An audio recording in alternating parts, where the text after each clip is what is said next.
Harry Potter's Book of Sin Chapter 301. Harry Potter's Book of Sin Chapter 301. McLawn: I haven't seen you ringing the doorbell before, can you find it?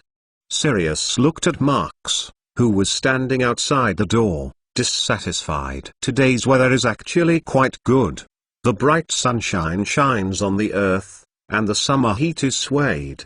Probably because of the gust of wind from time to time, it is not as boring as it was a few days ago. The streets are still empty, and the square not far away is still a scene of depression. People can't help but feel a little regret for this forgotten community. So I just want to give it a try, Marks said, laughed. Life can't always repeat the same life, isn't it? I see you are looking for you, Sirius said with a sigh of relief, turned and walked inside. Marks took a deep breath, and then he calmly followed in and took the door with him. I am going back to study first. I have something to do today. I don't have to wait for me for dinner. After that, he did not wait for Sirius to respond. He turned a corner in front of the reception room and went to the stairs. However, he had just stepped onto the steps and heard a little rush of footsteps behind him. Marks. He heard the sound and looked back, looking at Hermione, who had rushed over. What? He asked. Before you and I have said, the practice of silent spells has nothing to do with the syllables of the mantras, is it?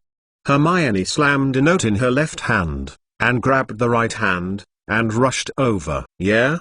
Marks gave a little nodded. As long as you strengthen your understanding of the spell and remember the skills of meditation, it will succeed sooner or later. Is there any other problem? Oh.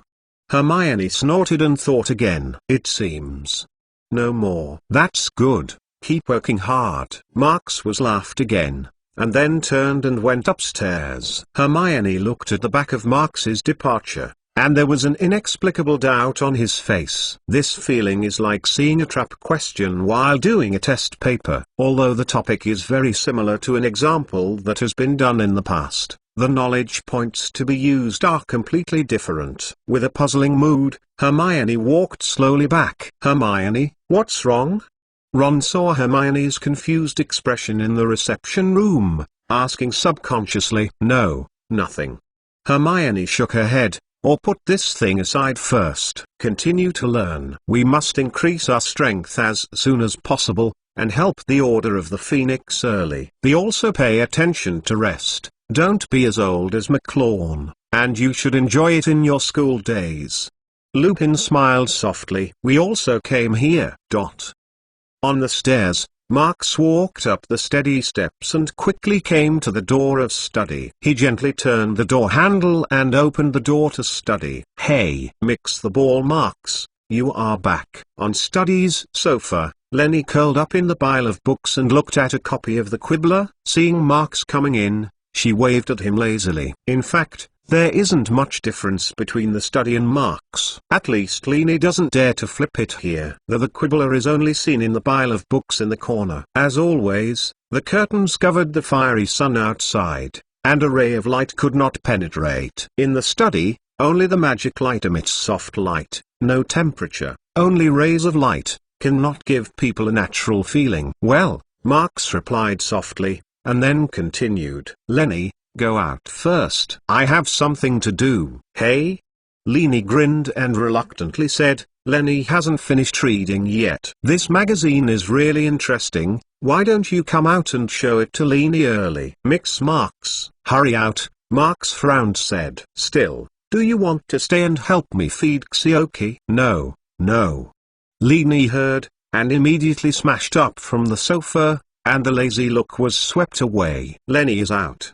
HMPH. Watching Lenny jump and leave study, Marks closes the door and pulls out the wand and gently clicks on the doorknob, which gives the door a slight expression of tiredness. Then, his breathing was not evenly smooth, but it became slightly thicker. The battle he encountered in the Ministry of Magic today was only one injury from the end to the end. Yes, except for the one that Voldemort sneaked. He defended it with magic in time. Even if he was attacked by the black fireball, he also responded promptly with the effect of condensing the gods. In a hurry. he was still injured by the decision. Compared to magic's powerful, formidable power, human beings are fragile. And this has not changed since ancient times. It's no wonder that many wizards will try to transform the body and even improve the bloodline. He gasped and sat down on the spot, slowly taking off the set of wizard robes that had been replaced in the Ministry of Magic, revealing the dusty, messy shirt inside. Of course, this is just a positive look. At the moment behind Marx, a hole full of wash basins made the shirt completely lost its meaning, and the dripping blood stains soaked the black pants into a strange dark red. However, it is not a fleshy wound in the hole of the shirt. The trauma has healed under the effect of potion. On the back of the marks, there is some skin between the remaining blood stains. On those skins, a strange black replaces the normal flesh color and exudes an ominous atmosphere. In other words,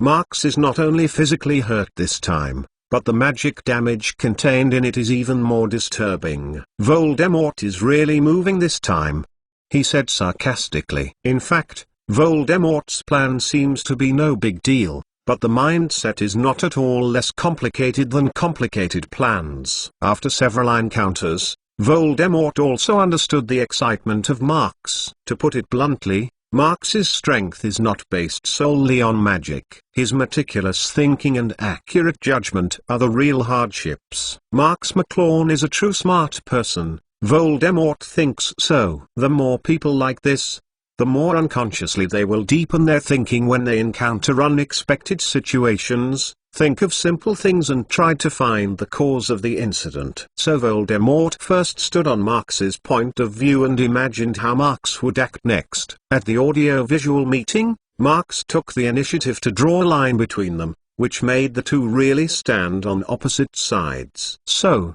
what will Marx do? He will guess what I will do next. This is a summary of Voldemort's plans for Marx so far. As a result, Voldemort immediately thought of his own plan. He intended to mix his own people into the Ministry of Magic and try to get the prophecy ball with the prophecy of the year. As a result, Voldemort made a simple change and designed an ambush sneak plan that simply made him feel stupid. Even if this plan requires him to let go of his arrogance and dignity. Nowadays, the pressure brought by Dumbledore's lineage makes him not allowed to continue proud and arrogant. Frustrated again and again, even the Dark Lord will start to look at himself again. For this reason, Voldemort used Lucius and the Black Death to give Marx a burst situation. Then, when Marx was troubled by an intention that did not exist, he let go of self-esteem and sneak attack. This is undoubtedly a mean and stupid way, but it made Voldemort see the hope of victory for the first time. At least when the first hit was successful, he really thought so. But reality tells Voldemort that his judgment on Marx is fundamentally wrong. Marx has been struggling to improve his magic power. He is essentially a person who puts strength and wisdom on the same level. Or, when Marx decided to become a wizard, he thought that the wisdom and power of the wizard was basically the same thing. And the person who made him such a judgment is Dumbledore. However, even if Voldemort's plan failed again, and even was almost thrown into the secret arch by Marx, Marx was not good. Voldemort's current power comes from the Monument of Temptation, and this power is naturally quite simple. Marx already has some understanding of the secrets of a small part of the Monument to the Enchantment. But at best it is only a small part. This injury, he has no bottom in his heart. Through the perception of magic power, he was only aware of it for a while, and the magic power of the body became delayed due to some residual black gas. As for the feeling of exhaustion in the flesh, it is only because of the excessive use of magic power today, which is secondary. Sitting on the ground and taking a break for a while, Marx stood up again, dragging some weak body and sitting behind the desk. He needs to find out how to get rid of those black gas as soon as possible. At least have to first control those black air pressure. The sun shone brightly outside the house. The summer humming has faded a bit, but the summer has not completely dispersed. Originally, Marx occasionally opened the curtains to enjoy the feeling of summer. He was originally such a person, but now he has no intention to enjoy life. It's really a terrible summer vacation. Marx looked at his notebook and whispered. Harry Potter's Book of Sin Chapter 302. Harry Potter's Book of Sin Chapter 302. Little Hangleton Village, Riddle House. Lord, Master, that's the way it is. That is, McLawn didn't take the prophecy. Is it still in the prophecy hall? Yes, Master. HMPH, I know. You did a good job this time. Lucius stood uncomfortably at the long table and answered Voldemort's question in a trembling voice. On the other hand, Voldemort is still sitting at the end of the long table, and the face of Gloomy shows that he is not in a good mood now. Compared to the period when Marx was still the number of Death Eaters in Riddle House is now much smaller, because many people were arrested at the audio-visual meeting last time. Azkaban has also stepped up its vigilance, with the exception of the small part that Voldemort had previously earned, that other Dementors were confined to the small island where Azkaban prison was located. After the jailbreak incident that Marx set off, the Ministry of Magic also took a lot of effort. But now it seems that these efforts are still very worthwhile. The forces that Voldemort has gathered are not much easier to develop than the Order of the Phoenix. At this moment, still on the long stripe conference table, there are dozens of dark wizards sitting sparingly. They are arrogant and they are suffering from a lot of pressure here. Some of these pressures come from angry Voldemort, while others are powerful resistance from the Order of the Phoenix. All in all, this action is fruitful. Now, the strength of that McLawn will inevitably drop dramatically, and we are one step closer to that common ideal.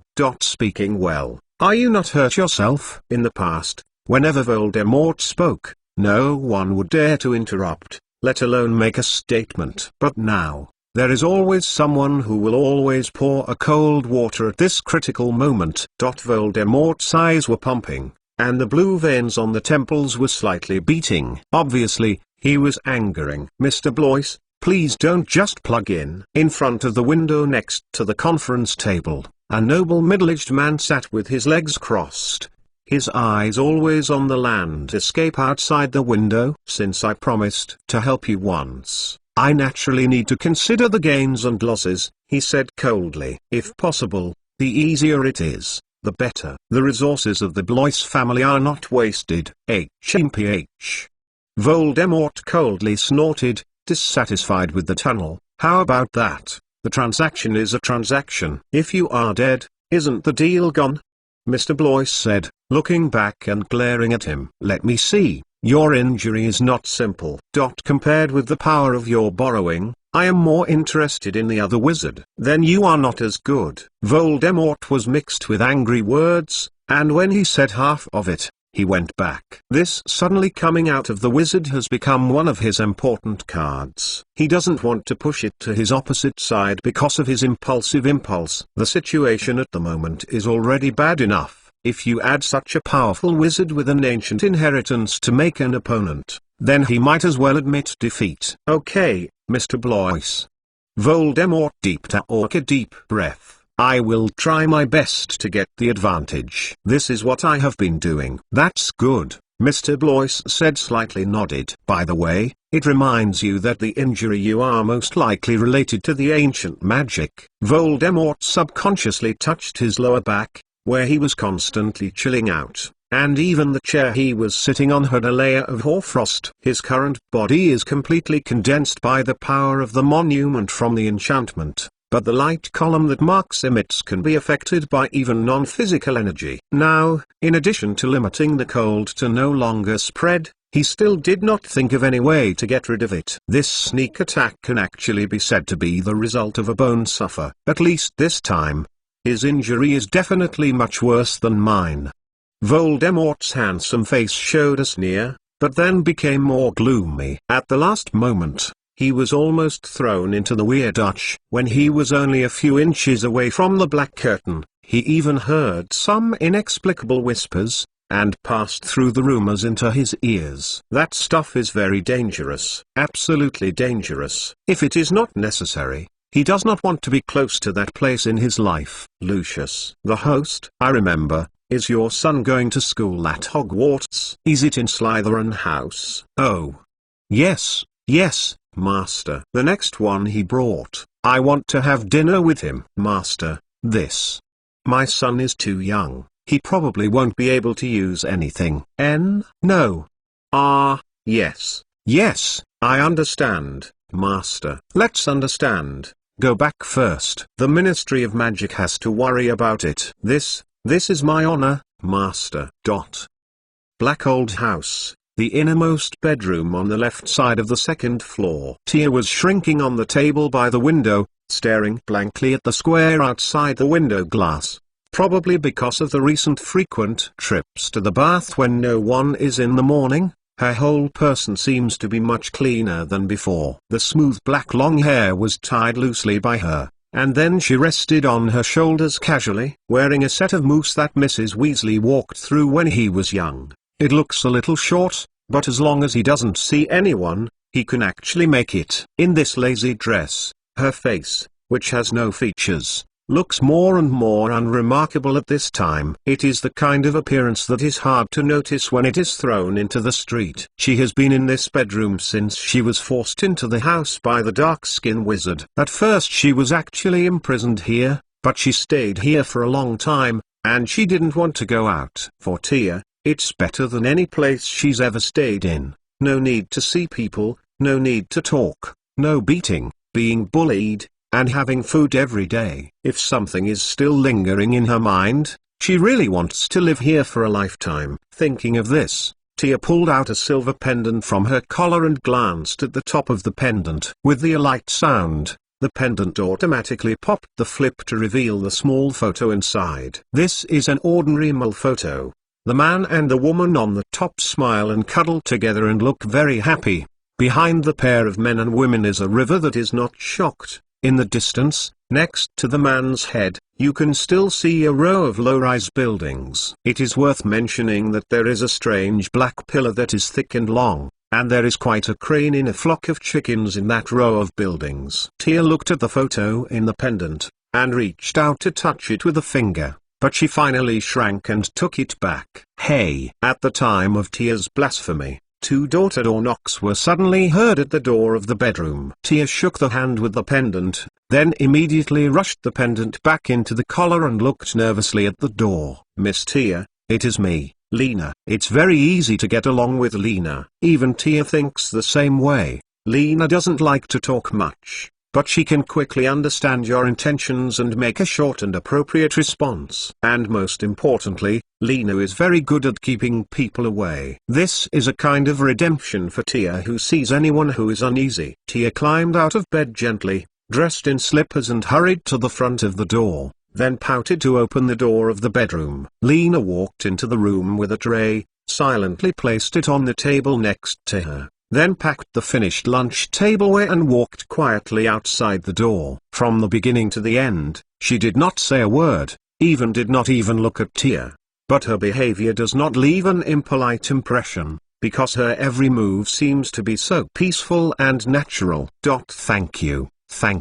Since entering here, Tia has been the first to talk to others. Lena gently turned her head back at the door. She didn't open her mouth, but gave a slight gift to Tia, and then she silently took the door. Tia looked at the closed door and stayed for a while, then walked to the table where the dinner was placed. Just as she had just sat down and took the fork in her hand, a scream of miserable screams came down from the downstairs, scaring her into a tremble, and the fork in her hand almost fell into the soup bowl. However, it is surprising that she did not huddle as usual, fearing to tremble. In fact, it was all because she had lived here for a while, and it was already a bit accustomed to the horrible scream. Don't ask, it must be Sirius's mother who was woken up again. This old house has always been very lively. In this regard, Tia is actually very uncomfortable. Even so, life here is enough to satisfy her compared to other places. Regaining the fork, Tia carefully forked a piece of baked potato and stuffed it into her mouth. Only at every meal, she will show a sweet smile. Whether the food is delicious, or the shabby black bread, As long as it can fill the stomach, it will make her satisfied. Those who have not experienced a long-term unsatisfied life can never truly appreciate this supreme sense of happiness. Harry Potter's Book of Sin Chapter 303. Harry Potter's Book of Sin Chapter 303. It's time for dinner, but not only has Harry returned, but Mr. Weasley, Kingsley, Tonks, and many other members of the Order of the Phoenix who have worked at the Ministry of Magic have not returned. To be honest, everyone in the kitchen is rushing. Sirius sat in the main position, constantly shaking his legs. He was the first to say that he was going to find Harry, but he was more careful than anyone else. Harry's Mrs. Weasley took the lead to stop him. Sirius must not be able to go out, especially in this very sensitive period. When the trade ran out and was spotted to be aware of the real body, then it would be worse. Hermione and Ron were forced to squat in the chair by Lupin, who was calm, and prevented them from slipping out to look for Harry. In fact, Lupin himself is also anxious, but he quite understands that the more he needs to remain calm when he encounters the situation. Mundungus is as absent-minded as ever. Wizards like him, which are at the bottom of the scene, have always been short-sighted people who only care about their own interests. Every day they appear here are just mixed and mixed. Although he also has his own principles, his principles will never include Harry's life and death. As for the two sisters, Lenny and Lena, it seems that they are probably not in the heart. But overall, the atmosphere in the kitchen is now extremely tense, and before Harry comes back, this situation is probably not going to improve. At this time, Fred and George both bravely walked into the kitchen, only to find everyone staring at them. "What's wrong?" Fred and George said in unison. "No, nothing." "I don't know who replied, and everyone's eyes quickly moved away. They were waiting for Harry, but they were not waiting for the two gangsters. Instead, Hermione hurriedly spoke. "Fred, George. Has there been no movement in study?" The twin brother both shrugged, and then George said, "There is still no response." After Marks went back to study, Hermione didn't feel right when she wanted to go. There was a sense of violation that constantly reminded her that what Marks seemed to be hiding. So, she later ran upstairs, but found that the door of study has been cast a spell. Now the door of the house is not open, and even knocking is not sounding, as if an invisible wall blocked the threshold. "Don't stand there. Sit down. Sit down." See Fred and George brother. They stood at the door and talked to Hermione. Mrs. Weasley impatiently greeted his two unhealthy sons and let them sit down dining table. However, she leaned against the wall, and her inner anxiety had already been written on her face. "Molly, it's useless to stand there. You can sit down too." Lupin waved his hand. "Wait for another 10 minutes. If they don't come back, I will go out and find a solution." "I will go too." Sirius immediately stood up and stood up. "You don't mess up." Mrs. Weasley was dissatisfied. "You can't go." Lupin calmly shook his head toward Sirius. "Molly is right. If you run out, we will have more concerns." "Then what do you say?" Sirius seems to have popped up again. "You talk about it. What should I do?" "It's better to go to the Ministry of Magic." "Sirius." Lupin raised his tone and said seriously, "Do you understand what you are talking about?" Sirius opened his mouth and then deeply took a deep breath and then sat back on the chair. Just then, Lupin seemed to think of something and suddenly frowned. Then he shook his head slightly, sighed. "Although it's not a time to talk, but I want to say, have we been relying too much on McLawn recently?"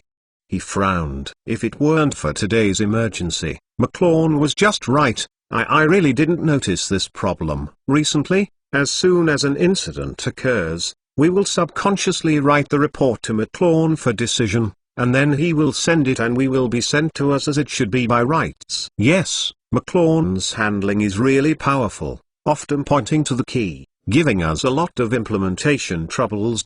Just like the previous Dumbledore. Mrs. Weasley paused. "Molly, you are as smart as before. I think you understand it."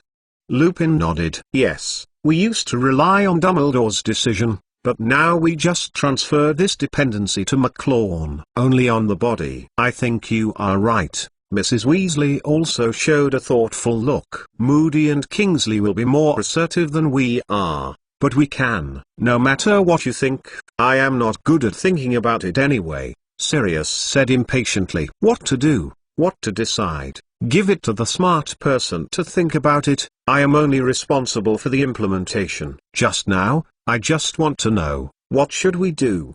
He loudly said. Molly, what do you think?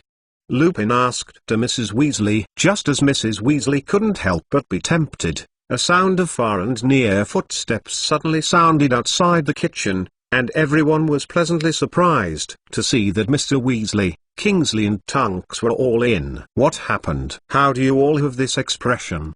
Mr. Weasley asked with a puzzled look. But everyone in the kitchen didn't answer him immediately, but instead looked behind Tonks, who came in finally. No one. No Harry. Only these three people. Harry? Arthur?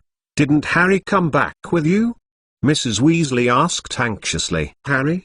Mr. Weasley was surprised. He should have been back soon. It was Miss Bones who personally took him away from Ministry of Magic.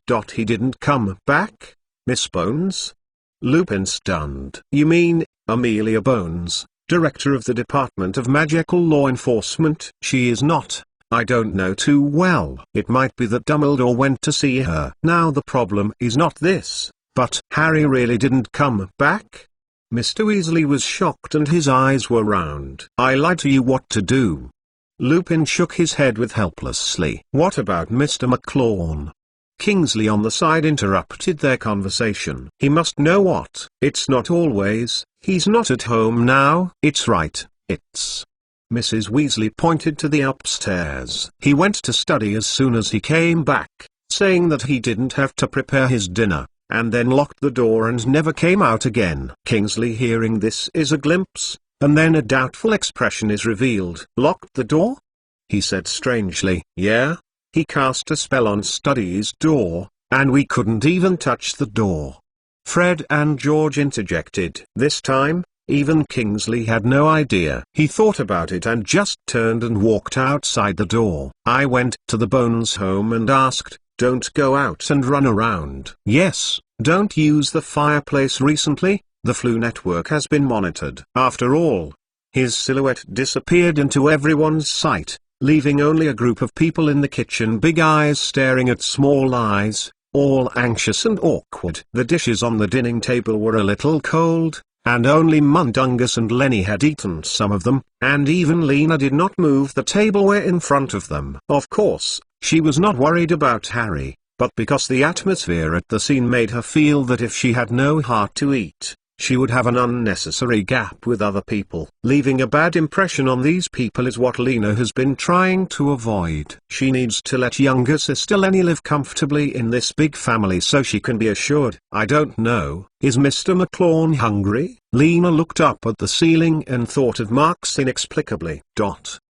Marks is of course hungry, and he usually counts the most. But this evening, he has no time to worry about being hungry. At the moment, in the study, a sea of blue magic power brilliance is constantly surging, a large number of rune floating in the entire study space, sparkling with beautiful color. On the cleaned floor, a path of ripples circulates and a soft white light erupts. Marks seems to be sitting casually in the middle of the room, closing his eyes and focusing his attention on the magic power of the body. To be more precise, it is concentrated on the black gas mixed in the magic power. He is trying to filter out the black gas from magic power with the power of the rune array. Those black gas seem to be very easy to infect magic power, and the adhesion is quite high, so it is extremely difficult to remove. But with the help of the rune array, this is not an impossible thing to accomplish. The rune map underneath him allows all magic power within the range of the map to flow at high speed. Separating magic power from that strange black gas is only a matter of time. Of course, the premise is that the carrier of magic power, that is, Marx himself can support it. The flow of magic power is influenced by the spirit of the wizard, and the high-speed flow requires the wizard to have the corresponding powerful spirit willpower, otherwise the magic power riot will inevitably occur. Just as the young wizard awakened the first magic power, it was because of their spirit that they did not adapt to the magic power that just waking up and slowly flowing. However, what Marx is facing now is a much higher rate of volatility than the magic power awakening. At this moment,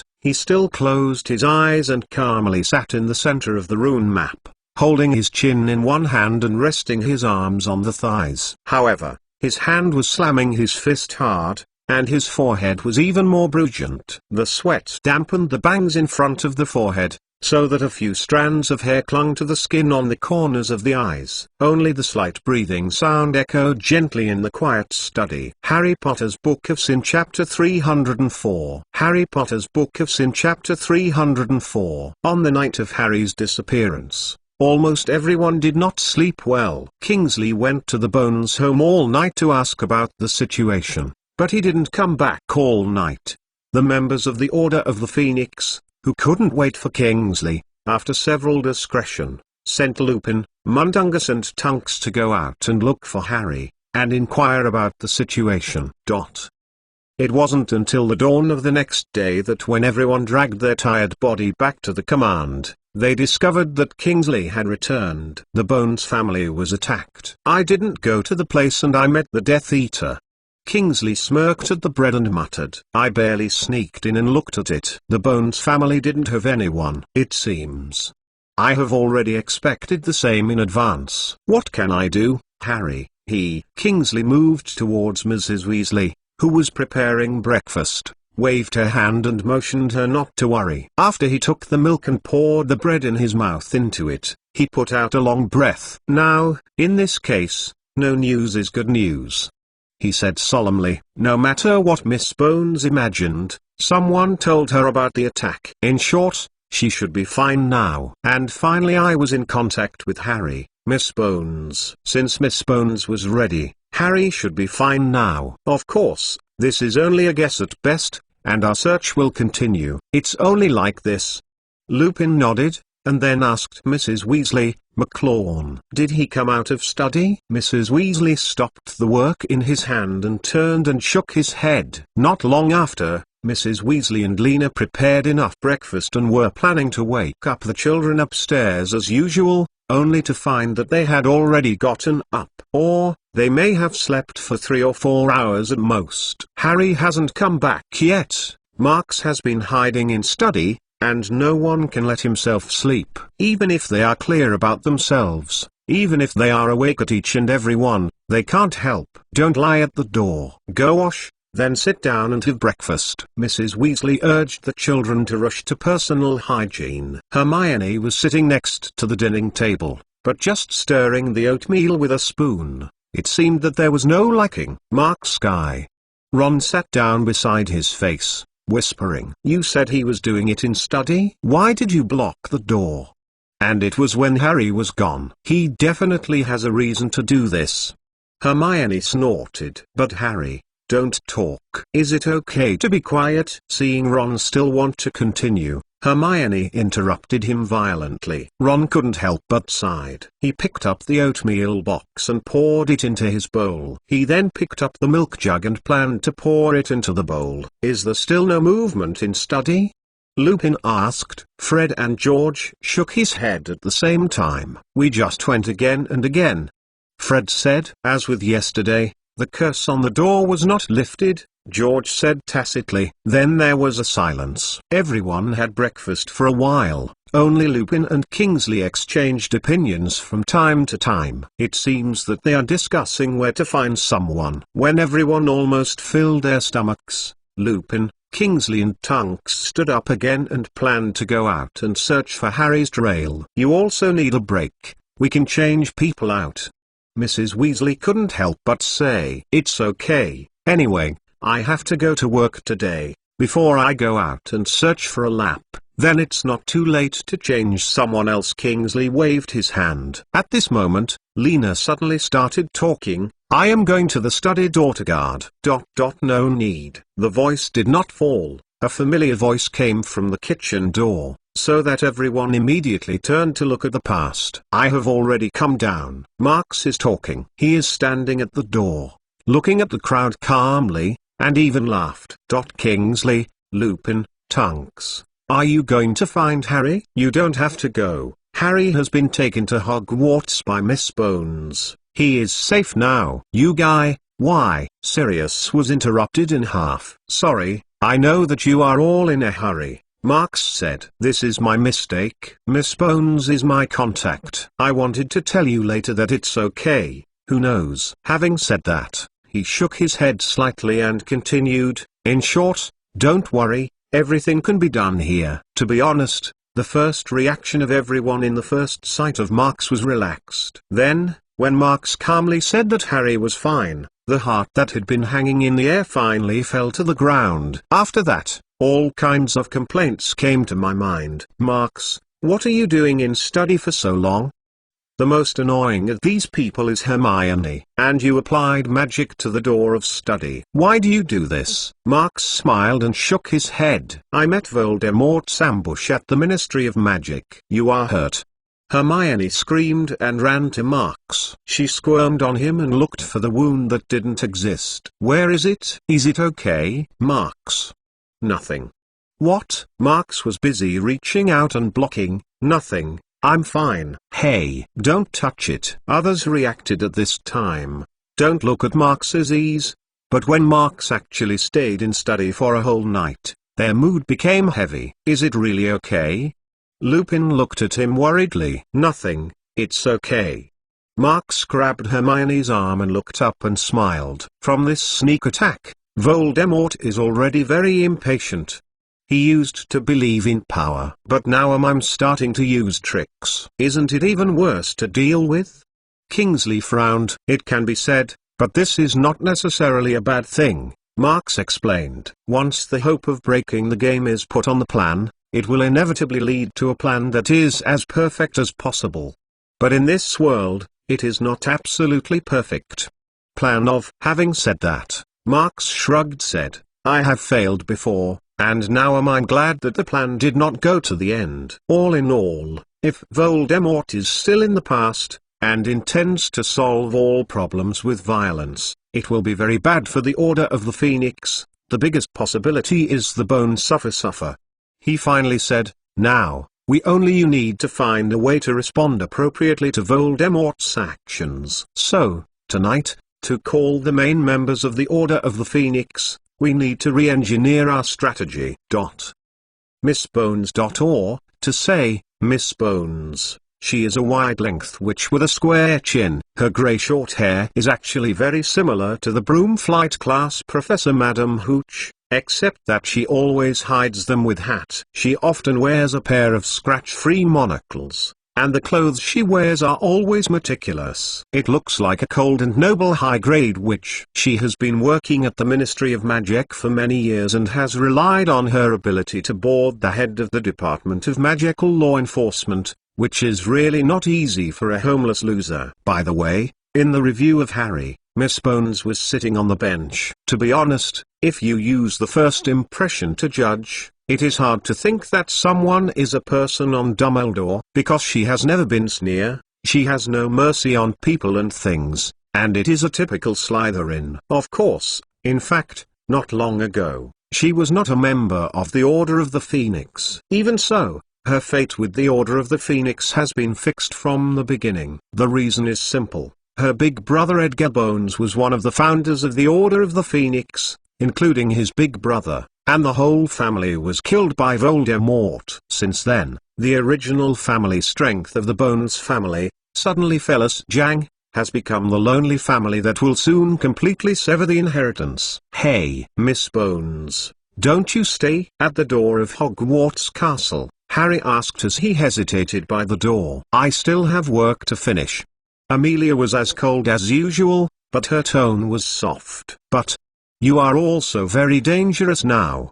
Harry said, busy. The attackers last night. My job is more important than my own life, Amelia said calmly. If I hide because of fear, wouldn't it just leave a chance for Voldemort? I must be there, understand? Oh, but Harry still wants to stop, but he still nodded. Mrs. Bones, I thank you again for your help. Please be careful. Of course, I also thank you for your concern, child. Amelia reached out and patted Harry's shoulder, then turned decisively to the school gate. I don't know what Ron is like, Harry said, but he remembered the experience he had at Bones' home yesterday, and he couldn't help but feel a bit more dignified. Under the mad attack of the Death Eater, Harry felt deeply weak, but it again aggravated his belief in trying to work hard.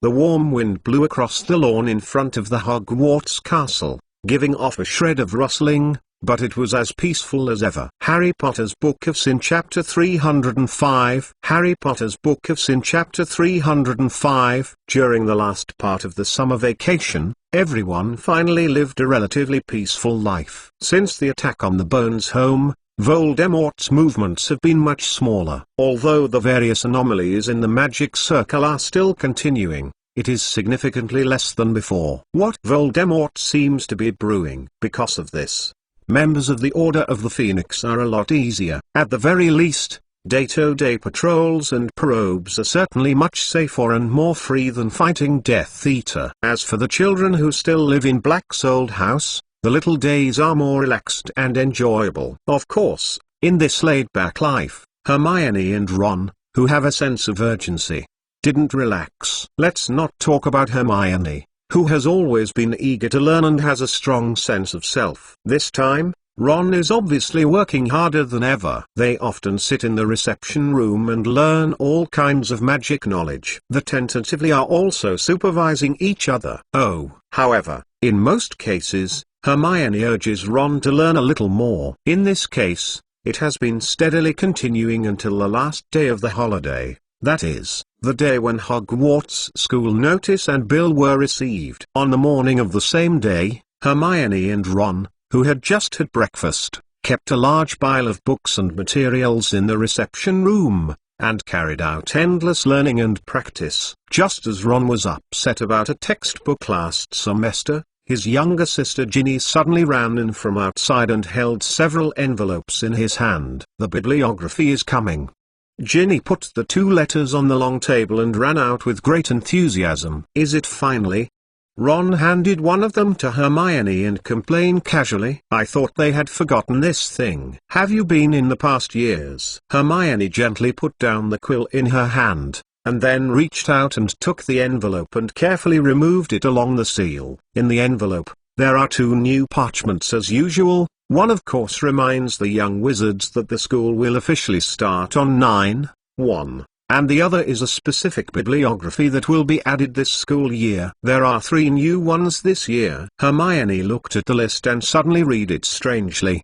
Book, after you arrive at the school, buy it at the librarian's counter. The book costs 1 galleon, and why? This book. Pa. After a sudden explosion, Fred and George suddenly appeared next to Ron and Hermione, interrupting Hermione's self-talk. For this pair of twin brothers to use disapparition, this time everyone is actually used to it, at least not every time they are scared by both of them. We are wondering, who made the Slinker book?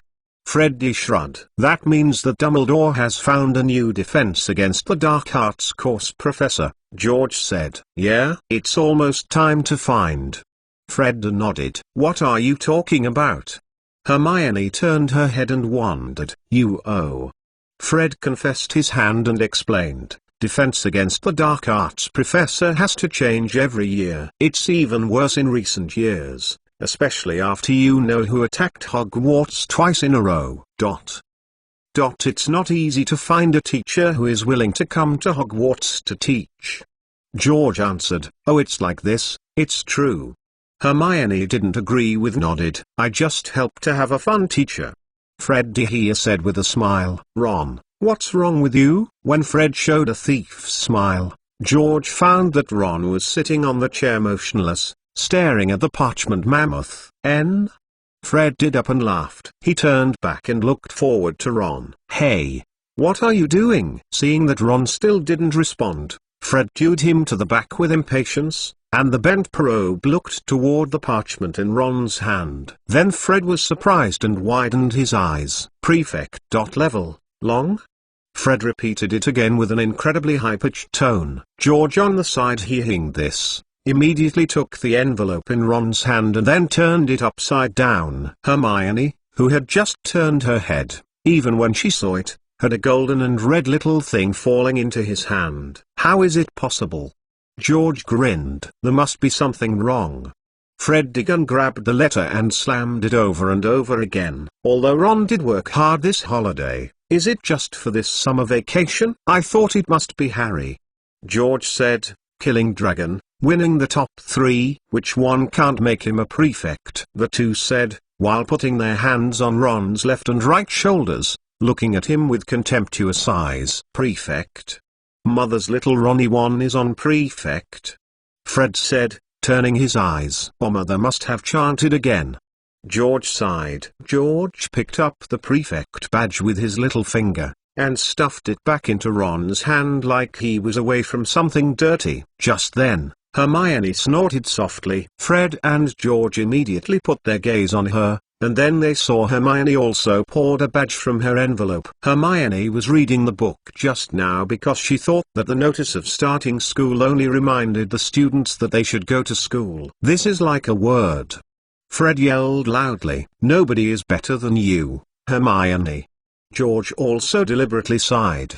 The two Gryffindor's prefect badges are so concentrated in this reception room, but they are so emotional. It was 2 intricate badges bearing the Gryffindor lion, and there was a big P on the lion's body, exactly the same as Percy used to show off on the chest. You should have it, unlike Ron. That's really inexplicable. Fred and George continued to scream and scream their own younger brother, just like Ron. Bad luck, they will really be happy. But Ron was not angry, not even refuting. He just carefully placed his prefect badge on the table and then sighed depressed. You are right, I really shouldn't have it. Dumbledore is wrong. Dumbledore won't be mistaken about this, Hermione said. You see, aren't you working hard now? And, if you can be a prefect, it means that Dumbledore thinks you are okay. Hey. When are you so honest? Fred saw his younger brother. He couldn't help but scratch his head. Hermione is right, you really did this summer. It's quite hard. Right, it's working hard.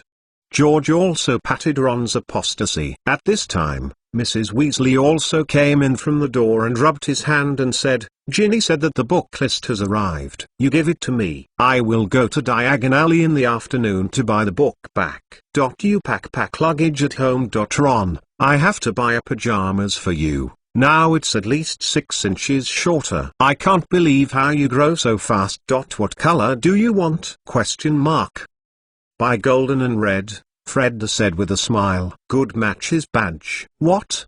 Mrs. Weasley didn't seem to hear it clearly. His badge, said George with a strange expression. His shiny, round, gold-neared prefect badge. Mrs. Weasley seems to be a little bit uncomfortable in her mind. She subconsciously looks towards the desktop in front of Ron, where there is just a little golden and red. Ron. It won't be. But you're. Really? Mrs. Weasley screamed and ran to Ron's side, pushing the inevitable Fred, and holding the prefect badge in his hand as a treasure. I really can't believe it. Merlin is on. Ron.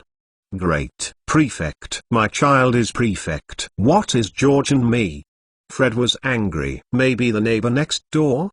George muttered. Mrs. Weasley ignored the pair of live treasures, and she was so excited that she grabbed Ron's head and couldn't close her mouth. When Mrs. Weasley smiled and kissed Ron, Hermione reopened the book to her eyes, revealing a puzzled expression again. There are 3 new books to buy on this year's list, which are Miranda Gossak's The Standard Book of Spells, Level 5, and Wilbur Slinker's Defensive Magical Theory, and The Unidentified The Secret of Ancient Runes. Moreover, the last book also specifically told you that you need to go to the school library to buy. According to Hermione, Hogwarts never provides textbooks. Books that are needed must be ordered at a bookstore, but this year it seems to be a bit different. What new teaching does babbling teach again? Hermione couldn't help but whispered, "Mother, don't do this. Take control." On the one hand, Ron blushes and tries to push his mother, who has been excited too far. In the face of Hermione, he was very embarrassed by his own mother's face. "So, little Ronnie, what do you want?" "At the time we bought Percy for an owl, but of course, you already have Pigwidgeon." What? Ron could hardly believe his ears. "You deserve to be rewarded." Mrs. Weasley had a rare face to Ron. "Oh, a new sweep," Ron almost blurted out of consciousness, but then stopped again. "Well, no, I want to say, Mother, can I please you?" Harry Potter's Book of Sin Chapter 306. Harry Potter's Book of Sin Chapter 306. It is probably around 6 o'clock in the afternoon, and the kitchen where everyone usually dine has been decorated with joy. There are a variety of foods on the long dining table, and more than half of them are all Ron's favorite, which is obviously prepared by Mrs. Weasley with a slow maternal love. Above the sumptuous dining table, a bright red banner hangs with the words "Congratulations to Ron and Hermione on Prefect." In every corner of the kitchen, it was decorated with beautiful ribbons, as if it were a holiday. "I think I should get a party, not a dry meal to sit and eat." Mrs. Weasley watched Hermione, Ron, George, Fred and Ginny walk in and happily said, "Your father and Bill are on the way back, Ron. I asked Owl to send them a letter, they are all excited." Fred and George looked at the banner and rolled his eyes. "Sirius, Kingsley, Lupin, and Tonks are already here, and Lena continues to help Mrs. Weasley go to the outside for more food." It seems that Mrs. Weasley doesn't swear by the dining table. "Miss Lena, is Marks still not there?" Hermione asked Lena, who had just come out from inside. Mr. Lorne's words, "Lenny has already called him." Lena put down the fried chicken legs in her hand and replied quietly, "The guy always stays in study, won't it be boring?" On one side, Tonks grabbed one of the dishes filled with fried chicken legs and shook his mouth from one hand to the other, and it seemed to be burned. "I don't think so," Lupin said with a smile. "He's a research fanatic. He was already the same when I first saw him. But today is different." Molly asked him to help handling the second-floor living room, Boggart hidden in the desk. "Yes," said Mrs. Weasley. "McLawn said it was time to clean the living room. He always thinks too much, and it's fine to clear it up early in the morning." Sirius didn't feel good. "I don't want to see any old thing in this room anymore, it's better to be in the gallery. The portraits are also thrown away, so that would be great." At the same time, the second-floor living room. "Mixed ball Marks. Elder sister, let Lenny come over and call you." "Hey?" Lena, who just ran to the door of the living room, suddenly stopped her words, stared wide-eyed and looked inside. "Mixed ball Marks, you are on the back. Is Lena stealing delicious food?" "It's awful. I have already reminded you that you should not see humans as food again.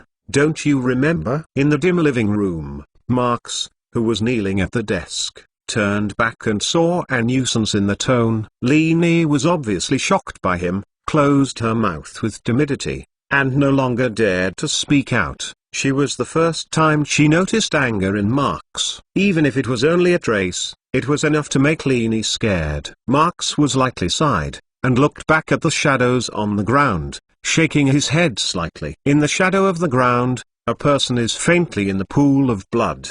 A clear bloody smell spread in the living room, stimulating the smell system of two people. This is a Boggart. Marks is certainly very clear, and he is not alarmed. Boggart couldn't feel his fear when he temporarily lost his emotions, and naturally he couldn't change the corresponding scene to intimidate him. But now, Marks has the real feeling of fear. Everyone has fear, even if Voldemort's heart-wrenching guy is the same. Marks naturally won't lack this inevitable emotion. Undoubtedly, what Marks is most afraid of now is death, and it is not his own death, but the death of the female child he cares most. Looking at Luna falling in a scarlet-red pool, Marks's face is not beautiful. For a person like Harry, Marx can voluntarily let him take the initiative to contact Voldemort, the old enemy of destiny, for friends like Hermione and Ron, because Marx knows clearly that they can't leave Harry, so they can also support them to work hard to deal with Voldemort. But for Luna,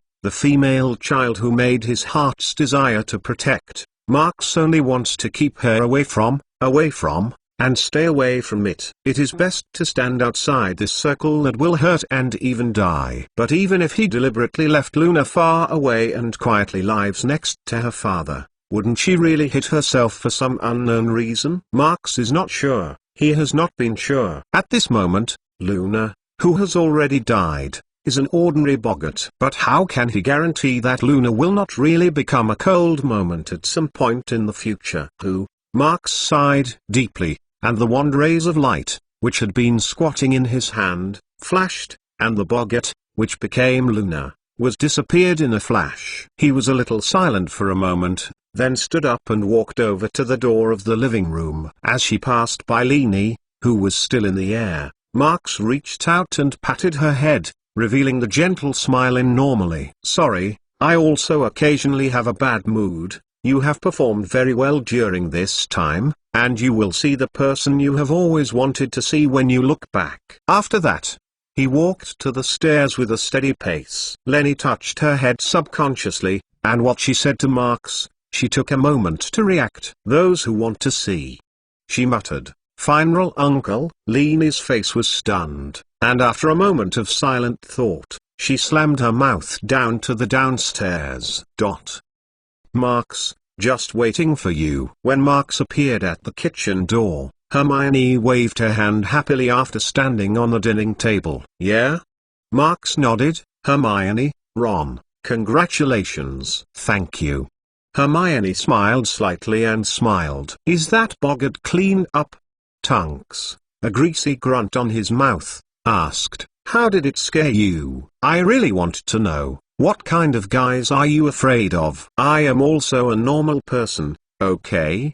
Marx curled one's lips said, "As for what I am afraid of, telling anyone will not tell you, die this heart." "Hey," I said. Tunks was dissatisfied. "Tell me what's going on." "I won apostrophe t. He. I won't take this kind of thing to make fun of you." Probably. "Okay, the most important thing tonight is to celebrate with Hermione and Ron. You don't want to go around me." Marx moved 2 steps to the side and let Leni behind him come in. "Since both when it's all right, let's get started." "Well, I think I can lift the cups up."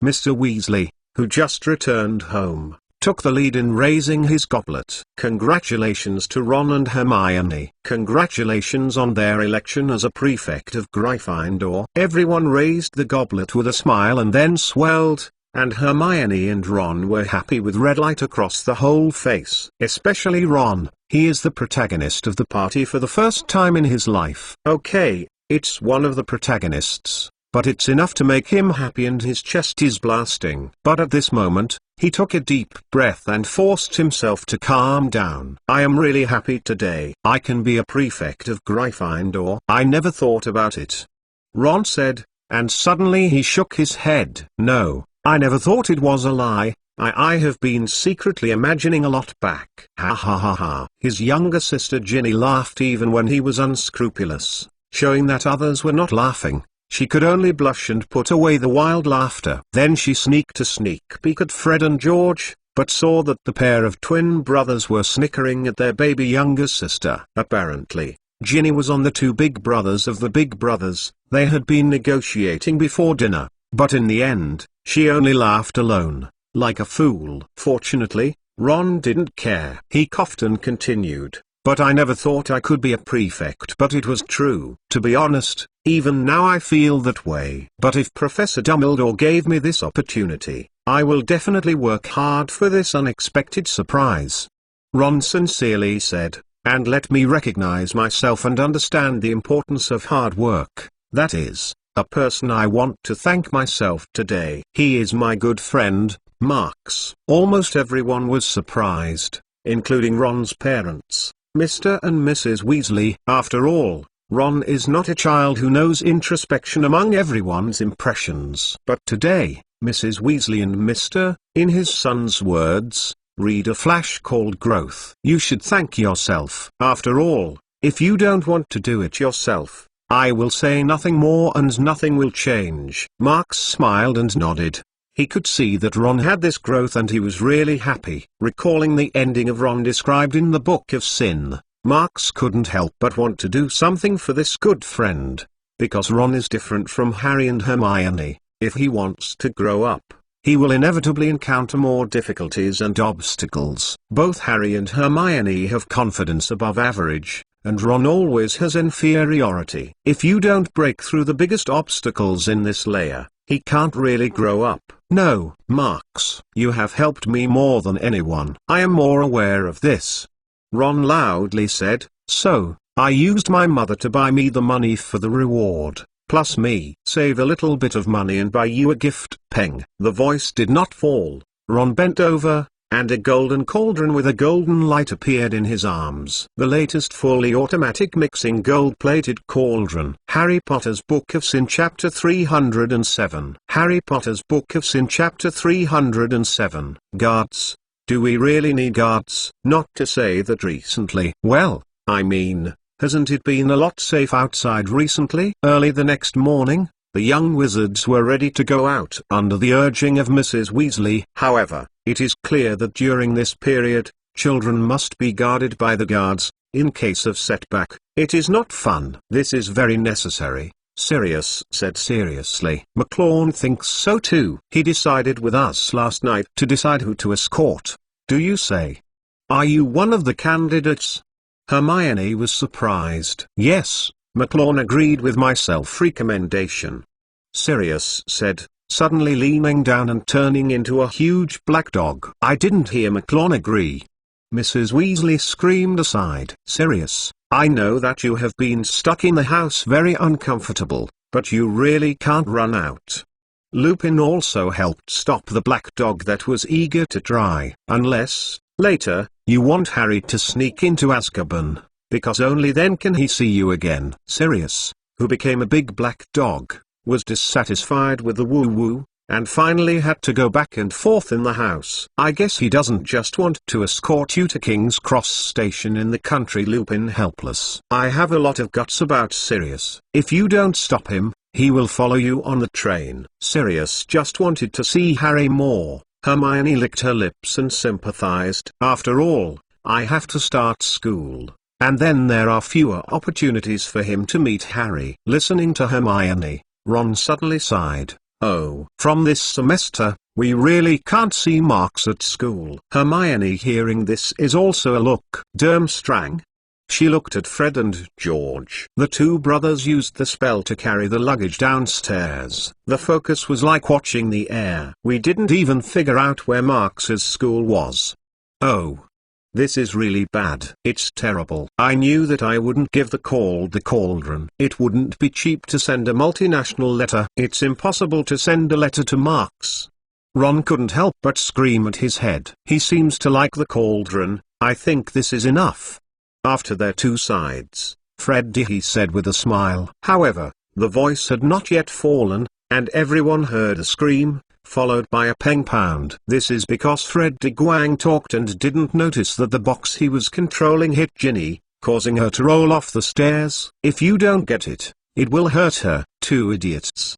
Poor germs. Are you going to demolish the luxury home of Black? Mrs. Weasley and Sirius's mother screamed hysterically together. This is a messy morning, although it's not so much quiet in normally. When everything was packed, Mrs. Weasley complained that her husband had not been able to borrow the vehicle from the Ministry of Magic, and walked with other guards to the country's King's Cross station. It took about 20 minutes on the way. As soon as I entered the station, everyone pretended to be swaying between the 9th and 10th platforms. When it was confirmed that the surrounding muggles were not paying attention to them, they went to the wall posts one by one and entered the 9 3/4 platform. The Hogwarts Express train, like the previous year, stops there with steam.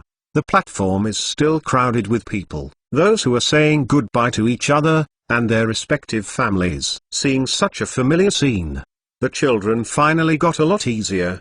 They were escorted by the guards along the way, which made them nervously involuntarily. "Okay, remember to take care of yourself," Lupin said, slapping their arms. "When you write a letter, be careful. If there is anything you can't write, don't write it. Don't write it. Remember, it's good to be able to meet you," Tonks said, holding Ginny and Hermione. "I will look forward to our next meeting. I believe it will not be too far. At least you can see Marks when you go back. Maybe he is still in study." Hermione said, "I don't know how to come and send us." At this time, the whistle of the ready-to-start car rang, and the young wizards on the platform rushed to the train. "Hurry up, hurry up." Mrs. Weasley was in a hurry to give everyone a hug and was wrong to hold Ron twice. "If you have forgotten something, send a letter back. We will make people smash it." "Well, get on the bus. Let's hurry up." "Goodbye." The train started. Everyone waved their hands to the outside and watched the silhouette of Mr. and Mrs. Weasley, Tonks and Lupin gradually shrink and soon disappeared. Harry must be impatient again at school. Ron leaned against the window. "It will be seen soon, anyway. Let him surprise him."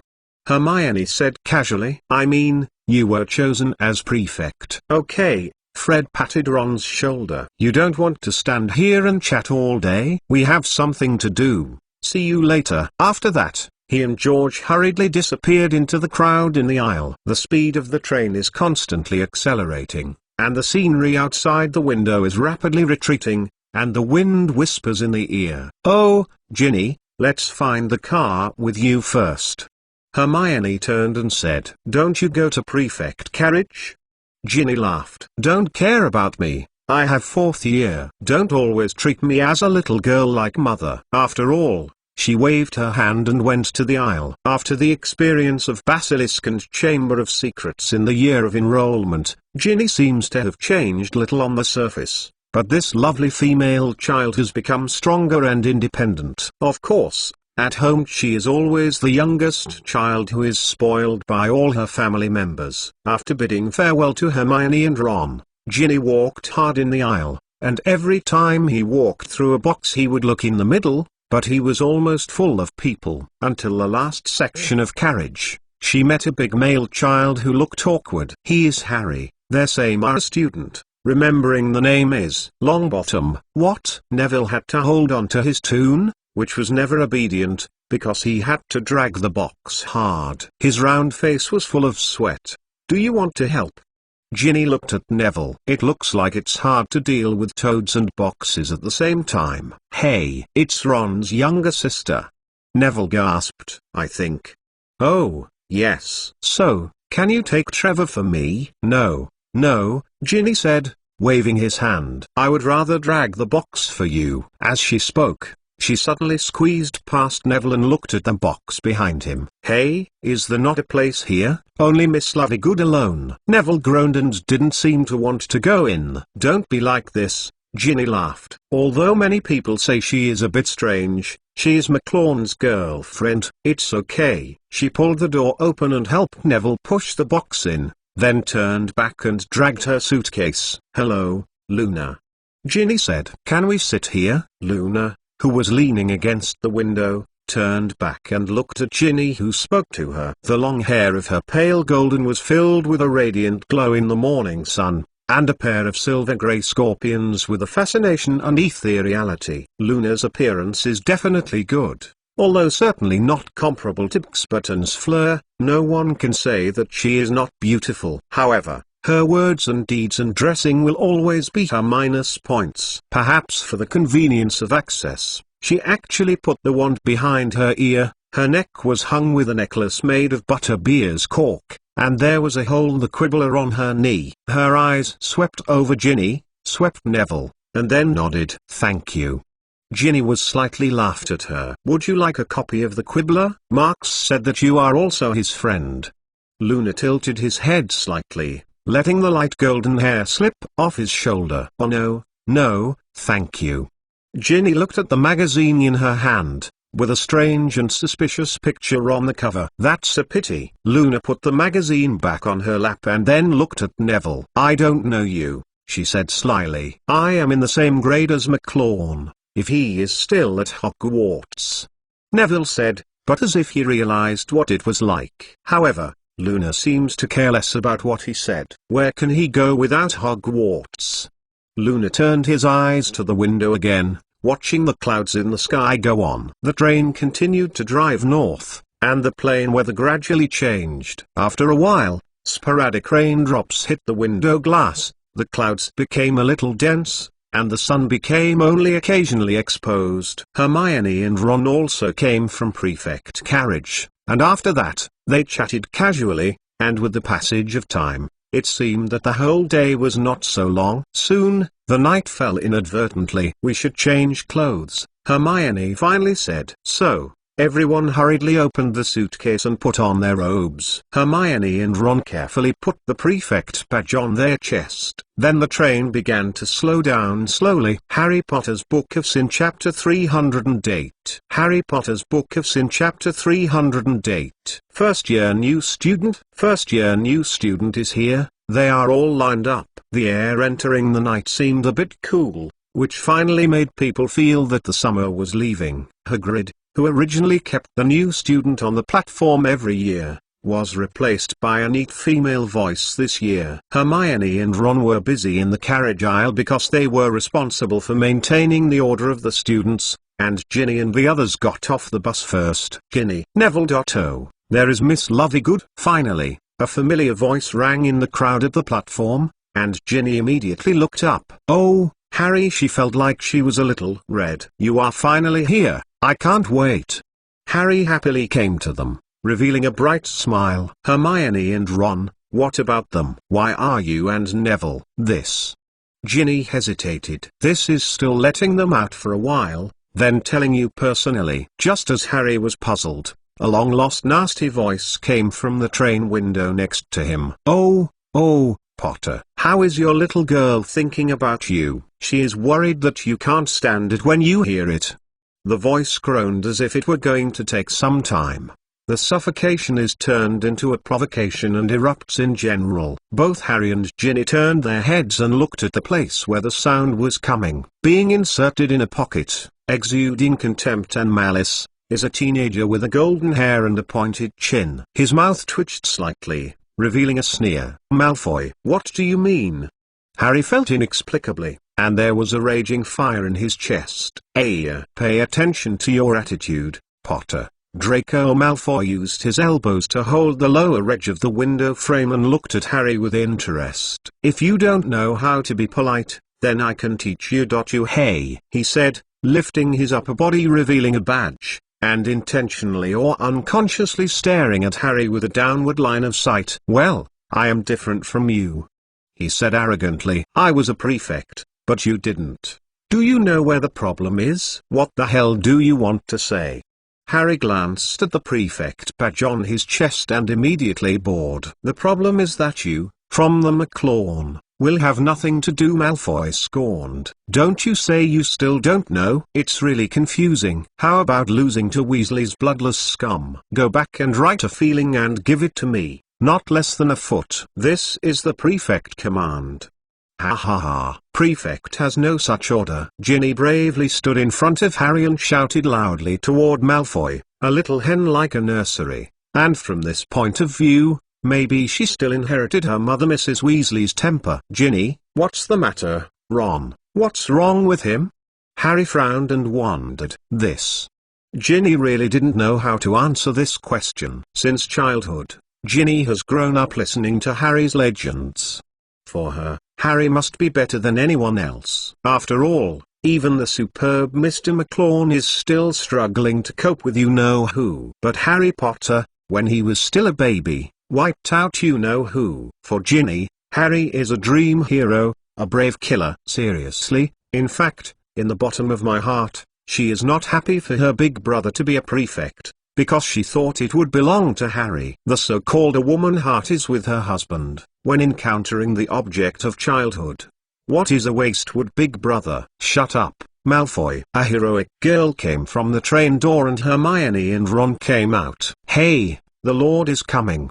Malfoy was unmoved by Hermione's roar. He even raised his hand. Weasley, how does it feel to be Gryffindor's prefect? Have you won the Singer? Yeah? The next second, Harry's gaze moved from Malfoy's nasty face to Ron's chest, and then pretended to move inadvertently. Ron has always been very good. That's what he deserves. Is it because you still want to rely on this to provoke the relationship between us? Just by you? Harry coldly snorted, then walked to Ron and hooked his shoulder. Ron is just hanging his eyes. He doesn't know what to say at this time. At least in front of Harry, he is not yet ready to face HMPH. The disgusting buddy's feelings. It's really ridiculous. Malfoy finally glanced at Harry coldly, then left his chin and left the window, as if he would look at it more dirty. Harry, you were chosen for prefect. Congratulations, Ron. Harry interrupted Ron's words. He stared at the shoulder of his good brother and greeted everyone with great enthusiasm. Ron's words were blocked in the throat, which was the first time he felt that there was a boar in his chest that didn't spit. The words are always only true in the belly. Behind everyone,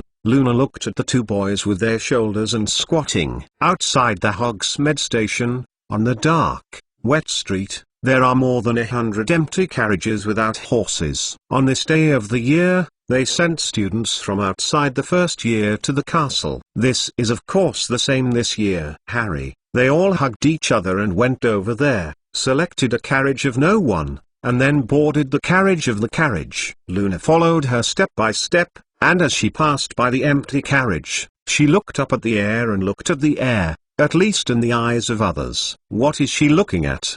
Ginny was curious. Facts have proved that some things are not visible to everyone, although it is better to see them. Harry looked at the lustful Luna and shook his head in confusion. I am more concerned about where Hagrid is going than this. It's true, but...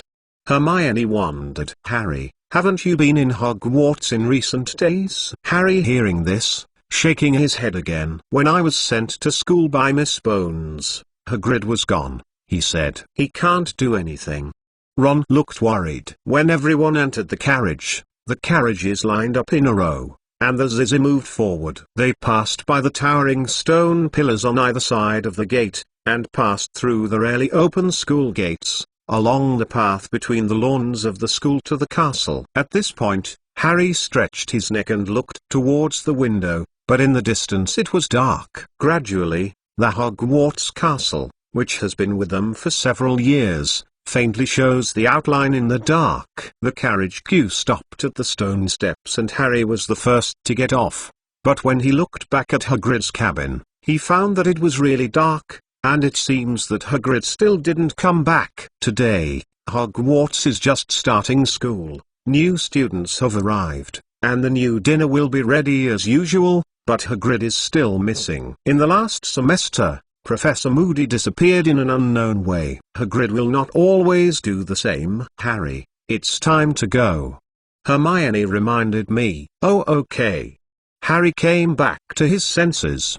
He was busy complied. Immediately, everyone gathered with the crowded and hurriedly stepped onto the stone steps and entered the castle. The entrance hall was illuminated by a large number of torches, and the temperature of the air seemed to rise a little. The footsteps of the young wizards echoed in everyone's ears. They walked through the gate leading to the castle hall and walked inside the familiar. In the auditorium, there are still 4 long house dining tables that have remained unchanged over the years. The ceilings that have been applied to the magic are as black as the night sky outside the castle. There are countless candles floating above the dining table, and several ghosts of white wander around the dining table of their houses, greeting the young wizards either intimately or plainly. The students were all talking excitedly, and Harry and the others noticed that many of the things they talked about were the Gilderoy Lockhart personal audiovisuals during the summer vacation. Luna left them and sat quietly on Ravenclaw's dining table. Harry and the others just arrived at the Gryffindor table.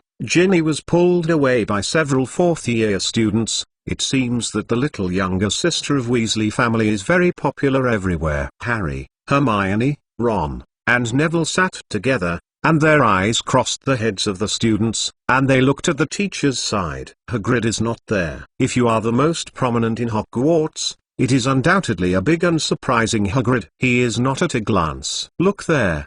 Hermione suddenly said, there is an empty seat on the far side. Is it that Hagrid is going to be late? She paused as she spoke, because she saw another strange silhouette. Who is that? Hermione felt inexplicably disgust. The rest of the people looked at her with her fingers. Next to the golden high-back chair where Dumbledore was sitting, he was sitting on an old woman wearing a pink outerwear with a matching red rose cap on her head. This pink and tender dress, against her sly old face, is involuntarily filled with a disgusting "That's that." I remember, the woman named Umbridge. Harry recognized her almost at a glance. Who? Hermione was puzzled. She was there in the review of me that day, and it was always directed at me, forcing me to say the wrong words. Harry said angrily, his brows could not help but wrinkle. Harry Potter's Book of Sin Chapter 309. Harry Potter's Book of Sin Chapter 309. The welcome dinner for this school year can be said to be as always. Not long after, the new students in this issue, under the leadership of Professor McGonagall, walked up to the front of the teaching staff and stood in a long line. When Professor McGonagall placed the old Sorting Hat on the same old high stool, the conversation in the auditorium quickly subsided. Every new student is like this, they carry a variety of moods, facing the upcoming mysterious Separate House ceremony. Under the illumination of many candle lights, the faces of new students are all too pale. At this moment, the teachers and students of the school are waiting quietly, waiting for Sorting Hat to sing as a whole year, such as Around the Password. I have to say that it is a bunch of clichés. It is not so much to introduce the origins of the school to the new student. It is better to recite the school history of Hogwarts, that's all. It twisted the cap and twisted the cap, and conveyed the things it conveyed in a tune, so that the new students could hear a bit of a cloud. Fortunately, the Song of Sorting Hat is coming to an end.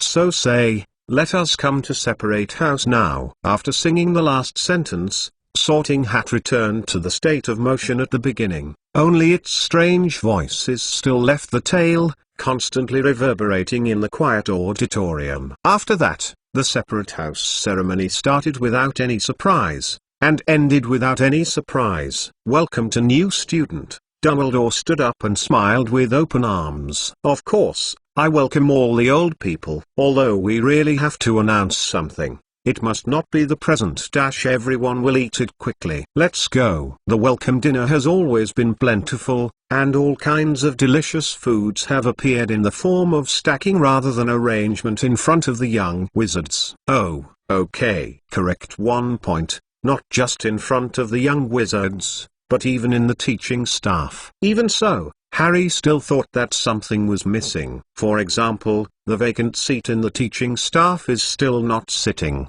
For example, the silhouette of Hagrid still does not appear in the auditorium. After everyone had finished the final dessert, the sweet syrup fruit pie, Dumbledore stood up again, making the young wizards quiet again. As mentioned before, Sorting Hat's songs are only clichés, really useful things, and you have to listen to the greatest white wizard of the present. When everyone's stomach bag is working hard for a rich and delicious meal, I want to ask everyone to listen to me about some of the precautions of the new semester as usual. First year new student needs to know that the Forbidden Forest on the hunting ground is not accessible. I would like to reiterate that senior students must also work hard to keep in mind. Then, the administrator Mr. Filch asked me to remind everyone that the school rules that need to be followed in the study life are posted at the door of his office. The list is a bit long, but it is necessary to look at it. Furthermore, this year's special, our team of teachers has 3 changes. Having said that, Dumbledore cleared his throat and continued with a solemn tone, now, we welcome Professor Grubbly Plank back here. She will be the teaching of your care of magical creatures. A very lively applause sounded from the long tables of the houses. It seems that Hagrid's teacher is actually quite a failure. At least everyone will be more grateful to the Grubbly Plank professor who has taught. As the applause fades, Dumbledore continues to introduce. We also welcome Professor Umbridge, who will be responsible for your defense against the Dark Arts course teaching. This time, The applause is obviously less. I am afraid that more of them are a kind of etiquette. It seems that everyone doesn't like the young girl dressed in the whole body. Finally, another new professor seems to have not arrived yet. But at this moment, he slammed his head and turned to look at the Umbridge professor with a hint of inquiry. Because she was standing and sitting, she couldn't really be much, so I really didn't understand it for a while, why Dumbledore stopped talking abruptly. At this time, everyone only heard Umbridge clear the scorpion, and everyone found out that she was already standing up and seemed to be planning to say something. Dumbledore didn't reveal much strange expression. He just nodded a little, then sat back in the chair calmly, waiting for her to speak. However, compared to Dumbledore, the faces of other teachers are not very good looking. Professor Sprout's eyebrows were straight and his face was quite awkward. Professor McGonagall narrowed his lips and squeezed an M between the brows. At this time, of course, Snape is indispensable. At this moment, he even screamed his tongue loudly and excused one's feelings in one's speech. The young wizards in the auditorium whispered, and even some students secretly laughed. This woman is too ignorant of the rules. Cough cough. Umbridge didn't care about it all. She had a false smile on her face, and the voice of the speech only made people think of a cup full of sugar-filled coffee, which was disgusting. Thanks to the enthusiastic introduction of Headmaster, but a teacher who will miss the first time with his students, I think it must be incompetent, as she interrupted Dumbledore's speech unscrupulously. The door of the auditorium was suddenly opened by the outside, and her speech was interrupted mercilessly. As the main entrance of the auditorium suddenly opened, the outside wind rushed in and drove the interior warmth. At the moment when everyone in the auditorium looked toward the door, a tall, silent silhouette marched calmly into the auditorium at a steady pace. I didn't see any extra movements, but just a few steps after he entered the door seemed to have some kind of invisible thread pulling, and the creak automatically closed. I heard that some people think that I am incompetent. I can't do it because I didn't hear it. Are you saying, Professor Umbridge? Card. The young wizards were so surprised that they never thought that when they thought they would never see Marks again, he returned to Hogwarts in an incredible way. Marks is a new professor? Hermione stunned. What's the matter? Marks? New professor. What is he playing? I am not dreaming. Ron was shocked. What is he going to teach us? Harry was also incredulous. There are new professors in the care of magical creatures and defense against the dark arts classes. What other classes are for professors? Marks's unexpected appearance, so that the entire auditorium was silent, the sound of the buzzing sound. Umbridge squinted slightly, his face looked at him subtly, and a burst of questioning laughter in his nose. This is the last new teacher of the school year. Oh, she broke the noisy hall in the auditorium with a little aristocratic laughter. Headmaster, which house is this student? In fact, like this noisy, I think I can still forgive. After all, child is always ignorant, isn't it? Marks is the same age as Harry this year, and his appearance has never been as good as great accomplishment. Judging by appearance, he is really just a student who has just entered 5th year. For Umbridge, who has always been immersed in the workplace and climbing unscrupulously,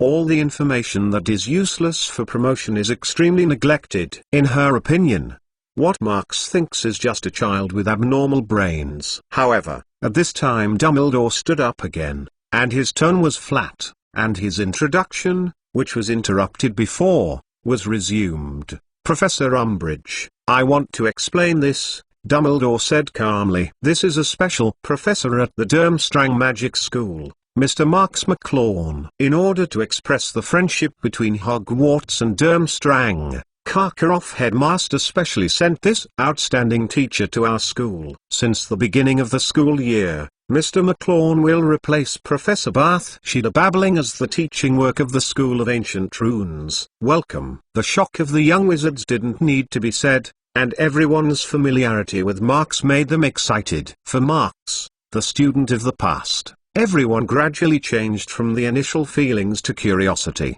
then to envy, fear, and admiration. A series of changes in opinion made Marx in everyone's mind more and more legendary and finally settled in numbness. It seems as if now, after a burst of surprise, everyone almost swelled up in a mechanical manner, and unabashedly revealed the strange expression of "Oh, this guy is starting again." The smirk on Umbridge's face was stiff, she seemed to be unable to understand Dumbledore's words, and the sharp voice penetrated the applause of the young wizards. "Dr. Goodteacher, are you sure?"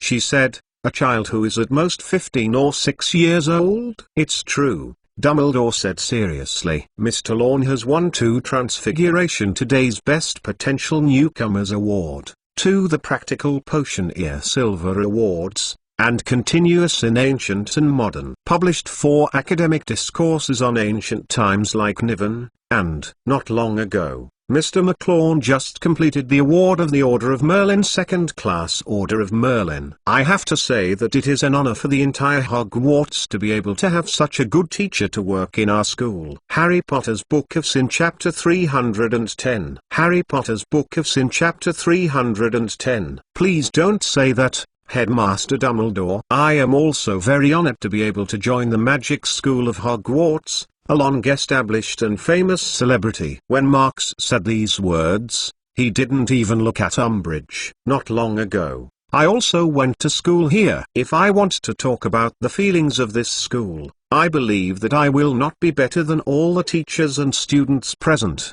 he said, turned and looked towards the students in the auditorium. "Here are the courage and strength of the Gryffindors, the wisdom and sensitivity of the Ravenclaws, the shrewdness and confidence of the Slytherins. Of course, there are also the Hufflepuffs that I personally admire, the hard work and loyalty." No one was interrupted by Marx's speech, and even Umbridge, who hated his heart, didn't. Umbridge is certainly not intimidated by Marx's achievements. There is only one reason for her to stop talking, that is, Marx's identity here.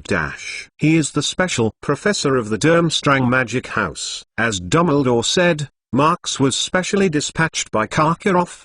His reason for coming to Hogwarts was to show the close circle of Hogwarts and Durmstrang to the Magic Circle. This is indeed the reason why Marx came as a special professor, but it is not just one reason, just one. In the long history of the Magic Circle, the Magic School's dispatch of personnel to each other is a rare but persistent communication. The biggest reason, however, is not a maintenance of friendship, but a kind of stability behavior developed by the International Wizards Federation. In other words, Marx is actually a dispatcher of the education department of the International Wizard Federation. He can be said to be completely airborne, and the Britain Ministry of Magic, which should be sandwiched in the middle, is directly jumped pass. The time at which the nail was knocked in was unusually puckwudgy, and the hardness was full, and Umbridge could not interfere with him. On the contrary, Marx has the duty to supervise the education of Hogwarts. If he goes to the Federation of Education Hall to reflect on the specific circumstances,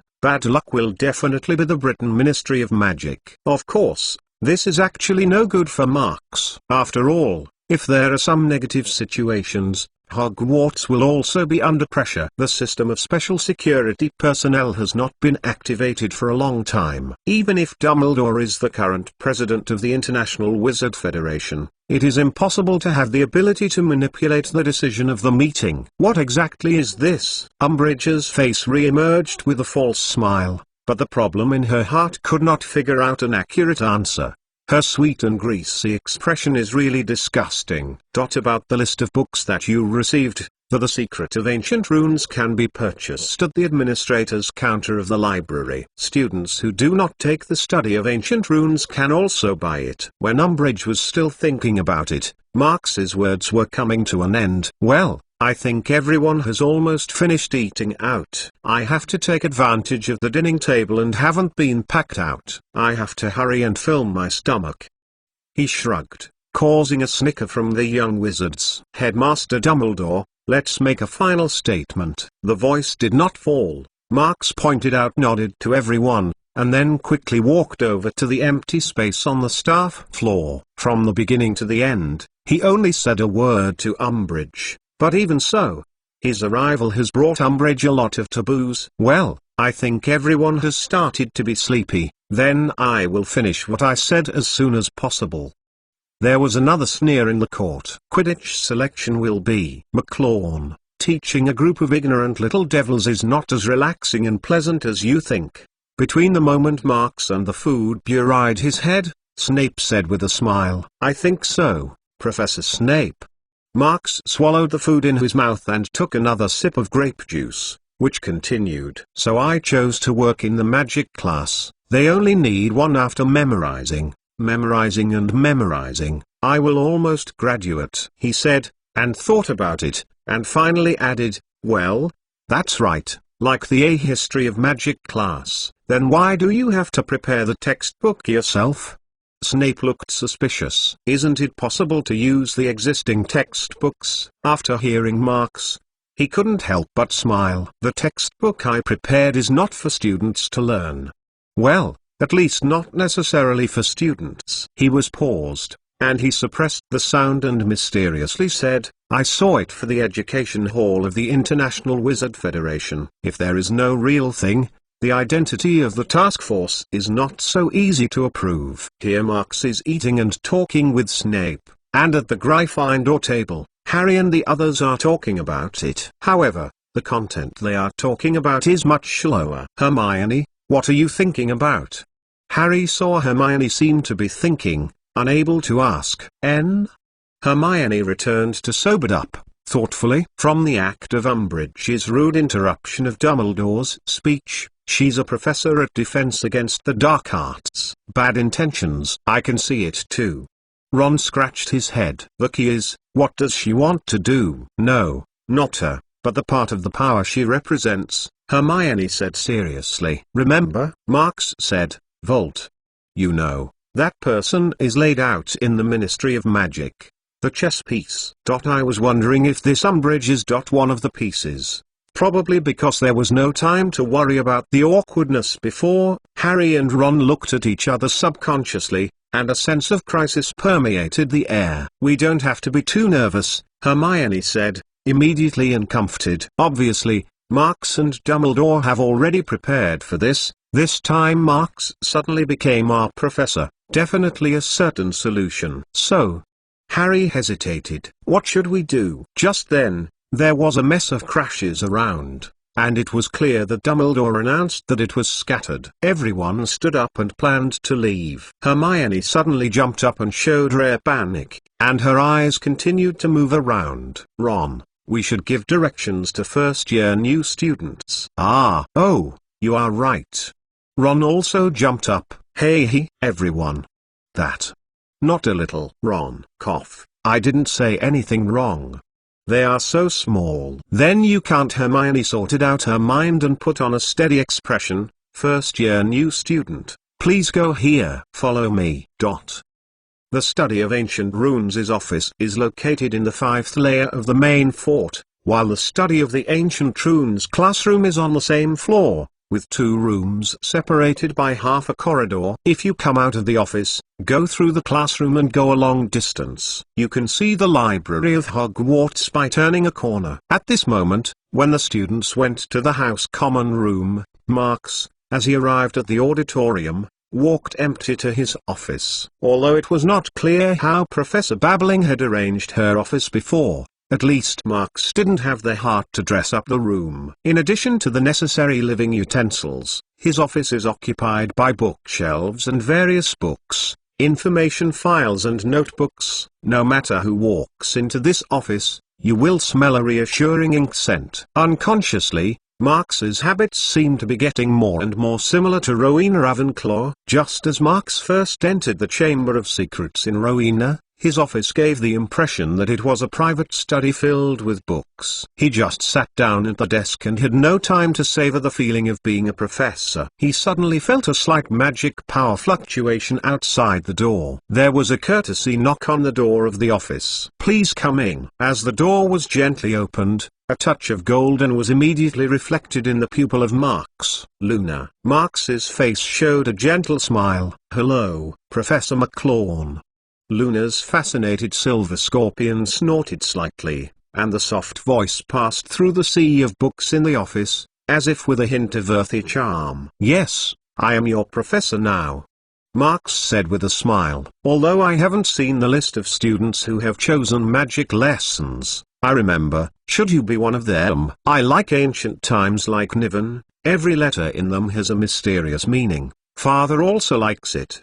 Luna said slyly. "Well, Mr. Lovegood published some articles like Niven in the Quibbler." "I did read it." Marx nodded, and then waved at Luna. "Don't stand up and come and sit for a while." Luna walked back like a walk, swaying to the desk, and on the other side of the wall, there was a chair that was crammed into piles of books. She sat down cautiously, and then she put her hand behind her back and showed it to Marx. "I and Father had given you a gift to celebrate your job," Luna said, revealing a faint smile. Father added, "Thank you for giving him an interesting piece of news." Harry Potter's Book of Sin Chapter 311. Harry Potter's Book of Sin Chapter 311. The next morning, in the auditorium, which was supposed to be the only destination in Normal, there were only a few students in addition to the teaching staff. Everyone seems to have made an appointment, and they did not come here for breakfast. Judgingly, this time there will be no people at the library door.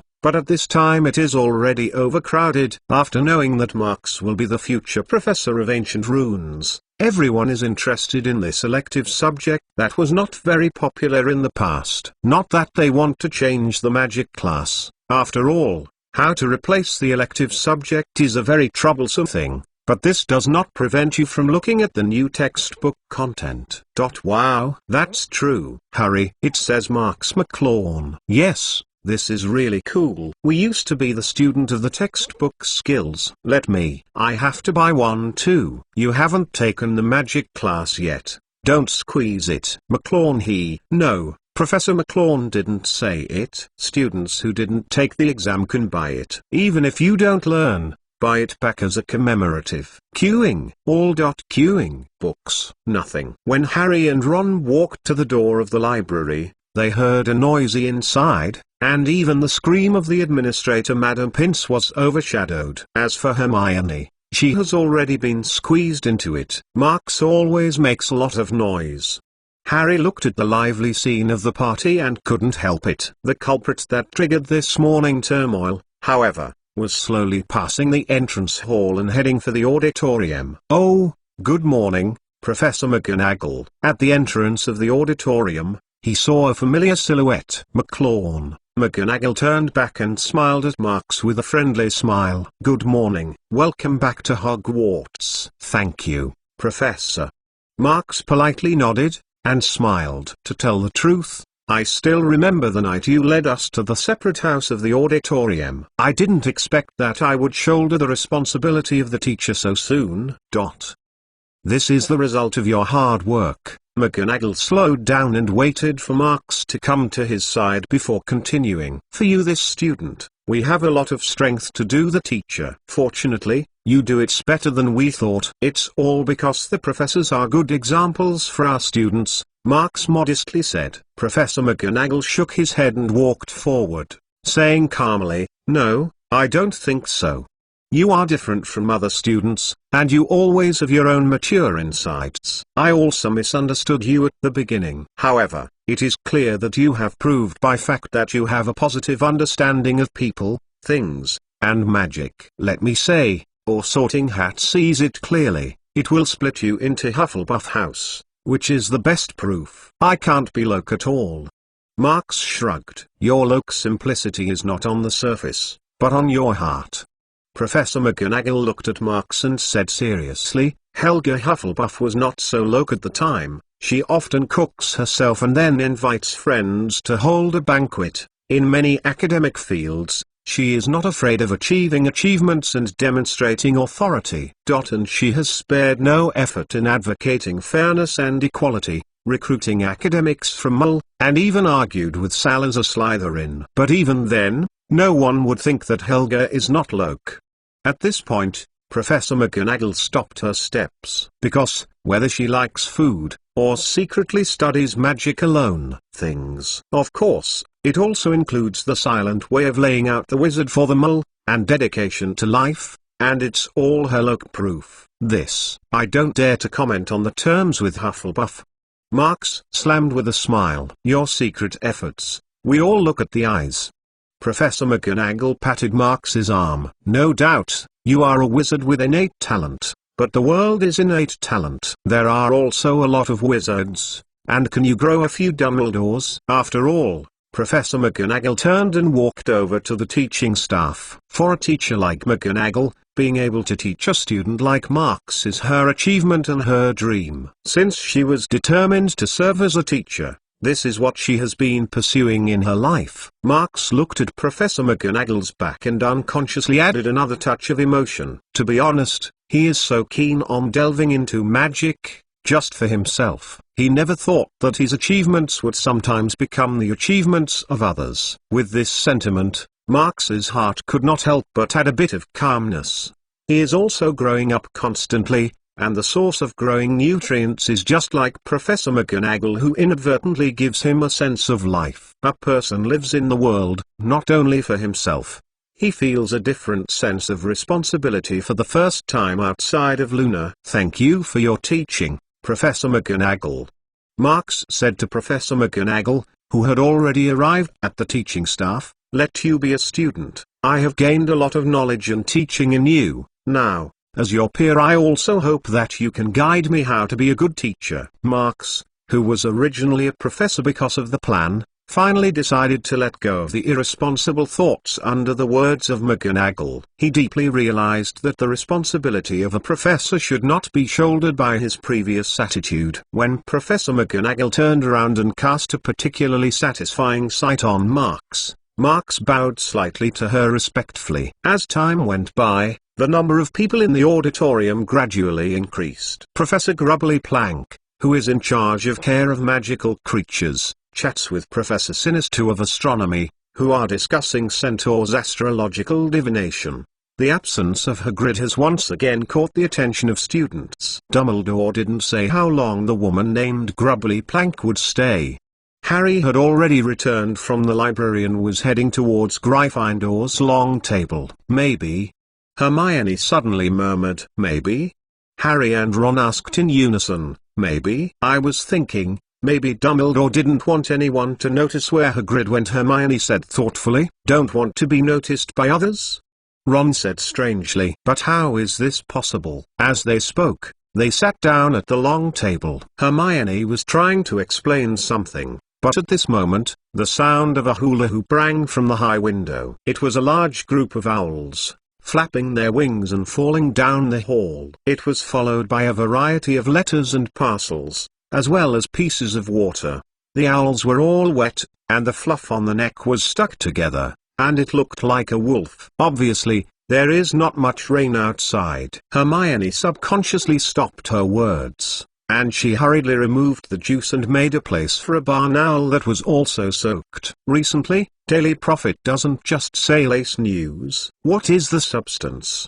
Harry wondered. How are you still booking it? That again. This is the first newspaper of the Britain Magic Circle. Hermione took out today's newspaper from the waterproof tube, and at the same time said in a serious way, to understand the Magic Circle's public opinion, you must rely on it. As she spoke, she hung the empty waterproof tube back to the owl's foot and, by the way, placed a copper canute in the holster on the other foot. Then she opened the newspaper and her entire face hid behind the newspaper until Ron and Harry had finished breakfast, and she closed the newspaper. Is there any valuable report? Harry asked, sipping orange juice and asking casually. It's still no point. She shook her head. Not even Marks's job as Professor Hogwarts. It seems to be useless. Ron spread his hand. At this time, Professor McGonagall has come over and walked back down the table, and distributed the curriculum to him. Merlin's chin. Ron glanced at him, frustrated. A history of magic, potion class, divination, defense against the dark arts class, Ping's old man, Snape, Trelawney, and surname Umbridge. The old woman is concentrated in this day. Is terrible. I really regret that I didn't choose the study of ancient runes. Harry couldn't help but frown. Unlike theirs, Hermione was happy to smile. Marx's class is there today. Just in the afternoon she was a little excited. I decided, I have to take time between class and lunch break, and review more like Nirvana. Is she going to raise her hand as soon as she enters the classroom? Ron saw it and couldn't help but whisper, I bet she can hold a whole class. Harry couldn't help but agree with nodded. At the same time, Marx, who had finished eating breakfast, happened to pass quietly not far away. He looked at Harry's side and saw that they were holding the curriculum in their hands, and they could not help but show a smile. In this case, I will take a good lesson for a while. Even if he is already familiar with the content of ancient runes, he can no longer be familiar with it, but teaching others can be no more than his own research. In addition to knowledge itself, teaching methods also need to be considered more. Can't he really just like the Professor Binns of the A History of Magic class, and use the point of knowledge to tile the knowledge point from beginning to end? I can guarantee that the ancient runes are much more interesting than you think. Harry Potter's Book of Sin Chapter 312. Harry Potter's Book of Sin Chapter 312. The study of ancient runes classroom is a very bright classroom, because there are many windows and they are facing southwest, so in the afternoon, the sun will invade the entire classroom through the window. On the walls of the classroom, a variety of slate, photographs and extensions are hung, all of which are samples of magical texts obtained through the hands of the archaeological scholar. It is those objects that contain ancient flavors that make this classroom covered with a mysterious charm. Standing by the window, looking out, the empty lawn in front of the castle, the breeze smashed, the neat lawn swayed with the wind, quietly swaying layers of green waves. If you look further into the distance, you can still see several continuous mountain ranges. Although you can't see them here, Hogsmeade Village is indeed in that direction. 1 or 2 owls will be taken from the side of the mountain, Axio, gradually enlarged from each and every one, and then with a few faint flapping sounds, half gliding to the west tower on the left side of the field of view. At the top of the tower is the school's owl shack. To put it bluntly, the environment of the study of ancient runes classroom is actually one of the very best in Hogwarts Castle. Learning here, at least it feels more fun and enjoyable than studying in the basement or somewhere else. It is reasonable to say that this excellent environment is enough to attract many students to take this course. However, choosing this student who is as boring as A History of Magic and who is more difficult to learn than divination is always able to be counted on by generations of seniors.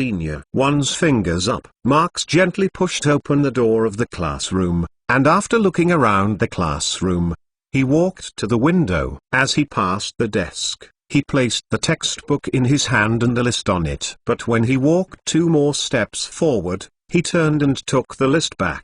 There is still a little while in the last class. At this time, the classroom is empty, and every step he walks will leave a clear rubbing sound. Marx stood in front of the window, pulled out the wand and waved it all. All the windows were open, and the face was a slightly cool breeze gently rubbing his neck, which made him feel refreshing. He bowed his head and casually flipped the list in his hand. The number of new students enrolled by Hogwarts is not fixed every year. The number of first students, new students like Marx and Harry, is especially small. Again, there are nearly 1,000 students enrolled in the school. Even if the electives are only voluntary, they are not so few on the list of candidates for the study of ancient runes in Marx. Currently, Marx takes over the OWL's class, and the total number of students in the 3 grades is 56. Among the students in the 6th and 7th grades, the only ones who choose the Ancient Runes Newts class are 15.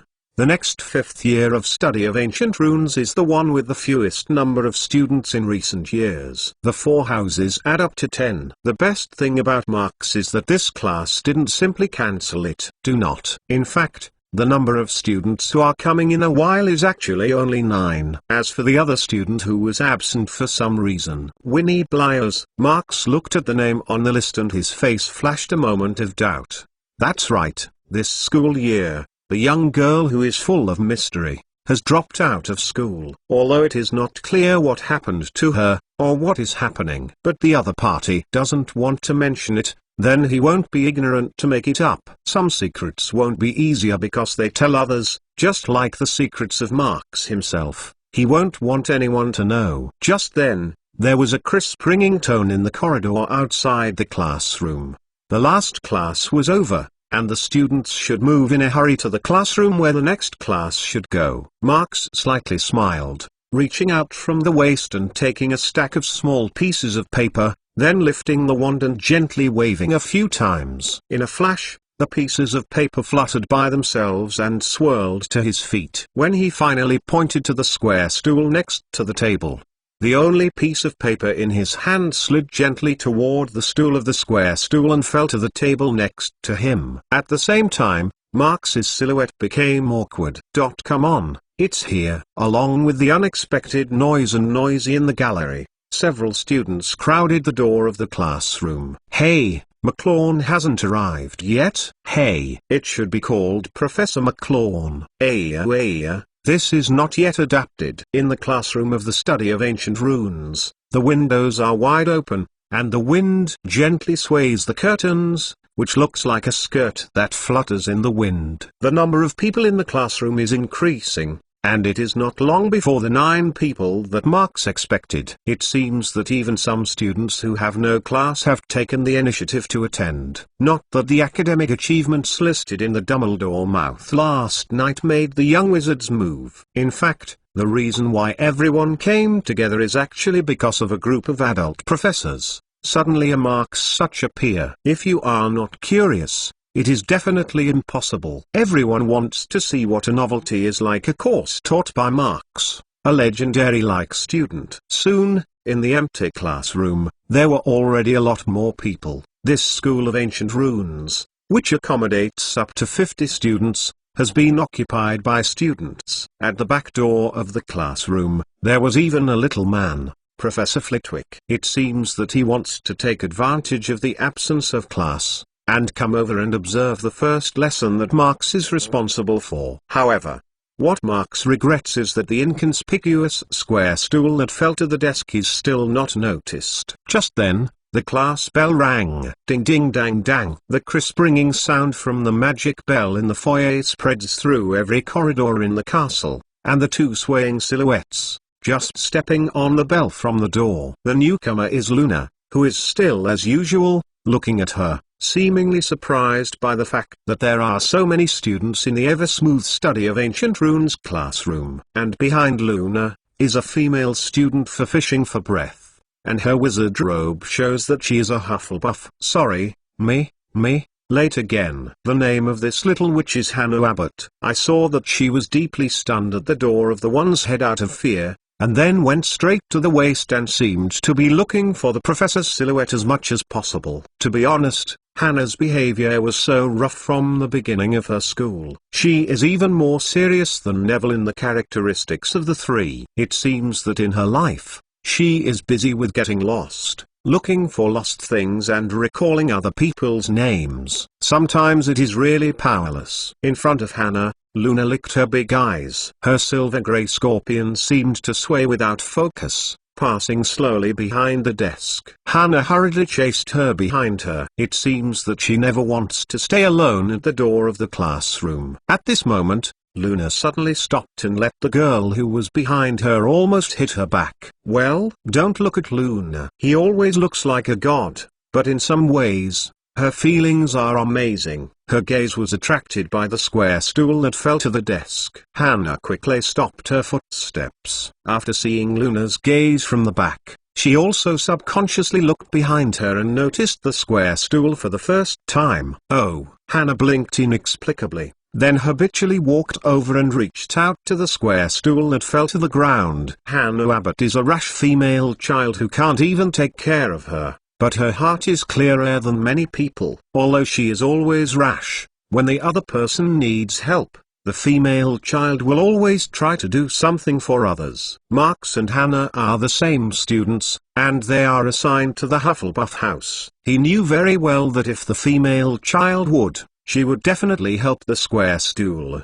The only question is whether she can pay attention to it. Just as Hannah Abbott lifted the square stool, The curtains on the side of the window, which were dancing gently, gradually showed a fuzzy silhouette, and in the sight of almost everyone's surprise, slowly become clear. The feeling is like that he is separated from the invisible wind by an invisible force. Although it is a bit awkward, it does not have a sense of disharmony. It's a good character that can't be ignored, but it's an insignificant, but can't be ignored.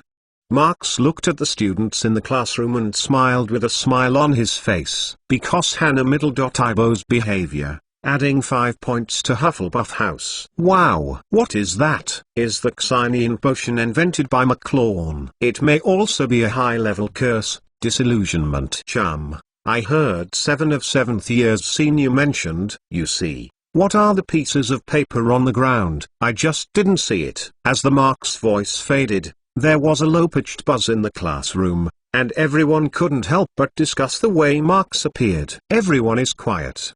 Marx said, his hand wand swaying. The little piece of paper on the square stool fell back to a point on the ground, and his figure was blurred again. Then he shook the wand a little, and the piece of paper on the floor immediately flew back to his left hand. This first lesson, I will clearly tell you one thing: ancient runes, with its unique charm and great value. Harry Potter's Book of Sin Chapter 313. Harry Potter's Book of Sin Chapter 313.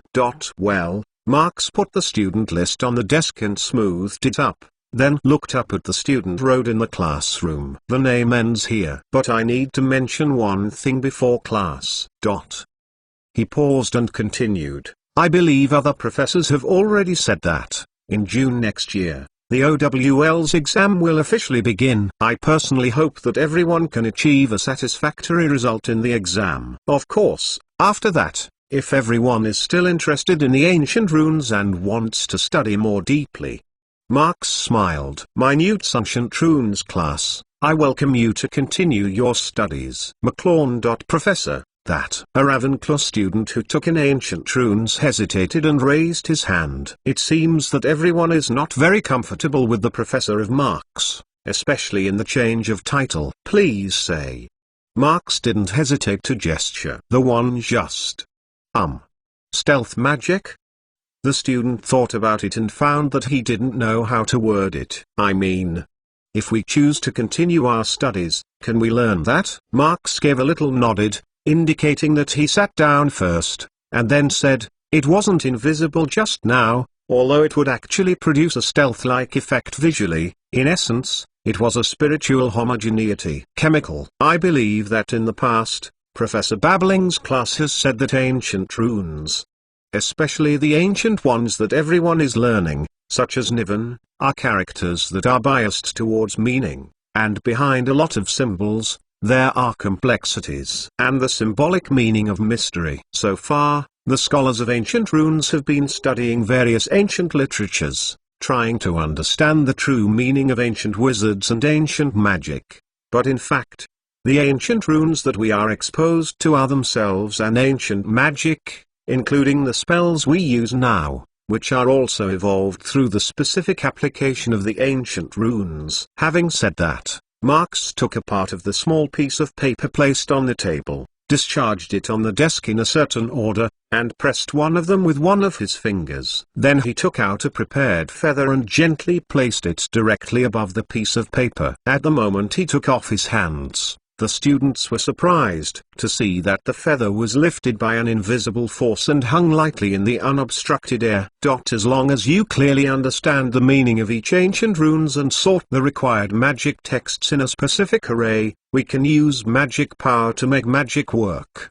Marx looks around the surprised faces in the classroom, revealing a slightly satisfied smile. Originally, he only looked at his own research, but he did not expect that when he could share his research results with others, the sense of accomplishment would be so enriched. Professor McLawn, is this levitation charm? Hermione, who was sitting in the front row, first came back to his senses, and she quickly raised her hand and asked. Hermione, who had been studying over and over again, found that she had no chance to show her strengths, because what Marx told us was a new discipline that was completely different from the past. Her question is like a stone, breaking the calm of the entire lake. After him, there was a burst of exclamation and questioning in the classroom. Quiet. Marx waved his hand, and the students closed their mouths in an obedient manner, and the noise was almost calmed down in an instant. Of course. He smiled. Not levitation charm. When it comes to this, Marx waved wand, and the pieces of paper flew up, then slowly fell on the first desk of each column. At the same time, the feather lost its magic support and settled quietly on the desk. It's just part of the levitation charm. We know that the levitation charm allows objects to move in accordance with the will of the wizard, not just floating. Marx sighs, and, as you can see, these papers are painted in ancient times like Nirvana. And ancient times, such as Niven, is one of the many ancient runes that are based on the ancient Phoenician rune. On the basis of the degree of profound mystery and the difficulty of understanding, it is the simplified version that is closest to our time. Text. That's all. In the past, modern wizards' general cognition of ancient runes was still on the level of ancient scripts. Although the wizards have learned through some documents that the ancient runes contain magic power, they are not detailed. In the magic circle of knowledge is power. Even if the wizard has studied some concrete results, most of them will only be used as an inheritance to continue to the future generations. Because of this, the power of magic will not be as good as one generation. Because even if magic loses inheritance, other wizards have no way of knowing it, and they can only let them rot in silence. The magic literature that once flourished in ancient times has evolved into the current ancient runes. It can be seen that Rowena was once a researcher in magic literature, and the research has been quite deep. However, why didn't Hogwarts leave any knowledge about magic literature? Marx has long had doubts about this issue. Perhaps the warning in the Book of Sin is correct. If Rowena is not as great as described in the record, isn't it normal to a sentimental attachment? However, there is still a lot of doubt about this issue, and Marx can't figure out a clue. In short, the mystery of ancient runes is far beyond our imagination. The explanation was just over, and Marx turned the subject again. Next, we started from the ancients that are most easy to understand, such as Niven. Slowly uncover the mystery of the ancient runes. Marx's study of ancient runes made the young wizards feel a different kind of novelty. If the past study of ancient runes is as drowsy as the history of magic class, then the current study of ancient runes really has the real feeling that this is also a magic. Although in the specific study, you still can't avoid the boring reciting. In fact, there are more things to remember than in the past. But everyone's interest has been shown by Marx from time to time. The application is hooked up. Perhaps, when the current second-year students rise to third year, the number of students taking this course will have a breakthrough increase. In the surprise of Professor Flitwick behind the classroom, Marx's first lesson ended quietly. However, in the Defense Against the Dark Arts class after 10 minutes, the mood of Gryffindor and Slytherin's fifth-year students has fallen to the bottom. In the Defense Against the Dark Arts classroom on the second floor of the castle, the new Professor Umbridge is sitting behind the desk, and the face that looks like a smile yet not a smile is filled with a disgusting hypocrisy. On the blackboard in front of the classroom, there are so few lines of words. Course targets. L.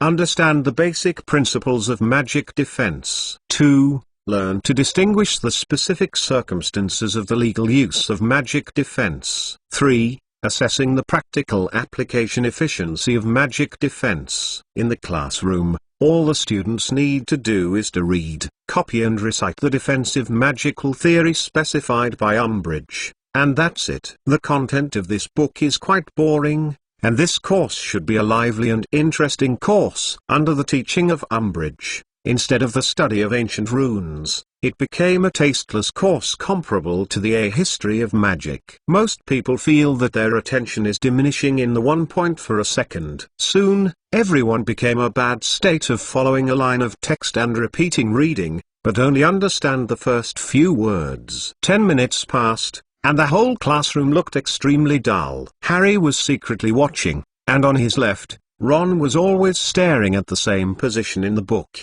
and the quill in his hand had already lost nearly half of his feathers. Harry turned his gaze to the right again, and then the numbness in his heart was swept away. There, Hermione was holding the right hand high, and a pair of sly eyes were nailed straight to Umbridge's face.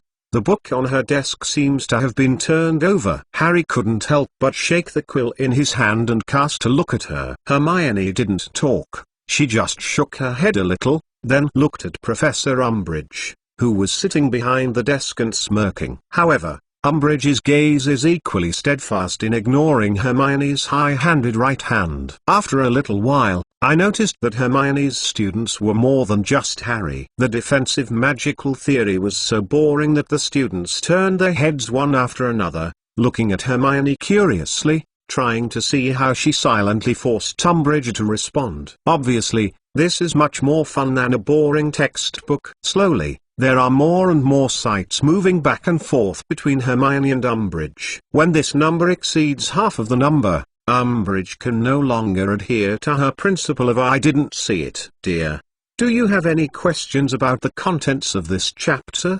She put on more false smiles on her face and pretended to be a pair of women who just saw her raise her hand. "Yes, Professor." Hermione stood up and stared at Umbridge's eyes, solemnly saying, "You let us read the chapter on getting started basics. I personally think." At this point, the students' faces have already appeared to look good, but I personally think that it is very pukwudgie color. Harry Potter's Book of Sin Chapter 314. Harry Potter's Book of Sin Chapter 314. Although Umbridge does not want to name Hermione at all, in the classroom, students ask questions as a right. Even if she wants to ignore it, she has to do it within a certain limit. "Hermione, Umbridge has already prepared his own set of rhetoric without agreeing to ask questions." In her opinion, the ignorant girl with a stubborn face must have wanted to be against her, because the female child's eyes are exactly the same as a stubborn boss in the Ministry of Magic. However,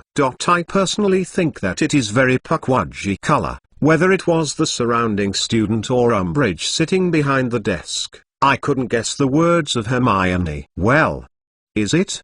Umbridge's face still had that sweet and disgusting smile, but the bottom of his heart was filled with a bit of discomfort. "Dear, since you think so, it would be better, sit down, keep reading." But Hermione didn't mean to sit down at all. She was still standing at the desk. Her eyes were firm and godlike. "Of course, I really like to read it, but," she deliberately paused, so that everyone's eyes are more concentrated, and then continue to say, "In fact, I would like to hear from you about this book. Some understanding of the book. I believe this will help us get better results in the OWL's exam." There is no doubt that a wide variety of students will have a changing class for teachers of all kinds. In the final analysis, the direct goal of students going to school is to achieve results in the exam. No matter what Umbridge intends to do at Hogwarts, she comes in as a professor, so she must respond to Hermione's words. Because of Hermione's remarks, not only did she have nothing wrong, but she also showed her admiration for the textbook. "Oh, of course, dear." Umbridge pressed the inexplicable irritability in her heart. She was covered with a smile. "What is your name?" "Hermione Granger, Professor." Hermione replied quickly. "Very well, in your words, I clearly feel your love for this book." Umbridge nodded. "Of course I will give you a concrete explanation, but that must be after you have read it. Miss Granger, I hope you finish reading the first chapter, okay?" "Professor, actually?" Hermione squinted and squinted, and then looked up again.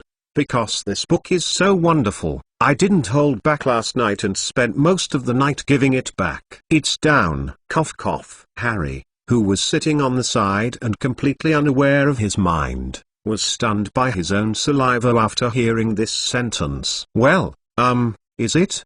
The smirk on Umbridge's face was a little bit stiff. "You can recite it." Chapter 1. the basic principles of getting started. As we all know, magic defense is a discipline that protects teenagers from inappropriate spells. Based on its nature, we should start from a legitimate and reasonable premise to protect ourselves from being. Hermione had a very smooth back, not even a cockroach. But to be honest, although Umbridge read through the book, she asked her to go back one time, she really didn't have that ability. I have to open the book to look at it, even if her face is really thick, but it is just in vain. Because even if Hermione is wrong, it can only be rewarded. After all, as long as Hermione starts to back, she is right, a good student who loves to learn. Well, it's okay, it's very good.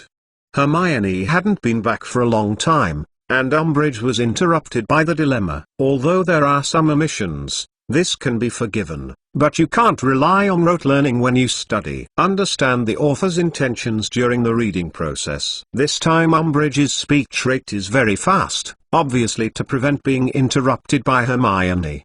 Because her first 2 sentences were just the pretexts, she had to regain control of the situation. If she was chosen by Hermione, she would not be able to pay for it. However, Hermione did not pick up the words of Umbridge's 2 face-lifting words. She just stood in her seat and quietly waited for Umbridge's lengthy words to come to an end. After a few minutes, when Umbridge once again warned everyone to read the textbook, don't just look at the surface, Hermione spoke again. Yes, Professor Umbridge is very good. We should have a deeper understanding of the theory of the author of this book, Mr. Wilbert Slinker, she said very seriously, nodded, and continued, on this, I read an important point of Mr. Scarlin in the book. Mr. Scaring said that any aggressive defensive magic should not be encouraged. Yes, my class will teach you how to learn magic defenses and protect yourself if they are legal, safe and risk-free. Umbridge picked an eyebrow. Miss Granger, you have any questions? I agree very much with this point of view, because it will neither hurt others nor hurt yourself. But, having said that, Hermione's right hand's thumb and forefinger subconsciously licked her, which is some of her emotions in the heart. But our Mr. McLawn, Professor of Ancient Runes, did not follow this point. Her speech rate has suddenly increased. At the personal audio-visual session during the summer vacation, Professor McLawn ran Voldemort with an aggressive magic, and he actually won the Order of Merlin, second class Order of Merlin. Professor Umbridge, I think Professor McLawn's behavior is to disrespect Mr. Slinker and teach you, and he is not responsible for himself.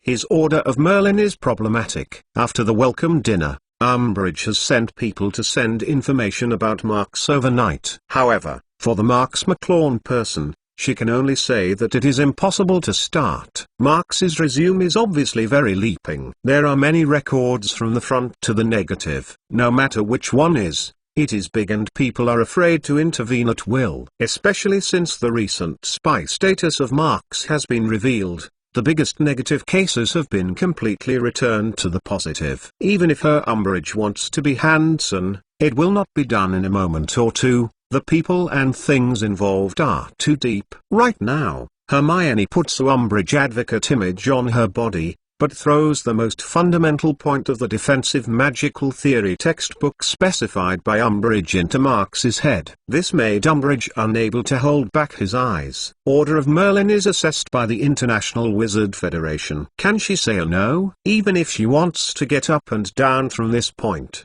she must be prepared to have sufficient evidence in secret. If she dares to talk nonsense in public, maybe someone will ask her to go to Wizengamot for tea. So these words Hermione can say, but she can't. Who made her not only a professor, but also a senior official of Ministry of Magic? Well, I am going to reflect on the Ministry of Magic about this issue. Umbridge was actually taken back by her, but at this time she could only take the fire back. Miss Granger, please sit down. Umbridge struggled for many years in the Ministry of Magic and relied on various improper means to climb to the top. Even so, I can climb so high in the Ministry of Magic that her surface skills are quite brilliant. At least, under the attack of Hermione, she still has no anger, but the smirk on her face is already full of enthusiasm. However, This time it was Hermione's turn to ignore her willpower. "Thank you, but..." Hermione pretended to be reckless. "Since the International Wizard Federation has awarded Order of Merlin to Professor McLaughlin, we can continue to learn from the defensive magical theory, which is contrary to the Union's honor. Of course." Umbridge deeply took a deep breath. The International Federation gave Mr. McLaughlin honor to recognize his achievements and contributions. As to whether his actions are appropriate, this requires further review and discussion, she said kindly in a sweet to greasy way. "So, I just said, I am ready to reflect this to the Ministry of Magic. Please sit down, Miss Granger." Hermione, she sat down. She finally sat down. This is the single thought head that passes at the same time in everyone's heart. In the later class time, Umbridge never said a word again, and the students also closed their mouths firmly. Nothing else, just because of Hermione's words. Let them feel that what they are saying now is superfluous. Everyone is going to negate this textbook. Can you still do better? In the case that most students do not like Umbridge, there are only a few who can stand up and say a few words. Not everyone can do it with the professor. But from another point of view, since Hermione can use the soft knife to get the old woman to have a hard time, isn't it better? When the ringtone of the class just sounded, Umbridge immediately walked out of the classroom with the book, and didn't even return. "Hermione, what happened to you? Isn't that like you?" Harry and Ron were both surprised. But Hermione was laughed. "Yeah, I know this too." She shrugged. "In fact, at first I just wanted to argue about the contents of this book. But Umbridge has always ignored my hand, but it has made me more time. Think about it. And then I suddenly remembered the behavior of Marks and Dumbledore yesterday. I think that is telling us something." Harry Potter's Book of Sin Chapter 315. Harry Potter's Book of Sin Chapter 315. Marks and Dumbledore told us about their actions. For Professor Umbridge, we don't have to be afraid of her.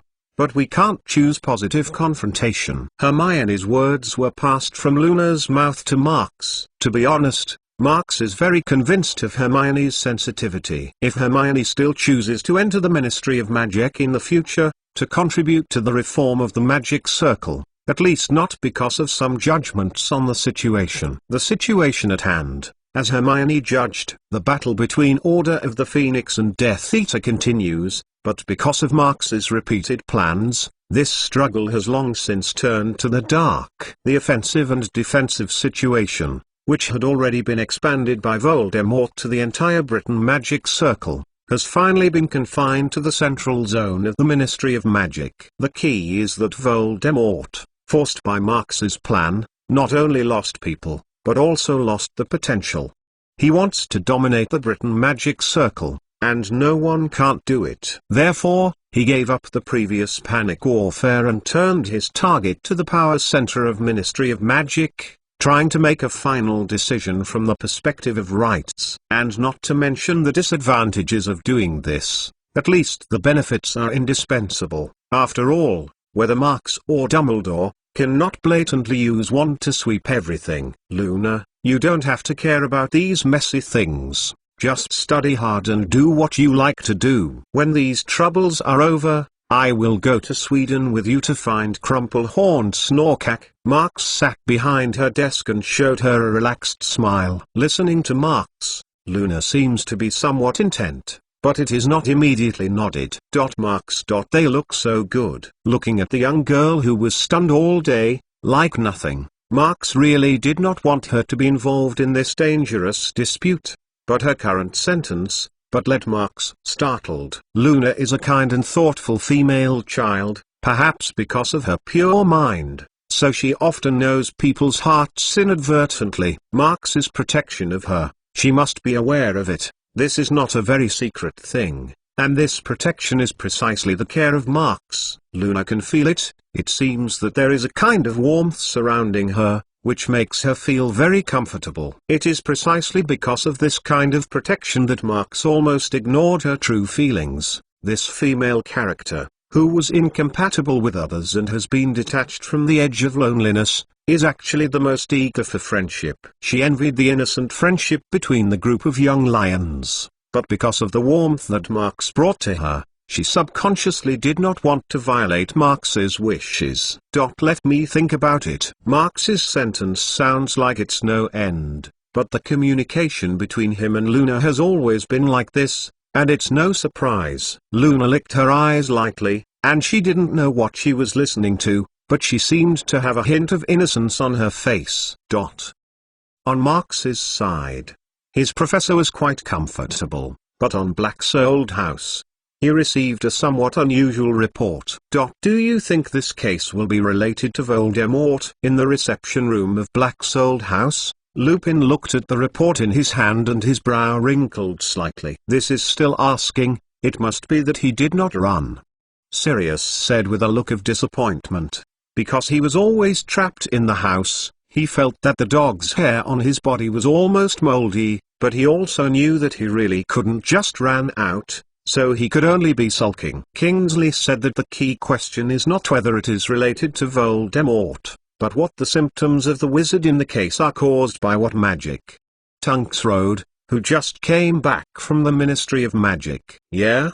Lupin thought for a moment and shook his head again. I want to say that this is very different from McClawn's Black Death, but there are also some things in common. Both are confused. It is said that it is related to the soul, but specifically, I am not sure.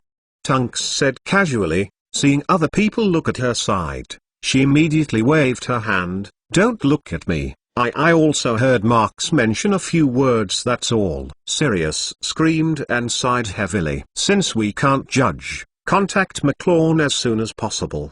Lupin pondered for a moment, then decided decisively, Molly, you have to trouble you to give McClawn a secret number? Okay. Mrs. Weasley complied, then turned and walked upstairs. The mind is unclear, staying in a long time, then gradually falling into madness, and showing a very strong desire to attack.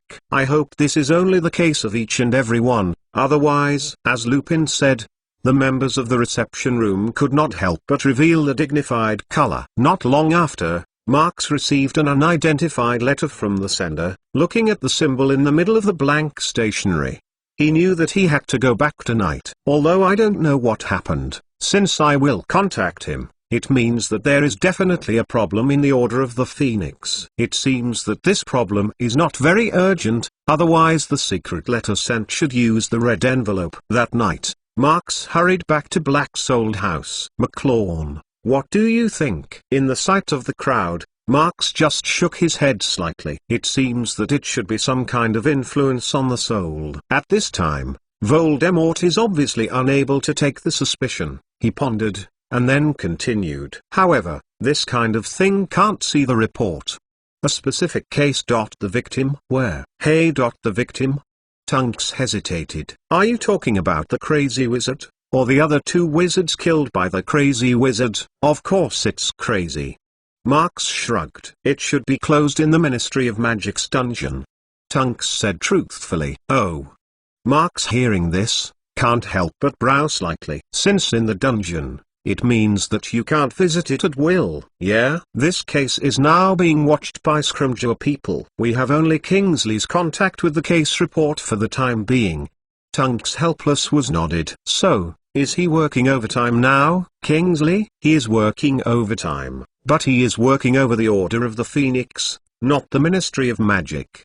Tunks spread his hand. He can only indirectly contact the case. Now the scene of the crime scene was explored and I hope to find some reliable clues. Is it? Marx said, looking down at the report file in his hand, and then handed it to Lupin. I will go to Kingsley first. If you can't, you can only rely on you to find a way to get close to the crazy wizard. He said, the previous move in the Department of Mysteries was too big. I am not suitable for the moment. Go for a trip. If there is nothing to gain, I will not come back. I can't leave the Hogwarts for the time being. I still need to worry about it, and I will always pay attention to whether there are similar cases. Having said that, he paused and added, if you find it earlier than the era of Ministry of Magic, find a way to bring the victim back, of course. The premise is to pay attention to safety. Okay, I know what to do.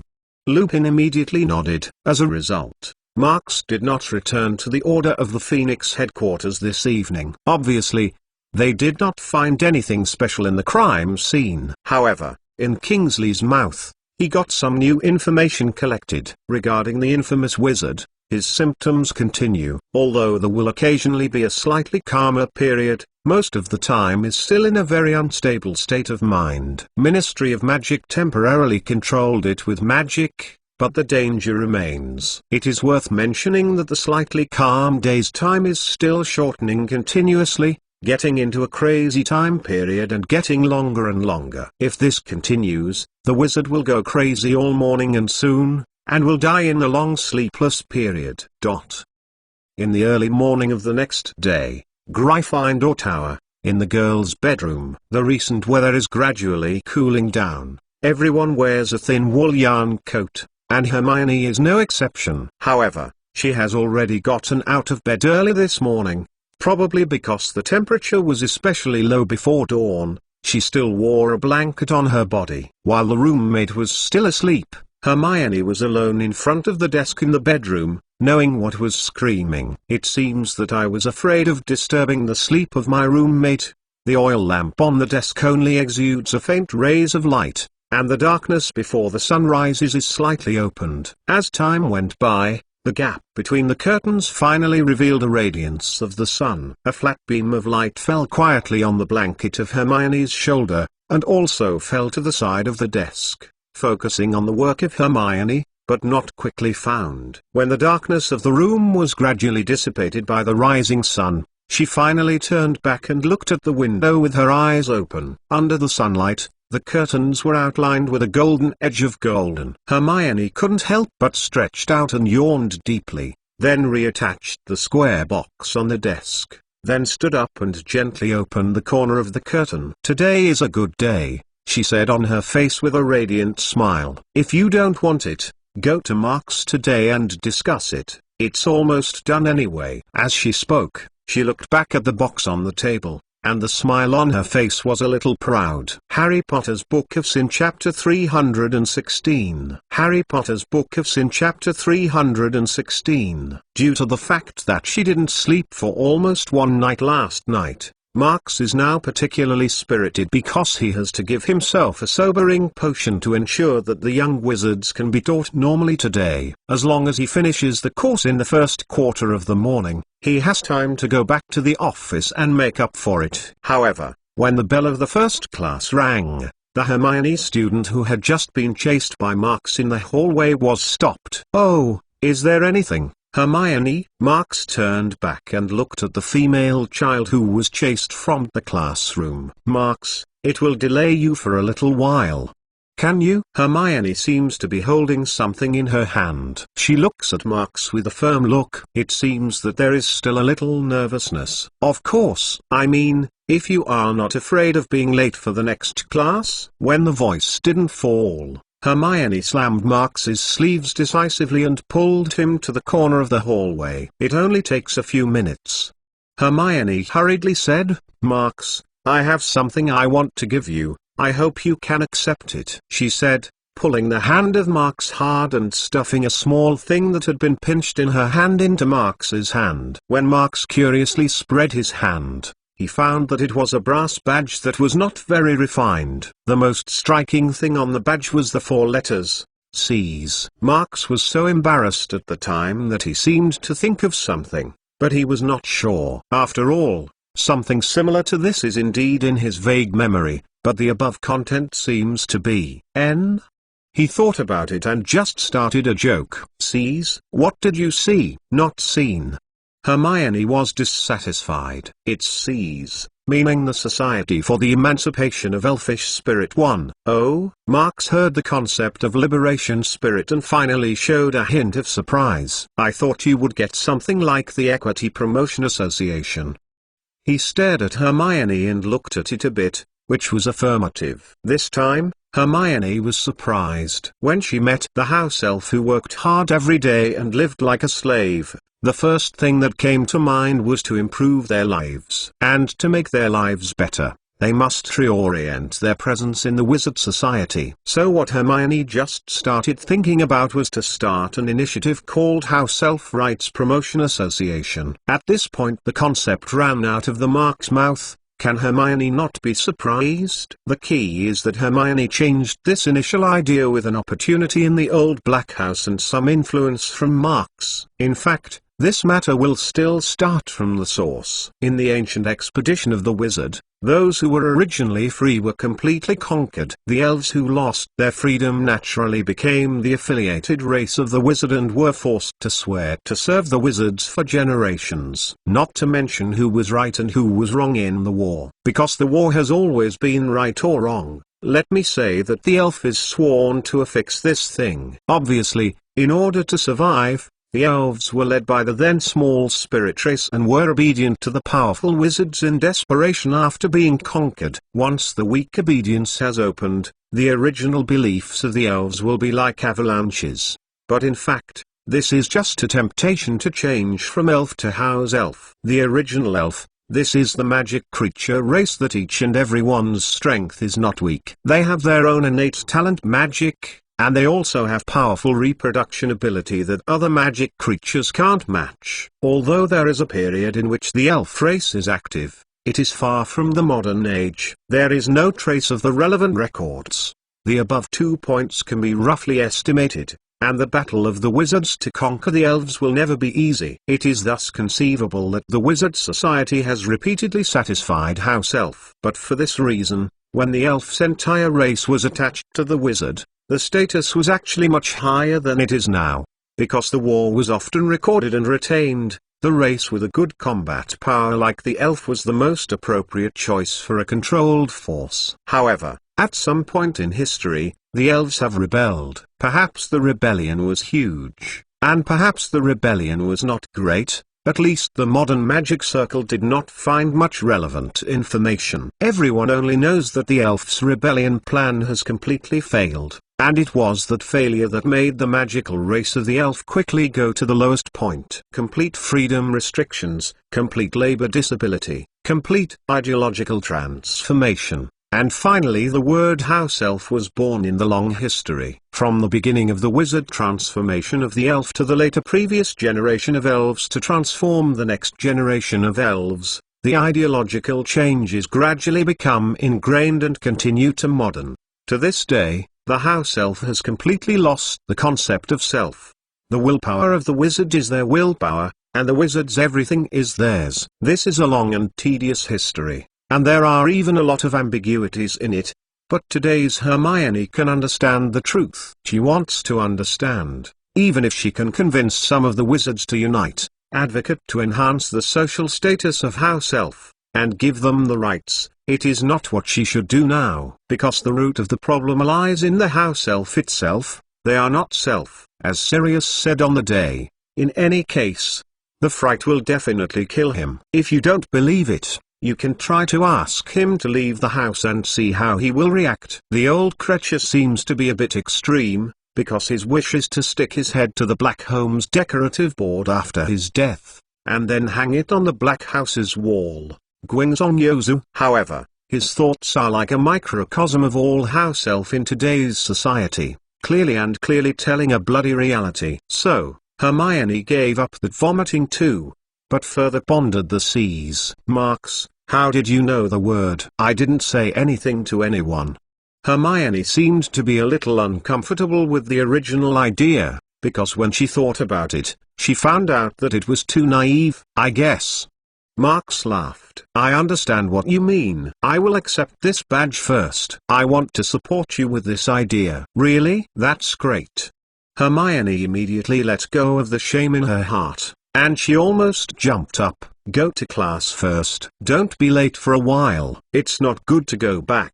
You can come and talk to me about your specific idea of how self-spirit liberation. Go ahead. Okay, Hermione nodded. After running for 2 steps, she turned again and said seriously, thank you, Marks. Looking at the back of Hermione running away, Marks subconsciously touched his chin. Not to mention Hermione's kindness and ideals, At least the house elf race, if it is handled, it will indeed become a very powerful boost. Once I remembered the house elf group on the small island of Rowena, he couldn't help but tickle. At first he didn't intend to disturb the quiet life of the little guys, but if Hermione could just toss this sees a good sign, then he might as well take the power of the little guys to get something done. However, if this is not handled well, it will become a double-edged sword. He does not want to do anything that harms others, so this matter needs to be considered more. Marks thought as he walked down the hallway to his office, and on the way he suddenly felt tired, and with the body coming out, the effect of the sobering agent was over. He made a big yawn, then pushed the door of the office and walked in lazily. If you have a class in the afternoon, you have to wake up before lunch, Marks whispered casually, and as the ping rang, the office door was slightly ruthlessly closed. On the other hand, Hermione got Marks's affirmation, so don't be too happy. The next section is herbology. On the way to the greenhouse, the smile on her face has never disappeared. Even in the greenhouse, when Professor Sprout started class, she still slightly snarled, as if she would laugh again in the next second. Beside her, Harry and Ron stared at her with suspicion, screaming hard. What good is she doing?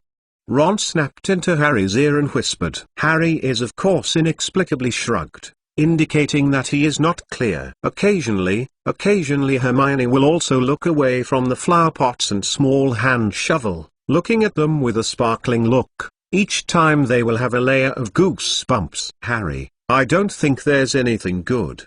Ron. Hermione didn't pay attention, and sneaked into Harry with a serious look. Let me say, let's not stay in the common room for a while, go back to dormitory. At this moment, Hermione once again glanced at them very sharply, and the sight was as if they were looking at the animals that were being slaughtered. Ron. Harry lowered his voice and decisively said, I have to admit, I must listen to you this time. One Society for the Emancipation of Elfish Spirit, translated as House Elf Spirit Liberation Association, abbreviated as SEAS. The organization's main idea is to liberate the spirit of House Elf, created by Hermione Granger.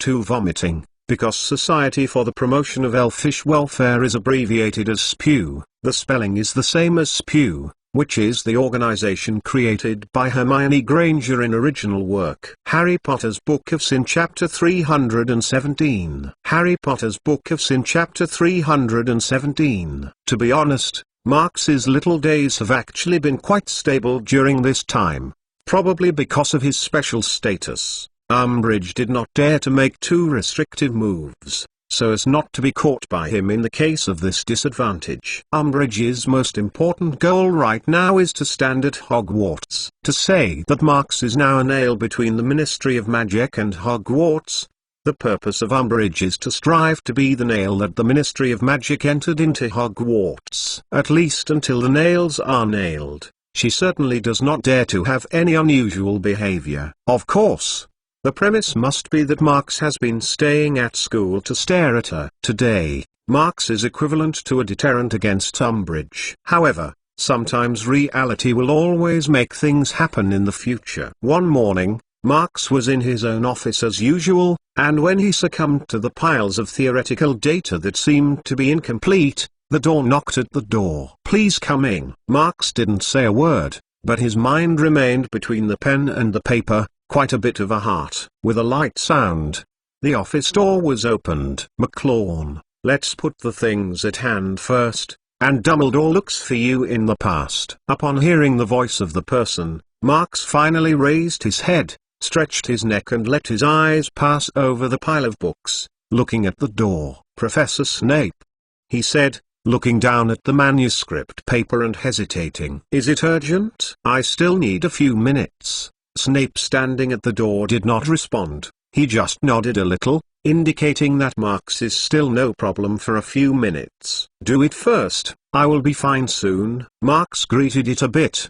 then immediately lowered his head, and the previous brushing sounded again. For Snape, Marks's attitude toward research is worthy of recognition. At least he himself believes that the priority of magic research should be relatively high. which is the quality that every wizard should have. Soon, 6 or 7 minutes passed, and Snape waited calmly, without any impatientness. Then Marks finally lifted his head again, then pulled out wand and slammed it on the table. Accompanied by the sizzling of Hoo-ah-lee-la, Quill's pen was cleaned of ink and quietly lay back in the pen case. The lid of the ink bottle automatically flew back to the mouth of the bottle, squeaking tightly. The manuscript paper was also in order, stacked neatly, and fell over a stack of data piles on the right-hand side. And when magic took effect, Marks stepped out of the desk and walked over to Snape at the door. "Sorry, I have kept you waiting, let's go." Snape was nodded at random, and the two walked side by side. It was only a surprise to Marks that this time it was Snape who first asked questions. "Are there any new discoveries in potion recently?" In fact, Marks's best potion study at the time is not his best one. Although his current level of potion is still improving, the speed of running forward has already dropped. If it is a single subject, Snape is still a lot better than Marks, especially in terms of some deeper potion theory. Snape is not a star or a half stronger than him. Seeing that Snape was interested in discussing a few words with him, Marks also started to talk. The two men walked and talked. It was not long before they found themselves standing in front of the headmaster room. The side effects of fooling are not called side effects, because that is the principle that it works, so there is no possibility of eliminating side effects at all. Snape said as he reached out and knocked on the headmaster room door. "It is true. It is only the kind of pharmacology of fooling. It is very difficult to understand." Marks spread his hand. "If you are lucky, you can't see it, and you don't even have the possibility of data." When the sentence was finished, the door slowly opened, and the two men stopped talking. In fact, the number of times Dumbledore has been looking for him has fallen dramatically since Marks took over the Order of the Phoenix. At least since the beginning of the school, Marks has hardly ever been to the headmaster room. Today, I found out that Dumbledore's recent look seems to be better than before, especially the look of the spirit, making him look like he is 10 years younger. Of course, even if Dumbledore is 10 years younger, he still can't erase the fact that he is over 100 years old. "Professor, is there anything to find me?" Marks immediately asked, straight to the point. It is because Dumbledore hasn't been looking for him recently, so once he is called, it means that the focus of this meeting is undoubtedly on the grounds of calling him. In other words, he does not need to talk nonsense, just ask. Sure enough, Dumbledore's expression is still gentle, but there is nothing to pull the home of the mind, and then go straight to today's theme. It's like this. Dumbledore sat behind his desk and looked at Marks. There was a secret letter from Hagrid and Madame Maxime, saying that it was a bit of trouble on the Polish border. As for whether you want to rush over, help them, then you can take your own ideas. As he said, he picked up wand and waved a hand, and a small piece of paper on the table flew lightly toward Marks. This is what Madame Maxime sent, her white cheeks back. Marks didn't have much to say. He reached for the piece of paper and looked at the contents. This note is very cautious. In order to avoid being seen by the Death Eater on the side of Voldemort, the actual content is quite limited. It only uses a few ciphertext words at the key points, but it tells them what kind of embarrassing situation they are in. I was driven into the troll community by 3 crazy trolls, then I was trapped in the cave all the way. Marks just want to say that the two can no longer be reliable. It is Marks's decision to let Hagrid go to find the giant community, because after all is half-giant, it is definitely more efficient than ordinary wizard. This judgment is absolutely correct. Dumbledore also contacted Madame Maxime and accompanied Hagrid, because Voldemort must not be able to deal with the group of giants at the moment. Even if he still has people to go there, he will not be sent in this period. In the absence of the Death Eater, Hagrid's chances of success are actually very large. Even if you can't convince the giant to stand on the Order of the Phoenix, at least 2 are not likely to help each other. It's time to move a nest of the remaining giants, so that Death Eater can't find them later. But who knows? Hagrid and Madame Maxime are actually blocked by a group of giant subspecies,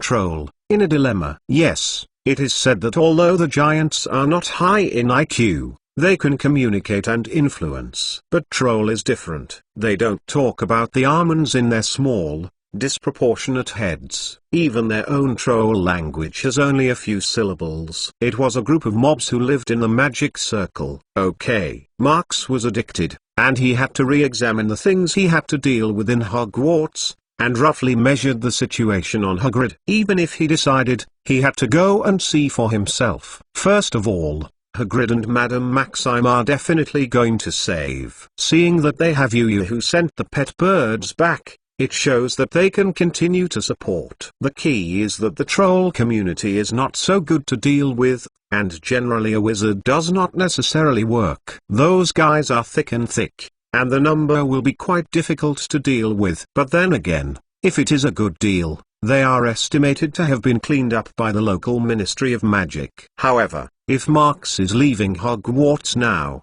who will Umbridge rely on? Once no one is holding her, Hogwarts is estimated to be unsettled. Dumbledore is not good for the old woman who is not well-being, because he can't openly confront the Ministry of Magic. Thinking about it, Marx had to shake his head. Umbridge, this person, can't move yet. Although she will be a nail that the Ministry of Magic nailed into Hogwarts, her existence is still useful in Marx. If she is now the grass to scare the snake, it will only be nailed to it.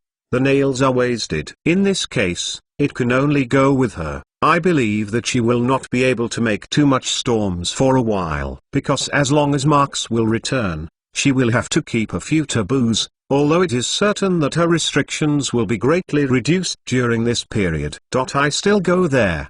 Marx thought about it and said, of course, I will get back as soon as possible. After Dumbledore heard it, he still didn't say anything. He just smiled and nodded, nothing more. Professor Snape, you have to let Filch post a notice. During the time when I was out of school, the magic class changed to reading a book. Marx turned his head and said to Snape, who stood silently, the students who currently take the study of ancient runes are basically really interested in this subject, and they are consciously not a problem. Snape, hearing this, said with a look of suspicion, are you sure? About half an hour later, Marx, who had roughly packed the essentials, immediately set off for the border between Poland and Belarus. According to the ciphertext in the note, Hagrid and Madame Maxime are somewhere in the mountains. Since there is a troll community there, I believe that it will not be much trouble to find them. It's just that Marx went there, but he never thought that he would meet a long-lost old acquaintance there. Harry Potter's Book of Sin Chapter 318. Harry Potter's Book of Sin Chapter 318. Because Marx's apparition problem is always unresolved, he now considers making Portk everywhere. He used to go from Xbuttons to Durmstrang, and when he was in Germany and Denmark, he had done two by the way so that he could get it when he needed it. Of course, this is not something that can't be said casually. After all, Portk's control is very strict. Even if he can control the magic power fluctuations and prevent some of the detection methods of Ministry of Magic, it will be very troublesome if it is found. Portk is a very convenient means of moving. It is not only easy to make, mobile, but even easy to transfer. It is no wonder that Ministry of Magic controls this thing so tightly. At the moment, Marx is like the previous few times, holding a red that looks very festive. When the space suddenly twists, in a blink of an eye he disappears into the grove outside the school gate. Marx went to Berlin, Germany, which is very close to the Polish border. However, it is a pity that Hagrid and Madame Maxime are in the border between Poland and Belarus, not Germany. After being blown by the high-altitude wind on the broomstick for 4 hours and 20 minutes, Marx finally crossed the whole of Poland and arrived at the destination he was going to. Lead the way, little guy. Find your master. Marx falls between the gullies mountain range, and then pulls out a cute bird from the inside pocket of the robe. It was a pet of Madame Maxime, a white-cheek forest owl that was good at long-distance flights. I saw the little guy standing in Marx's palm. His head slid 2 turns, accompanied by a pleasant tweet, fluttering his wings and flew to the left. Marx saw it and immediately leaned forward and drove up the broomstick. In fact, it was actually very close to the troll community. After more than 10 minutes, when Marx followed the little guy over a ridge, he immediately found some signs of troll activity. Those stupid big men with low IQ and huge size will always leave a very eye-catching mark on the move. And because they always like to break some trees of the right size as weapons for hunting, they often pull the branches by hand, and the leaves are everywhere. No, it didn't take long for him to see a troll that was placed. When Marx passed over it, it was still lying on the grass. Who slept? This taste is really. You can smell it so far. Troll's stench is world famous, and it can be said that they are an alternative weapon. Marx hurriedly flew higher and then continued to fly forward. It can be seen that the more you go forward,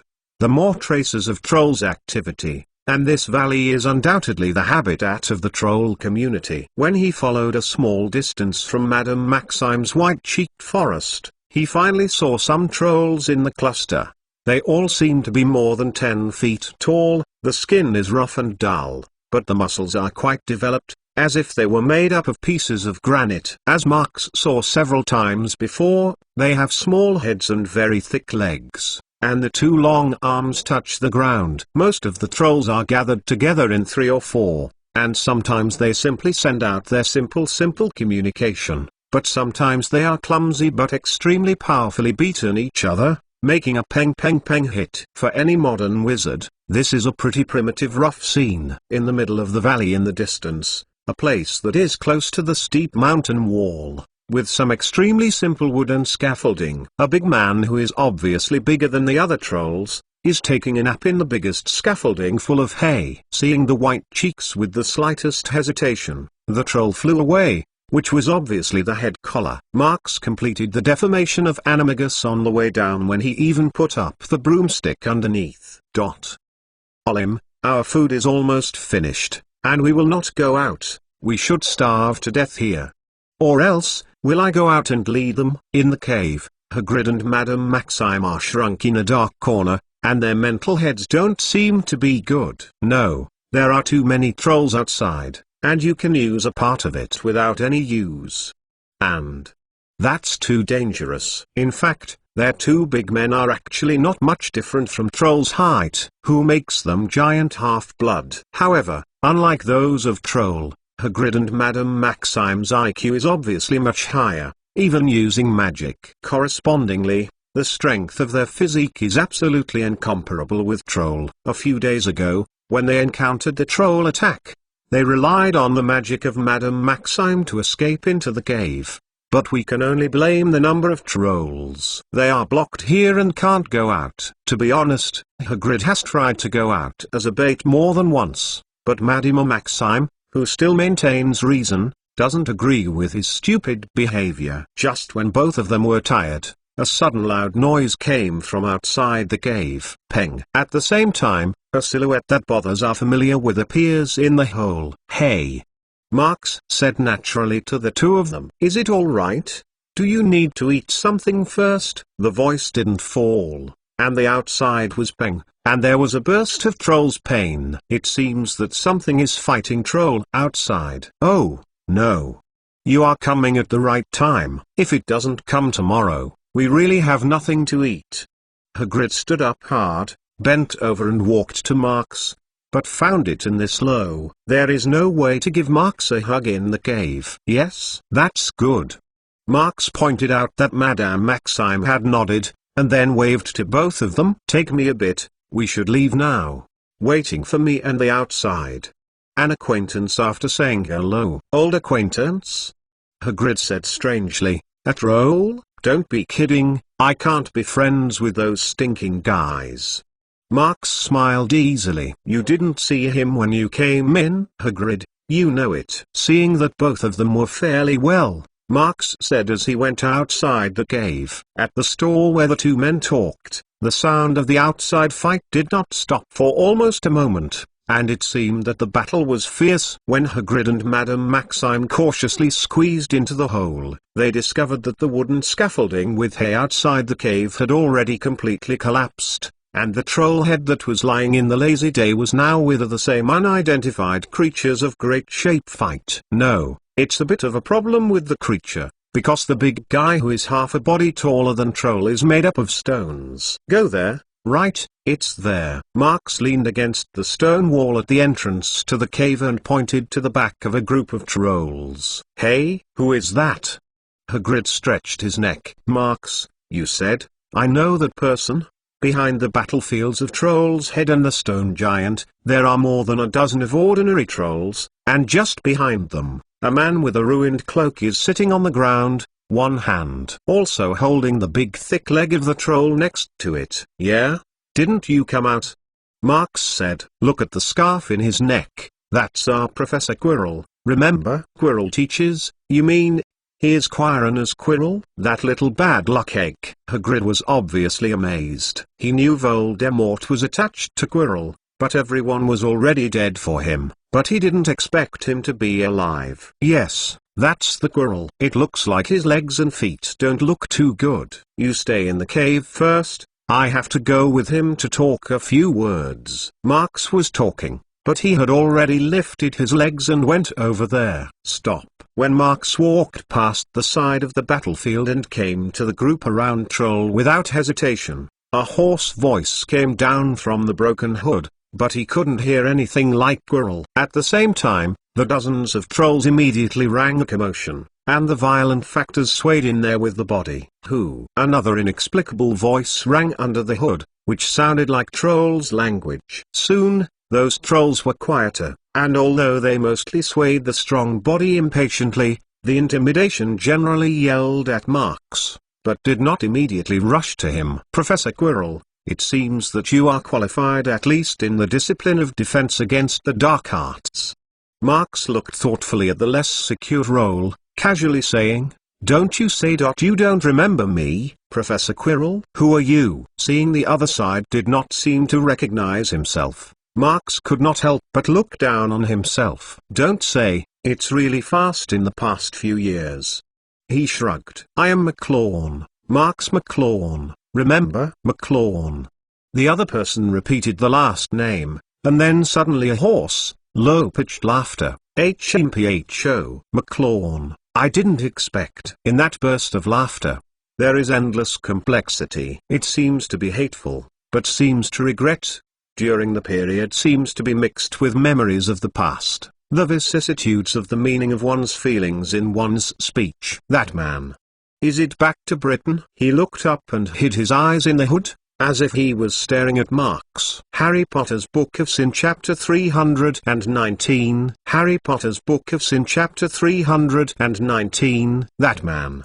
Is it back to Britain? Quirrell's face was deeply hidden in his broken hood and asked Marx in a low voice. Voldemort. Of course, I have already gone back. Marx nodded, staring at the shadow in the hood, as if to see the darkness. Yes, yeah? This is a matter of course. Quirrell said softly, as if he was talking to Marx, but he seemed to be talking to himself.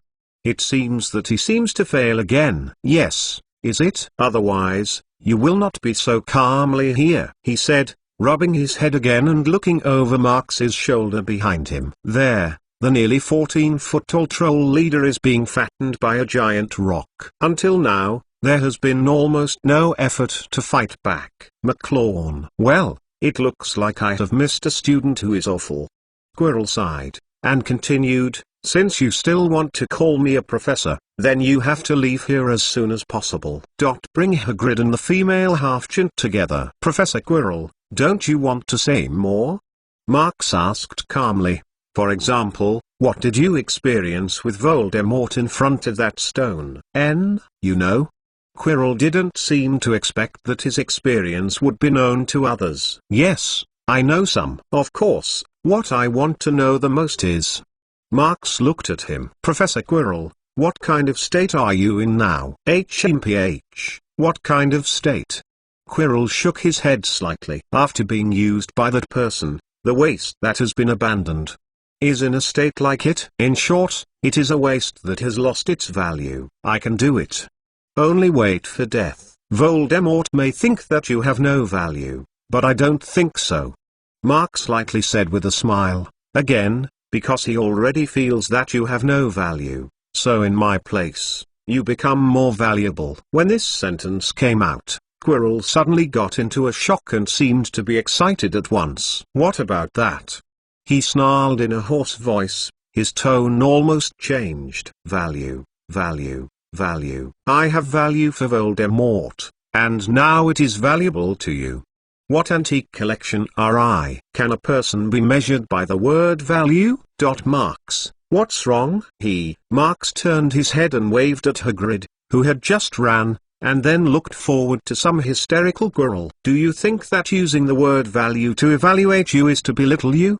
He spread his hand. At least in my eyes, everyone can be measured by value, including myself. Everything we do is accumulating our own value. Think about why you should learn and why you should work hard. What is Dumbledore hired to be a teacher? It is for your head. Sticking of Voldemort. I remember. Did you travel around to accumulate practical experience? You want to make yourself more valuable, you want to gain more valuable experience beyond theory, and your efforts, those ideals. Is there anything wrong? Do you think there is a problem with the word value? Having said that, Marks suddenly shook his head and said, the word is okay, the problem lies in the angle you look at it, your experience, your pain. Let you see the perspective of this world has changed, that's it. Do you know why I still call you Quirrell, Professor? He paused, and the topic turned. It's just because you are in my heart, there is value. And value? Quirrell seemed to lose strength all over the body, and he almost leaned on Troll's lap and muttered to himself. Do you not feel that you have value yourself? Or why do you go to this place? In my opinion, it is not surprising that you are in this mountain. Marks asked very directly, what are you doing so hard to get here? I don't want to die. Silence for a moment. Quirrell struggled to say, I shouldn't have died so much. I can't die like this. Worthless. So you escaped the mountain, so you didn't move back to Britain without impulsiveness, so you hid here. I'm right? Marks said with a smile. Yes, you are right. Quirrell struggled, took a deep breath, and the cold air slammed into his lungs. I woke up from the unknown ruins that day and found that I was not dead. Obviously he all asserts that he will use his death to achieve his strength. But I am not dead. Perhaps for this reason, the dark magic he applied to me is gone. I have regained my mind. I tried my best to drag this already ruined body and escaped from that place. This is not easy. Marks looked at him. Of course it's not easy, but this is not the point. Quirrell said with a wry smile. The point is that I am not a wizard at all. What am I now? Squib? Mole? Disabled? I am not myself. No, right? Don't you say that I still have value? He said, suddenly breaking open his cloak. But I can't even say when I will die. Maybe tomorrow. No, it may be the next second. When Quirrell's cloak was opened, Hagrid couldn't help but scream. No wonder he always sits on the ground in a weird posture. No wonder he always has to hold Troll's legs. This is entirely because if he doesn't do this, it is difficult to maintain his sitting position. Quirrell was also wearing a more ruined wizard gown than the cloak, almost barely hanging on him. What is revealed in those huge holes is the body that has been deformed and deformed. The body is as if the flesh and blood of the whole body has been drained, the skin is close to the bones, and the entire abdominal cavity has completely collapsed. And his face, how it looks like awkward, looks unusually scary. He said that he could die in the next second, but he could look at him like this, but it would make people doubt that he is still alive. Even if it is always calm, like Marks, I can't help frowned at the moment. Is it just like this when I woke up? He suddenly asked. Quirrell glanced at him. The eyes were unusually large on his sly face. No, when you wake up, it's just powerless. It's like this every day. It's hard for you to still be sensible. Marks shook his head. The average person looks at himself as a ghost, and most of them have already collapsed. It doesn't matter if it's useless. McLawn, do you still think I have value for you? Of course, Marx without the slightest hesitation. "You are dead if you are dead. Of course, if you are alive, you will be more valuable." The voice did not fall. He turned away, and the wand in his hand waved. It turned out that at this moment, the stone giant he made with transfiguration had already stunned the troll head. During his wand wave, the stone giant suddenly lost the strength to support his body. "While broken a place. Let this group of trolls stay away from here. I want to check your status as soon as possible. If you want me to see, you may not necessarily die. If you really want to die, you can't wake up. According to my research, the enchanted monument will not make you a state of death." Listening to Marx, Quirrell simply snorted and said for a while, the group of trolls seemed to be reluctant to pick up the faint head and walked to the distance. Marx used the levitation charm to move Quirrell into the back cave. Under the horrified expression of Madame Maxime, he smacked the body of Quirrell's body and touched it for a while. In terms of physical condition, there is no other dark magic. After a while, Marx used the wand to reach Quirrell's sternum. "It's just that your vitality is obviously dissipating in the passing. Well, I have to help you again. Check the soul." It was a long time before Marx walked out of the smashing cave and greeted Hagrid and Madame Maxime waiting outside. "How is that guy?" Hagrid was curious. "I can't die for a while, but I can't live for a long time," Marx said, sticking out an index finger. "There is more than a month left." "No way?" Hagrid glanced down into the cave subconsciously, but saw Quirrell still closing his eyes and lying on the ground silently. "I still remember that when he was a student, it was a pretty good little guy." "There is no way. It's not easy to say right now," Marx shrugged said. "The situation here can be complicated. Some things, I haven't studied it yet. His body and soul are constantly dissipating, and no specific reason can be found. It is said to be dissipating, but that situation gives Marx the feeling that it is like being sucked away by something. Of course, this is just his speculation based on some signs." "Right, Hagrid. How are you trapped here?" Marx asked. "Why don't you leave with magic? For example, dissiparation?" "He won't. As for my words, it's because I can't use it," Madame Maxime said. She pulled out her wand and raised it towards Marx. "I saw that the wand had been broken by external force, and half of it was swaying in the air, only a small part was still connected." "Oh.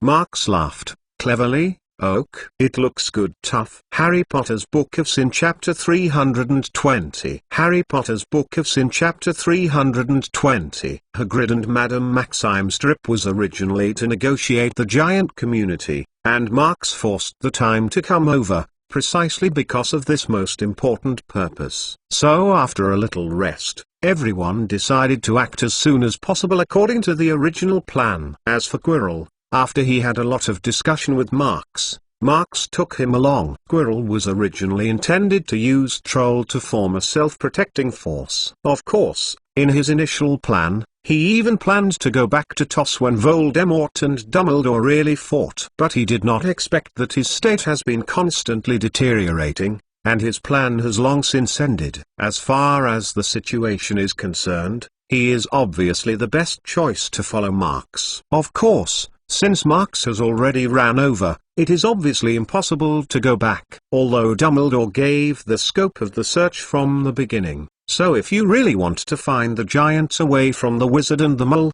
you still have to pay more. At this time, the more people, the faster the natural progress will be. After entering the border of Belarus, several people decided to go to the local magic circle and turn it around. Dam also had to buy a wand again. The Belarusian wizard is now mostly concentrated in Minsk. After the World War II of the mole, there has been a good reconstruction, and now it has been completely settled. Madame Maxime seems to be familiar with the situation here. Of course, people are the headmaster of Buttons, and it is certainly a matter of course. Because Quirrell wasn't really right to take with him, Marx and Hagrid followed Madame Max to a small gallery near Victory Square after he was moved into a mole lodge. probably because the entire city has just been rebuilt in recent years. Most of the buildings are very clean, and the architectural style here is simple and clear, which makes everyone's mood wide open. However, I don't know if the wizards like to make the mysterious relationship of the entrance to the wizard settlement. This gallery looks very old. Moreover, compared to the sun shone brightly outside, the gallery not only appears to be lack of light, but even because some of the aisles are too narrow, and people feel quite depressed. Oh, is it here? Because Madame Maxime's wand is broken, Marx is now ahead of the game. After all, opening the entry still uses wand. When he walked into a gallery with blank frames on both sides, he immediately felt a relatively faint magic power fluctuation. Is it here? Without waiting for Maxime to answer, Marx swayed a pair of pure white oil paintings that wand hangs on the wall, and then he found something like that, and tapped the corner of the frame of the painting. Suddenly, a wonderful grey-white wave gradually spread from the canvas of the oil painting, and it was stained with a large wall, as if it were a white pigment that was overturned, and even a wave of water was faintly revealed. Dynamic. It's here, said Madame Maxime, curiously asking, McClone, have you been here before? Marx didn't answer. He just went back and laughed and took the lead. The cool feeling is familiar, because the entrance to the 9 quarters of the station at King's Cross Station in the country, the feeling of passing the wall column is also the same. When Marx stepped in, he only felt a blur of sight, and then it was a feeling of openness. After crossing the entrance is a brick pavement that can drive 2 carriages side by side. On both sides of the road, the buildings that are very different from the style of the Britain Magic Circle are row upon row. Although it doesn't look too big here, it probably is because most of the buildings are square and the colors are red and white, but it is quite atmospheric. And where Marx appeared, it was a grey-white wall on the street. Then I will go to the wand shop first. Look at it. I will go there. I remember there is a bar for catering. Well, if you remember correctly, it should be called Georgie. Madame Maxime is still so elegant. She went along the road to the right hand after taking a leisurely ritual. Marx, I said. Throw the guy in the Mole Lodge. No problem? Hagrid asked with a little concern after separating from Madame Maxime. Marx hearing this, waving carelessly, nothing. Quirrell can still have a good relationship with Droll in that state. It shows that his ability is really small. Besides, the food is ready for him. Nothing to worry about. Oh. Okay. Hagrid hesitated and nodded. It's better to worry about yourself than to worry about him.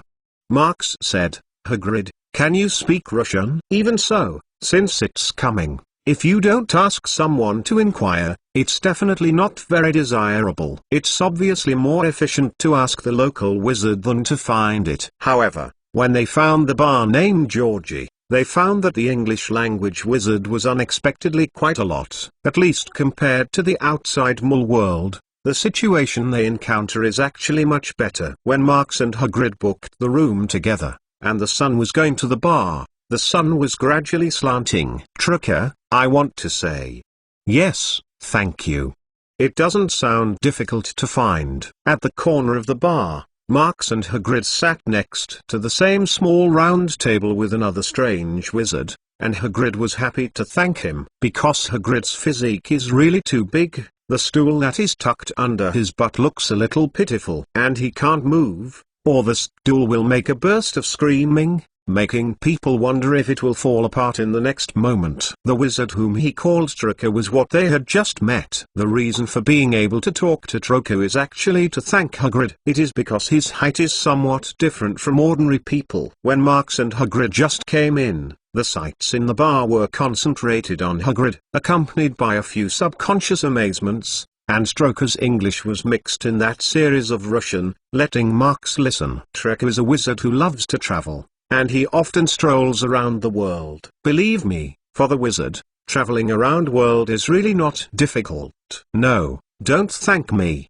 Troco smiled cheerfully. You have invited me to drink, talk about anything, but then, what do you guys look for? He said, and approached Hagrid. Really, It's all a group of violent people. If it's not necessary, it's better to be close to the trade. In fact, this is the subject of the school. Marx, who is holding a cup of hot cocoa, said, "I am a student of Durmstrang. You are embarrassed? Are you graduating soon?" Marx has been a lot taller recently, at least he now says he is a graduate and he doesn't have any doubts. "Oh, Durmstrang." Originally this way. Troker showed a blank expression. "I want to say that your school style has always been too hard. Graduates have to travel, and write a thesis. This is not easy." "All right." Marx shrugged said, "No. If I can put the theme of my thesis on the giant, it will obviously have a higher evaluation. In this case, there will be many benefits in finding a job after graduation!" He paused and smiled again. "Moreover, it's good to be able to come out and find some excitement, isn't it?" "That's right." Troker agreed. "I also like to stroll around. If I stay in the same place, I can't stand it." Ha ha ha. Just then, the door of the bar was opened again. During this time period, the number of people in the bar has increased. Everyone is used to the door opening and automatic closing. In general, customers will not go to it who came in. But this time, when everyone noticed that the interior did not open up because of the opening of the door, it was discovered that it was a big man. That was the arrival of Madame Maxime, her big body and Hagrid's body, keeping the light outside. Not even the wind. "Olim, here we are here." Hagrid turned and the stool underneath made another squeaky sound. In fact, Hagrid doesn't have to say hello, because who can ignore him? When Madame Maxime didn't come, the bar was the most eye-catching. "Oh, okay." Madame Maxime was nodded to the implied location, and then turned and walked over. It can be seen that when she moves in the bar that is slowly becoming crowded, it seems to be a little hard. Even so, she did not lose the elegance that originated in France. "Be careful." Looking back at Madame Maxime's marks, he suddenly shouted, but it was obviously too late. Although she has been paying attention all the way, she has always avoided colliding with others as much as possible. But when she is about to walk to the round table where Marx and Hagrid are located, she still has a witch at the neighboring table. The most embarrassing thing is that because the witch just happened to go back, Madame Maxime, who was sideways, used her big pee-pee to get the closest contact with the pretty face of the witch. Harry Potter's Book of Sin Chapter 321. Harry Potter's Book of Sin Chapter 321. Marx's careful is obviously not for Madame Maxime. She has nothing to be careful about, but the witch behind her is really a bit bad luck. "Ah!" The witch screamed in a panic after enjoying an experience of zero-distance contact with a part of Madame Maxime. But to be honest, it was only a little scary because of this sudden situation. She quickly raised her upper body and kept her face as far away as possible from a dangerous part. "Oh, sorry, madam." Madame Maxime was also shocked. She quickly turned back and looked apologetic. But the other person didn't seem to appreciate it. She licked her thin lips and looked up to look at the tall Madame Maxime. For the terrified woman standing in front of her, she did not show any weakness at all. Until now, Marx had a chance to take a good look at the witch. First of all, I have to sum up the impression that the witch left in advance, because the feeling is really too unified. And people can't help but think about it in a nutshell. All in all, this is a feeling of not getting close to people, no matter whether it is expression or eyes, whether it is wearing or decorations. To say that it is a kind of noble temperament may not be correct. It can be said that it is a kind of cold attitude, and it seems that it cannot be said in one word. The only certainty is that the witch looks very young and the skin is well maintained, but it looks a little pale. When Marx was arbitrarily observing the witch, which was the opposite of the lively atmosphere around him, waiting for a while but not seeing the other partner, Madame Maxime, seemed a little awkward. "I am really sorry, madam." Under helpless, she once again apologized, even gave a little politeness. "Please allow me to apologize for the rudeness. Let me invite you to have a drink." "No need." The other party finally spoke, but its content was exceptionally rude. "I have to admit that a wizard with a giant bloodline will know how to apologize. which has already surprised me. Madame Maxime has always been reluctant to be talked about her bloodline, and when she heard this, she apparently showed anger. I am just a big skeleton. She was anxious. The other party smiled and slowly looked up and down. This continued. Are you very dissatisfied with your bloodline? Of course, of course.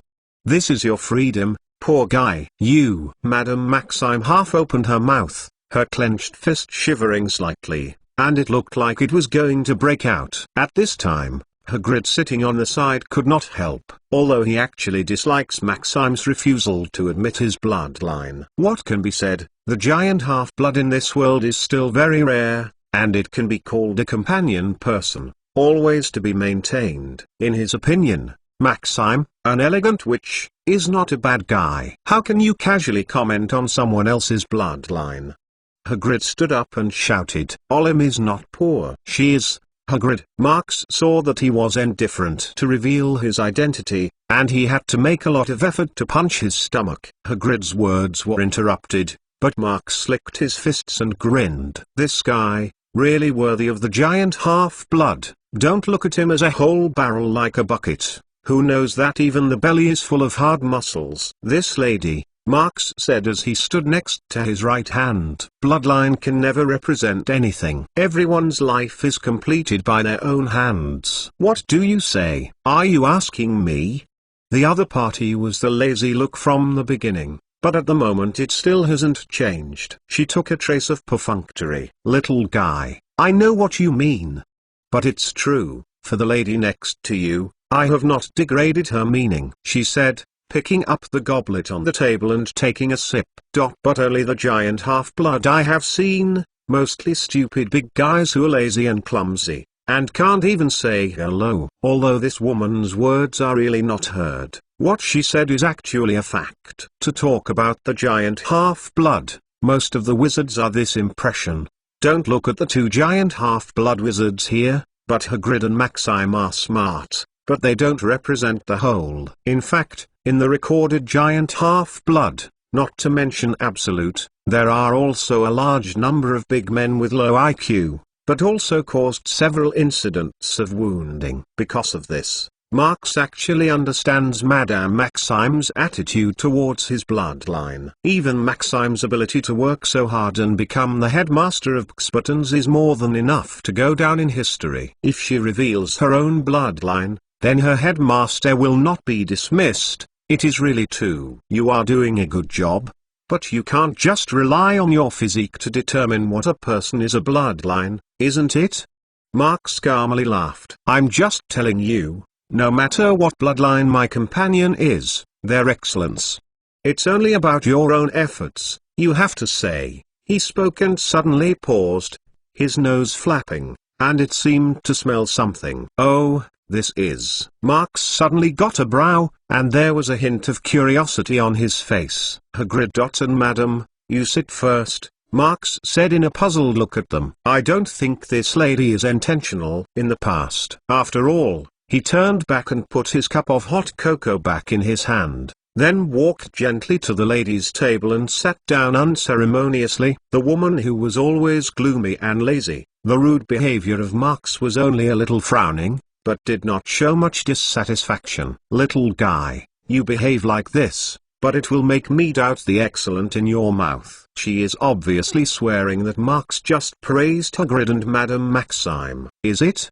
Marx sprout casually. I thought you wouldn't care about the offenses on these etiquettes, Madam. The other person lifted his eyelids and stunned Marx with a slight hesitation, but he could not see any deep meaning in his face. I don't care too much, she said. If anything is counted, the time will be extraordinarily long. Tell me about it. How, little brother? Are you interested in elder sister? She turned her side and changed her position. She held her chin with one hand and leaned against the round table. It looked even more lazy. Marx smiled and shook his head. I don't dare to be interested in you, although I have to admit that you are really beautiful, but really, I can't get through the hurdle mentally. Oh? The doubts in her eyes are gradually deepening. but the action is more and more lazy and flattering. In this case, why are you sitting down and talking to the elder sister? Marx didn't answer her question, but took the cup and took a big hot cocoa. No longer drink it, it would be cold. He drank the hot drink in the cup, and it wiped his mouth and said, I am just curious. After all, before tonight, I have never been with one. Well, one like you. The lady talked about it. He seems to be inadvertently speaking, but the meaning is more and more obvious. Is it? The other's eyes narrowed slightly, and the perfunctory that had been hidden in the tone was much less. So, do you think that I am different from other ladies? Is it different? Maybe it's a little annoying to anyone or something? Marx thought for a moment and then replied intently, yes. That's right, the other said with a chuckle. Congratulations, you found a key point. It seems that Marx's sentence let her finally confirm the meaning of Marx, but since Marx did not speak out, she naturally did not take the initiative to say it.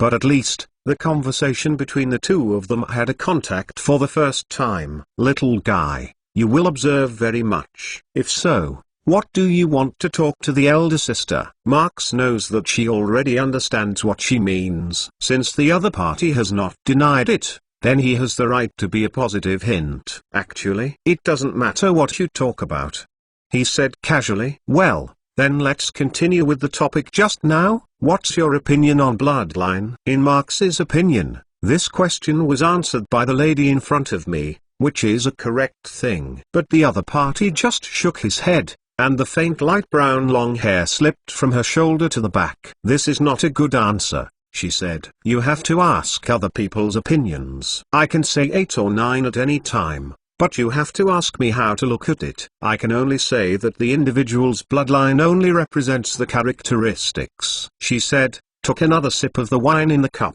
and then went on to say, just like I just heard the lady's apology, I will be surprised. That is because her behavior makes me learn more about a different feature, isn't it? Marx listened to her saying that her eyes fell subconsciously onto her goblet. What is contained in that translucent goblet is a slightly viscous and strange wine. So, is it a kind of character that you drink this wine? He thoughtfully said, I don't know what kind of taste it has in the mouth of you. Harry Potter's Book of Sin Chapter 322. Harry Potter's Book of Sin Chapter 322. The night has quietly come by unconsciously, and the lights in the Georgie bar are also inadvertently lit.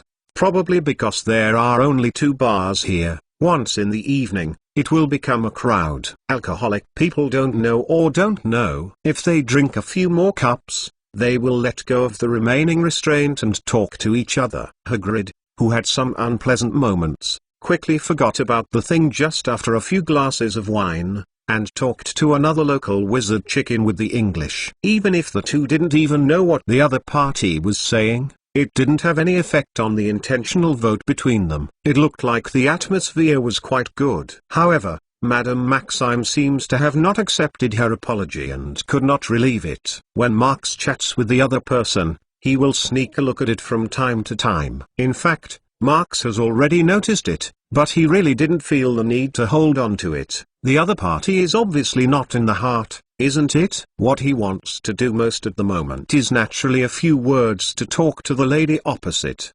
I don't know what kind of taste it is in the mouth of you. When it comes to this sentence, Marx's eyes fall on the goblet on the other side's hand, and the curiosity implicit in the words is not much to cover up. The other person is getting this, and the goblet is taken carelessly and sipped. I can't answer this question. Her blushing tongue tipped out slightly, rubbing her upper lip gently, as if savoring the fragrance that remained between the teeth. If I said it was sweet, then how do you know that the sweet in my mouth is not the bitter in your mouth? As she spoke, she stretched out the index finger and thumb of the right hand, gracefully rubbing the edge of the cup she had drunk, and then pushing the goblet to the middle of the small round table with her fingertips. It's better to have a taste. I don't know if it is an illusion. Marx always felt that she was a little naughty when she said this. Marx was not polite. He reached out and picked up the goblet with great interest, and swayed in front of his own eyes. In a translucent glass goblet,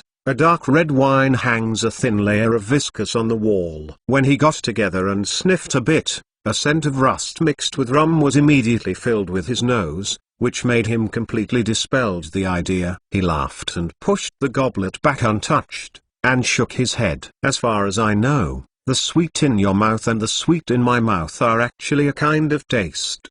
Marx thought a little, and suddenly the topic turned. Want to eat some dessert? I treat you. It's not a good idea to let a beautiful lady eat dessert in the evening. The other person picked two eyebrow, said with a beautiful smile, little brother, can't see it, you still know very well about we. Well, you think it's right, except this one. She took the goblet and gestured. The other tastes are no different from the ones in your mouth, just simple. Not interested? Marx speculated. Yes. Can say that. She slightly decapitated. Although it tastes good, it doesn't have much to taste, because the body has no corresponding needs. Marx said thoughtfully, because creatures need food to continue their lives, they will evolve their desire to export their belly. This is the most direct causal relationship. As for the taste of food, at best, it is only a kind of bait. That's all that lures creatures to prey. This is true for the human of Marx, and the same is true for the one in front of him. To be honest, after thinking about this, Marx became more interested. Maybe there are some unexpected connections between we.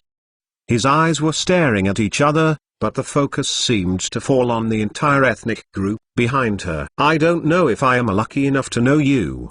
Name, beautiful lady? What can't it be? She sat a little straighter, and her chin-bearing hand was temporarily placed on the table. Nile Ryan Street. Ginna, remember, little brother. After that, Marx didn't continue to talk to the lady of Street Ginna, but instead got up and went back to the round table where Madame Maxime was. After a few people called some food to eat in a hurry, they went to the bar attached to the back of the bar to rest. Originally, when Marx and Hagrid came to book a room here, Hagrid was planning to book 2 rooms, but under Marx's insistence, they eventually booked 3 rooms. When Marx heard the door screaming like a thunderous scream, he couldn't help but smile. Sighed. I thought it was expected, but the result is still underestimating Hagrid. He thought secretly. Just when he was planning to place a muffin in the house, holding the hand of Wand could not help but paused, and then reinserted into the sleeve. Then he picked up the sleeves and looked at the black print on the arm, a little bit of a god. That was the sign that Voldemort's sneak attack left him. In this mark, in addition to some of the remaining black gas, there were some magic power that had been invaded by black gas and could not be completely cleaned up. To this day, those magic powers have been assimilated by black gas. In other words, most of the lost magic power is not coming back. Fortunately, that's only a small part, and it doesn't have much impact on Marx. However, although he blocked this part of the black gas together with the contaminated magic power with Rune, it is still a hidden danger. At least until he went to a thorough dismissal, he would not want to meet Voldemort again. Even if he doesn't think that Voldemort can control this part of the black gas that is sealed by Rune, as long as there is still this possibility, he will not take this unnecessary risk. It's just that he is incredible. He doesn't feel any malice in this kind of black air. Don't say that it is malicious, even the negative energy that all dark magic must have. There is no trace in this black air. In terms of the characteristics exhibited by the enchanted monument, this has to be said to be a very strange thing. Just as Marx thought of the little magic power he lost because of the spell, there was a slight knock on the door of the room. In the snoring of the next minute Hagrid, even Marx almost didn't hear it. He pulled the sleeves back together and smoothed them down, and then finished the collar a little, then turned to the door. Oh, good evening, Miss Street Ginna. The comer was the lazy woman who had talked for a little while in the front bar. To be honest, Marx didn't really expect her to come over. Little brother, elder sister can miss you. Before she even waited for the Marx invitation, she reached out and pushed it on the Marx's chest and walked into the room. Marx shrugged, didn't hesitate to laugh, and then took the door with him. Miss Street Ginna, don't know what to do at night. Is there anything?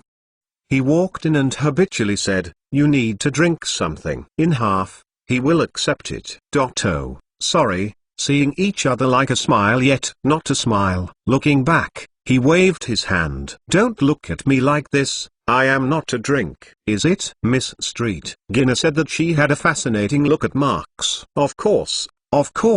Marks laughed and walked over to the table in the room, then reached out and rubbed it into his waist. "If you want to try something fresh, there are actually many varieties here." He spoke, but his hands kept on, and it wasn't long before the table had a lot of large and small potion bottles. Dragon, troll, merpeople. Oh, this is not an empty bottle. This is a stealth beast. I have only touched it once. Don't drink it all. Right, there is a bottle of basilisk. I believe you will be very interested. Marks has a bottle and a bottle, all of which are true. These are all his stocks. At least one half of them are not necessarily bought by others. Oh, even basilisk has it?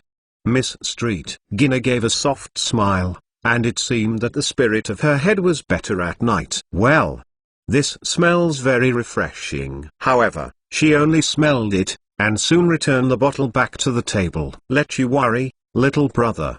But, elder sister, I can be picky about food. This may sound a little unintentional, but Marks thought of a possibility. Speaking of it, your last name seems quite familiar.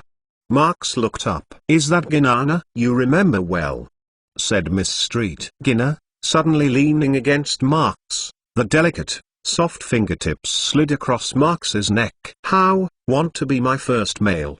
She leaned in Marks's ear, snarling. The charming eyes were like silk. Even if it is vampire, it can't live for so long. Marks smiled and pushed her away. Or you want to tell me, soaking the blood of the young girl can really make vampire continue life and resist aging? That's right, this lady of Street Gina is exactly the vampire. Why? Don't you believe it? Street. Gina stepped back a little later, and there was some kind of mischievous smile on her face. Immortality is not the patent of those wizards. The mole world can circulate the story of vampires' eternal life. Legend. Marks didn't argue with her, but sat down on the chair at the table and gestured to the other side. Please sit down, I think. Night may be your active time, but I still have to sleep a little longer, he said. He repeated the original question softly. I don't know if you came to me. Is there anything? Harry Potter's Book of Sin Chapter 323. Harry Potter's Book of Sin Chapter 323. I don't know if you came to me. Is there anything? Under the inquiries of Marks, she was always the provocative lady of Street. Gina suddenly quieted down, and her face was slightly more serious. Of course, the kind of laziness that vampire is unique is still more or less left. In fact, I really didn't expect to meet you here, Mr. McClone. When he heard his name blurted out by the other side, Marks accidentally picked up his eyebrows. He didn't remember when he mentioned his name. See, Marks did not speak. Street. Gina could not be side. Well, first of all, I still introduce myself seriously, she whispered. Although I have already said it before, let me say it again. My name is Niall Lane Street. Gina. The girl vampire Camera Street. Gina, who just said that she was bathing young girl blood, is my mother. Oh, Marks is not interested in asking why her last name is with mother, but just greeted with a word. I am honored to be able to meet you. No, I don't think there is anything worthy of your honor, isn't it? Street. Gina shook her head. Yes, as far as the content recorded in A History of Magic is concerned, it is true that there is nothing to be acquainted with knowing the descendants of Camlas and Gina. To put it bluntly, it is a criminal who is crazy about slaughter for young girl blood. There are dozens of victims in The Light Wizard, and the victims of the mole are more important. It is because of this amazing story that the female vampire, named Camera Sangina, also boarded a chocolate frog card, adding a touch of color to vampire's reputation. Of course, it is obvious that it is enough black. As far as Marks is concerned, he doesn't feel much about it. As long as you don't get yourself, he will only think, how is it? That's all 300 or 400 years ago, what do you have to do with you?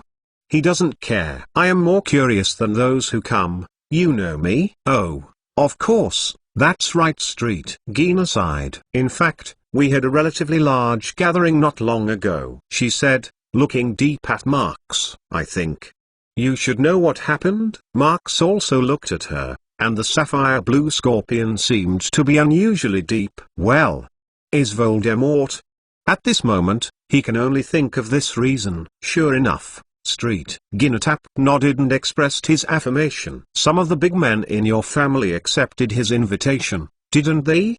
Marx continued. When the other party did not immediately nodded, but hesitated a bit, he seemed to notice something. It seems. Is there a difference? He thought thoughtfully. Mr. Diz is really good. You are really smart. Yes, there is a disagreement among us, and some of the clansmen's conditions for he are given.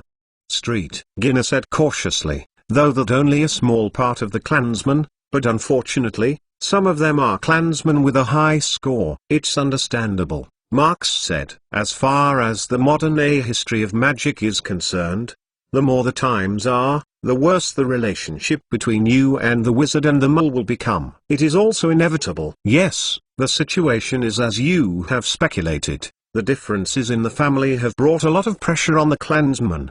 Street. Gina helplessly. In fact, Mr. Dis has actually returned to Britain to find you. He is one of the clansmen of ours who wants to have a good relationship with the wizard. Speaking, the name of Dis. Does the Mr. Dis have anything to do with the popular singer Logan Day? Oh, that's right. Street. Gina smiled and nodded. That's the youngest son of Mr. Deism. It's no wonder.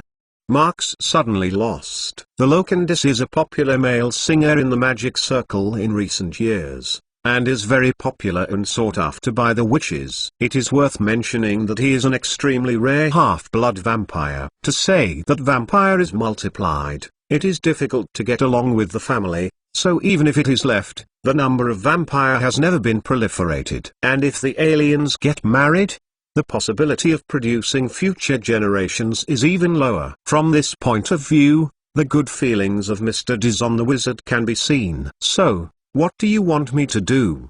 Marx couldn't help but ask after hearing the general situation. Actually, among our families, the clansman who lives in Britain is unanimously disagreeing with he. I also learned the specific state of the Britain magic circle in their mouths. In their judgment, the situation is complete. It's leaning towards you. Street. Gina continues to elaborate on the views of their clansmen, and there is no lack of beauty. She can see that she does have confidence in Marx and Dumbledore. In her discourse, Marx also found that what made them convinced of the Order of the Phoenix forces was the last blow of the Voldemort forces in the personal audio-visual. In that plan, not only did the Death Eater suffer a lot, but even Voldemort himself was defeated in the public. It was indeed a very obvious victory. So, in fact, we want to gather some clansmen, and you, and Mr. Dumbledore allied. Street. Gina said a lot of quite explicit praises, but Marx felt that the distance between them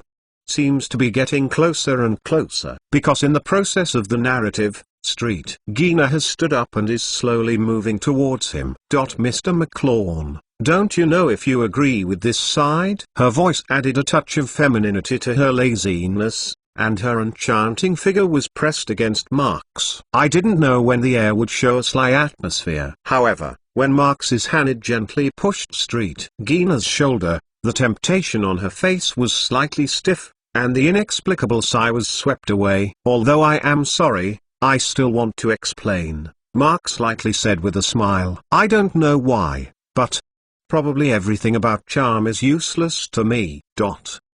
He said. Suddenly he said a whole face. As far as my observations and prior judgments are concerned, most of what you just said should be true. So, why do you want to use this method for me? In front of Miss Street. Gina, who was surprised by the color, Marx remained calm. Even if he noticed what the other party had just done, he did not show any hostility. Even the meaning of the wand was not taken out. Little brother.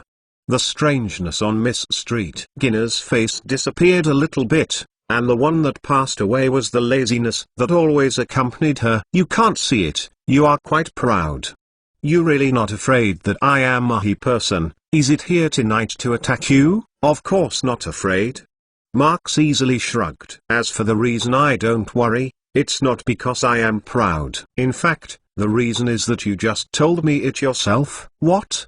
Street. Guinness, hearing this, could not help but stunned. I told you? Since you understand the situation between me and Voldemort so clearly, do you think that it would be good to be hostile to me? The meaning of Marx is to understand it. His sentence is actually telling Street. Gina, even if you are only 1 foot away from me, even if I don't even take out the wand, you can't hurt my half hair. Street. Gina blinked and suddenly giggled. Isn't that arrogance? She laughed. No, after all, you can't be hostile to me. Marx shook his head. Because, as he spoke, he cocked a finger. His fingertips lit up with a ray of white silver, soft and lightly winding around his fingers. When Miss Street Gina saw it, she immediately took a few steps back from frowns. Patronus charm. She hated the tunnel. That's right, although vampire is not as afraid of Patronus charm as Dementor and volcanoes, they never want the kind of light that is as pure as unicorn to reach out. It is a sense of physical disgust. And this haze can also weaken their innate talent. Fortunately, Patronus charm is a very deep magic, although in terms of magic, in fact, it is not complicated, but the difficulty is in the understanding. The wizard that can use it smoothly is not very much. Otherwise, vampire must have seen the wizard, and Marx and Street Gina can't sit together and talk as they do now. Marx waved the haze of the fingertips and then looked at Street Gina and seemed to wait for her to make a reasonable explanation. However, Street Gina did not immediately return to the topic. Her eyes still stayed in Marx's hands, and the surprise color on her face became rich. Wandless use spell? She said with amazement. Is this a wandless use spell? That Anderson's wandless use spell? The name that was spoken in the mouth of Street Gina belongs to a few legends that have survived since ancient times, a famous figure known as Invincible Andros I. It's just that the legend is too long. Although he is also one of the characters of the Chocolate Frog card, it only mentions that he can summon the giant Patronus. As for the possibility of the wandless use spell, even lower than that, there are not many people who know. Note 1, Andros the Invincible, not the original book, from Harry Potter and Philosopher's Stone game, Harry Potter and Chamber of Secrets game, Magic Book, the Book of Spells only mentioned, Pottermore, is the character on the Chocolate Frog card. In addition, because it has nothing to do with the story of the book, it will not be detailed. Harry Potter's Book of Sin Chapter 324. Harry Potter's Book of Sin Chapter 324. Don't mention the legends that are too far away today. Marx waved. As for the wandless use spell, isn't that quite a lot in Africa? In fact, wandless use spell really has nothing to make a fuss about. Nothing. As Marx said, the African Vagu magic school has such a habit that sounds very convenient, that is, using fingers and gestures to describe the use spell track. Of course, after the European magic circle invented the wand, the use of spells directly in Africa is becoming less and less, because the African wizards found that when they got used to wand, the difficulty of the use spell dropped sharply, and the success rate was far from the use of spell. Of course I know the situation in Africa, but you can never see a wandless use spell like you. Street Gina stared suspiciously at his hand. Let you Patronus charm, the degree of coming is almost comparable to our innate talent magic. If you are interested in this topic, we can continue to discuss it again. Marx smiled and urged, at least you should know, I am not proud, but confidence? Okay, I admit, you won. Street Gina sighed and then sat back in the chair again. Although I didn't seduce you, I have to say it was a pity. It's better to say, where is it that makes you feel sorry? Marx seems to be not annoyed at this. Street Gina seemed to want to sort out her thoughts. She smiled for a while with a smile, and then continued to speak. In the end, it's a coincidence that you met Mr. McClone in the bar today. After the confrontation that had not been sparked, the vampire, who was in front of Marx, seemed to have finally given up her original plan, and the words became much simpler. Yes, it is true that Mr. Dasums is going to find you. Probably he has already arrived at the Britain Magic Circle now? She said softly. However, one thing is different from what I just said. I actually is standing on the other side. Yes, that's the side that agrees with Voldemort, she said. She couldn't help but smile. It sounds contradictory to what I just said, right? Is there any difficulty? Marx asked in disapproval. It can't be said that it's difficult. Street. Gina shook her head. The reason is simple, because my last name determines which side I should stand on, even if I am not willing. You know, our race is actually very old-fashioned. She is helplessly acquainted. On this point, it is much more stubborn than your wizard's pureblood family. Marx was nodded in the same place, and he understood that this reason why Miss Street, Gina had just ignored the risk, using vampires' innate talent magic to seduce herself. You are worried. Even if you tell the truth, I will not trust you, he said. So you intend to seduce me with innate talent magic? Let me promise to form an alliance with you. Having said that, Marx thought again and again. So, what is driving you? Would you like to take this alliance with us? If I judge in your position, it is the most okay. Miss Street. Gina nodded, said, if you want to maintain the status quo and protect yourself, of course it is true, but the ending we want.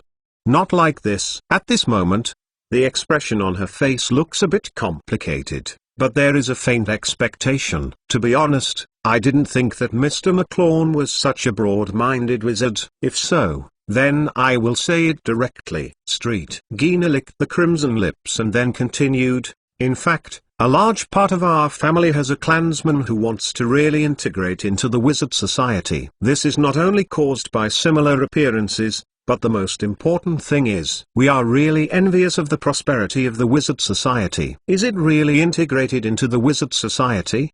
Marx recalled the current state of the vampire race. As far as I know, you are really doing this. In the modern magic circle, vampires' troubles are indeed less and less. Although there are still some diehards who occasionally have things, but there are also many vampires who have begun to go into some of the social situations of the wizard. However, even if it does not receive the official support of the wizarding world, even if the vampire side has a strong will, it will inevitably be subject to very large resistance. And if there is a vampire station to Voldemort this time, regardless of success or failure, it is equivalent to the whole family are tied to Voldemort's thief boat. Instead of it, they might as well bet on the Order of the Phoenix. At least for the rationalists, the winning percentage on Marx is obviously much higher. Yes, we have always been working hard to integrate into the Wizard Society, and although the difficulties are not small, there is at least hope. Street. Gina said, and again sighed. In fact, we have even prepared some funds and are planning to start a very important integration plan. She frowned and said, everything is fine, but who knows? Integration plan? Marx immediately noticed the key word. Yes, fit into the plan. St. Gina nodded. We decided after a discussion that this plan would ease the conflict between our vampire and your wizard. We want to organize a group called the Vampire Tolerance Association to create a platform for peer-to-peer exchanges between wizard and vampire. If possible, we also plan to open a formal blood deal in this association. I believe that will greatly reduce our clansmen's predation desire, because human blood is the most delicious food of vampire. Is it? Marx pondered. If you want to organize this association, you will inevitably face great difficulties. That is, you need one. From the thrust of the wizard? Yes, we originally planned to pilot the Britain Magic Circle. Street. Gina said calmly. Because Mr. Dumbledore is in Britain. Dumbledore always shows a softer side in dealing with magical creatures, and it's no wonder that they put the breakthrough point on the greatest white wizard of today.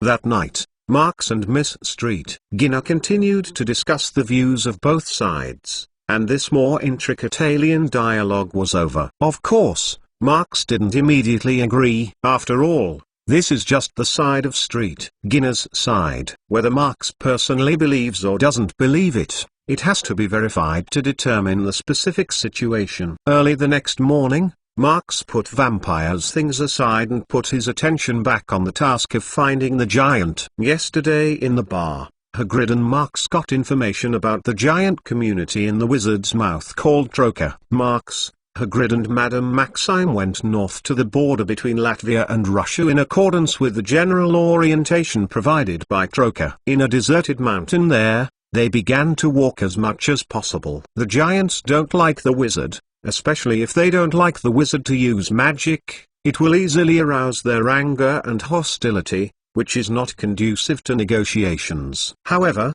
with the help of Marx's Acromantula babies, the process of searching is very smooth.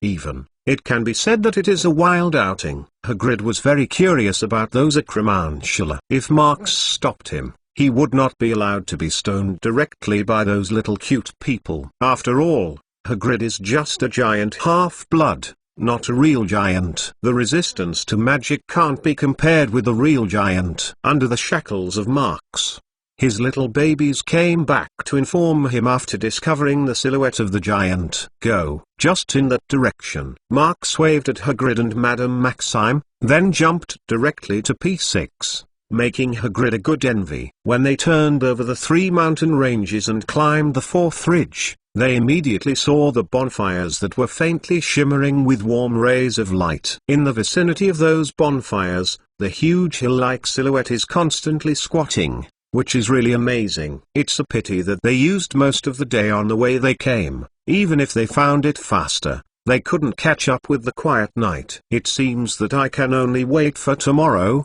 Marx whispered, picking up 3 potion bottles from his waist and handing them to Hagrid and Madame Maxime. Take a warm drink. This place is really cold enough.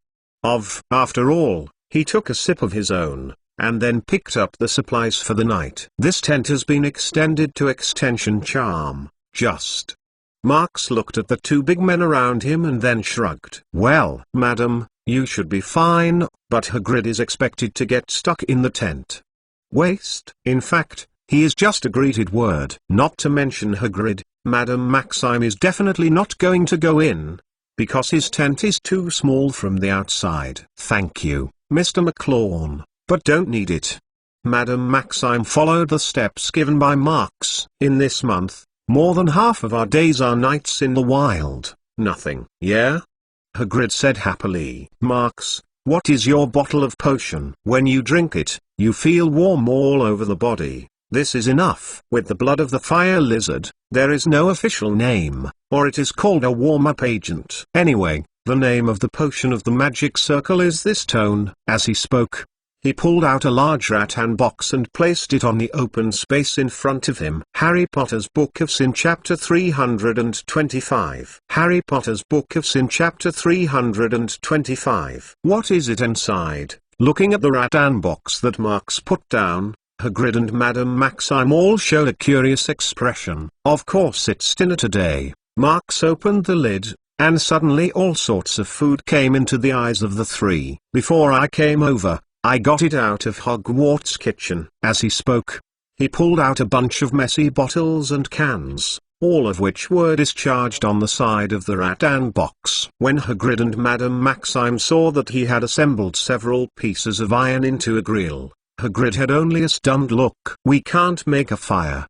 Madame Maxime looked worriedly across the ridge and stopped. Marx picked up 2 potion bottles and smiled and shook his head. Do not fire, use this, he said. Pull the stoppers of the 2 potion bottles and carefully pour them into the tray of the grill. It was only for a moment that a heat rose in it. Marx, are you coming to the wild?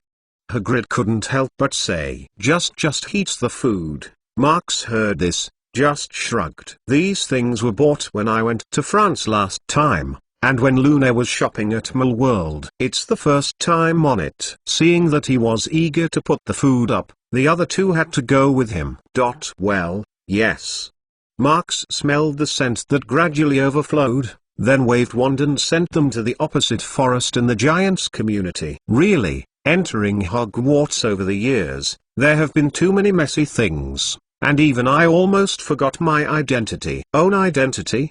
Hagrid hesitated. Oh. Yes. When Marx saw Hagrid's look, he couldn't help but say, "Oh, the two don't know yet. I am now a professor of ancient runes at Hogwarts." Ah? Hagrid immediately opened his eyes wide, and his eyes were full of stunnedness. Professor Marx next to Madame Maxime is a school long, but not as frightened and flustered as Hagrid. But even if she has seen a lot of her, she can't help but be surprised. Yeah? This time I ran to assist you, but I got rid of the class. Congratulations, congratulations on the job. Madame Maxime seems to be a slower half-shoot. A professor like you is really a great accomplishment of Magic Circle. I think you will be in the history books. Oh, thank you, Marx said with a smile. But even if I want to write me into modern history of magic, that's a long time later. According to Professor Binns, who is in charge of the A History of Magic class, the revision period of modern history of magic is 50 years, and the last revision time, I remember, it seems to be 1981 years. Ha ha ha. Hagrid smiled aloud and then realized what it was like, and quickly stopped his mouth. He hurried to the opposite side of the ridge and looked a few eyes, which was sighed in relief. It seems that the giants are not so good. Oh, since that's the case, then. Hagrid ran back and whispered, "What did you say about your identity?" When Marx heard it, he immediately pointed to the barbecue that was still emitting heat waves. "I mean, I almost forgot that I was still a Hufflepuff." See Marx, Hagrid and Madame Maxime suddenly got nodded. Helga Hufflepuff, one of the 4 founders of Hogwarts, she is not the most famous, but her ordinary hobby who has a special liking for food. She is not only good at using food-related curses, but also collecting or handwriting a variety of recipes. It is rumored that those recipes can even fill a small library, but it has always been a mystery where she was placed. It is worth mentioning that the main dishes at the Hogwarts banquet today are based on several recipes she left in the kitchen. It is a pity that it is the only few Helga recipes that have been discovered. To say that Marx likes to eat, that's for sure. Although he never picky eaters, anyone who can eat can swallow, but he is undoubtedly a diners who want to enjoy delicious food. Perhaps this is where he is most commensurate with Hufflepuff House. Okay, it's all hot, come eat. In Marx's greetings, Hagrid and Madame Maxime also joined together to enjoy this sumptuous dinner that was quite rare in the wild. However, when they were almost half-eaten, a thunderous sound rang from the ridge, and the original wonderful mealtime was ruthlessly broken. What happened? Hagrid hurriedly stood up and ran to the opposite side, and even Madame Maxime sitting on the side was stunned and stood up from the ground. Don't worry, Marx Curl One's lips said. I'm familiar with this sound. It must be that the giant is asleep, snoring. If you want to say that Hagrid is snoring, the next door is in the wall. Then the giant must be demolishing the house. Like the thrill of the summer thunder, it is really a rare scene. Although I haven't counted it because of the darkness, I guess there must be dozens of giants underneath. I want to see it. This is just the beginning. He snorted with a savory lamb chops, and he said vaguely, "Sure enough, if they are wizard, you can use the muffler to solve the noise problem. Then don't think about rest this evening." In the end, after deciding on the number of shifts in the vigil, the 3 took turns to sleep. In the first class is Madame Maxime. In order to understand women and show gentlemanly manners, Marx and Hagrid unanimously decided to let her keep the most worry-free first class. After all, it is not a good experience to wake up from sleep. Of course, although the vigil is to avoid giants waking up in the middle of the night, then happen to slip to where they rest. In fact, giants rarely wake up at night. Don't look at how strong they are. In fact, because of this, their demand for sleep is very high. In addition to sleeping at night until the next morning, I often sleep in the daytime. Hagrid is responsible for the second class, but he has been used to life in Hogwarts for many years as a hunting guard. While spending the night in the hunting lodge at Hogwarts Forbidden Forest, he will also check out the situation as he hears some movements. In the eyes of Hagrid, Marx was not much different from when he first met him, so he also kept on guarding for 2 hours. only to find his head into Marx's tent and wake him up. But it is true that even though Marx has grown a lot higher, he was almost as good as he was when he first entered school. But if it is compared with Hagrid, it is simply the degree of from the ass to the waist, that's all. Although we often hear the phrase "it is always a child in the eyes of the elders," on the Hagrid side, this sentence is really not just in name only, but also in reality. Marx, wake up, you can change your shift. In the call of Hagrid to depress the sound, Marx sat up in a sleepy eye, as if to vent all the gas in his lungs, and made a big yawn. Oh, Xin. Hard work, Hagrid. In order to facilitate the shift, it is also to cope with unexpected situations. Sleeping in the wild is usually to sleep with clothes. The always cautious Marx is naturally not confused in this respect, so he just sorted it out a bit and quickly got out of the tent. When he first came outside, he immediately shrank his neck. It was too cold for the big night. Then I will go to sleep for a little while, and then I will give it to you, Hagrid said. He wrapped it directly with the huge thick blanket he brought, and then poured it on the grill that was still emitting heat. Lying down, Madame Maxime applied a whispering spell over there, so even if Hagrid snorted, don't worry about attracting giants. However, Marx is actually very skeptical. Even if they make some noise here, will they really wake up the sleeping giants? Not to mention that Hagrid is snoring, that is, Marx sings and sings,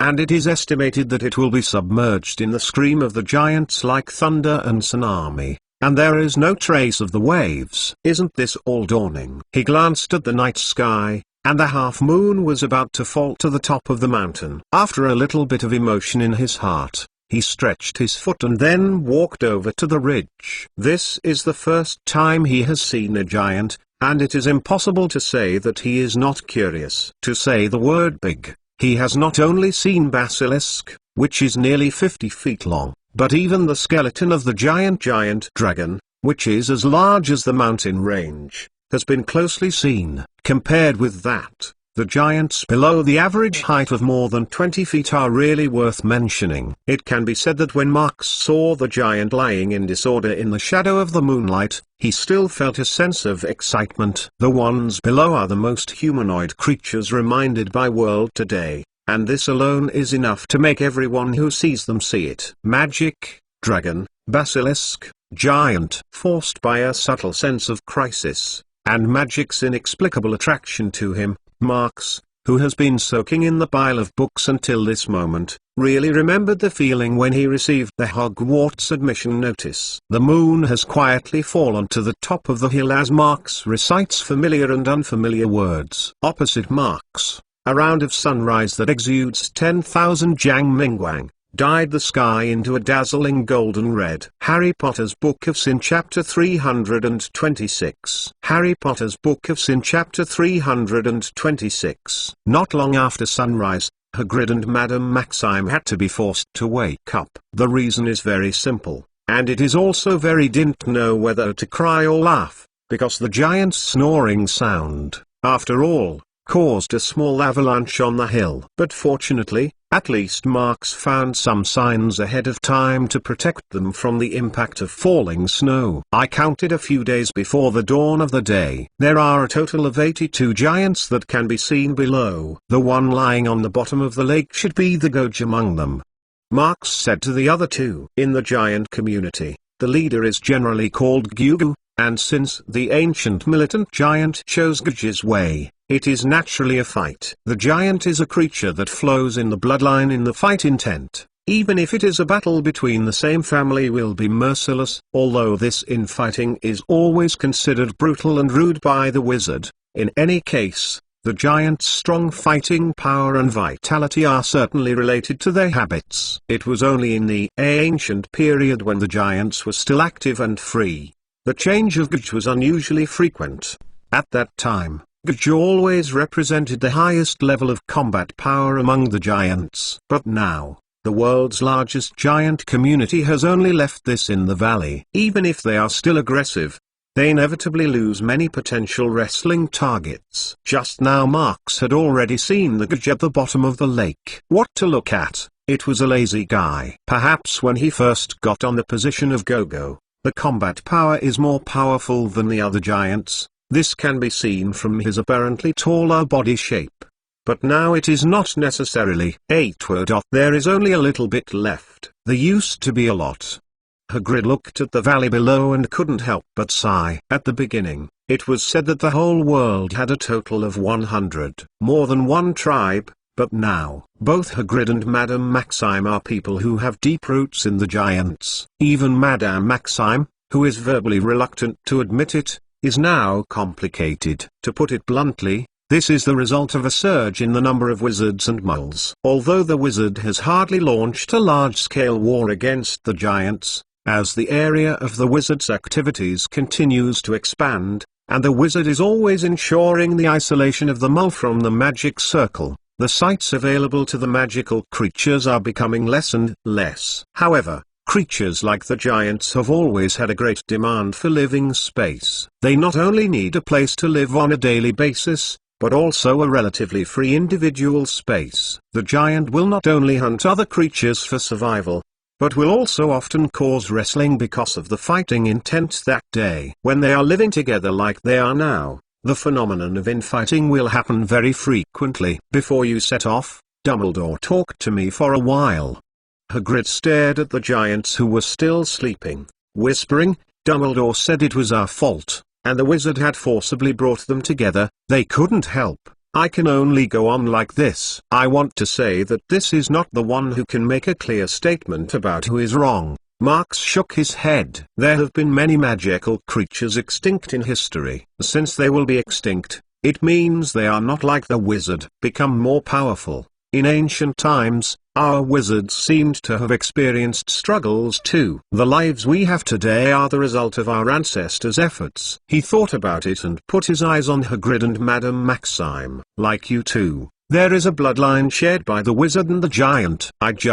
Madame Maxime seems to want to use her old skeleton big theory to negate, but Marx shook her hand at her. I actually guessed occasionally. How was our wizard born? How did it evolve to what it is now? Marx said solemnly, maybe, the bloodline on our body is simply miscellaneous, isn't it? Just as the metamorphmagus-like Tunks is occasionally awakened in the wizard, the bloodline of the wizard is always mysterious. Or, it has always been suspicious. Don't say this. Marx took the initiative to leave the subject a little bit in the moment when the three were somewhat imaginary. Hagrid, I remember that before you set off, Dumbledore should have a gift for you to bring some gifts to them. What have you brought? Speaking of this topic, Hagrid is clearly coming. As mentioned before, the giants hate the wizard and hate the magic of the wizard. In fact, what they hate is that the wizard uses magic to harass or deal with them. And their favorite gift, but it is magic. This is the ancient Boulai fairy fire. Dumbledore personally did. Hagrid pulled a rather large torch from the parcel on the side. When he took the metal cover off the top of the torch, a pretty blue-white flame slammed up. The brightness of this flame is not high, and there is no temperature in itself. There is nothing too practical. Can be since ancient times. It has another name. Fire of Eternal. This is a magic flame made with an ancient magic cracked by scholar. The magic inherits the impression that the ancient magic gives people a complex and difficult and requires a very high level of magic. The reason why this magic is not included in the Hogwarts course is roughly based on the above 2 points. The reason why it is called Fire of Eternal is precisely because this flame can burn forever. Even if the use spell is dead, it will not affect its magic effect. Marx knows that, in essence, this thing is not a magic flame that burns magic power, not even flame.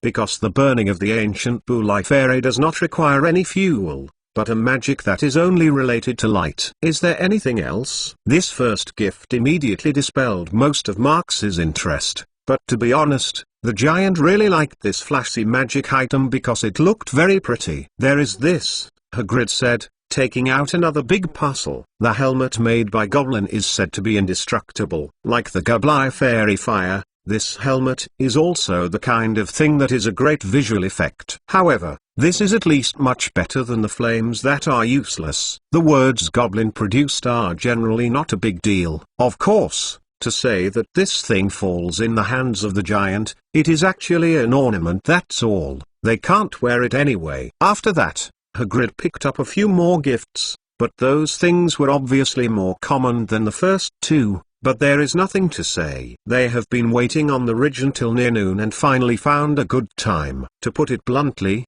the Gudge is finally getting up. The negotiations with the giants need to be gradual, and the big guys are born with little patience, so the three agreed to send a Gublife Fairy Fire first. After you have agreed to send a gift the next day, you must leave the giant's tribe immediately. Then, headed by Hagrid, who seemed to be the tallest, and raised the Gublife Fairy Fire above his head and walked down the valley below. When several giants first noticed these naked little ones, the atmosphere of the giant tribe became suppressed with a roar. Give a gift and stare at Gudge's position. Other giants don't have to look. This is the custom of the outside clansman when he stepped into the giant territory, hoping to meet Gugo, just like the three people Marks and others are doing. When they really stood on the same plane, they finally realized the most intuitive feeling, the kind of pressure from the body. Marks is of course the shortest here, and his height is not even 6 feet. When he walked between the giants who were 20 feet up,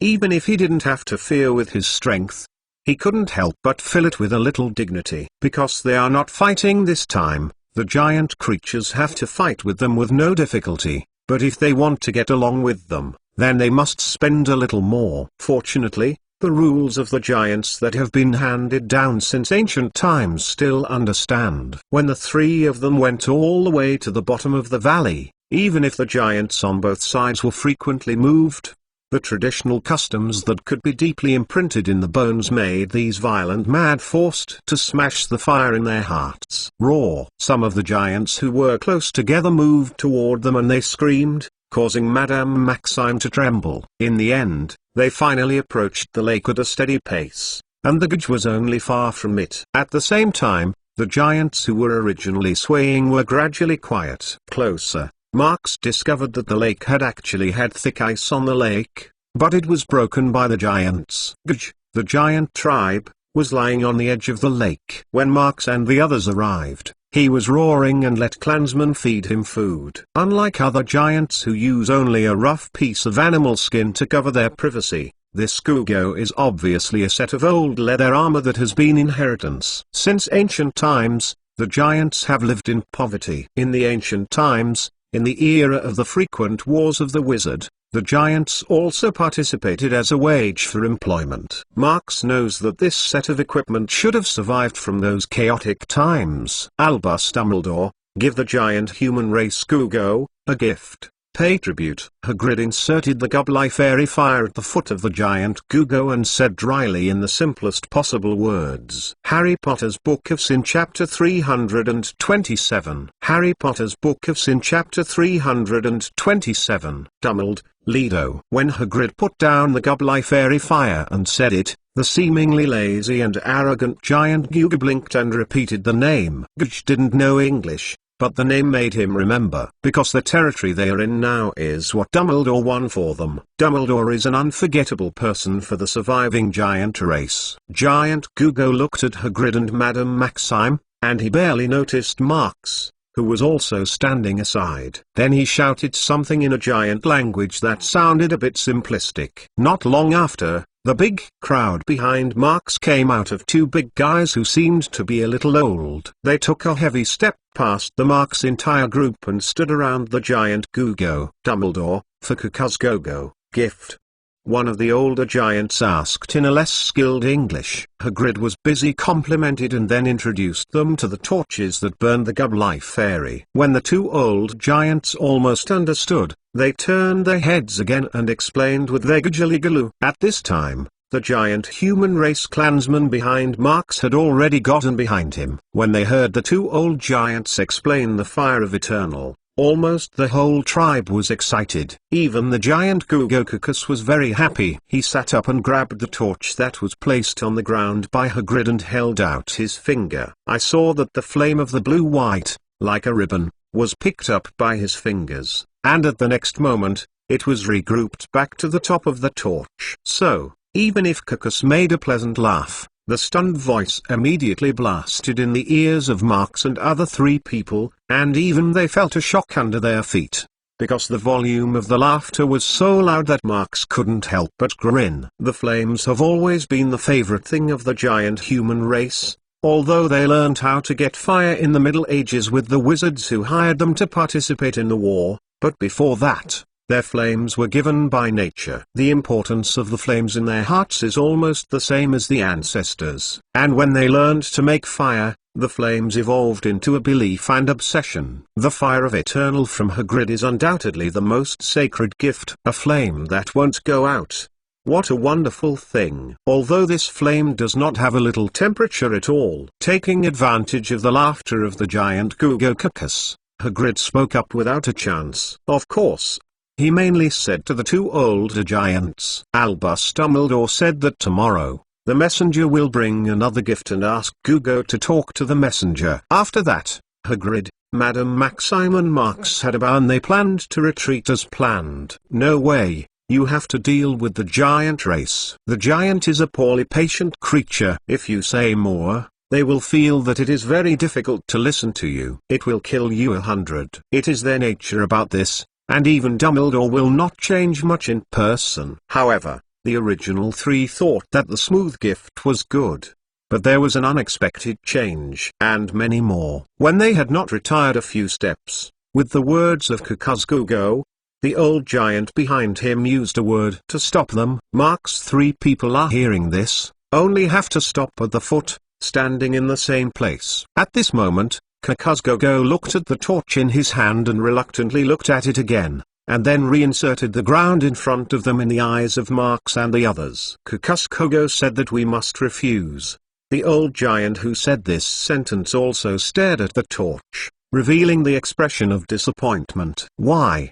Hagrid asked even if he was surprised. This time, without Cucus first, the old giant immediately replied, other wizards gave Gugu more, better gifts. Refused Dumbledore. As he spoke, he drew a circle on his chest, indicating that they had received so many gift. But after that, I once again reluctantly stared at the torch on the ground. Although it looks a bit funny, Hagrid and Madame Maxime can't smile at all. Is Voldemort again? Marx thought of the almost inevitable answer in a flash. To say that the giants are a rib and a dead brain, that is absolutely true. Marx can be sure that they are not refusing gifts at their fingertips because of their loyalty to the agreement. The reason why Cucus refused was mostly mentioned by the messenger sent by Voldemort. Receiving a gift is equivalent to rejecting Dumbledore's gift. This is hard to explain in the view of the wizard or even the mole. It can only become the result in the mind of the giant who can't turn around. Now, if Cucus does not accept Dumbledore's gift, he can't make any representations, because in the giant's philosophy, gifts are equivalent to employment. This simple and rude equation, in fact, is still a medieval wizard, and it took a lot of trouble to teach them how to do. Hagrid's understanding of the giant is still deep, especially after a reminder from Dumbledore. He understands the difficulty of communication with the giant, in fact far more than the imagination of the average person. When he turned around and looked at Madame Maxime and Marx, the surrounding giants were already a little impatient. I don't know what to do. Is this a breakdown of the negotiations? No, it hasn't started yet.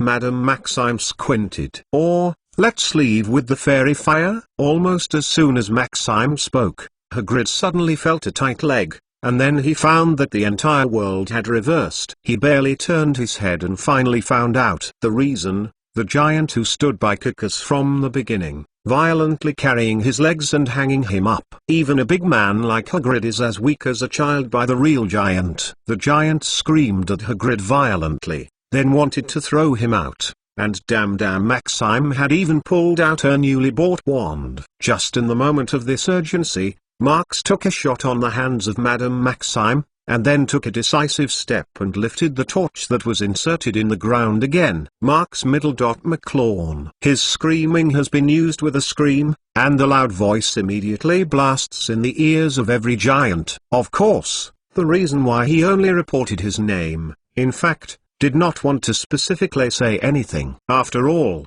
Hagrid is now in the hands of others, and it will be thrown out. For a moment, he didn't have time to say anything, and even if he said it, most of the giants couldn't understand it. Marx did this, just want to get the attention of the giant first. In fact, he did succeed. When his name rang in the giant's ear, the other party subconsciously stopped the action and looked down at him. Seeing that his own deterrent effect came into effect, Marx said, "Marx McLawn, present a gift to Kukuzgugo and pay tribute." This sentence is almost exactly the same as what Hagrid said before. The only difference is that he replaced Dumbledore's name with himself, and that's it. As far as the concept of stealing is concerned, this is undoubtedly a stupid way. You have to deal with these stupid big guys in front of you. This stupid discourse is enough to produce miraculous effects. Oh, the two old giants around Kukus are hearing this,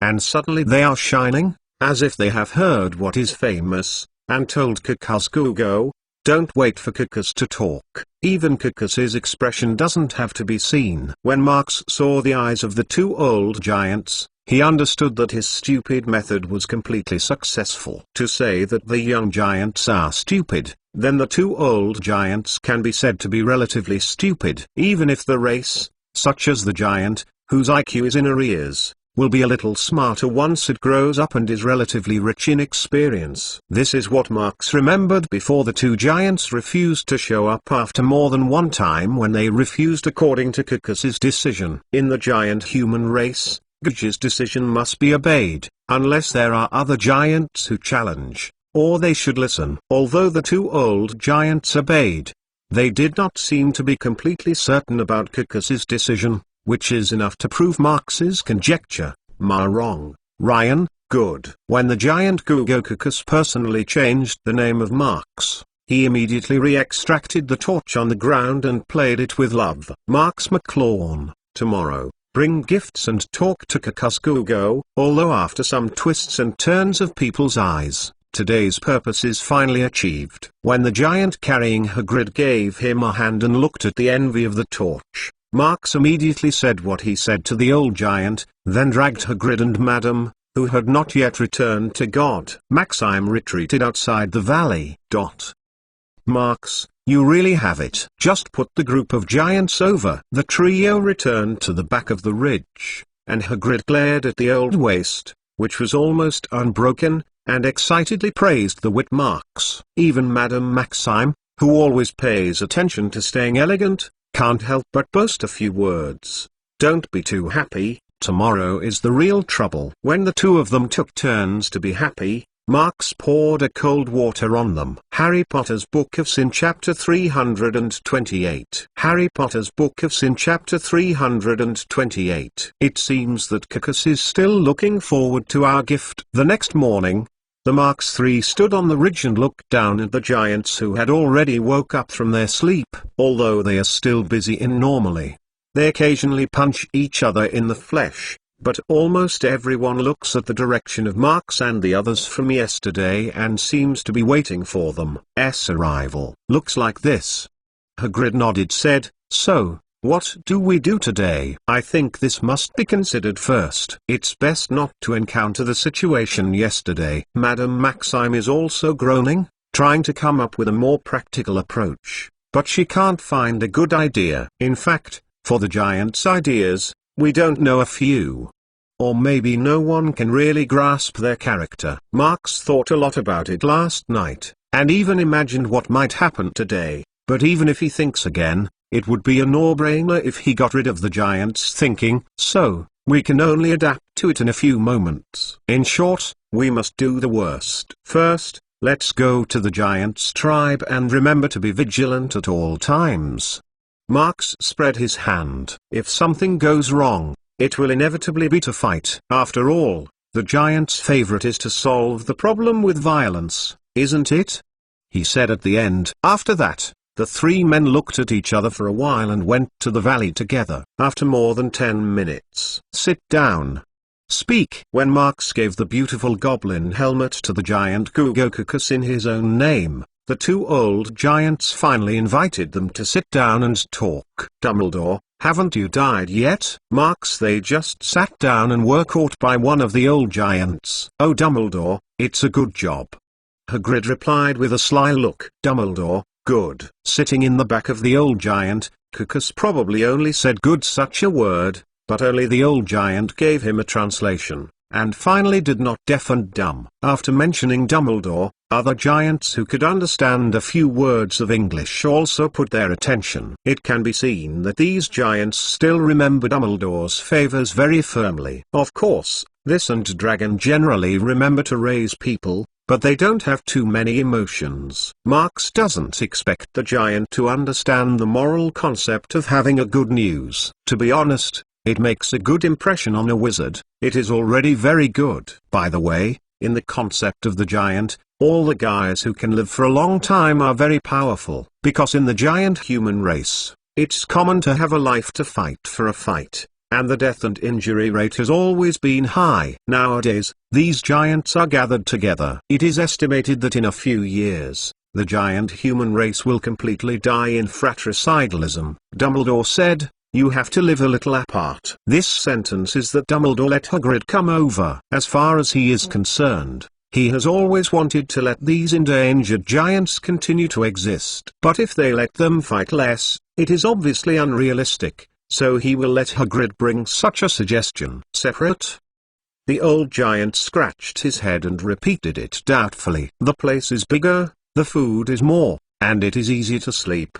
Hagrid stretched out his hands and said, "Here, the 4 mountains are all yours. Here, there is no wizard life." At the time of the division of the giants, Dumbledore won 4 mountain ranges centered on the Big Valley at the International Wizards Conference. At first, the giants were several times more than they are now, so they lived fairly loosely, but now the number has become less, and they naturally chose to gather all in this relatively more suitable valley. Of course, life is more comfortable, but the fight between each other has increased, so that the number of giants has been accelerating over the years. Mountain, cold.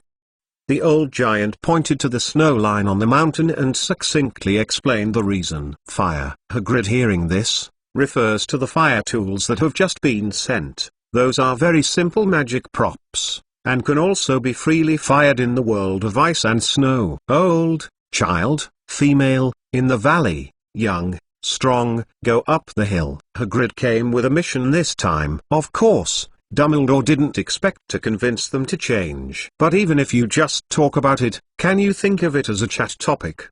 Probably because there is a wizard and they are very novel, so the clansmen in the tribe just came over and heard a few words. However, due to the nature of the giant, it took a long time to run away impatiently. As originally expected, there is no hope of convincing them to change their habits. After a few words, the 2 old giants apparently did not want to continue to talk about the topic of living areas. You and her, half a giant? The old giant pointed to Hagrid and Madame Maxime respectively. Hagrid can naturally understand the meaning of the old giant. Although he also does not want to talk about it, it is obvious that Madame Maxime is even more reluctant. With the attitude of taking care of the mood of the woman, Hagrid had to start talking. My mother, Friedwerfer. When the giant of Hagrid and his father gave birth to him, when he was only 3 years old, his mother abandoned their father and son and left. In the memory of Hagrid, mother's appearance is already blurred. Will he miss his mother? Marks thinks that he will still think about it, even if he never mentions his mother in front of others, even if he may never think that Fridlaura is a good mother. In fact, there are almost only giants in this place in the world. To say where his mother is now, most of them can only be here. Oh, Friedwerfer. The old giant squinted for a moment, then nodded. Killed by Arita. Hagrid thought that when he heard this sentence, there would be no psychological changes at all. But he was wrong, and he was wrong. Arita? His hand trembled a little, and his voice shivered. Who is Arita? Which one? The old giant didn't realize Hagrid's excitement at all. Instead, Madame Maxime, sitting next to Hagrid, suddenly licked his lips and reached down and held Hagrid's trembling hand. Arita also died and was killed by Bagobolo. Another old giant said naturally, as if to talk about the goat that was eaten last night. When Hagrid heard this, He suddenly closed his eyes and then deeply took a deep breath. He didn't have the mood to ask who is Bagobaro, who knows that the guy was killed by who. In the concept of the giant, every giant should die in battle. This is the ultimate destination pursued by the giants. Things I already knew. What am I excited about? Hagrid closed his eyes and muttered to himself. At this moment, Marx, who was sitting around and looking around, suddenly felt a move. He saw a silhouette in the distance. "Can you tell me about my mother?" Hagrid was silent for a while, then started talking. "What about your mother?" The old giant sat on the floor and pulled the clods. "When she came back, she was too thin and injured. She has been beaten by others, not as good as before." In the narrative of the old giant's intermittent, Unknown, Hagrid learned that his mother had fallen back to the giants. To be honest, Friedwaffe was a pretty strong female giant before meeting Hagrid's father. In the 1910 era, during the First World War outbreak of Mole World, the giants that had been scattered into several tribes were almost affected. In order to control these giants, Magic Circle sent a wizard to drive them away to avoid the Battle of the Mole. Hagrid's mother, Friedvard, met Hagrid's father at that special time. Although the specific situation has not been known to many people, it can be judged in the old population that the Friedwaffe at that time was a very powerful giant. Later, she and Baron, born child, the old giant crushed a piece of stone, and then used stone-crushing debris to paint on the ground. It is another useless dwarf. Speaking of this, the old giant is pointing to the other side of the woods. He is referring to the direction that Marx is paying attention to. Glop, an unhealthy, useless little dwarf. When he mentioned the phrase useless little dwarf, he also took a look at Hagrid and Madame Maxime, and then grinned with disdain. But Hagrid can understand the contempt of the old giant. When he heard that his mother had a child, he suddenly widened his eyes and looked at the place pointed by the old giant. "Younger brother. I have a younger brother." Glop. Hagrid's hand began to tremble again, and he almost could not restrain the inexplicable emotion in his heart. "Rubeus." Madame Maxime held Harigid's hand again, but she couldn't hold it this time. Hagrid jumped up and strode to the woods. "My younger brother." Glop. At this moment, Hagrid has only these words left in his heart. In addition, he is afraid that he will never have room for other things. Glop. Marx, who was sitting in the same place, was also looking at the woods, where a small giant, who looked like a head shorter than the other giants, was clutching a thick tree at the edge of the woods. And just beside him, another giant was licking his leg. The huge fist hit the waist with a big hit and gave a muffled sound of peng peng peng. Harry Potter's Book of Sin Chapter 329. Harry Potter's Book of Sin Chapter 329. Rubeus, wait. Don't be impulsive. Seeing Hagrid, an excitement went to the woods, and Madame Maxime quickly got up and hurried over to the past. However, she only wants to chase after this time, but where can I get it? Hagrid rushed all the way to the big and the small two giants, but with the slightest hesitation, he blocked the big man's fist with his own body. Suddenly, a sharp pain came from behind him. The next moment, he felt as if he had been smashed. No, it's really being smashed. Fortunately, probably because Hagrid stopped early, the giant's fist was not completely sturdy. In addition, Hagrid is actually quite rough and thick, so he even climbed up again. But in any case, it was a giant's fist, and that blow has definitely made Hagrid suffer a lot. Right now he can get up immediately,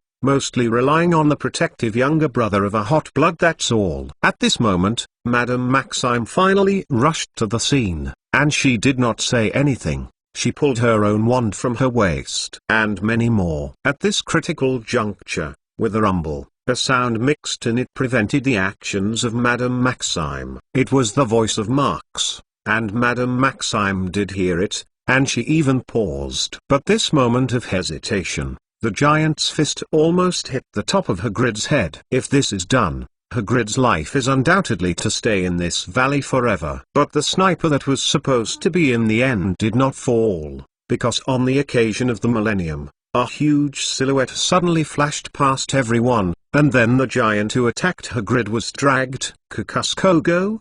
Madame Maxime must be a god, and even surprised. Just behind the giant Gugokukus, Marx followed, went to hiddenly receive the sleeves, and then quickly walked towards it. What happened? Madame Maxime was surprised. How could that go? I just said to them, the messenger died here. There is no gift tomorrow, he explained casually. It seems that our gift is really attractive to the giant. At this moment, Kukus, who had just taken the giant out, suddenly lowered his head and yelled at Marx. Go said, gift, is there? The old giant who came over lost the opportunity to translate. Of course, of course. Marx nodded, said, a lot of gifts, a lot of dragon skin, help do the armor. When the old giant heard it, he was excited first. When he translated the word battle armor, not only did Kukus shine his eyes, but even the other giants gathered around him rounded their eyes. For the giants, making clothes is a very difficult thing, let alone doing battle. And the leather armor made of dragon skin can even greatly improve the combat power of the giants, which is obviously better for them than today's helmets. In particular, some of the giants are the strongest, and at this time there is a blazing flame in their eyes. While the giants were staring at Marx's gaze, the Hagrid, who had been sitting on the ground with his back on his back, was forced to endure severe pain and walked over. Gugo, I want to take my younger brother. Hagrid was very difficult to breathe at this moment, and the facial features on his face were shrunk because of the pain, but his eyes were absolutely firm on Kukus. Well, after hearing the translation of the old giant, Kukus smashed back and forth Hagrid and Glop lying on the ground, and then waved like a fly. In the eyes of the giant Gugo, this is nothing more than a waste carrying another waste, not even a thing. After that, Marx simply decided to leave. And in the end he also reintroduced the matter about battle armor. When Hagrid took Marx's potion and took a break, they took Glop out of the giant's tribe. Of course, it is obviously inaccurate to say that they are with Glop. To be exact, it was Glop all the way like a duck, chasing them out of the camp. Slow here for a while. Hagrid, your injury is still heavy. But this has left the eyes of the giants nothing. After Marx confirmed that there was no giant in the direction of the giant tribe, he immediately took out the wand and shook it. On the ground, he raised a big hand and slammed Glop down. It's already like Glop, and the power of the giants is not just talked about. But seeing the big hand made up of dirt and stones, he was almost turned by Glop at the beginning. When Marx saw it, he had to increase the output of magic power again, and the transfiguration was enhanced again. As the mud continued to accumulate and solidify, Glop fell to the ground. Oh, Madame Maxime saw it and finally couldn't help it. McLawn, I actually wanted to ask before, what is your curse? Transfiguration. Marx said as he looked at Glop, who was still struggling. The rock giant who defeated the head of the troll before, is also transfiguration? Madame Maxime hesitated. I mean, isn't that the summon technique recorded in the ancient magic material? Marx, hearing this, can't help laughing, and then waved, although I still haven't fully figured out what the summon technique is all about, but I can say with certainty that this is definitely not the summon technique of the ancient times. He paused, and added a little yearning to add, as far as I know, the real summon technique summon comes out. Well, I can't describe what it is. In short, those summon objects have willpower, they can act on their own, and it is not an object that I can make with the wizard control.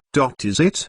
After Madame Maxime heard it, she couldn't help but reveal her fascination. Like Avis, the inconspicuous curse, it is said to be the curse created by Rowena Ravenclaw. I think it is likely to be related to the ancient summon technique. The magic spell Marx said is in the Hogwarts course. To be unremarkable, it is indeed very ordinary, and even the vast majority of the young wizard can be easily displayed. However, this curse can produce a group of birds that can act on their own willpower out of thin air. Its magic principle is not the magic power shaping in transfiguration, which makes Marx have to pay attention to its existence. However, even if Marx can now see the curse cast, the broken rule rune that flashed quickly, but if he can't read it at all, it's no good. At the moment, He only knows that this curse is by no means simple, and that's it. Avis?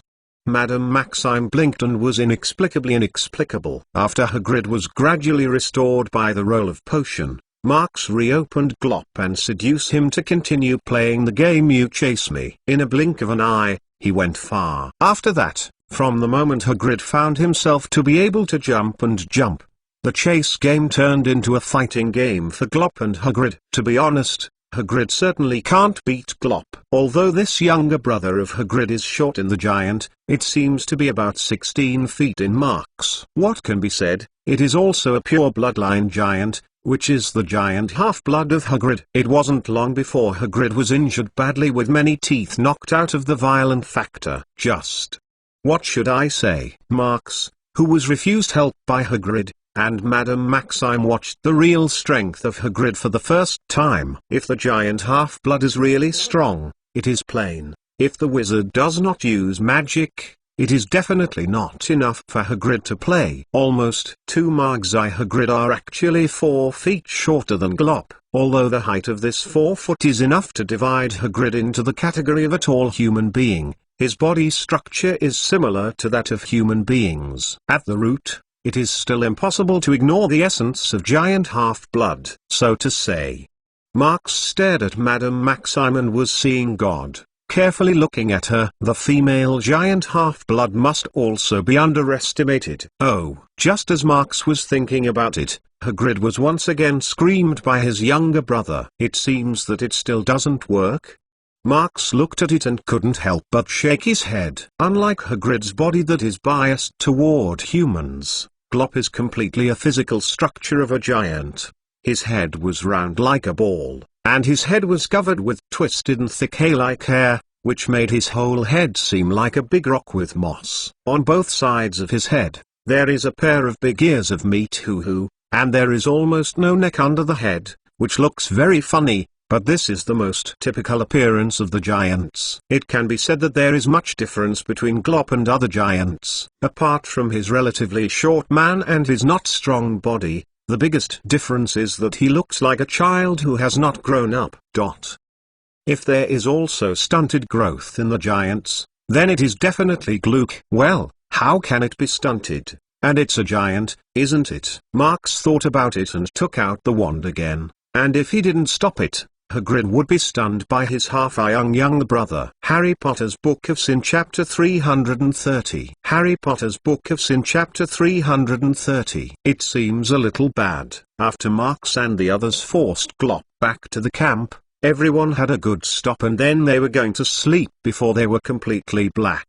Mainly Hagrid. After that, he and Glop, well, was by Glop, so he obviously needs a good rest. However, when Marx watched the night and admired the clear blue sky on the mountain, the valley below suddenly became noisy. Because of the relationship between the swearing curse, he still discovered it because he felt the shock from his feet. Oh, this doesn't look like a general excitement. When Marx muttered and looked into the valley, he saw such a scene. In the scope of the giant tribe, the huge bonfire reflects the tall, human figure. Of course, they are not holding a bonfire party, but they are carrying out an extremely fierce group fight. Even though it's a little farther away, Marx can still see the giant's unrelenting punches and kicks. Under the quiet night sky, the slamming sound is particularly noticeable, and occasionally the broken bones in it are even more numb. Beside the pile of conspicuous bonfires, there are 2 physiques that are clearly beyond the silhouette of the ordinary giants. They are now entangled with each other and the wrestling has entered a fever. This is undoubtedly the most intense and important battle in the giants' tribe,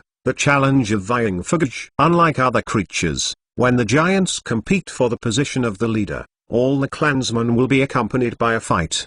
The male giants have to climb up and fight for the male giant, the female giant, and even the old, the weak and the sick. For a wizard-oriented wizard, this kind of scene can't be seen casually. If Marx really came to the field to check the life of the giant and planned to write a paper on the protection of magical creatures, it would be a very precious experience. Well, even if I take a step back, if Voldemort hasn't had time to negotiate with the giants, according to Marx's character, most of it can be seen as a lively event. Unfortunately, Voldemort has apparently negotiated with the giant human race, and it is not certain that he will send someone again. In this case, Marx can't leave it alone. Even if the giants now have only the rest of the valley, and even see that they have to reduce their staff again, the fighting power of these big guys can never be ignored. Marx cannot be afraid of these stupid big men,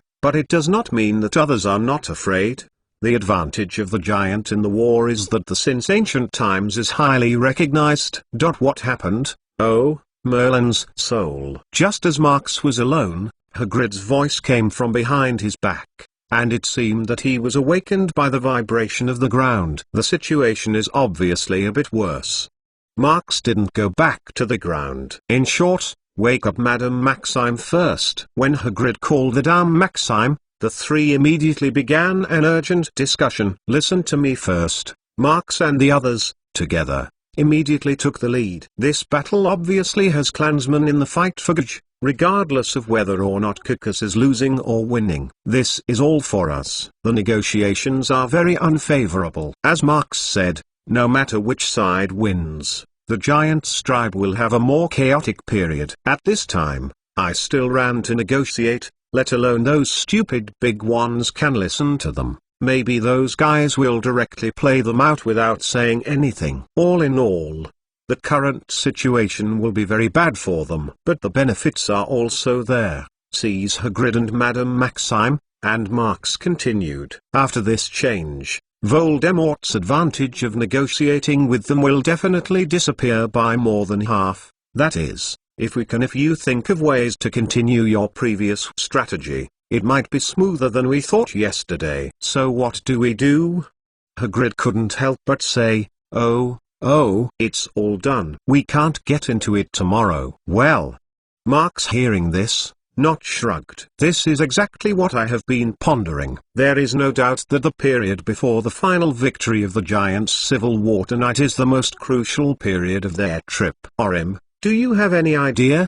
Hagrid pondered for a while, then decisively gave up his own thoughts and turned to Maxime. In this month's contact, Hagrid has long been convinced that Orim is much smarter than himself. But in his slightly anticipated look, Madame Maxime quickly shook his head. We don't understand what the giants are thinking about. I want to see it. It depends on McLawn. He obviously knows more about the giants' thinking, she said. After all, the two turned their eyes to Marx, who was still thinking. The anti-playability of the giants, and their physical strength are all that the wizard can't even think about. The battle between them has always been several hours to decide. In terms of the challenge of Gudge, it is the strongest peak fight in the Horde. Not surprisingly, most of them can get to the sky. But even so, it is quite difficult to find a solution.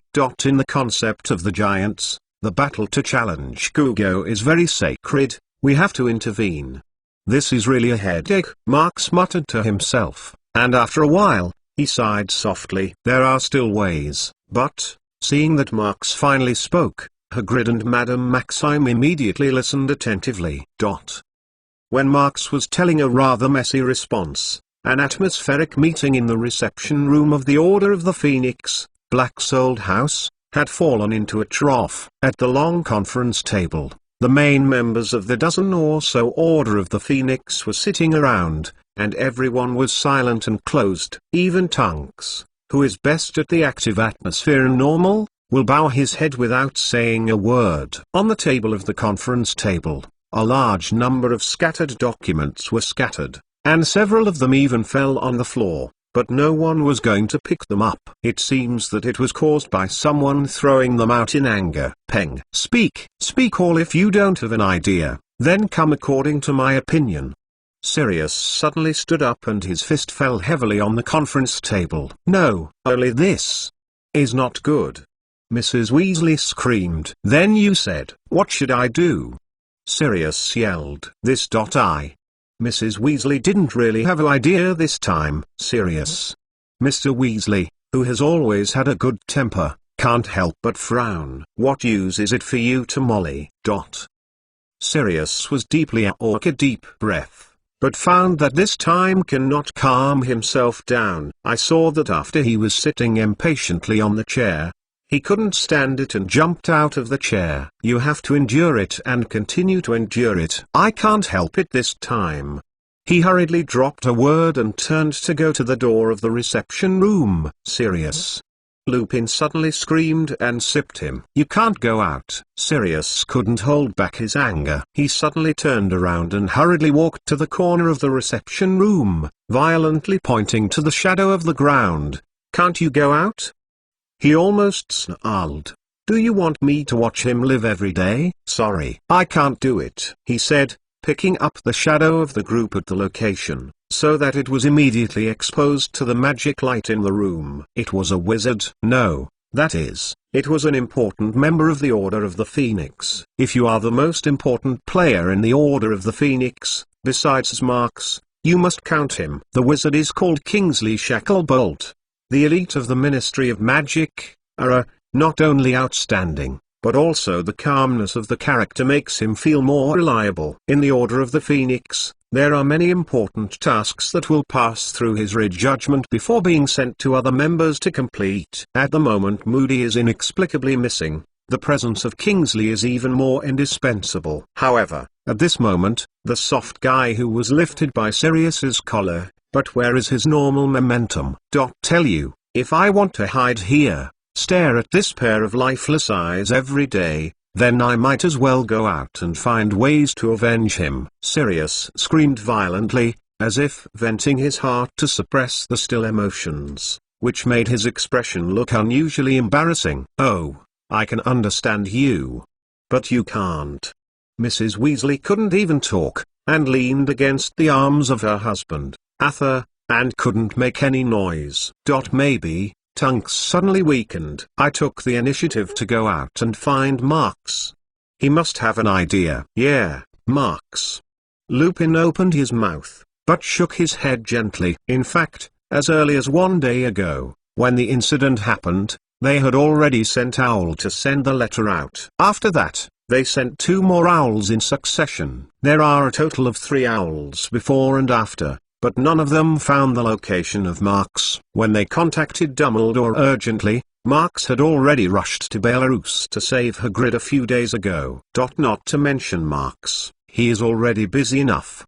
Lupin whispered, I just don't understand why Dumbledore is not willing to shoot this time. Harry Potter's Book of Sin Chapter 331. Harry Potter's Book of Sin Chapter 331. In a valley below the 10,000 Jang starry sky, the original snow has long since disappeared many years ago, and the exposed land is also uneven. Here is the territory of the giant. In recent years, some aggressive giants have lived in this valley, and this land has left too many scars. And tonight, the infinite cycle of Gaj seems to be changing again. A fierce infighting continues. Blood and footprints once again left a path of the valley for a new memorial. This is a mobilization of all the wrestling. Before the Gaj and the Challenger decided to win, all the clansmen will not stop their own fighting. Roar! The giants are roaring, and their rock-hard muscles are coiled again and again, stretching out again and again. These fighting demons,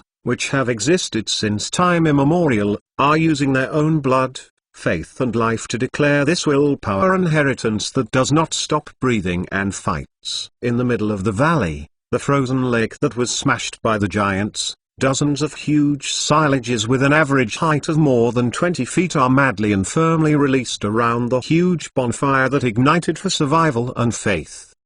The power of the cold wind pouring from the surrounding peaks whizzed through the valley, blowing the blood that fell on the cracked land. In the shadow of the fire, this originally calm valley is transformed into a kind of existence like the ancient battlefield. Roar! I am the strongest. I am a tall horse, a new Gugo. Even if he shouted the giant language, it still looked rough and simple, as if there was a wild smell. Sing in this simple and rude language. Ikakus. Forever Gugo. Another giant who fought against it was so rampant when he reopened the giant boxing. It is these two giants who are taller than other clansmen, are the battle between them leading the whole family. The slightly older Kukus is obviously higher, but the younger high horses are stronger. There is no trick in the struggle between the two, and some are just absolute strength. In the punch and foot of the two giants, the soil splashed and the rock burst. When the high horse accidentally stepped on the ground that had been frozen and hardened, even the land was cracked by his foot and collapsed among the rising dust. In the ancient times when magic creatures were rampant, their ancestors survived on this world by relying on pure power and a huge tenacious body. Roar! Suddenly, the dull screams passed by, and the tall horse smacked Cucus with both hands and then slammed on the ground. With a loud bang, the amazing power even shook the earth. Cucus, you are defeated. Dragon leather armor, mine. The tall horse leapt up and squirmed in the air, violently smashing with his knees to the fallen Cucus. Peng! It was another powerful attack that was enough to shock the surface. The high horse's knees fell ruthlessly on the chest and abdomen of Cucus. The first thing that collapsed was Cucus' chest and stomach, followed by the solid earth beneath Cucus. In the burst of heaven shaking, earth shattering, the dust of the sky rises, mixed with blood and debris from the mouth of Cucus. If you want to say what the giants' battle is, it is life and glory, death and no regrets. In the hearts of these humanoid monsters that are only born for battle, this is the meaning of their existence. In the unfinished dust curtain, the click sounded, and the high horse raised Cucus's head suddenly over his head, followed by a scream of victory. The giants in the tribe are collectively crazy. But at this moment, almost all the giants felt a regular vibration from the big, and they almost instinctively turned their heads in the direction of the vibration. Just in the direction of the entrance to the tribal camp on the east side of the valley, a silly silhouette that made them feel awkward. And the vibration of the law seems to be caused by the heavy footsteps of the comers. Near, closer, in the not bright moonlight, in the flames of the bonfire, a giant feels the huge silhouette of the pressure is approaching. The height of the light is definitely over 50 feet, more than twice the average height of the giant. It seems that the huge muscles that pop up at any time, the grey skin that is almost granite, and the one with only one eye on it. Roar! In the raging roar of the sky, the giants just reacted just now, and the Hualala smashed the ground and slammed it down in a pious manner. Even the tall horse who had just boarded the position of Go-Go was immediately smeared with a very reverent look at the tall body with a sense of oppression. Standing in front of him is a giant ancestor who has been deeply imprinted in the heart of the inheritance. It is one of the few images that the giants can remember for a lifetime. This is a Cyclops that should have disappeared into the history of rolling. However, when the giants worshipped, the Cyclops picked up something from behind and gently placed it in front of them. It was the half-giant who gave gifts to the previous generation of Go-Go Cucus, the defective product in the giant human race. Go-Go immediately recognized the short man who was placed in front of the great ancestor. It was Hagrid, who was standing in front of all the giants in the middle of the earth, and his entire face was tight. When Hagrid faces his face staring at the sullen high horse mammoth, in a forest not far from here, Marx is holding the wand in his hand, pointing at the valley in the distance, the direction of the Cyclops. Hagrid, that guy. Hurry. Talk. His gnashing teeth said that a layer of fine sweat had already appeared on his forehead, and the temple had a blue vein. All right. Standing next to Marx, Madame Maxime, who was scared, asked him. How could it be okay?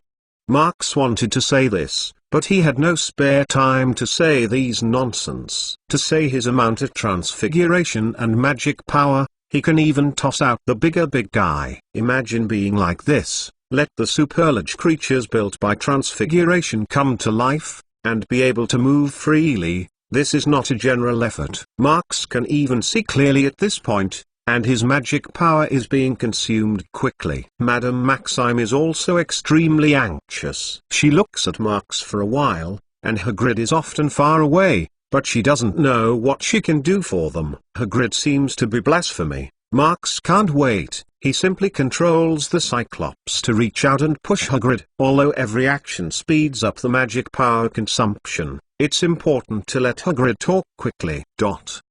Oh. Hagrid was pushed aside, and he looked at the tall horse and slammed it again. and that was finally open. Giant, help, Marks McLawn. Hagrid doesn't have a giant language. Marks doesn't, so he can only speak English. But this does not seem to be a problem, because a squatting old giant looked up and took the initiative to convey the words of Hagrid to the high horse. Immediately afterwards, Gaugaum immediately turned his eyes to the Cyclops. Staring at Marks in the distance, I immediately controlled the Cyclops and screamed, then nodded. Help, Malang, Ryan.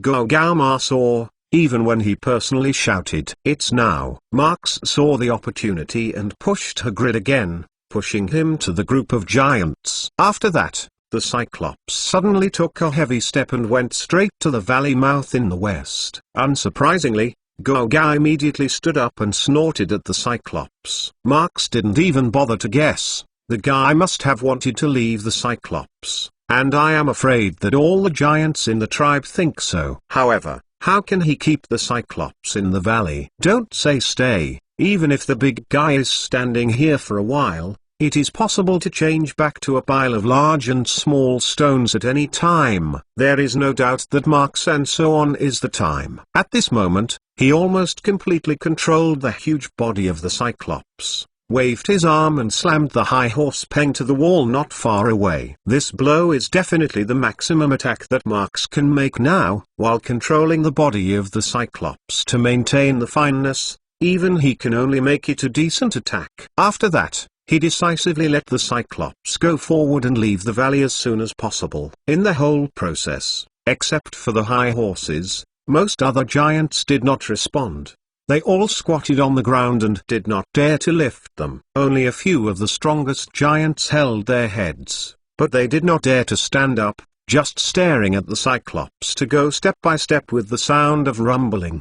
The high horse that was swept to the mountain wall did not take long to rerun. He looked at the ancestor who left, and it was obvious that he was helpless. It took a long time for the giants to get back up again, and then all eyes were concentrated on Hagrid, who remained in the valley. The calm was restored in the valley. If it were not a series of large footprints left on the ground, no one could imagine what had just passed by here. In the middle of the blood and the broken limbs of the broken limbs, the footprints of the line still looked so eye-catching and deeply imprinted in the hearts of all the giants. What? In the grove of snow, Marks sits on the ground against the big tree. Ha, ha, ha, He laughed a few times. It's like fooling a group of big fools with a stupid way. I'm not happy at all. Harry Potter's Book of Sin Chapter 332. Harry Potter's Book of Sin Chapter 332. McLawn, you are finally back. Do you know, Owl can't find you.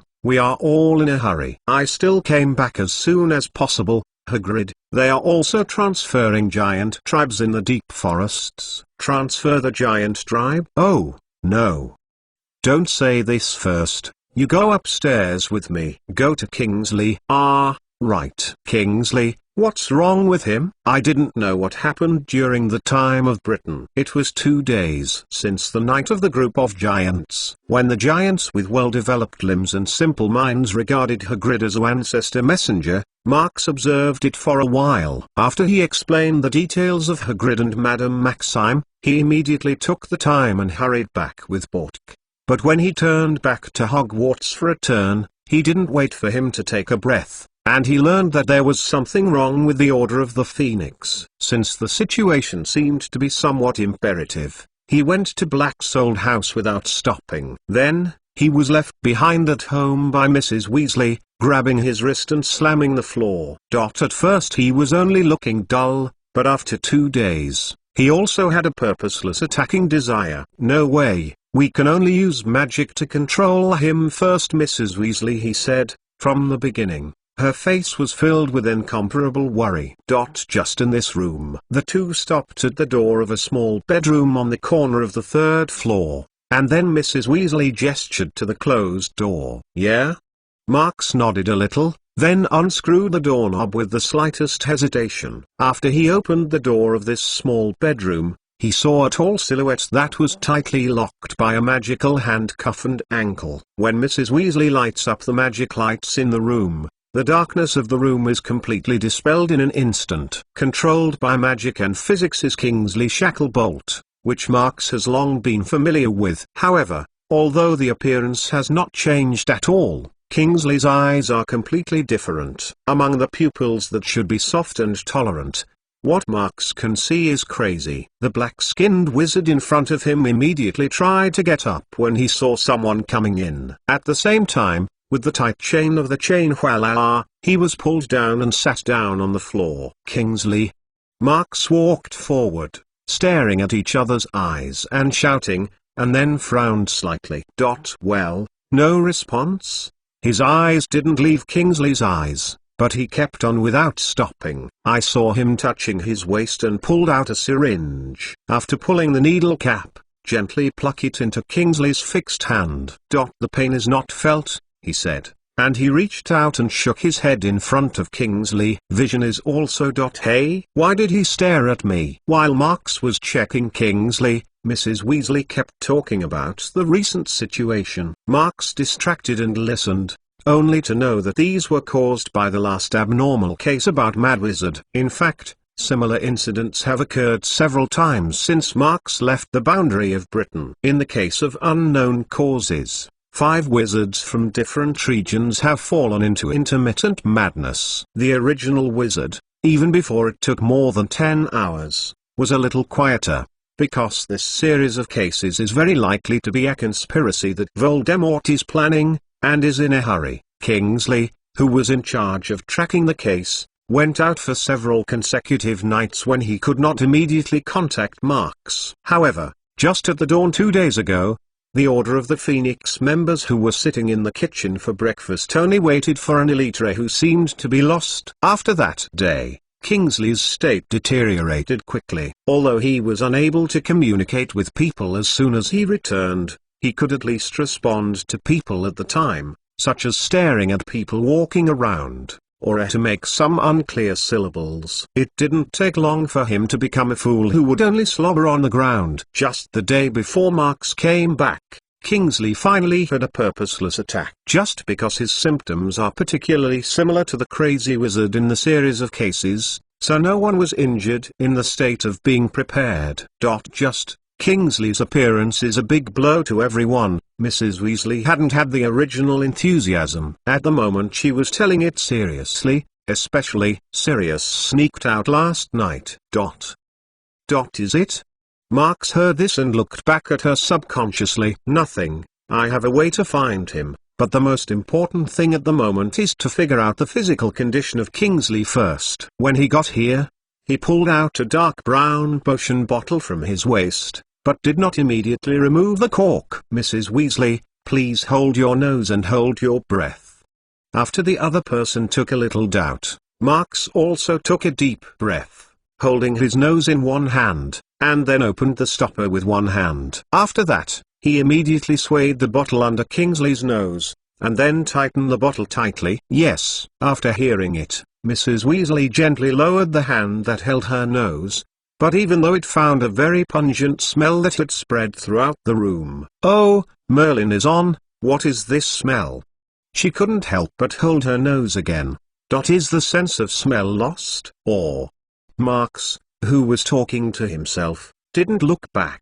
He just explained it casually. This is a kind of mixed odorant that can be used to drive away sensitive creatures. Of course, the specific ingredients I guess you would not want to know. Hey.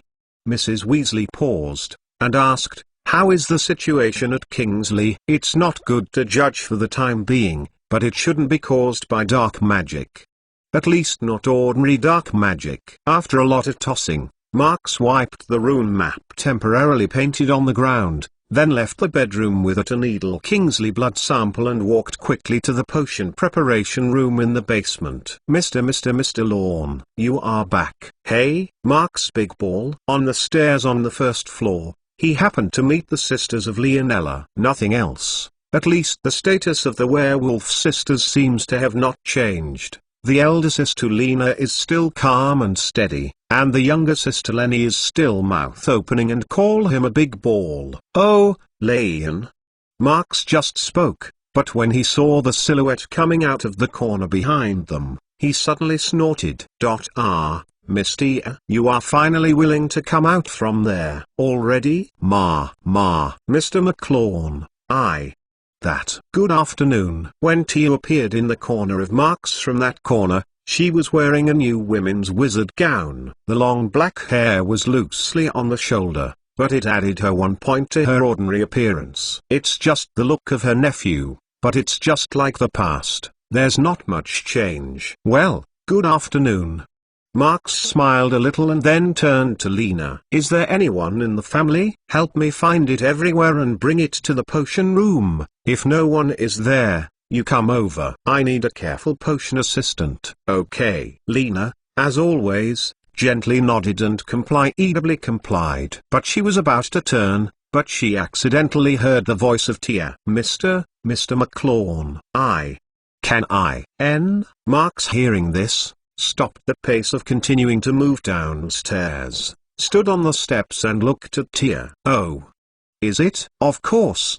He thought about it, and then nodded. Lena, it seems that I don't need it. Miss Tia, come with me. After all, he stopped talking and took the lead to continue to the basement. When Tia saw it, it seemed to be slightly uneasy to overlap her hands and pinch it, so I followed it together. The whole black old house has undergone everyone's stopped renovation, which is generally bright and warm. Even the second-floor living room, which had not been moved some time ago, has been completely cleaned up. But in this basement, it is still dark and cold. Only a bunch of blue flames twist and tremble in the magic lampshade on the wall, emitting a cold light without a trace of temperature. However, this is as it should be by rights, as this is followed by Marks's remodeled potion preparation room and magic material storage room. In order to eliminate all environmental disturbances as much as possible, not only the interior is equipped with a constant magic, but even the corridor aisle will never be slack. Marks walked in front of him. His pace was steady and powerful. He could quickly follow Tisha behind him, but he seemed to have a deep resistance to the environment here. He walked to narrow his hands and his lips were subconsciously tightened. No fear, nothing. Marks heard the Messi behind the footsteps. Right, Miss Tia is familiar with potion. Okay, I can't learn anything else. I'm interested in potion. I'm interested. Tia's footsteps were paused, and then they rushed to catch up with Marks. So.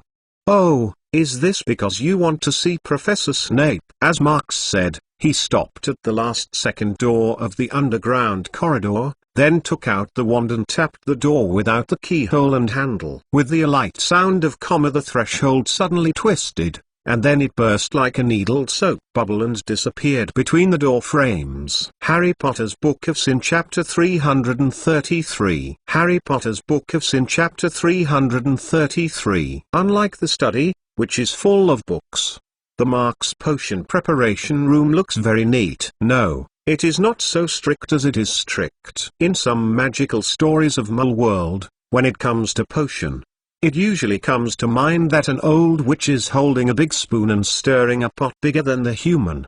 The firewood is usually lit at the bottom. In the magic circle, that situation is definitely not there. Not to mention how complicated and rigorous the other steps are. The light is the type of magic flame and the requirements for control are very high. If any of the elements are not precise enough, a potion will have a chance of 90%. In fact, in Marks's potion preparation room, a series of areas such as biomaterial research area, magic power reaction test area, finished experimental observation area and the like are separated in detail. The potion preparation room that was joined after several basements were opened, just at a glance, would give the impression that wow, this room is spacious. Sorry, let you help something.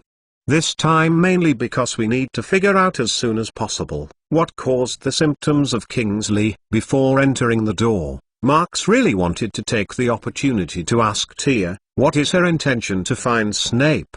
But seeing the other person can't seem to say anything, he just skipped it first. After all, the most important thing at the moment is to test Kingsley's blood samples first. In short, I am bothering you. Oh, no. No, nothing. Tia shook her hands and looked a little cramped. I had always thought. Thank you. Mr. McClone. Thank me for what? Marks waved wand and moved the tools he needed to the desktop, while he whispered, well, do you help me to purify the aconite root first? 5 ounces after drying, no problem. Oh. Good, good. Tia was nodded. Then I will write down the materials I will use first. Go to the materials store and pick it up according to the list. Marks said, and clicked on the parchment and quill on the table behind him. By the way, Miss Tia is independent. Which is the most complicated potion ever prepared. Composite booster. But Tia stood by, her hands folded in front of her, a little nervous. Oh, can you complete the preparation of the composite preparation independently? It seems that there are several steps that can be safely handed over to you. Marks nodded, said, the material list has been written, you can take it, the location is clearly marked. You can see it when you go to see it, the storage is there. In the conversation where the two had a ride, Marks's hand never stopped. After the equipment was ready, he hurriedly squatted on the table and pulled a stack of manuscript paper, brushes and handwritten it. As for the research data, he rarely writes with magic, which is a habit of him. When Tia brought the materials back from the storage, the two stopped their previous chats and focused their attention on the preparation of the blood test reagents. To be honest, Marks actually found out that Tia's focus on potion is quite high. Although her approach has a near dependence on textbooks and various references, the innate talent is clearly not outstanding, but the practice of taking every detail seriously has won the Marks research madman's favor. Of course, this kind of goodwill is purely due to academic respect. After dozens of minutes, Marks gently covered the lid of the cauldron and then nodded politely to Tia. For the time being, I will stop here, he said, sitting back in the chair behind him and flipping the manuscript paper. Miss Tia also took a break. Well, it seems that if there is a qualified assistant, it is indeed a lot more efficient. Okay. Tia sits on the other side of the biomaterial preparation area, weakly nodded, complied. If this place is quiet enough, others may not be able to hear it. Oh, yes. Marks suddenly turned his head. Before you said thank you. Thank you for what? Tia, hearing this, first squinted, and then he said it. I want to say, I was suddenly taken to this place. Really? Really scared. I know, they are all doubting my identity. But only Mr. McClone, you are not exposed at all. That kind of look. Later, you let Miss Lena take care of me. Really, the food here is delicious. The bed is very soft, and no one really bullies me. And always let me live here. Obviously I don't even have money. Although I am very timid, I dare not say anything, I dare not do anything, but I understand. Because Mr. McClone, your tolerance, let others ask questions about my existence at once. Because Mr. McClone, you. Tia said that the more smooth, although her voice is still very small, her hands clenched tightly, silently showing uneasiness. But this time she did not stop as usual, but insisted on it. In her words, Marks and Lena are the most frequently mentioned, and every time she mentions, she will show a grateful look. So say, really, thank you very much. I like this place very much. Like it, Marks said with a smile. As you can feel, the people here are pretty good. Although there are many weird people, everyone's heart is very kind. And me? Am I kind? Marks gave a big question mark to his head. But when I got here, Tia suddenly sank and fell a little. But I am afraid I can't stay any longer. Can I leave? Marks wondered. Is there anything? I remember that you came from the United States. Is there a goal in Britain that needs to be completed? He paused, adding, to be honest, the duration of the period magic circle is complicated, and it is not safe outside. If it is possible, it is best not to act alone. But I must. Tia grabbed the hem of her robes. I am looking for a place. I have to find that place. This is the most important goal I have found to live to the present. Looking for a place? Marx looked at her. Miss Tia, what are you looking for? If you look for it, I guess you must be lost again. Can you talk to me? I am tentatively still. Britain Magic Circle is quite familiar, maybe. Tia hesitated and lowered her head. The fingertips touched the chest subconsciously, and there was a small outline hidden in it. Oh, don't be stubborn, I just ask. Marx waved his hand. No, I think you are right. I should ask for a personal question, Tia said softly. It's just that it's important to me. It's important. It's impossible to ask someone to ask. In this case, it seems that it is most appropriate to ask Mr. McClorn. Is it? Oh. My pleasure. Marx put the manuscript paper back on the table and then gently nodded. In Marx's slightly questionable look, Tia took the silver photo pendant hidden from her collar and carefully touched the refined texture on her head. Have I mentioned it before? She said. I was big at the Muglorfton head, and this pendant was stuffed in my cock when I was. It should be the only one after another that my biological parents left me with a meaningful monument. She murmured as if she was talking to herself. My name Tia is the word that is engraved behind this pendant, and here. With the light sound, the pendant's silver cover automatically popped open, and the mole photo appeared again in front of her eyes. I have been watching the photos here. Imagine what my biological parents would be like. If I live with them, what would it look like? She said softly, in tone with a hint of sorrow and sadness. I have been bullied by others in the orphanage and in school. But every time I look at it afterwards, I don't feel the pain in my body and my heart. I feel like the meaning of continuing to live. I heard the head of the orphanage mention that I was picked up in a forest in the suburbs before I was sent to the courtyard. There seemed to be a lot of terrifying traces in the woods. After I was selected to call Ifamoni to learn magic, I realized that the descriptions of the traces of the woods heard from the molehead were much like the battle between the wizards. So, do you think your parents are forced to leave you in the woods? Marx thoughtfully. Since you can stay there safely, then your parents. Even is it still alive? Yes. Tia really nodded, and the environment in this photo looks a lot like the Britain. So you came over. Marx stood up and walked slowly to her side. Well, let me see. When Marx came over here, she obviously shrank her body, but it didn't show much resistance. Oh. It's really like. Marx looked down at the little photo in the pendant, frowning, seemingly contrasting with his memory. It looks. And around Manchester, some small towns are somewhat similar. In the background of the photo, the low-rise, flat-panel bungalows make people feel that there is a kind of messy feeling of smoke everywhere, which is undoubtedly a small town with a dignified living environment. Harry Potter's Book of Sin Chapter 334. Harry Potter's Book of Sin Chapter 334. The blood test results of Kingsley came out very quickly. For potion that is taken orally, there is a phenomenon of drug precipitation, which is because potion is generally not absorbed by the body. That part of the residue is usually filtered by the body for a period of time and then slowly excreted. It's just because the part of the residue has to be automatically dissipated with the magic power contained in it, so the discharge time is not too short. Just how do you say? The reason why Kingsley has this symptom is already certain to be a potion. But which kind of potion can't be seen by blood test? In the reception room, Marx and other members of the Order of the Phoenix are in a meeting. The content of the meeting is of course about Kingsley, and the series of cases. It's just that there aren't many things to say. When Marx finished Kingsley's inspection, the atmosphere became a bit dull. Yes, I haven't seen Lena's silhouette since the beginning. Where did she go?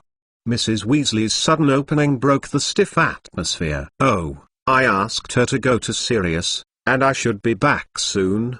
Marx looked up from a stack of materials and shrugged. That guy, always thinking about chaos in a hurry. Lupin held his forehead side. In fact, there is nothing to be impulsive. In this case, it is not impossible to understand his mood. Marx blinked. If there is no Sirius's momentum, The Order of the Phoenix will not be like this. I am very fortunate. I was very fortunate that I gave him the report and the plan documents to send and receive. It turned out to be the right decision. This is also true. Marx, Lupin, and Kingsley are only making general plans for the task, and the specific repairs are all done by Sirius, who has been stuck in Black's old house. I have to say that although Sirius has some impulsiveness, his actual ability is very strong. It is not as not good at brains as he said when he evaluates himself. So, let's not take care of Sirius for the time being. He can escape from Azkaban and get into the Hogwarts hooligans. It shouldn't be stunned for a while. Marx snorted as he spoke, and then Larry opened the report. What's wrong? Is there any discovery? Lupin looked at him. Well, maybe it's a bit of a surprise. Marx lined up a few sheets of paper on the table and knocked on the words. It seems that Kingsley's investigation was not complete. Nothing to return. He seems to have touched some hidden clues. What clues? Tunks immediately felt a shock. These so-called mad wizards are not unrelated. There is a less common, but reasonable, commonality between them. Marx pointed to the pieces of information. They are in their homes. Some contraband was found by Kingsley. Prohibited?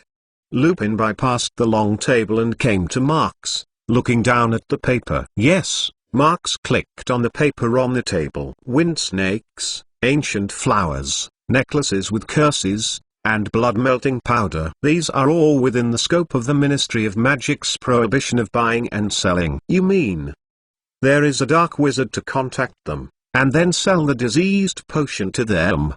Lupin subconsciously speculated. It's not impossible for you to say, but no matter where they bought it, the source can't run. Marx picked up quill and made a circle on one of the words. The key is this one. Holster powder. Lupin wondered. Say it. What is the blood meal? An 5% catalyst used in potion is inherently very toxic. Marx puts quill into the ink bottle and explains, of course, the point is not its efficacy, but the gadget is actually invented by me, and only sold in the black market. At 10 o'clock that night, Marx and Tunks changed their looks and swayed in the dark black market. Marx gave himself a hire, with a mask on his face with a transfiguration and a large, old-fashioned wizard robe. On top of his head, a wide, pointed cap put his entire head in the shadows. And by his side, Tunks used the Metamorphmagus variant, with no difficulty to dress himself up as a slightly thin male wizard. Is this the long-awaited black market? Tunks looked around and watched all around. Wow, really everything. Is this a dragon egg? A whole basket? Don't look at the west, look at the road. Marx pulled Tunks to the side, and almost she was about to hit the lamppost of the streetlight. After the last time he left the black market, Marx went through a few trips alone and talked with several shops about the consignment agreement. To be honest, let's not say how Marx's accomplishments in the potion of seriousness, at least some of his squatting tricks have always been very popular. Here, it's tight, he said as he walked to a small alley next to the main road. The road here is very winding and easy to get lost. Where are we going to go? Tunks took 2 quick steps and asked casually. In short, I have to find an acquaintance to inquire about the news. In this place, the gossip has always been indispensable. The two kept moving in a dark and damp alley, and after a left turn, Tunks was basically fainted. Here, Marx stood at the back door of a house and greeted Tunks, who was a little dizzy, and then opened the door directly with wand without even knocking on the door. Tunks saw Marx without the slightest hesitation and he walked behind him carefully. As soon as she entered the door, she found that the environment in the head was very depressed. When she looked around, she discovered that the source of repression was not only from darkness and crowding, but most importantly, the roof here was too low. It can be seen that this is a small warehouse, because all around is full of shelves. The shelves are dusty and dense, as if you can take a handful of them. Most of the bottles and jars on the shelves were covered with dust, and the labels on the top were not clear. Every time they take a step, they will leave a light sound on the loose wooden floor. In this quiet warehouse, the footsteps of Bang Bang Bang are very clear, and people can't help but want to take light steps. Don't be nervous, there's no danger here, it's just a warehouse that's not used often. Marks didn't look back, but his calm words were always reassuring. Tunks knew that Marks couldn't see it, but he was still subconsciously nodded. Oh, yes. Marks suddenly paused. First remove the metamorphmagus. The people we want to meet later don't have to hide their identity. The two walked for a little while, turning a few turns between the shelves, and soon came to another closed wooden door. Seeing Marks and using one to open it up, there is no feeling of politeness, which makes Tunks's doubts even worse. This guy. How is it like in my own home? She couldn't help but secretly cursed. As the door slammed open, a warm orange light spread from outside the door, sweeping Tunks's heart. Don't look at Tunks in a casual look, but she is essentially a big girl who is very nervous. When the Ministry of Magic is a newcomer to Era, she not only often wants to think about it, but also always has some unnecessary concerns about the mission environment. It is only at some critical moments that this big female child has an unusually strong side. When the two of them stepped out of the warehouse in tandem, the Tunks behind them even habitually observed the surrounding situation. This is obviously a shop, and it seems that the space is not small. The shop has 2 rows of merchandise racks on both sides, and the large and small potion bottles are neatly arranged on the sides, with detailed effect descriptions. In the center of the shop, a variety of baskets, sacks, and boxes are piled up in a pile, all of which are different kinds of magic materials. Close to them is a long strip of cashiers, and they are coming out of the door behind the checkout counter. Hey, Christine. Marks moved towards, shouting at the short-haired witch who was writing and drawing on the checkout counter. The other party heard a sudden bang and showed a refreshing smile. Hey, Christine? Tunks apparently startled. What are you here? Oh, isn't this Tunks? In Tunks's surprised eyes, the short-haired witch, who was dressed in a clean and tidy manner, walked quickly to her and immediately gave her a big hug. Long time no see, Tunks. Christine was pleased. Is this the store you opened? Tunks once again looked around the store and asked with a look of surprise. Yeah, I opened it with Charles. Christine said, whispering again, I decided to get married with Charles. You must come at the wedding party at that time. Oh, this is okay, I didn't expect it. Tunks stared wide-eyed. The witch named Christine and her Charles are the 2 seniors who were the chasers when Marks first joined the Hufflepuff Quidditch team. In that temporary selection, Marks and the 2 of them completed a trident offensive formation without rehearsal. Well, it was only almost completed. As for Tunks, as a real senior sister who is also a Hufflepuff, I heard that the junior sister is getting married. Her glass heart broke into the ground. Harry Potter's Book of Sin Chapter 335. Harry Potter's Book of Sin Chapter 335. Christine, say it. How do you and Charles think about opening a store in this place? Isn't it safe? There are still a lot of customers in the store. Marks and Tunks have been waiting for Charles to return. They have to talk to Kristen for a while. Tunks, I told you. In fact, the Behindthesens boss of this store is sitting next to you. Christine waved her hand with a refreshing smile on her face, looking at Hogwarts. It's no different. Hey, Marks's boss. Tunks didn't know that he was surprised for the first time. Since she had just stepped out of the door, she felt that she had been frightened and flustered for the accident. Yes, Tunks, you should know too. You see, my and Charles's family are not too thick. Where can I afford a potion store? Kristen spread his hand. Don't look at this store. How big is it? You know, the black market is a lot of money. What's more, it takes a lot of money to buy goods. Christine screamed at the checkout counter, and Charles, who was in front of the customer, stole her attention from time to time, and occasionally showed a gratitude to Marks. Speaking of it, the 2 of them actually spent a lot of time with Marks. Even if they are Hufflepuff, They have even been in the Quidditch team, and there is not much time to get in touch with Marks. Looking back, you can see that Marks spends most of his time on learning and research. However, at the bonfire party that gave birth to graduates, when they had a chance to talk to Marks about opening a store, they didn't expect Marks to really be in the heart. This store is not just a simple way to give them a future direction with a lot of money. If they have to say something, their poor couple can go to marriage so soon, and the economic support that this store brings to them is indispensable. In this pair of future couples who came out of the Hufflepuff house, Marks was realized in a practical way. The phrase "we are all Hogwarts" at the bonfire party, and this happy story of Christine and Charles, I am afraid it will be one of the many embarrassing births of every graduate student. Even though Marks has not continued to host the event,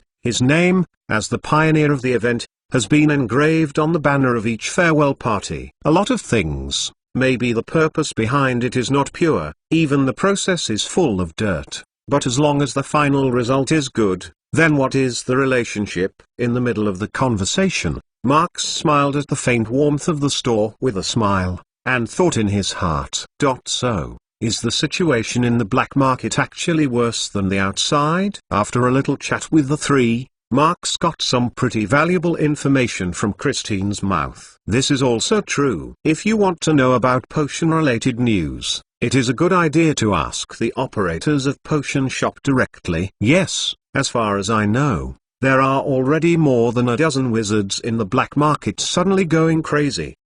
Christine nodded.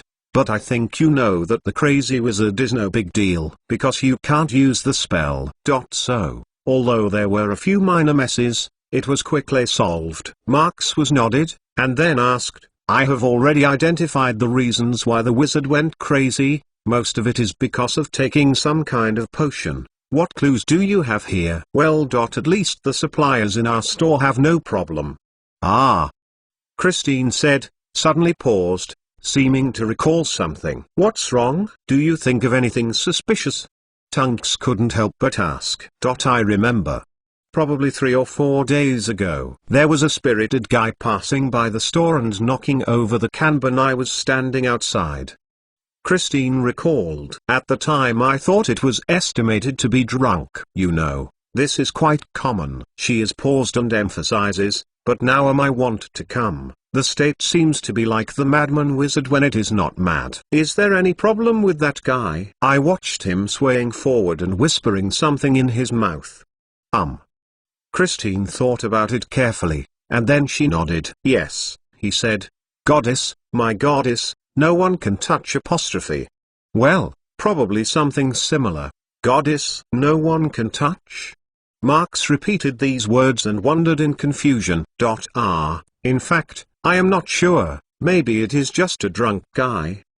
Christine thought about it, and finally wondered, shrugged. "I know it is probably. I don't know if I can help you." "No, although I don't understand it for a while, I know that it is a good harvest."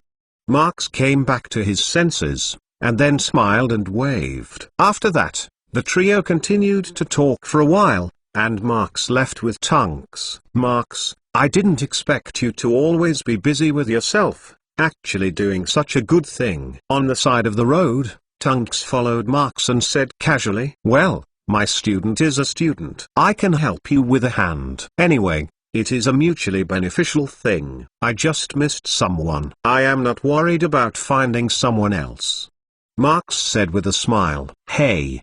Tunks glanced at him and laughed. "But really, you can get clues so soon? It seems that our luck is not bad." "Yeah, I didn't think of it." Marks gave a little nodded. "In fact, I didn't intend to ask anything from Christine. After all, they didn't have a long time to come to the black market." "What are you doing?" Tunks was surprised. "Take you the big, senior sister, go see the junior sister?" Marks said profoundly. "How?" Was it a face to the little couple? "Oh, I made a vow. I won't get married before I become a realer." Tunks held his chin and looked proud. "In short, inquire about intelligence or find the most professional path." Marks paused. "The next place to go is our real destination tonight." Then, Tunks followed Marks again and again, and finally came to a sparsely populated old square. In the middle of this small square, there is a fountain pool that has already dried up, and in the pool, there is a half-shaped statue of the wizard. As for the stone-carved seats in this small square all around, most of them can no longer sit. But the most interesting thing about this old square is the strange trees that are everywhere. The dry and dark branches are windless, and they are waving, almost covering the entire square. What makes people feel more uncomfortable is that the trees are emitting a whisper of erectism. How to see it is a place that should not come. This is really ominous. Tunks hesitated. Don't you say, we want to go inside? Yeah, the entrance is in the pool of the fountain. Marx screamed. Come with me, don't care about those Siberian ghosts. Just that's all used to scare people. In your mouth. The ghost wood is just scare people? Tunks held his shoulders and wrinkled his face and emphasized the tone. How do I remember the books saying that the ghost wood will what is the soul of the creature? Because the method of dealing with ghost wood is too simple, it can only be scare people. Marx shrugged, indicating that she can follow her own. However, when the two men approached the strange trees that the branches were waving, the original whisper suddenly became high and extremely harsh. Remember, the book says Siberian ghost wood is especially fond of cold. Marx pulled out wand and waved forward. The authors did not continue to explain that they would encounter cold. What happened? Just as he wand a wave, a simple frozen curse fell to the front of the ghost wood. Almost for a moment, the ghost scorpion screamed cheerfully. But the original dancing branch fell quietly. In fact, you can't blame the author, because the natural growth of the ghost wood is concentrated in the north of Siberia, the closest to the Arctic Ocean. The environment is very cold. How can the author know that when the ghost wood is transplanted to the warmth? What would it look like when it was, so to say? The reason why it was so harsh was that it was because it was afraid of heat. Tunks couldn't help but grin. You ask it. Marx rolled his eyes. I am not a scorpion. I know what they mean by wail like ghosts and howl like wolves. Under the curse of each and every one, the ghost trees that they passed through hang down those branches. And as long as they don't touch the scorpion, they are a completely harmless plant. Of course, at best it looks terrifying a bit. After a while, the two came to the fountain pool in the middle of the square. In fact, you can see here.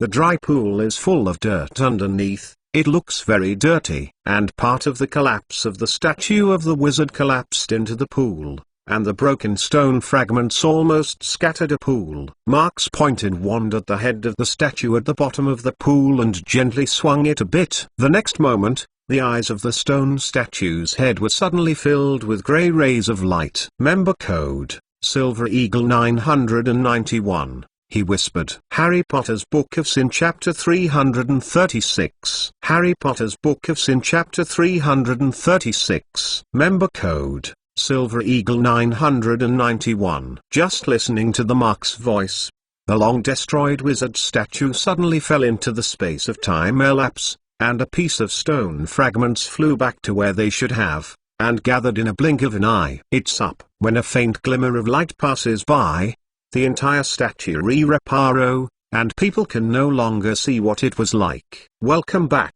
Silver Eagle 991. In the hesitant look of Tunks, the statue of the wizard said, and then the bottom of the pool was blurred. When it was clear, the dirty bottom of the pool had turned into a spiral down ladder. Pay attention to maintaining metamorphomagus deformation, and Marx thought, don't talk as much as possible. Why?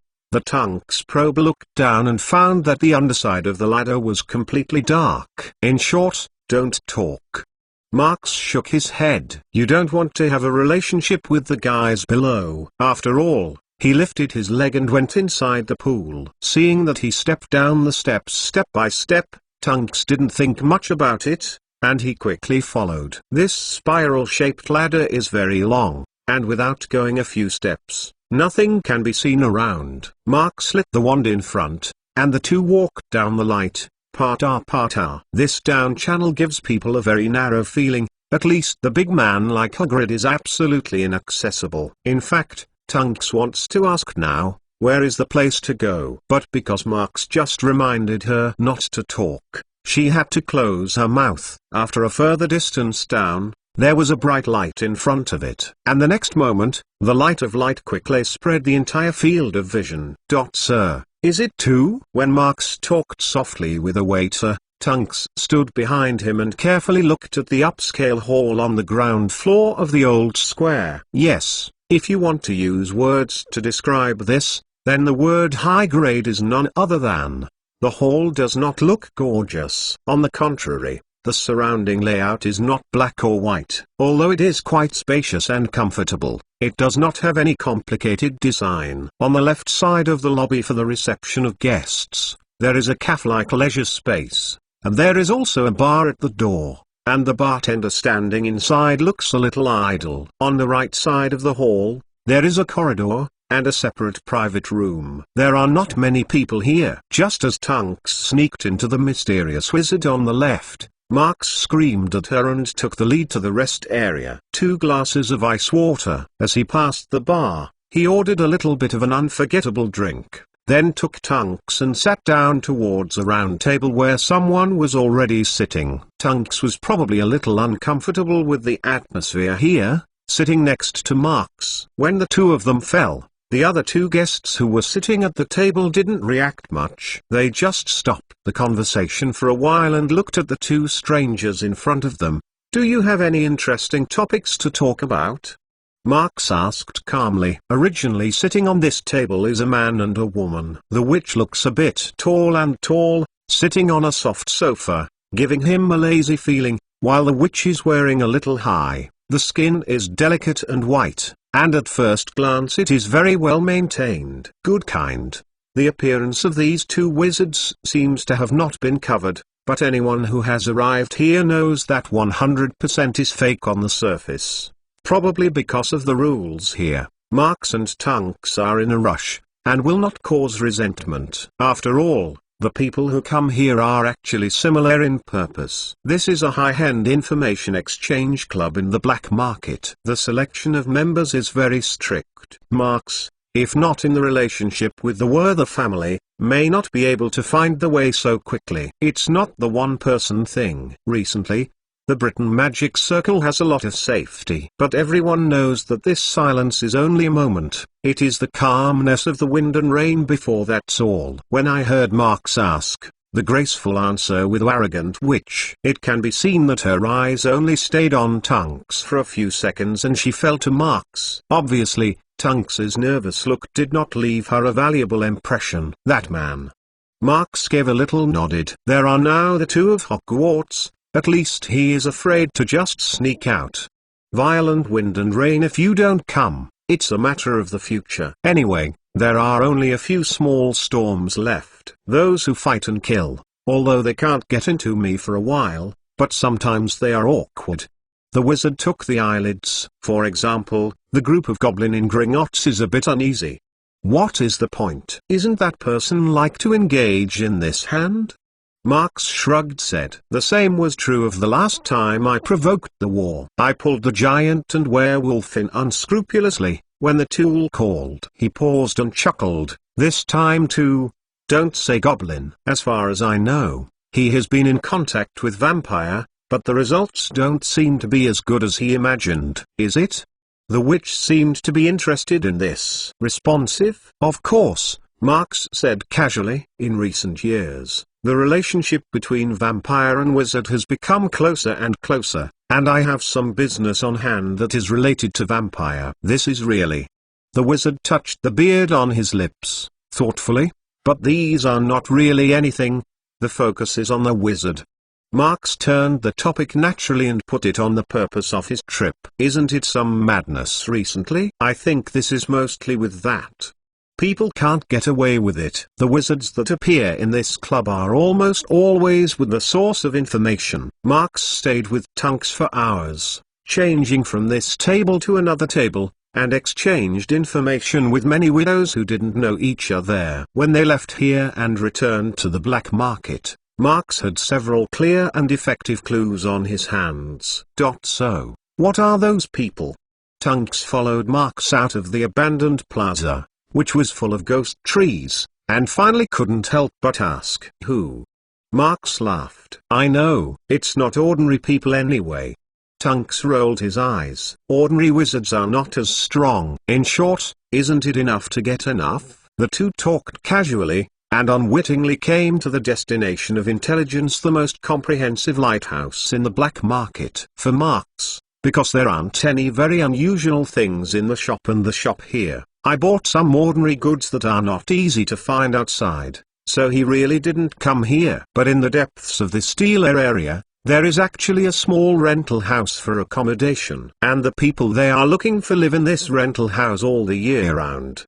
It should be here. Standing on the stone-paved road in the bright hall, Marx looked up and looked at one of the old renting houses. Although the house looks a bit worn, it seems to have been trimmed, so it will not give people a feeling of rundown. The repainted brick wall looks very white. Even if it is only illuminated, it will still feel quite refreshing. Only all the windows of this house were covered by curtains. From the outside, I couldn't see anything. However, although there are not many people on this road, it is difficult to wait until there is no one at all. I couldn't stay here for too long, so after a few moments of observation, Marx naturally walked over to the side of the house. "Let's go around and go to the back of the house to see." Marx waved at Tunks, and the two walked to the lane next to the house. Compared to the small road ahead, the light behind this is obviously a lot worse. Moreover, presumably because the land of the black market is limited,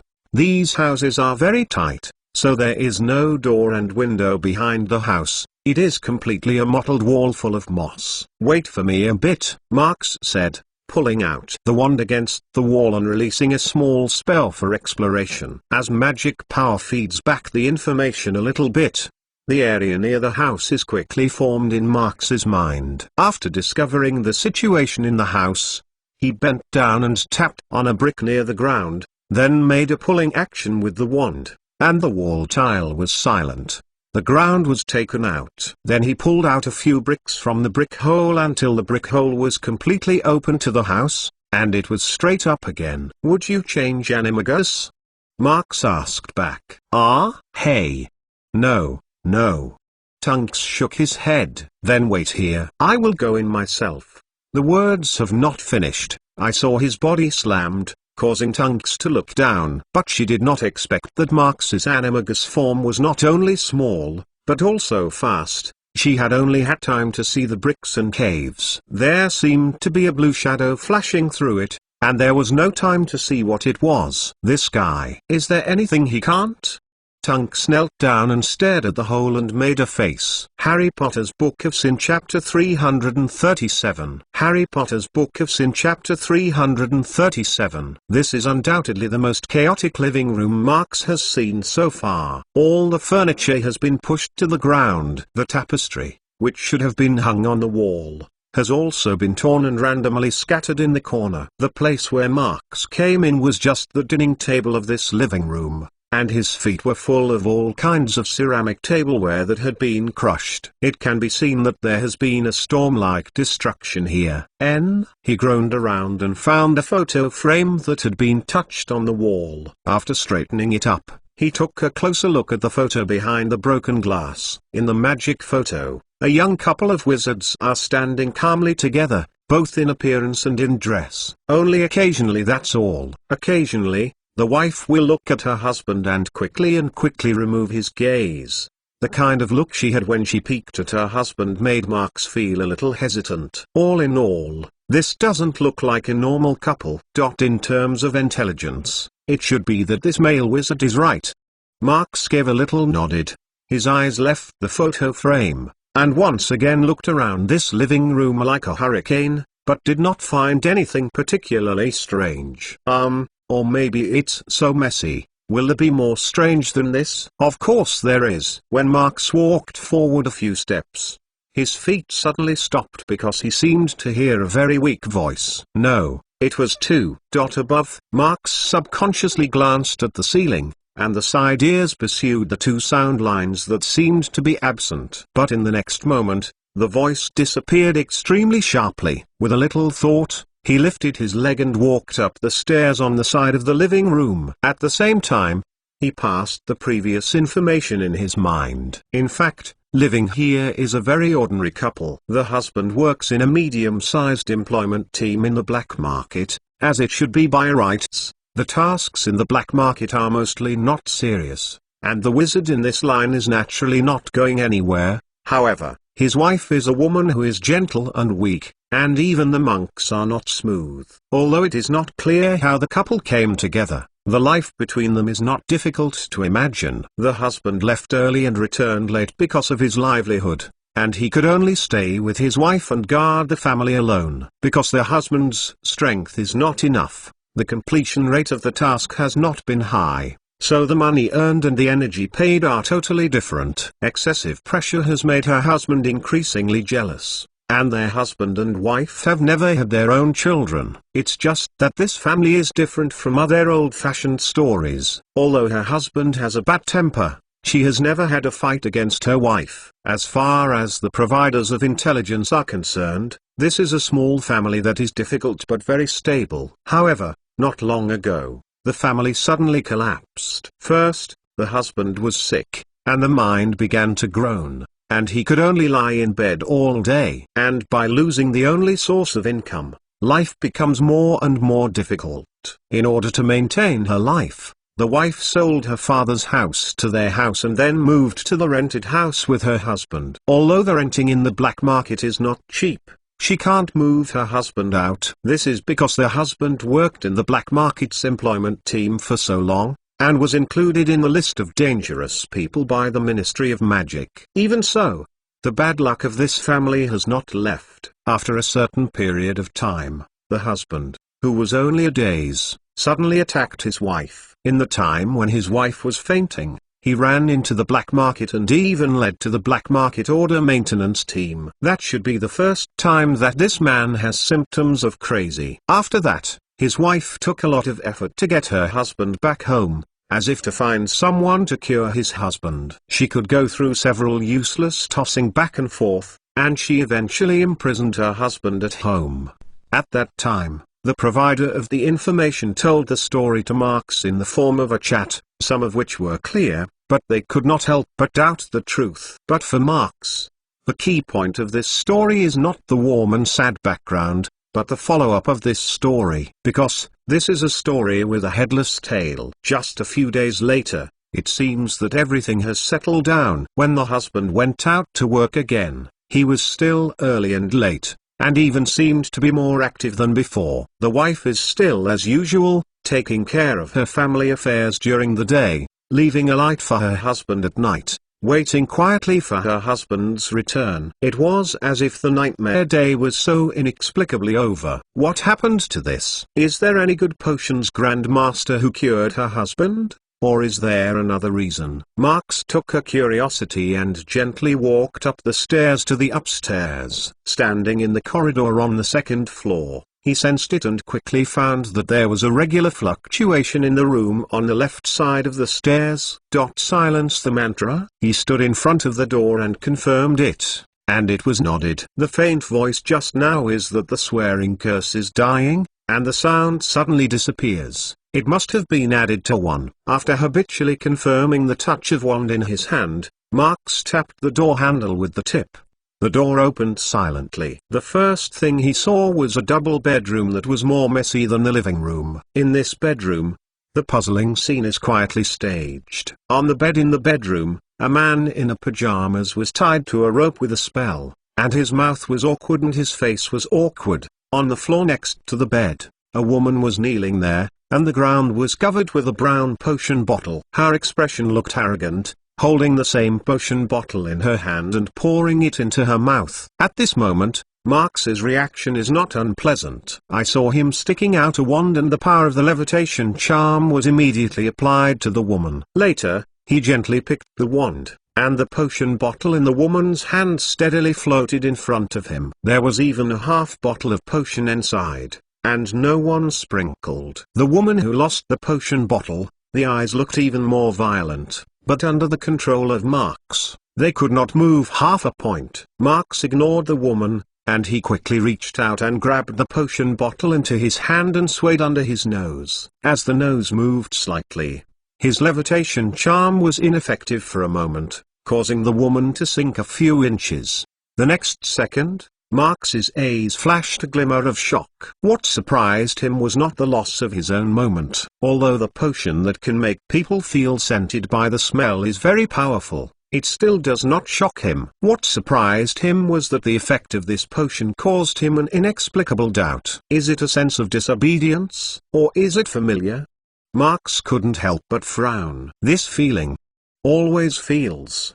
There is something wrong. I gave the woman a full body curse, and then he walked a few steps, picked up a cork from the ground, and replugged it into the bottle of the potion bottle. After plugging the half bottle of potion into his waist, he used the wand to point the woman's mouth. I saw that after he untied the imprisonment of the woman's mouth, she could only see her mouth moving, that is, she did not see her voice. He snorted a little, and then I remembered that the muffin in this room is still there. However, when the swearing spell was untied, the voice of the man and the woman in front of Marx immediately exploded in his ear. Goddess, don't leave me. Goddess, goddess.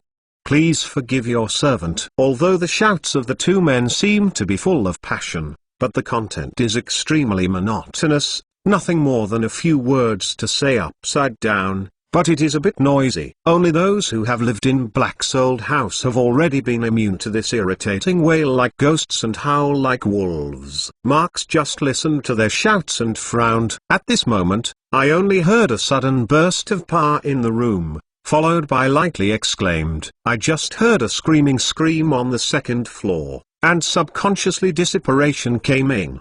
Tunks stood behind Marx and looked at the pair of men and women in front of him. His face was strange. What are they calling?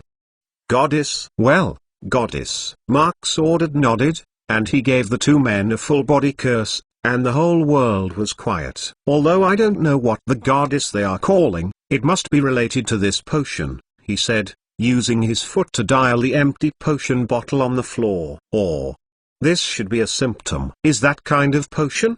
Tunks was amazed. So many bottles? Yeah, Marx said thoughtfully. So many bottles. Tunks thought for a moment and hesitated. What should I do next?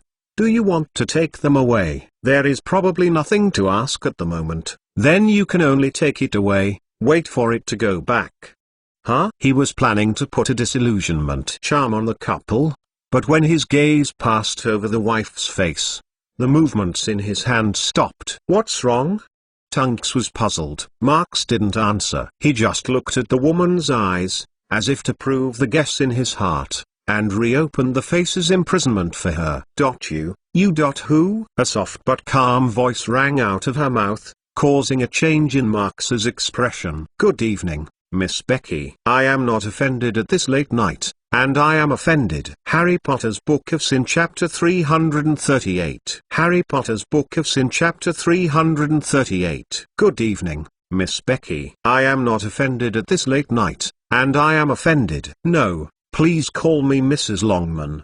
Marx's name to her seems to have caused her dissatisfaction. The two are coming to our couples so late. What are you going to do? Oh, sorry. Marx glanced aside, only to find that her husband did not recover her mind as she did. So, Mrs. Longman, let me answer your question first. He paused and said calmly, I am a professor at Hogwarts, and she is Auror of Ministry of Magic. Auror? Mrs. Longman heard, even if she was alert. Yes, I am Auror. I think you are the best. Tunks. Marx gestured to Tunks, and it continued, please rest assured, we are here, not to turn over your husband's case, he said, and looked at the empty potion bottles that fell on the floor. What we need is just the source of the potion, and, speaking of it, Marx stared at each other's eyes. The details of the couple taking the potion recently. Mrs. Longman was lying stiffly on the floor, only her face was barely moving. Coupled with the late-night attack by Marx and Tunks, it is reasonable to say that such a weak woman should always be afraid. But on her seemingly weak face, she did not reveal the fear she deserved. Potion. She licked her thin lips and showed a strong temperament. Are you a Ministry of Magic to investigate this potion? As long as the two are not embarrassed, my husband, I can tell you everything I know. Of course, Marx nodded said. So let's sit down and have a chat. After all, he waved wand with ease, and the chair that fell in the corner immediately flipped up and landed behind him and Tunks. After he sat down, he solved the spell on the other side. Mrs. Longman suddenly felt a loose. She was busy sorting out her breath, and then flicked to her husband with a trace of panic, and carefully examined it. Mr. Longman still fell to the bed completely motionless, but it can be seen that the madness in his eyes still exists. Other than that, there are no other exceptions. Your husband is fine, I just controlled him with a full-body curse. Marx's gaze jumped back and forth between the couple, as if they were contrasting. Mrs. Please sit down first. In fact, our time is not enough. When I have asked all the questions I want to ask, we will leave without you. The other person is hearing this, squinting at the corner of his eye with a sleeve, and finally left her husband for a while, sitting quietly on the edge of the bed. If you want to know what to ask, she whispered. Well, the first question is simple. Marx used wand to point to the potion bottle on the ground. This potion, where did you get it? It was bought in the black market. Mrs. Longman's delicate arms rested on the edge of the bed, her head sagged slightly, and she looked together towards the potion bottles that had been emptied, as if they were reminiscing. Where? Marx asked again. Do not know. Mrs. Longman shook her head gently, and the scattered shoulder-length curls swayed. How could you not know? Tunks frowned. Or are you the one who sells them? No, I really don't know. The other looked up, and there was a bit of pain in his expression. I can only remember it vaguely. It should be somewhere in the black market. A very dark, damp place. Well, Marx waved his hand. So ask the second question first. As far as I know, you should haven't touched this potion when your husband has abnormal symptoms. Yes, Mrs. Longman said sadly. I have tried my best to ask for people everywhere, but nothing can be done. I can't save him. Since you have seen your husband's appearance, how did you get yourself? Marx wondered. It is reasonable to say that you should stay away from this kind of harmless potion. The other person is getting this, and the confused color gradually emerges. This one. She frowned and thought that the more distressed the color. After a long time, she finally said I'm sorry, and her look became a little embarrassing. I don't know, you are. Tunks looked a little impatient. But it's no wonder, after all, Kingsley is her boss. She has been taken care of normally, and her mood has been very heavy recently. Don't look at her often rough in front of everyone, always make everyone laugh, but her heart is actually very slender. She knows that her ability as a newcomer, is still insufficient. She also knows that both Moody and Kingsley are concerned about her growth. However, as the two elders and chiefs had accidents, the remorse in her heart was soon beyond her tolerance. Why is the person who is in the accident not me? Recently, lying in bed every night, her mind is over and over again. She really began to hate her own powerlessness. However, the atmosphere in the Order of the Phoenix has always been very dignified. She cannot make the atmosphere worse because of this little thing. Therefore, she reluctantly forced herself to try to maintain the usual kind of happiness, and tried to help everyone from where she could. But it turns out that depressed emotions always break out inadvertently. Tell out what you know. Don't think that you can smother the past with a don't know. How many people think you are crazy because of this potion? What is your purpose? Tunks jerked up and pulled out the wand, and while he was overwhelming, the tip had already slammed against the slim neck of the other. Mrs. Longman was obviously shocked by her. However, she quickly calmed down and stared at Tunks's face for a moment, clenching her teeth and reissuing her hair. Tunks. Marx looked at the tight back and reached out and patted her on the shoulder. Don't worry, calm down. How do you calm me? Marx, look at you so leisurely along the way, you don't worry at all. Tunks suddenly stopped his words and seemed to regret his excitement. She paused, loosened her left hand holding Mrs. Longman's shoulder, and stood up with her head closed, but the wand in the right hand was getting tighter and tighter. "Don't be too stubborn." Marx patted her on the shoulder again, laughing. "But then, the face you're wearing outside is quite interesting, not worse than your metamorphmagus." "Ah?" Tunks suddenly turned back and looked forward to Marx. "Forgot," Marx lightly said with a smile. "When I entered the house just now, wasn't it a good time to make a face to the brick hole?" "Ah." As if recalling something, Tunks blinked. "Sit down and take a break." Marx pressed her shoulder and let her sit back in the chair. Then she turned her head and said to Madame Longman, "Sorry, rude." Tunks sat in the chair and stared out of the gods. After Marx and Mrs. Longman, she almost didn't listen. Because of Marx's words, she remembered the faces that had just been played outside. Of course, there was no one around her at that time. Naturally, it was not done to make people laugh. I am afraid that she did not even notice it. In fact, she is born to be such a person. Perhaps during this time, in order to be active, she often forced herself to make some offline moves. But the few faces before, but only she wants to do it. Christine and Charles. Tunks suddenly remembered the first destination tonight. If you have to say it, it seems that there is really no need to go there tonight. The important information was easily asked in that strange club, and Marx seemed to have no intention of getting anything in the potion store from the beginning. With this in mind, Marx took himself to see Christine and Charles tonight, which seems to be. "Don't be too reluctant." Marx's words flashed through her heart. "He is aware that I am stubborn." Tunks glanced at Marx deeply. And without mentioning the cranky thoughts of Tunks, Marx has got some new clues in the population of Longmanf. That is, after that, when you wake up from the bed every morning, will you find an empty potion bottle on the floor? Marx frowned and confirmed. After Mrs. Longman was nodded again, Marx looked at the empty potion bottle on the ground, and Mr. Longman, who couldn't move, didn't know what he was thinking. After a few seconds, he pointed to Mr. Longman in bed and said, "What about your husband?" "A few days ago, I don't know why, he is sick again. I can only tie him like this, otherwise he will go around and beat people, and want to escape." "Is it?" Marx tried this and gently raised his eyebrows. "Let me guess. Is it starting when you tie him? Is the one less empty potion bottle every morning?" Mrs. Longman snorted and immediately nodded. "That's right." "How do you know?"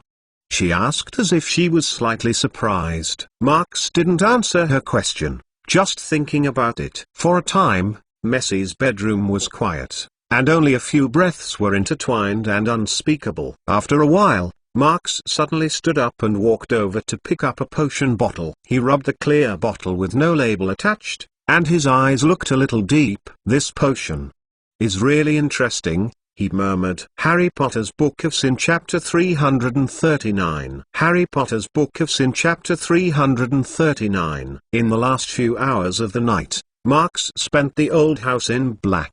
In order to sort out the information he got and communicate it to the members of the Order of the Phoenix, who were extremely worried, he was so vocal that he only made nap in the reception room. Even so, he still had to rush to Hogwarts early in the morning, because the magic class had been dropped for several days. The next morning, when the sky just showed a glimmer of light, Marx had already arrived at Hogwarts Castle. "How is the school doing?" Sitting in Snape's office, Marx yawned and asked casually, "You want to ask Umbridge the woman?"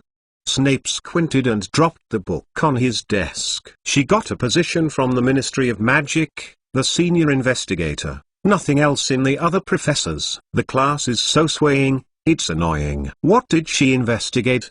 Marx asked with great interest. "Look at it yourself." Snape picked up a copy of Daily Prophet from the newspaper rack behind him and impatiently reached Marx's hand. Marx took it easy, no need to turn pages, and soon saw the Umbridge photo on the first page. "Ministry of Magic seeks education reform and appoints Dolores Umbridge as the first senior investigator." After roughly reading the title, Marx swept the content roughly. "I found out that the target points were mainly placed on the professors of Hogwarts, like Quirrell, who was possessed by the person who can't mention the name, Moody disappeared inexplicably. Hagrid is actually a giant half-blood. Incidentally, the abrupt leave of Marks, an excellent teacher, was also cited as one of the reasons. So Umbridge's senior investigator position was settled in Hogwarts. In nominal terms, she is supervising the teaching of Hogwarts in place of parents, the school board, and the Ministry of Magic, and conducts a thorough and systematic survey of in-service professors. In addition, the depth of this position is also clear to the eyes of the discerning person. You'd better pay attention to it too. I want to see. Your study of ancient runes must be focused on. Snape curled one's lip, reminded. After Marks heard it, his face shrugged indifferently. Of course she will focus on me. Who will make me hinder her hands and feet? Marks said. But before that, she still prayed that she could understand my class and say it. This is also true. The study of ancient runes has always been a relatively unpopular elective. The content of the ancient runes is not only complicated, but also very professional. For those non-professional wizards, if you just pick a class halfway, you won't be surprised by the fog. Also, Snape nodded and sneered. I remember that the woman's graduation results were not very good. I hope she has taken the magic class. What do you say? Marks was curious. It's more interesting to know if you don't understand it, isn't it? Snape still sneered, his face still showing a look of good looks. At the same time, Gryffindor Common Room. The rising sun has already jumped out of the hills of the east, emitting dazzling brilliance and shining the entire common room. The slightly old sofa is bathed in the sun, giving a quiet and peaceful atmosphere. The early young wizard has already gone to the auditorium, and he is used to stepping on the bed. At this moment, he is still struggling in the bed, trying to get himself out of the temptation of sleepiness. A footstep sounded on the stairs leading to the boys' bedroom, and the kicking sounded. After a while, I saw Harry and Ron arrive in the common room one after the other. It's terrible. It's all the old woman. If you have nothing to do, look for other professors, and the professors are in a bad mood. Ron complained with a sleepy eye. Yeah, I always feel that my homework can't be done in the past few days. Harry was also sighed. You said, when do we have to endure to be liberated? Who knows? At least wait for Marks to come back. Anyway, Hermione said that. After all, the two looked at each other and then threw their bodies on the sofa at the same time, causing the sofa under the butt to squeak. In these few days, according to Hermione's claim, everything is dominated by Loke. No matter how mean Umbridge is, they are observing their duty and suppressing the anger of their hearts. If Umbridge is too much of a fire, Hermione will stand up and use a soft knife to disgust her. In this way, Umbridge is indeed angry and there is no place to scatter. But the young lions are also uncomfortable. This can only be regarded as a method of combating 1,000 and losing 800. It's a bit hard to be able to endure this kind of young lion that is accustomed to the past. Just as Harry and Ron were squatting on the chair and mourning for their lives, the common room suddenly ran into a person. Oh. What are you guys sitting there doing? Tell you a good news. Marks is back. The person is Hermione. She stood at the doorway. Her face was full of red light. Ah, what? Are you seeing him? Harry and Ron suddenly popped up from the couch and asked with their eyes glowing. Oh, no, I haven't seen him yet. Hermione shook her head, but she was sure, but he must have been back. I just saw Filch posted a notice on the bulletin board. Today's study of ancient runes is no longer self-study. That's great, even though I didn't take the magic class. Harry said, hesitating again. But is this a notice? This shows that the school attaches great importance to Marks. Hermione, as it should be by rights. The major event will be posted. You're right, Hermione. Ron nodded. Have you ever had breakfast? If you don't have it, Marks might be the two. When the three men said a few words, they rushed to the auditorium. To be honest, although Marks has only been away for a few days, they have been tortured and have waited a little. Under Umbridge's DOS, they have recently been looking forward to Marks's early return. Hermione's footsteps slowed down as soon as she reached the hallway on the side door of the auditorium, because she first saw Not the Marks she had been thinking about, but Luna standing quietly at the door of the side gallery. Ah! Harry and Ron also saw it, especially Ron, who hesitated to stop the pace after he glanced back at Hermione. Although he is no longer attached to Hermione, when he sees Hermione stop, his heart is not at rest. Ron chose to give up. This is that he saw himself and took the initiative to tear his own obsession,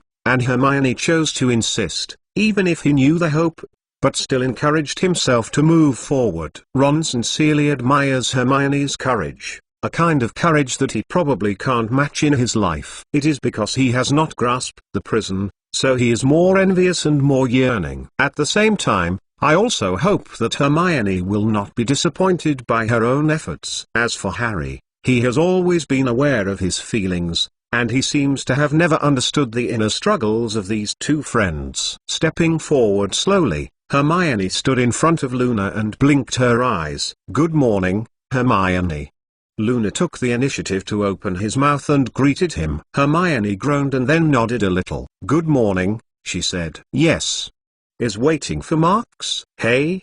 Luna stunned his head in confusion. "Marks? Is he back?" Hermione's heart suddenly burst into a burst of unwillingness, but she knew it for the first time. But the female child who was supposed to be closer to him and more concerned with him was still ignorant. "Yeah, he is back." Hermione took a deep breath, and the location was nodded. The voice didn't fall. Luna's face showed a sweet smile, and even the shackles in his eyes seemed to have dispersed. "Is it?" She bowed to Hermione. "Thank you." "So, is he not in the auditorium?" "You're welcome." Hermione shook her head slightly. "Since you are not waiting for Marks, what are you doing here?" "I don't know too well. I think I should wait here this morning, etc. There will be good things happening." Luna thought. "The weather is good today, isn't it?" "Probably." Hermione licked her lips. "At least it won't rain." After that, he passed by Luna and walked step by step into the auditorium. Ron, behind Hermione, nodded at Luna, then stunned Harry with a look of confusion, chasing Hermione's footsteps. Luna turned her head and looked at the back of the three men. The long hair of the light golden swayed gently in the breeze that passed through the church. "That's nice." She licked the hair that was blown up and whispered to herself. At this time, in the auditorium, the atmosphere in the teaching staff was somewhat polarized. Professor McGonagall looked good. She enjoyed a refreshing breakfast while chatting softly with Professor Sprout. At the other end of the long table, Umbridge's face also had a sweet and greasy smile, but how the smile looked stiff. For the return of Marks, Hogwarts is happy overall. But for our Professor Umbridge, it is simply awful. Oh, okay. Now it should be called Umbridge Senior Investigator. At this moment, Umbridge's heart-wrenching index has broken through the sky. Although she was not in the presence of Marks, she took the time to get a name, at least not nominally Marks. Even so, in today's study of ancient runes, she still does not want to understand what attitude should be used to attend. To be honest, this matter has already begun to ponder from the day she received the inauguration of the investigating officer, but it is delayed, and it hurts her brain. Harry Potter's Book of Sin Chapter 340. Harry Potter's Book of Sin Chapter 340. The environment of the study of ancient runes classroom is as good as ever, clear and transparent, and the sun is everywhere. Of course, because of the excellent ventilation of this classroom, it is still a bit cold if you don't cover the window when you encounter the windy weather. However, today after all is the day when the magic class continues to speak. Even the notices are posted on the bulletin board, so it is also full of students for a long time. This person is a lot more, as if the temperature in the room is much higher. The young wizards ran here early, whether it was an elective or a student, sitting on a chirp twitter, and it looked like a very lively atmosphere. It's just that among these students, there is a female child who seems to be a little bit sloppy. No, I should be more happy. I have to raise a few more hands later. Hermione took her eyes back from Luna's back, and some of them absently flipped through the textbooks. "And, Umbridge will definitely come over today. I can't mess with Marks. Pay attention when answering questions." "No, No, is it better to not raise your hand? Her heart was in a mess, the pages of the book were turned to the end, but even a word could not be read. Luna. On the two side-by-side seats in front of the window, Luna and Hannah Ibo sit side by side. What does this end? What means? Why does it mean oppression and power? Although Hannah grew up a lot more than when she first entered school, she even had a lot of changes. It's just that her somewhat introverted but rash character is still the same as her two golden hairpins. Right now, she is pointing at the Nirvana character in her book, and she is inquiring about the new friend Luna. Luna, hearing this, looking down from the bright sunny blue sky behind the window, looking down at his senses. Thick books and slightly sloppy pages seem to be difficult to see under the sun. She reached out and covered the shading line, and the warm and hazy sun smudged on the back of her white, soft hand, and even the extremely fine hair was full. Marx explained it in class. N stands for oppression and constraint. So there is a feeling of disappointment. Only under pressure can there be potential power. Luna softly explained that a slight voice like a warm wind wraps around Hannah's ear, making her feel itchy, subconsciously shrinking her neck. Oh, the word potential is missing from your notebook. Luna glanced at Hannah's hand and snorted. Ah. Hannah nodded after knowing it. Thank you, Luna. Luna, hearing this, a smile appeared on the face. Just like melting in the sun is generally delicate and soft. Nothing.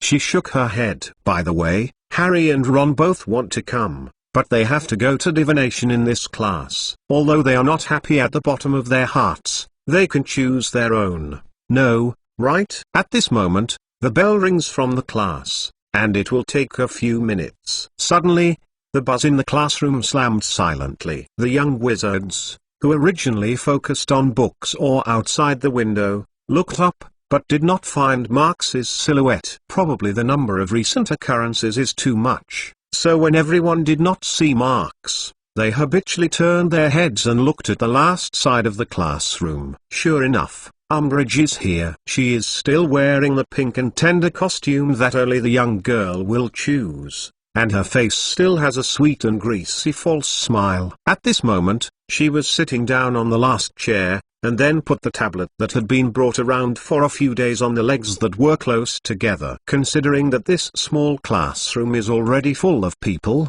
the chair under her buttocks may still be brought by herself. When she found that almost all of her students turned her back to her, she did not care to expand her smirk, and let the screaming young wizards rush back. To say that Umbridge's ability is still there, at least now every time she goes to a place, the young wizards will subconsciously avoid it. Although the charm of her disgusting person is really unappealing, Umbridge's presence, as Hermione had expected, seemed to have poured a basin of ice water into the classroom, leaving the original buzzing atmosphere disappearing. Marx hasn't arrived yet, or is it hidden like the first lesson?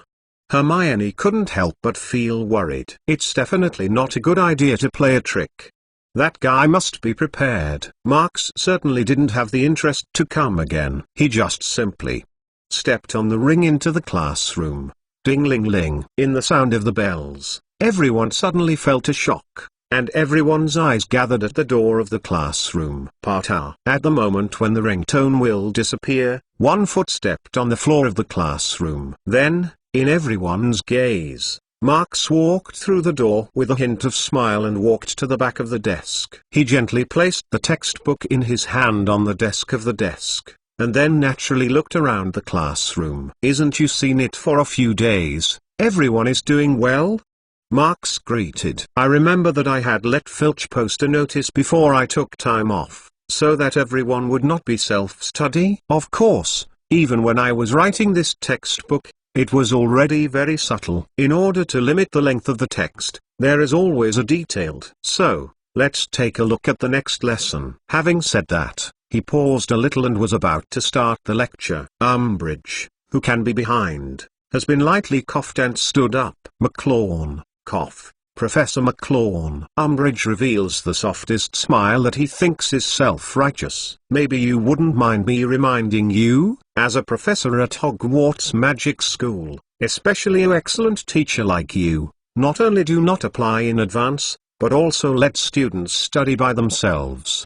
Is this something irresponsible? Marks didn't even change his expression. He just smiled and nodded to Umbridge, then shook his head again, making people completely unable to guess what he was thinking. Professor Umbridge, I am now here as a Ministry of Magic Special, Hogwarts senior investigator. Just after an opening, Umbridge was rudely interrupted, but Marks did not think so. He nodded again, and the smile became a bit more meaningful. Is it, senior investigator?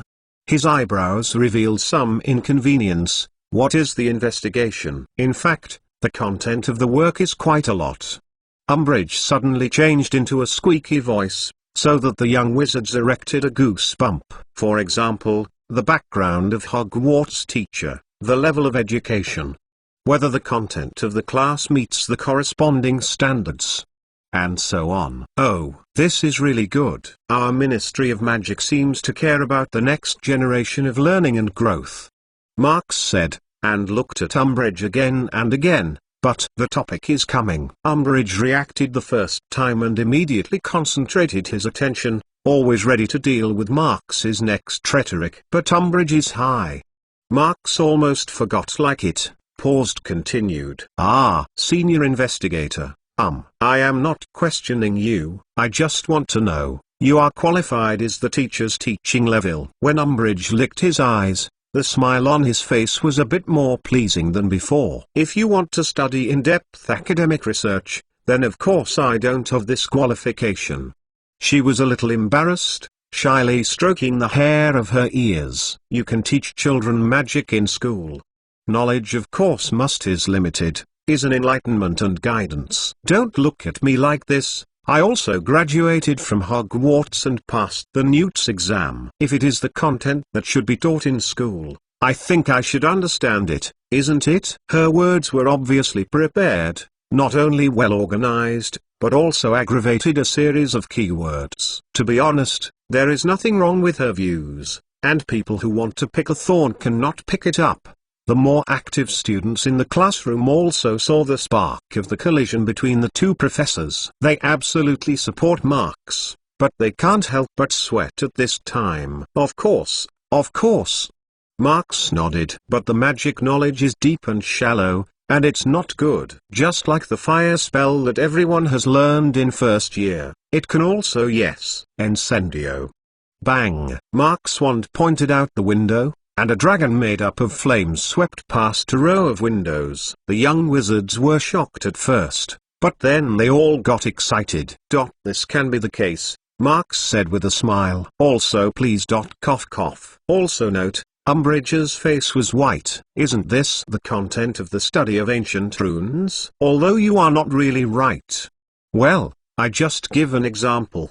Marks shrugged. It doesn't matter. Since you don't like the fire spell, then I will change the culture with more ancient runes. Example, just say. When it comes to this, Marks doesn't go back to the blackboard behind him with wand, but for a moment, a big character appears immediately above it. Do you know it? Harry Potter's Book of Sin Chapter 341. Harry Potter's Book of Sin Chapter 341. Yes, when Umbridge was a student at Slytherin House, she never had the idea of electing the study of ancient runes. Even now, even if she studies the knowledge of magic literature overnight, I am afraid that it will not help much. Therefore, she will stand up and pick up before Marks's lecture. Therefore, when she hears that Marks wants to change a more example of the ancient runes, she can't help but feel a little guilty. However, when Marks knocked back on the blackboard and a large character appeared on the top,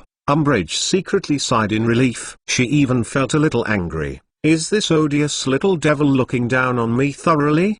What appears on the blackboard is the character I in ancient times called the Foundation in the Foundation. This character with only 2 syllables is not only written in a concise manner, but also known as the basic character of one after another, only one single interpretation. Not to mention the wizard who has not chosen the ancient runes. Even the little children who have not yet reached school age and have only read the Magic Circle of Magic Circle at home. I am afraid, the young wizards in the classroom, some of them have anxious for Marks. What the guy is doing, He can't possibly know. In this case, use the character I to test the woman. What is he thinking about it? Sitting in the middle of the classroom, Hermione squinted and tried to get Marx's attention. But unfortunately, although Hermione succeeded in getting Marx to see her expression, it seemed that she did not find the deep meaning behind her anxious, but she was laughed at her. Laughter. Smile. Smile.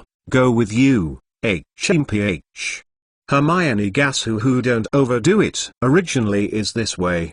The smile on Umbridge's face was regrouped. I have heard that this little devil is a mudblood. Since it's mudblood, it's natural that I don't know the real wizard life. Not Umbridge, who thought he had figured this out, sneered at the curls in front of his forehead. Probably I feel that I finally found Marx's weakness, so I can't help myself for a while. She, who had always been careful to maintain her own iron mask, inadvertently revealed a scorn in the sweet smile. If Umbridge is the person, climbing in the Ministry of Magic all the way, relying on her hypocritical mask and vicious and mean means, although the whole is despised, her ability is still there. But today, under the stop of Marx's stop, the real emotions have been leaked inadvertently. So fast.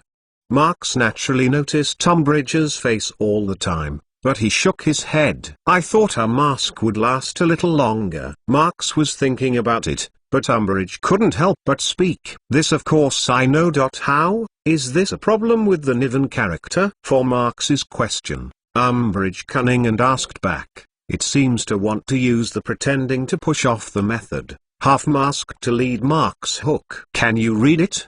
Marx quite fits the tunnel. Of course, by the way. If Umbridge's senior investigative function explains its significance, I think that's good too. As soon as Umbridge heard it, the corners of his mouth were almost enough to reach the ear. Well.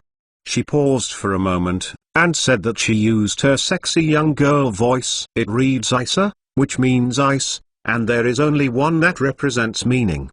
No, I know, am I right? Yes, it's very correct. Marx suddenly smiled and even raised his hand. If you want to be a Hogwarts student, I can't help but add 5 points to you. Umbridge has a chill after the complexion changed. However, even if her thinking is thinking enlightening, she still does not want to understand where the problem lies. Just in the midst of her sorrow, Marx didn't go to see her again, but looked around the young wizards sitting in the classroom. Whether it's the electives of my study of ancient runes or the other students who come to listen to their interests. Do you know this character? In the mild inquiries of Marx, the young wizards were subconsciously nodded, and you responded with a sentence. So. Remember what I said before? Marx smiled. The magic knowledge is deep and shallow, and it's not good. Just like this character, in the magic circle, everyone is much more familiar with it than the powerful wizards like Dumbledore and Voldemort. Even the fairy tale book has the Yggdrasil. I said right? Yes. Probably guessing that Marx still has a backhand. All the students have settled down and they should be together. The characters that are known to children who have not yet reached school age, as long as they are deep enough, thorough enough, delicate enough, and sincere enough, will be your most powerful weapon. Having said that, Marx's face showed a sincere expression, and he was very serious. Today, I will take this opportunity to teach you the truth. As long as you really explore the mystery of magic, even if you only study such a basic character, you may be proud of your life. The voice did not fall. He slammed the wand, and the character on the blackboard suddenly floated out, and the bitter chill made a cold war for everyone except Marx. In the next second, an ice blue light beam burst out from the front of the character, quietly, leaving a large hole full of ice slag on the wall facing the castle. If you stand outside the castle at this time, you will undoubtedly see a straight beam of light coming out of the castle and leaving a mark in the witness's mind that can't be dissipated for a long time. I have to tell the Umbridge senior investigator a reason. Mark's wand shook a little, and the flipping character floated lightly and quickly into Umbridge's eyes.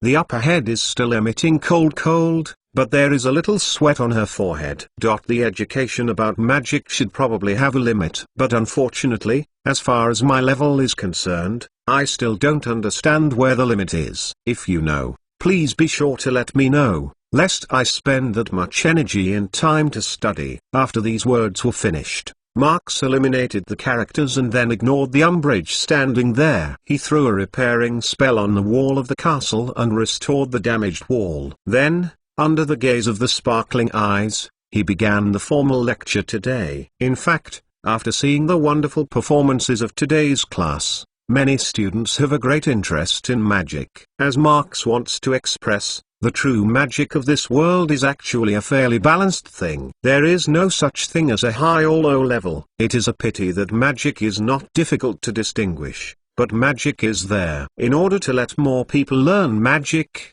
the ancestors of the wizard simplifies it, but this behavior makes the essence of magic more and more incomplete. To be honest, Marx is not sure about it now. It is right or wrong to do it today. Just as Mull pursues science and uses science to bring progress to world, he would rather believe that the true magic will also bring an invaluable leap to this world. This class ended in the enthusiasm of the students. Marx picked up the textbook on the desk and nodded toward the young wizards in the classroom, then hurried out to the door. As for Umbridge, as early as halfway through the course, she left with a blank tablet that didn't remember. No one noticed her departure, and she didn't care if she would leave, because that was no longer important.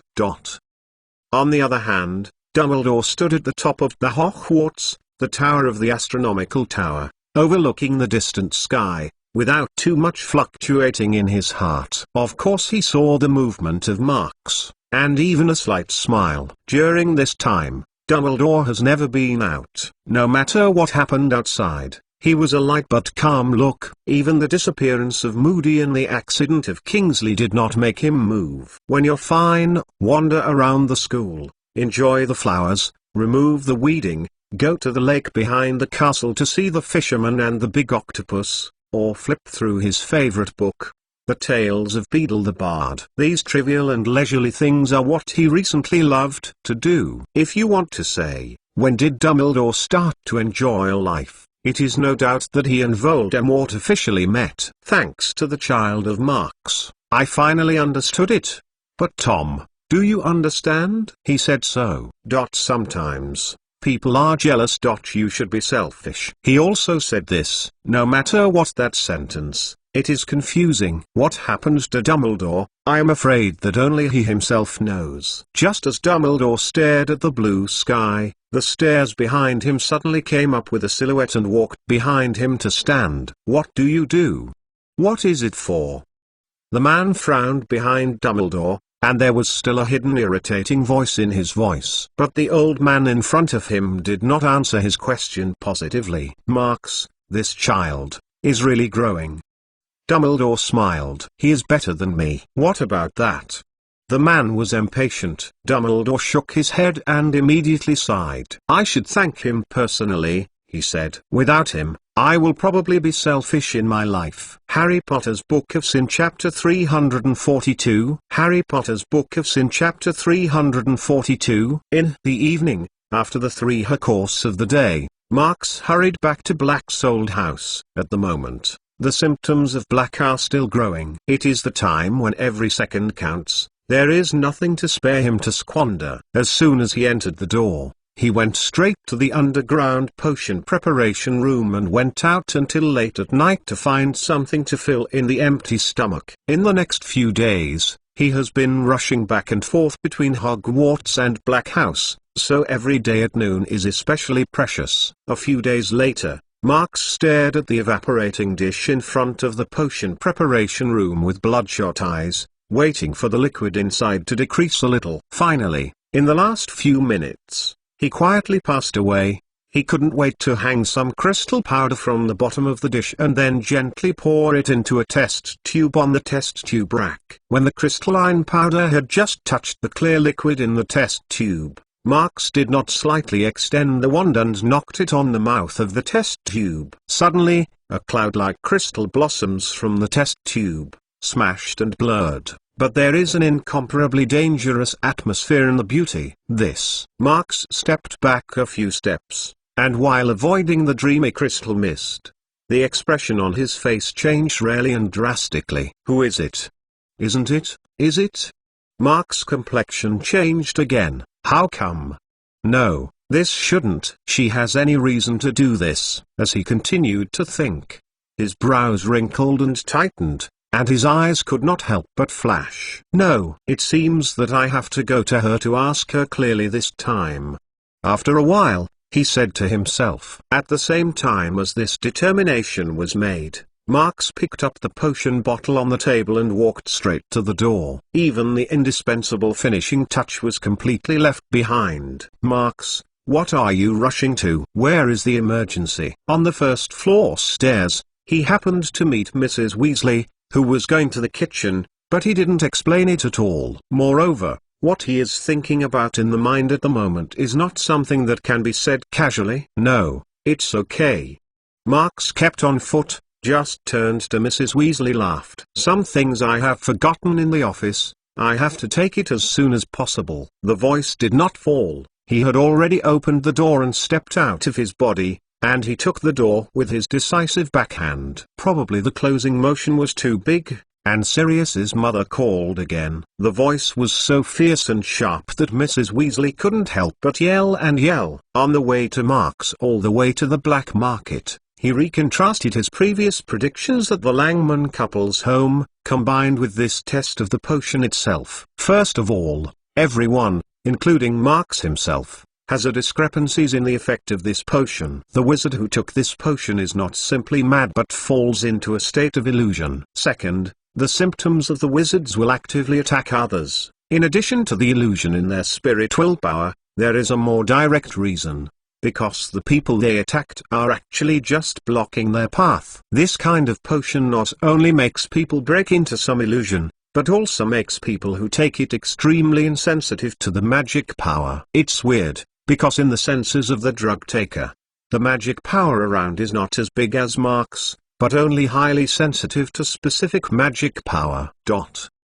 If you compare this inductive power to magic power to the radar that probes the magic power source, Marks's radar interface is certainly more obvious than the near distance, while the wizard that took the potion is not all obvious, only the target will look very eye-catching. If what is said to be their target, then naturally it is the magic power contained in this potion itself. Because of this, when Mrs. Longman tied her husband up again, there was only one empty bottle in the house. Because, in the sleep of sudden symptoms, the illusion is the couple, but connect on their own, go out to find the location of the potion, but only Mrs. Longman alone. After several days of continuous research and testing, Marks is already familiar with the magic power fluctuations of this potion. So as soon as he arrived at the black market, he set up a disillusionment charm and moved quickly in the black market. I have the ability to sense magic power, which has to be said to be a fortune by strength. Only, Marks stepped on the magic book and flew at a high speed in a street in the black market. His spirit was completely concentrated, and his sensory ability was almost reached its limit. Surrounded by a variety of complex magic power fluctuations, he swept through him as he moved. Even if it is him, it is because of this high-intensity homework. It's like asking you to drive a car, while flying fast on a complex street full of sound. You have to distinguish the different music in each sound. I thought I was used to Marks surrounded by various magic power fluctuations, and I couldn't help but be annoyed at the moment. Insist, persist, keep on. In order to figure out the truth, you must stick to it. Calm down. Calmly feel every magic power source. One can't leak. This time I won't worry about anything anymore. Be sure to ask her to ask clearly. Marks bites the root of the tooth, the breathing becomes heavier and heavier, and his head feels more and more swollen. He swells like he wants to explode. Finally, his foot was soft in the fast flight and then suddenly fell from the magic book. Although he has not been flying high because of his limited range of induction, the inertia of high-speed flight still caused him to roll over the ground and smash dozens of feet, and voila, slammed into a house next to it, piled up in wooden boxes. After a while, he climbed up from a pile of planks, leaning his eyes against the wall, and the right hand gasped with his head wide open. Why are you so anxious? After a break, he waited frowns to ask himself after the breathing gradually calmed down. When he said this, his left hand was still hanging on his side, and the arm was bent into an unnatural angle, but he did not pay attention to it. Just before the fall, Marx's left arm was broken. At the moment, he naturally has a lot of pain, but this kind of severe pain has made his brains clear and clear. Is it because of her? Yes. It should be right. Can it be specific? What is it for? Is it what? Keep thinking, asking and answering. Marx rummaged through his heart, confirming and excluding it a little bit, trying to figure out the source of that inexplicable urgency. Suddenly, he placed the right hand in front of his own eyes and stared slyly. Reflected in his pupil is a hand that has lost its blood and shivered slightly. He clenched and then released. So repeated 4 or 5 times, a bitter smile appeared on his face. I am. Are you afraid? Marx McLawn is just a coward. I am scared again. Marx McLawn is really just a coward. The experience of losing emotions did not make him fearless. On the contrary, he became more sensitive to himself and his feelings around him. When he first came to this world, he was afraid. When he was forced to wander, he was afraid. When he touched the blood of Luna, he was afraid. What am I afraid of? Marx snorted and laughed. Marx McLawn is afraid, but it is just lonely. He only broke into this world. Even if he met more people, he still felt that he was alone. The sense of loneliness is always entangled in the deepest part of his heart, and it is lingering. Until the moment he was accidentally accepted by Hogwarts admission notice, a sense of familiarity with an old atmosphere gradually filled his loneliness. Since entering Hogwarts, everyone Marx has experienced will reduce his loneliness by 1 point. This is undoubtedly a touchless redemption for Marx. Years of loneliness made him close his heart, and today, only a few people have knocked on his closed heart. Therefore, although he does not want to lose any one person, he can say that he does not want to lose the most. Is it really necessary to count the few people who are most important to him? On the side of the unmanned roadway, next to the pile of broken planks, Marx leaned against the cold brick wall and pulled out the potion bottle with the uninjured right hand. Will you be? He shook the bottle gently, behind the translucent bottle wall, and the medicinal liquid swayed. Winnie. In fact, when Marx saw the test results in the potion preparation room, he immediately understood one thing. In the half bottle of potion, the most important ingredient turned out to be the mystery flower powder. To be rare, the flower of the mysterious crystal he only saw in Hogwarts, the mysterious flower that Winnie had asked him to help plant. Even Dumbledore said that they should have been extinct, and that is not something that can be easily obtained. In addition, Marx used to see Winnie himself practicing the preparation of potion, and he also refused his help. Most of them have a very secret causal relationship. At least, I still choose to believe in you. The voice didn't fall. Marx used a repair spell on his left arm, then pulled out the small half bottle of potions stopper and poured it into his mouth. Harry Potter's Book of Sin Chapter 343. Harry Potter's Book of Sin Chapter 343. It's hot. Is it hot now? No, this season should be a bit cold. It's just that the skin and muscles of the whole body are gone, as if nothing can be felt. The left-handed arm is tentatively engaged with the broken bone with a healing spell, but just after all is broken, the muscle-repairing spell scratched by the sharp broken bone cannot be recovered. However, there was no pain at all, and the whole person was numb. It's hot. It is obvious that even the temperature is not felt, but I feel that there is a kind of tight sultry feeling that has been pressed from the surrounding, and the feeling of irritability is increasing. Compress the ham in the can. It's probably... Does this feel? Marx swayed in the lanes of the uninhabited, his eyes blurred, and Luna's look when he was in a daze was like a mold. The light from some of the streetlights came from far away, dragging the shadow behind him to the old elder. The shadow, as he swayed, was constantly twisted, like a Venezuelan poisonous fire. At this time in his vision, the surrounding environment lost its color and became like walking in a faded old photo of Mel. The roadway has become uneven, and sometimes the peaks and valleys are alternated like waves, and sometimes the roller coaster is upside down, so that he can't maintain a sense of balance. Of course, in fact, it is not completely colorless. Throughout the field of vision, everything with magic power is smeared with a layer of ambiguity. Yes, it's like when the sun shone as brightly, when the water spray is sprayed with a watering can, the faintly discernible rainbow. There is no way to distinguish the colors,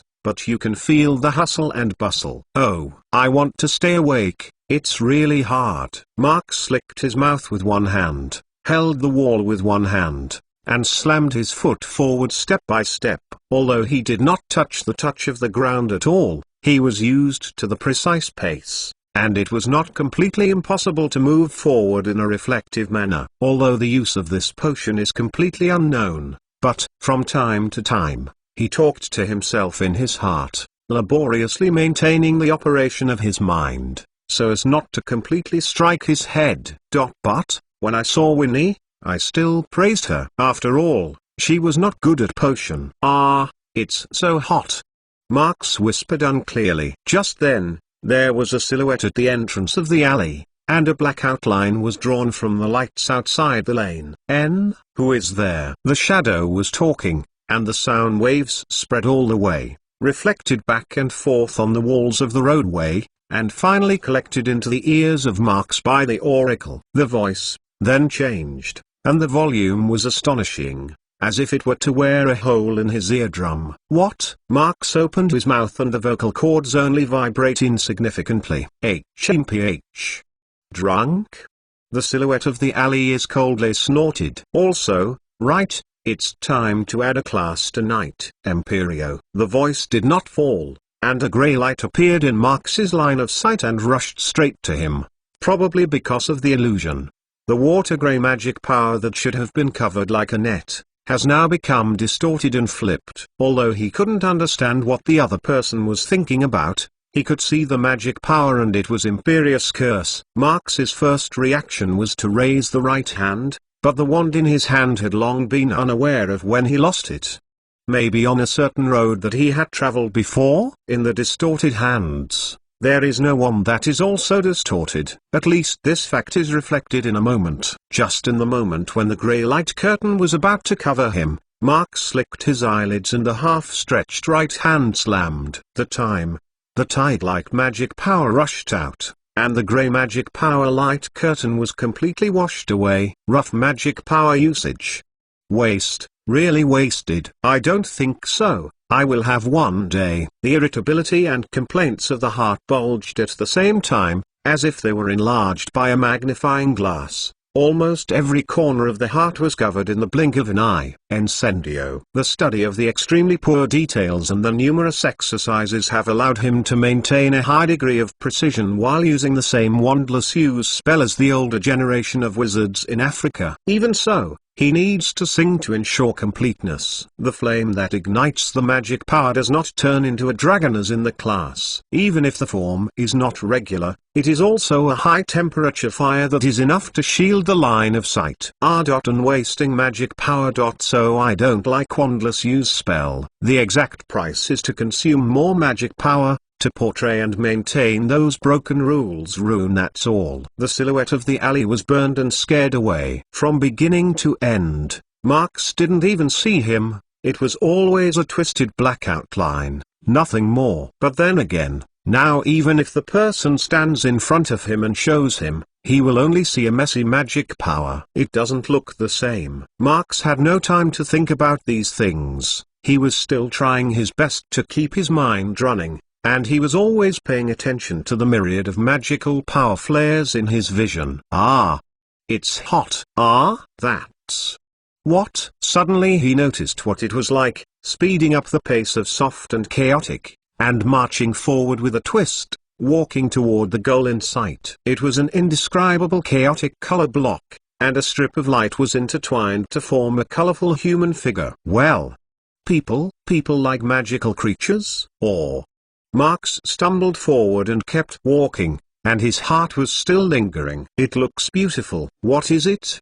Is it human? However, no matter how fast and sway he walks, the human form has not changed at all. Still so far, or in the same position in the field of vision, but the color has gradually turned into a light golden. Looks like a bit like Luna. Marx suddenly stopped and rubbed his head and raised his eyes. Oh, should it be the so-called goddess in the patient's mouth? He thought so, then shook his head and moved his eyes away. So, goddess what?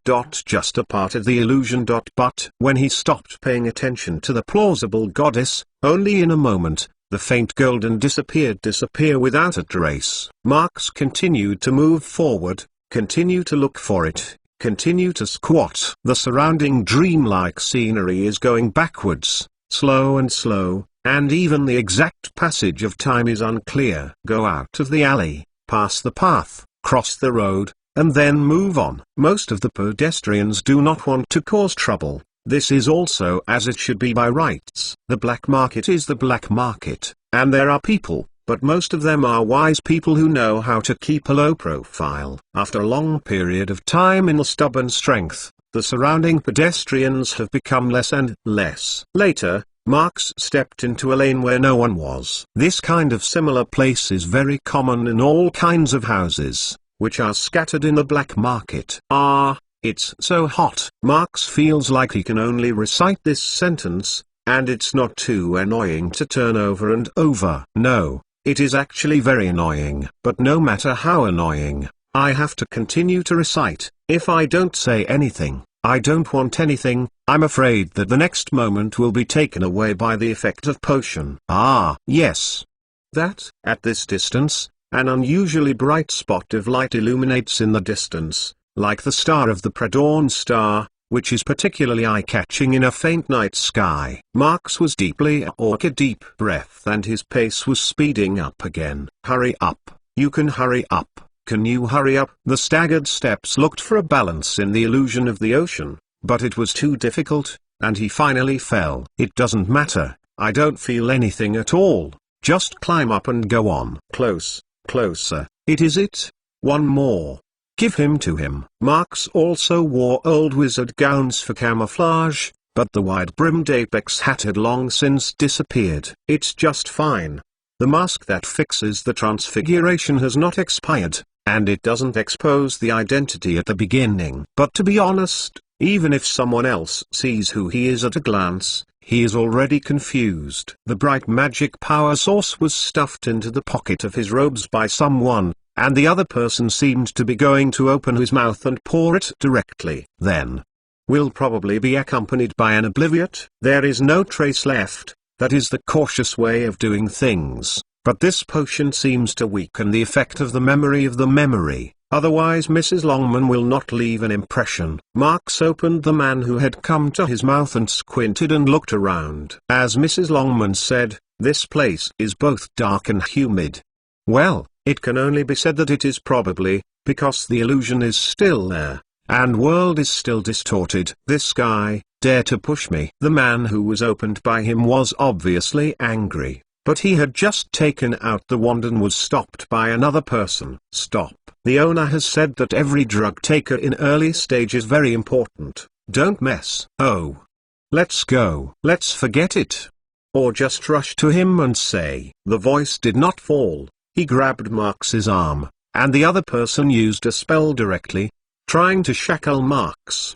But before they even reacted, they felt that they were all tight, and then they fell to the ground. Vomit. It seems that this sway is too intense, and it turns around, and Marx vomits on his knees. Harry Potter's Book of Sin Chapter 344. Harry Potter's Book of Sin Chapter 344. Peng. The door of Black's old house was pushed open with great force and violently, hitting the wall heavily. Which wild donkey is here? This is our house of Black House. Do you want to take it apart? Sirius's mother shouted again. Lupin and the others, who were discussing the recent cases in the reception room, of course heard it. They all left their seats with doubts and ran to the hall. Marx? You. What's wrong with you? Nothing. When she saw Marx swaying inside, Mrs. Weasley hurried up and reached for Marx's arms. "Well, nothing. Don't worry about me." Marx gently pushed Mrs. Weasley away with a weak hand, then reached out and beckoned, and the two stiff human figures appeared suddenly behind him and fell on the floor in the foyer. "Lupin, step up the interrogation. They are the wizards responsible for distributing the potion." Hey, are you? Lupin didn't move. He just stared seriously at Marx's drooping face. "Have you drunk that potion? It's so annoying." "Don't talk nonsense, take it to interrogation." Marx slicked his head and tried to make himself more awake, but he almost fell because of the swaying of his vision. Mrs. Weasley was busy helping him again. "Answer me." Lupin still didn't move. The face that was full of Hou-Yan was even more determined. "Are you drinking the potion yourself? Is it only the people who have been drunk to find the right place?" Yeah, that's right. That's it." Marx couldn't help him. He had to answer irritably. "Why don't you let someone else do it? Or, just go find a victim?" "It seems that something is wrong." Lupin paused, but continues. "Or else, let Kingsley take the lead, isn't it?" "I want him." "If you are, you must be willing to do this." "Impossible." Marx slowly closed his eyes and said dryly, "This thing, I have to do it myself. Otherwise." "What is going on?" "Marx, what are you doing for this?" Mrs. Weasley asked excitedly. "For what?" Marx said with a nightmare. "For what? Probably, I think. This thing has my responsibility in it." "Responsibility?" Lupin certainly couldn't understand, and the answer was not enough for him to accept. "No matter what, for everyone, you shouldn't do it." "No, for the current order of the Phoenix, you, Marx McLawn, is very important. You shouldn't be so reckless." Having said that, Lupin paused. "I said, this is not like you." Marx, hearing this, gently shook his head. "Looks a bit lonely." Do you know?" he said leisurely. "Sorting Hat is really amazing. It will be able to see the essence of a person at once." "What?" Lupin subconsciously cast a puzzled look at him. "I mean, I don't have the courage of Gryffindor." Marx lightly said with a smile, "Well, actually, I am scared. I am afraid of losing important people, afraid to hide and cry. I am afraid. I don't want to make any friends. Only that way, I can be the Marx McLawn. I can reasonably face this world. But since I entered Hogwarts, I have deserved people and friends who are worthy of contact. I have a female child I really like. So, my coward is getting scared." I heard this from the mouth of Marx, and everyone in the place had the feeling of knowing him for the first time. To be honest, the impression that Marx has brought to the people around him is nothing more than the feeling of magic genius, bigger than adults, or even heir of Dumbledore. But that is just a series of affirmations of his abilities. For the Marx McLawn person, most of them have no exact understanding. Only when I first heard him confide in his own voice, the talents really felt it. How can he be powerful and genius, but he is still an ordinary person with troubles, weaknesses and even fears? Ha ha. Lupin laughed coldly. "Hey," I said. "Is that the little girl at Lovegood?" "What?" Marx, who leaned on Mrs. Weasley, raised his head with difficulty. "I mean, the girl you really like, is Lovegood's little girl." Lupin repeated it with a smile. "Well." Marx waved his hand. "Yes. Isn't this something that everyone should know? The girl is good, weird and cute. Mrs. Weasley makes fun." "Oh, I think so too," Lupin said halfway. Suddenly complexion changed. "Hey, you are so savage this time. Is she being involved in this case?" "No, no. Marx was weak and powerful. Not Luna, a friend of mine, my most important friend." "That is." "Lupin, don't ask. You quickly take them to the interrogation. I have to deal with it. You know." Marx steadily interrupted Lupin's questioning, then waved to Lena, and Lena standing on one side. "Mrs. Weasley, can you help me send a letter to Professor Snape?" "Thank you," he said. "I am fine here. Let them help me up." Mr. Lawn, please be careful." The sisters of Leonilana, one by one, supported Marx and went to study. Along the way, Lena is no different from the past. but it is always a bit uncomfortable to talk to the chirp chirp Twitter Twitter. Lenny, what happened? When Marx sat down on the couch, he asked the little girl. Nothing, mixed ball Marx. Lenny didn't open her face naturally. That. Are you okay? It's rare that you can care about me, Marx laughed. It's okay, okay. Let's go out first. That one. It's okay. Marx patted her head and repeated it carefully. Okay. After that, Lenny took the hand of the elder sister and dragged her away from study. When the door was lightly closed by Lena, Marx immediately took a deep breath, then pulled out a stack of records and spread it out on the coffee table in front of the sofa. What about the hallucinogenic potion? He looked at the information and snarled. No, it's not so much a potion. It's better to play the effect of the mysterious flower as efficiently as possible. In terms of the detected formula, this intention is obvious. And, some plausible places are like mistakes that students make. Thinking of this, he could not help but reveal a smile. Winnie, this guy, really is not good at potion. But at this moment, he suddenly lightly exclaimed, well. It was originally used as a moonstone powder to reconcile emotions and keep people calm. It would make the ingredients of the mysterious flower more adhesive. Is it because of the mistakes that made mistakes? Winnie, this is a cat touch. Is it dead? He independently analyzed the homework of potion in study, trying to find an antidote that would clear the potion's effectiveness. Although he relied on tenacious spirit and powerful willpower to force himself to stay awake, this state, after all, is not long-lasting. Once you really sink into the illusion, it is difficult to wake up again. After more than 30 minutes, the door of study suddenly opened wide, and Snape continued to make strides in the past. Are you a flobberworm? You actually drink that kind of thing? He gloomy his face, shouting unceremoniously, no, flobberworm is better than you, at least they can sleep in addition to eating. You kid, don't even dare to sleep now? Quicks paused in Marx's hand, then raised his head with difficulty. Don't say that, flobberworm is great.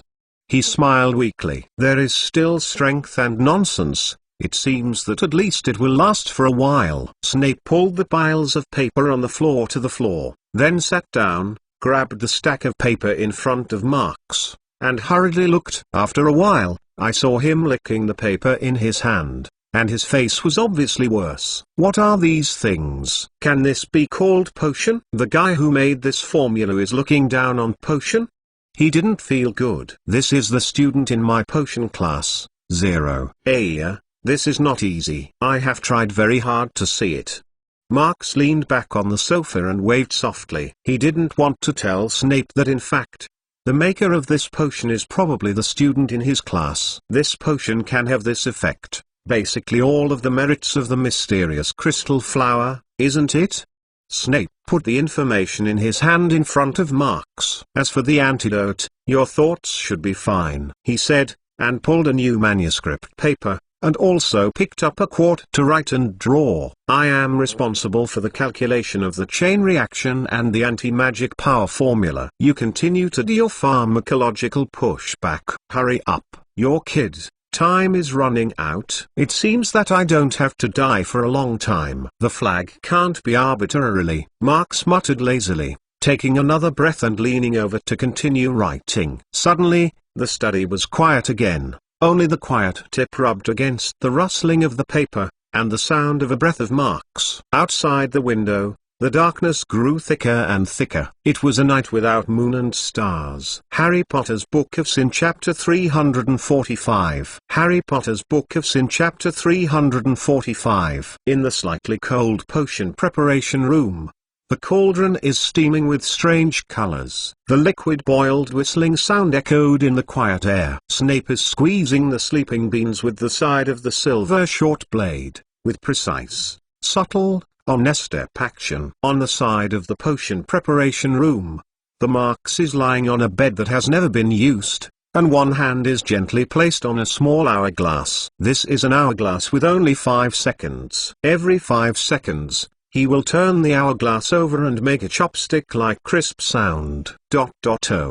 Hey. Slow quarter of a second. Snape didn't look back, but his voice rang in this quiet space, low and cold, full of boring. Ah. Marks sighed softly, and the tail seemed to tremble with a restlessness. Hey. Quiet. Still going on. Probably when the beep sounded for about 10 times, Marks suddenly laughed. Professor Snape. Do you know harassment? ? What? Snape said casually. Harassment, Marks said, turning the hourglass over again. It's a creature that can't be seen by the eyes. It will float into people's ears, messing up people's brains. I haven't heard of it. Snape replied quite simply. You haven't read The Quibbler? That magazine is very interesting. Snape wiped the silver knife clean, put it back in the toolbox, and walked to the cauldron still boiling. Never heard of that. As he walked, he said that even the content of the answer was not bad. Don't be like this. The professor's words are always so dry. It is easy to make people sleepy. It was a quiet moment. After a few more squeaks, Snape gently dripped the juice from the sleeping beans into the cauldron, and a few faint white smoke emerged. Once. When he heard Snape suddenly open his mouth, Marks was about to turn the hourglass hand and paused. Once, there was a boy who lived in the suburbs of a ragged town. There were low old houses everywhere, broken and few people. The boy's parents are very bad. Mother is a little better, but it's still very bad. They will fight from time to time. Never look at the time. Well, it's worse to think about father, because every time he picks up, sometimes he can play mother. It's really bad. So the boy has been ignored. The family, there is no temperature. But one day, he saw a female child in a waste park on the outskirts of the city. Snape's cold voice hovered in the air, as if he was really telling a story that had nothing to do with him.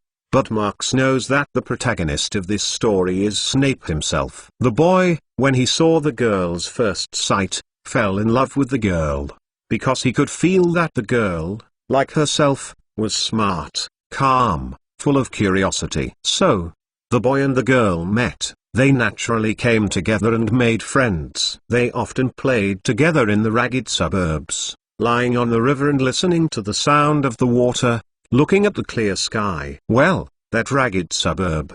Snape seems to be recalling that there is a little warmth in the cold tone. The suburb is really broken, nothing. The facilities in the park are still bad. No one can use it. It's that the river is very reassuring. The grass is everywhere, and the town can be seen from afar. The female child often said, the big chimney on the town never smoked. What is it doing? He whispered, and even the voice became softer. However, this rare softness quickly disappeared. In case his voice suddenly cooled down, and it was particularly awkward. If there is a man, meet the child of a woman he once liked and still likes now. What do you think the man should do? Because this problem came too suddenly, in a little bit of awkwardness, Marks's originally groggy brain suddenly became clear. To say that the man in Snape's mouth is undoubtedly also refers to himself. However, how to answer this question? Marks thought of Harry the first time, and then thought of Harry's mother, the little girl in the story, Lily. In the end, he thought of Luna at Hogwarts Castle at the moment. If this happened to him, no, he found that he couldn't imagine it. Or that he didn't want to think about it at all. Snape has been living for so many years. Not only must we face the loss of love, but also the death of a cherished person, and even guard the woman that I like and the son of another man. And this kind of feeling, he just can't let it go. And it continues to the present. In order to show respect for this heavy and unrelenting love, Marks forced himself to think about it and then gently sighed it. Anyway, that child. Is part of the person you love. Marks finally understood why Snape has always been a dry tone. Because his voice is almost the same. It is so dry, not a little angry. The same is true, and if Marks is in that situation, I am afraid it will be this feeling. Being entangled by his own contradictory psychology, he must not be liberated for a moment. Just as Snape never had a good face for Harry. In addition to acting for Voldemort, probably the pain of love and hate is one of the reasons. Part of her Is that really the case? Snape turned his back to Marks and said, "Sure enough." The voice was quietly settled, and in the sound of squeaking again and again, both people felt a little depressed. It seems that something is stuck in the chest, and people can't help but want to breathe. The child is called Harry Potter. Marks suddenly felt that he had to say something. After all, Snape suddenly said this thing here, although it is not clear, but it is indeed a disguised paw. You know, with Snape's awkward character, it's not easy to do this, and this man, who has been in the depression for too long, needs an opportunity to vent. And Marks, willing to give him this opportunity. Marks didn't expect it, but Snape was surprisingly calm at the moment. Do you know? There seems to be no surprise in his tone. Is Dumbledore telling you? Marks hearing this, I just want to push it to Dumbledore, because he was supposed to do so. However, at that moment, he jerked a bit. River. Low house. Big chimney. Each and every one vocabulary flashed through his mind one by one, and a certain picture in memory was re-excavated by him, and it was clear little by little. It should be right, that is. But why? What is the truth? Inside, it seems that there is still a lack of a key point to connect before and after. No. Marks muttered. Tell me a photo. What? Snape squinted back and raised his eyebrows. What photo? A photo of a mole. Marks gradually came back to his senses, his face full of incomprehensibility. Yes, a black and white photo taken by a mole camera. What the hell is going on? Snape hurried to the hospital bed and asked quickly. Marks looked over Snape and quickly realized what Snape was anxious about. No, not what you think, he said immediately. The photo has nothing to do with Harry's mother. He didn't even think about himself. Just because of the body potion, the thinking was a bit slow, and he couldn't help but say it. Well, you wait, I just thought. You asked me to sort out my thoughts first. After all, Marks frowned and thought about it. Snape stood on the side of the bed and looked a little intolerant, but when he saw Marks a few more eyes, he forced himself to calm down. Marks's current state of affairs is very bad, he is very clear. In this case, he can't ask for too much from Marks. In fact, in Snape's mind, Marks has long been recognized as a premature teenager who is both a student and a friend. If not, he couldn't just pour out his story. So, in the potion preparation room, it was quiet again. For a long time, Marks finally put out a breath, but his brow wrinkled even tighter. Professor, is your mother a long black hair? In Snape's anxious look, Marks didn't immediately explain it, but instead threw an inexplicable question. Yes. Snape wondered. Why are you asking this? Is the skin white, and a pair of black eyes? Yes, Snape said impatiently. So why do you ask this? What do you see is my mother's photo? No, maybe your father. Marks hesitated. Dark short curly hair, tall, thin, flat face. And a double chin? Just like this? Snape hurriedly said. Although I don't know where you saw my parents' photos, can this have anything to do with my question? Background. The background of the photo is the same as you described. Marks was powerless, especially the big chimney. People who have seen it carefully can't forget it. So, I have one last question. He paused and slightly increased some volume. Professor, do you have a younger sister? Harry Potter's Book of Sin Chapter 346. Harry Potter's Book of Sin Chapter 346. No, it doesn't make sense at all. How can I say no? My parents can't be together again, let alone regenerate a child. You don't understand, my idiot father. He always hates children, and he hasn't been interested in my mother. In the potion preparation room, Marks leaned against the wall and sat on the hospital bed, with sweat on his forehead, but his face was calm. Contrary to this, the Snape, which has always been gloomy in normal, is quite annoying. So far, how could a pop-up of a younger sister come out? There must be something inside. I remember Kingsley mentioned that the woman was suspicious. So, when did your parents leave? Marks calmly said. Snape squinted and sighed. I know what you mean. Yes, if you look at the time, it's not entirely impossible. Before the scam mole left, There was also the meaning of the United States. So, after your father left, your mother also chased. Is it? Marx continued to ask. It's a waste of time to chase the past. That guy. I don't like people or things related to magic. Snape muttered. No, he doesn't like anything. He's always a boring guy. In any case, I still recommend that you take a look at the photo. Marx looked up, his voice small, but unexpectedly firm. At least I saw a pair of smiling partners. Smile? Snape's hand was slightly gripped, but it seemed to be a feeling of his own mind, and immediately loosened. How is it possible? I have never seen him laugh. He dropped such a sentence, then suddenly turned around and strode toward Cauldron. The walking posture is as hot as ever, and there is a momentum that will throw away all the troubles. If you look carefully, you will find that his pace has not been as accurate as usual. Marx didn't say anything more, not only because he understood that what he should say and what he had done was already done. The next step was to see how Snape would choose himself. In any case, at least Marx knows it, even if there is only one loved one, it is not much better than one. After that, neither of them said anything more. As time passed slowly, the sound of squeaking in Cauldron gradually subsided. McLawn, drink it. McLawn. When Snape called the third time, Marx's eyes moved, as if he had just heard it. Oh. He hoarsely, help me, Can you swallow it yourself? Snape slammed him up and looked at him. It's okay. That is. Lying for too long. The body is numb. Just. Marx said vaguely, moving his eyes, but the pupils had no focus. Don't be tempted at this time. Snape grabbed his hand and lifted it, then directly put the test tube with medicinal liquid on his mouth. After the medicinal liquid was poured into Marx's mouth, Snape took the test bench and walked to the door of the potion preparation room. But when he got to the door, he suddenly stopped and looked back. After the drug works, you can sleep. And then? Snape thought, well, right. Dumbledore asked me to bring you a sentence before I came over. Dumbledore? What?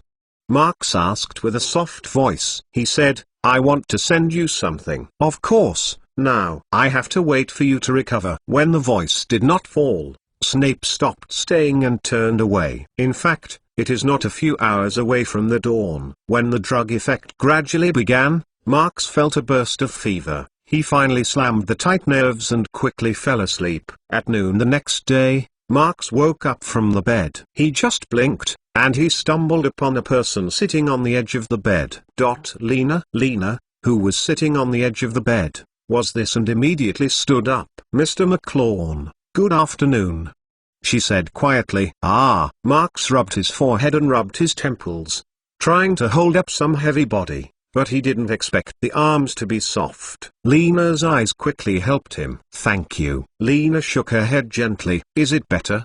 She suddenly asked. How long will it take to recover? The elder sister of the werewolf sisters generally does not take the initiative to ask questions. Although she is very gentle in her behavior, she cannot continue to ask the same question continuously in this way. But today, she seems to have some subtle changes. Well, it's okay, but it took too much energy yesterday.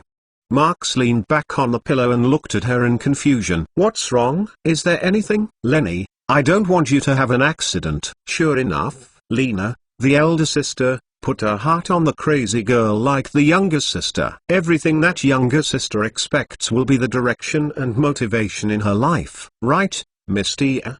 Marx suddenly remembered the conversation with Snape last night. Miss Tia is watering the grass in the warm shed. Oh, it's almost full moon. Marx nodded. So, has Snape gone to find her? No. When I heard Lena's answer, Marx couldn't be side.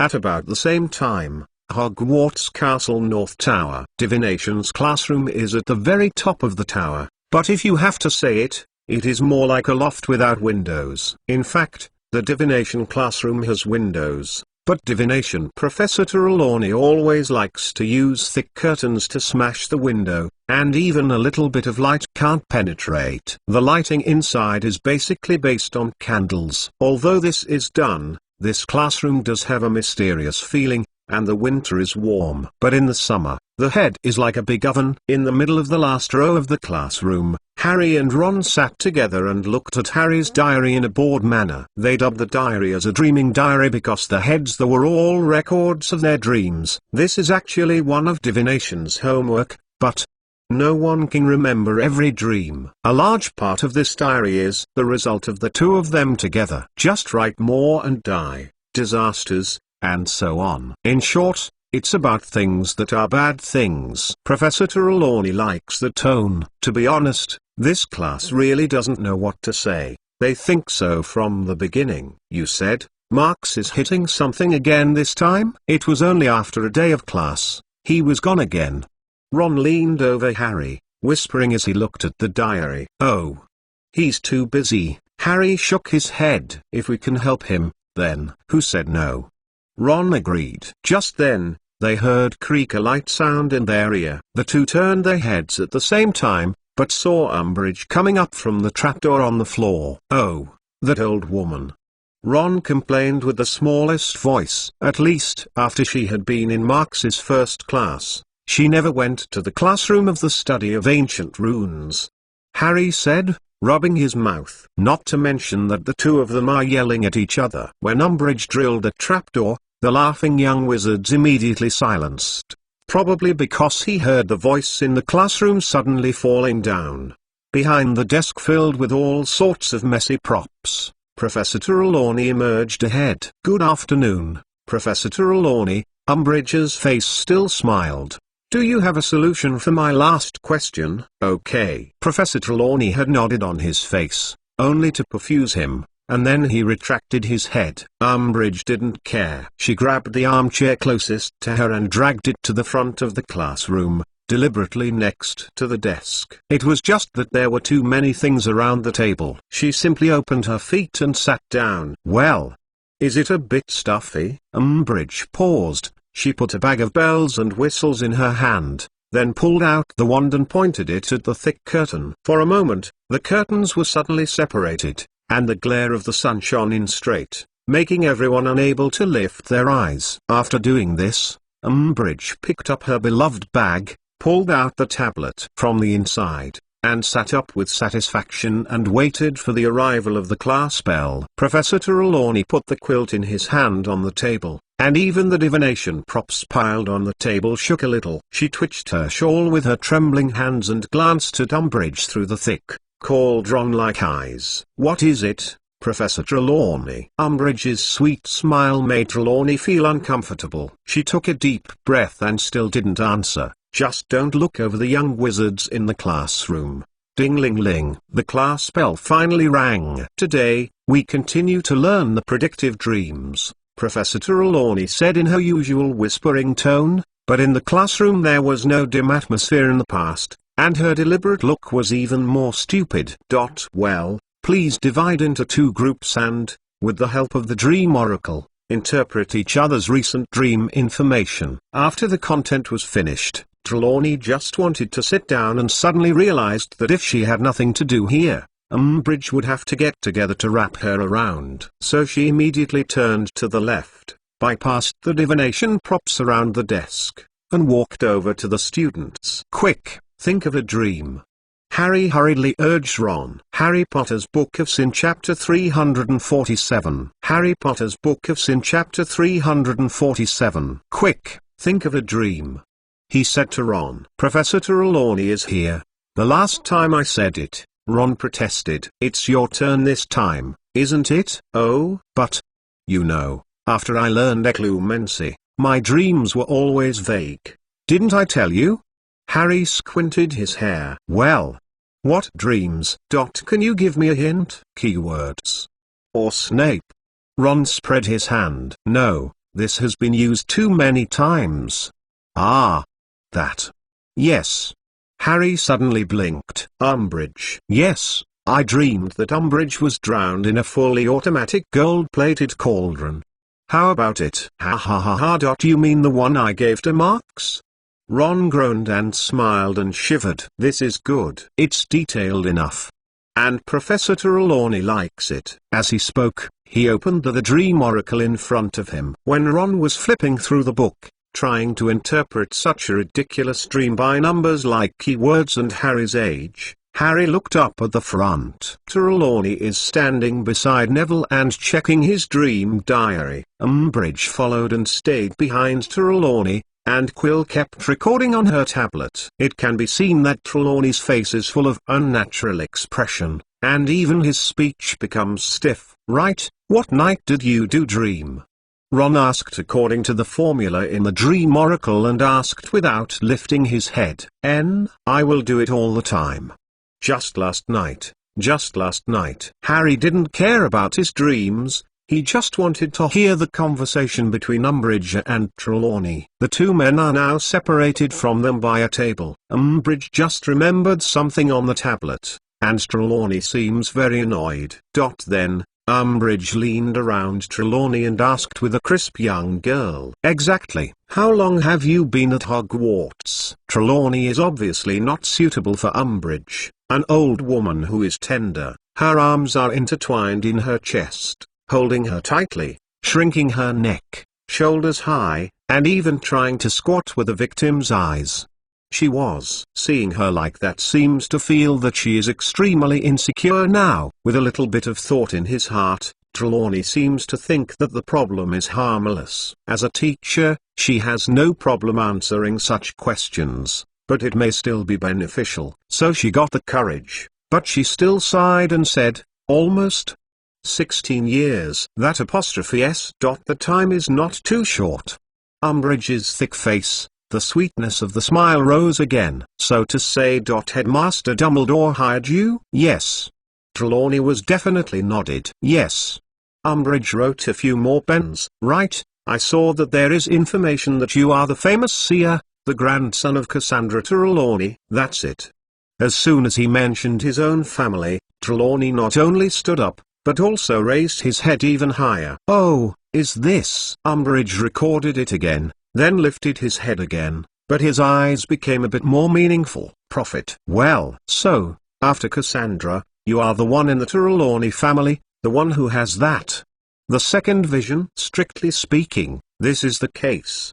Trelawney said, holding his head up. This kind of bloodline is usually a generation. Oh.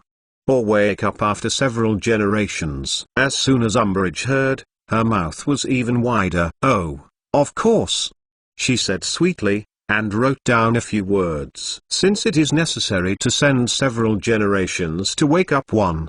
Then, I don't know if you can make a prediction for me. What? Huh? Umbridge smiled, but it got closer, and a sweet, flustered perfume made Trelawney feel tight all over. Prophecy? Ah. Yes, no. No. Trelawney grabbed the corner of the shawl. What did you just say? Prophecy, you hear it right. It is prophecy. Umbridge stepped tightly. Just be a prophecy. You don't have a second vision? Use it to see me. It's simple. Not? But. Trelawney glared at the shore and his lips smashed. Yes, yes. Umbridge looked at her deeply, and the curvature of the corners of the mouth and the corners of the eyes increased at the same time. The prophet bloodline is getting less and less. Rest assured, your prediction will use this quill well. Remember it. A word is not bad, probably because the stimulus at Marks was too great. Umbridge needed to find a sense of accomplishment elsewhere, and Professor Trelawney, who seemed to be the best to deal with, seemed to be her first victim. The eyes in the classroom were concentrated on Trelawney, watching her tremble, not knowing whether it was mad or nervous, and the bracelet on her hand was shaken by her. My Tanmu is not going to be opened. It is natural to interpret the future. She stunned for a while, but only forcibly squeezed out these two sentences. So? Umbridge shrugged indifferently and then remembered it on the tablet. No, wait. Don't. This. Trelawney saw that Quill was moving again, and she was even more panicked. I see. I saw it. It's about. Black. Black is covering you. Dangerous. Extremely dangerous. She seems to be trying to find the usual illusory tone, but the trembling that can't stop ruining the ethereal and mysterious. and more funny. That's the tomb. Trelawney took a deep breath, slammed into Umbridge's nose, but Umbridge's smile did not even change. She just looked at Trelawney. That feeling. Yes, it's like seeing a pitiful look like a fool. I am afraid you will experience a crisis of life. Trelawney took a step back and ended her prediction. Then there was an embarrassing silence. Is it? Umbridge raised his eyebrows and stroked the last few strokes on the tablet. The mouth was also whispered with a sound that Trelawney could just hear. So, I went to Street Mungo's last time. At the time of the review, there are several patients who are much better than these few. How do I feel that Professor Trelawney, who is so annoying at ordinary times, is a little bit pitiful at this moment. Ron groped for a few times from his pocket, pulled out a round candy, picked one into his mouth, and chewed it. Is it? Harry snorted. Well, yes. Weird. As he spoke, he picked up one from Ron and threw it into his mouth. Is this scene finished? I always feel that I haven't seen enough. Just then, Umbridge turned around and passed by Harry, heading for the classroom. The deeply attacked Professor Trelawney pouted and subconsciously chased 2 steps and eventually stopped. It was these 2 steps that made her just stand by Harry. Where did you get this chocolate candy? This. Harry just chewed a few times and suddenly his eyes slammed. A white smoke popped out of his mouth, covering Trelawney's entire face. Oh. Cough cough cough. Harry coughed. His face flushed red, and he said hard, Ron. Cough cough. What are you eating? It's just honeydukes. Ron looked down and found that there was a few blacks in the candy. This is a trial by Fred and George. Cough cough cough. What? Harry asked as he coughed. Try it. There is. Cough cough. What's the role? I heard that Marx is also. Hey. Ron just wanted to explain, but he stopped immediately and reached out and pointed Harry behind him. Back. Look behind. How? Cough. What? Harry looked back and was shocked. At the moment, just at Harry's desk, Trelawney dropped his head somehow. Her unkempt pale brown long hair was windless and automatic, and she was floating in the open air. The whole face was covered up by the hair like the octopus tentacles, and it looked very strange. Hey. Ticker. A sound from a place deep in the throat is hoarse and low, with her body tremoring irregularly. The round frame glasses with thick cauldron also fell to the ground and made a patter sound. To say that Harry has also seen Trelawney's true prophecy, but that is far from being so exaggerated. Will her hair float on her own? Is she still human? Umbridge, who had just reached the end of the classroom, heard the low and strange sound. She suddenly turned back and looked at Trelawney's appearance, but the disdain in her eyes was even worse. Professor Trelawney, do I have any signs of death? She still smiles, but she has no smiles in her eyes. Yeah, yes, it's black. Are you? You see, I think my prophet bloodline is also awakened. Hey. Takaka. Takaka. Trelawney's voice suddenly became very old, and the prophecy, which should have been ambiguous, was extremely abnormally clear. Sin is recovering. Obscurus. The end. The end. Harry Potter's Book of Sin Chapter 348. Harry Potter's Book of Sin Chapter 348. What sin? Umbridge couldn't help but take a half-step back when he saw Trelawney's look. What happened to the Obscurus? Those things didn't exist decades ago. But Trelawney seems to have not heard her words. Still buried in the long hair of the bearing fangs and brandishing claws, the tremble is even bigger. Takaka. Sin.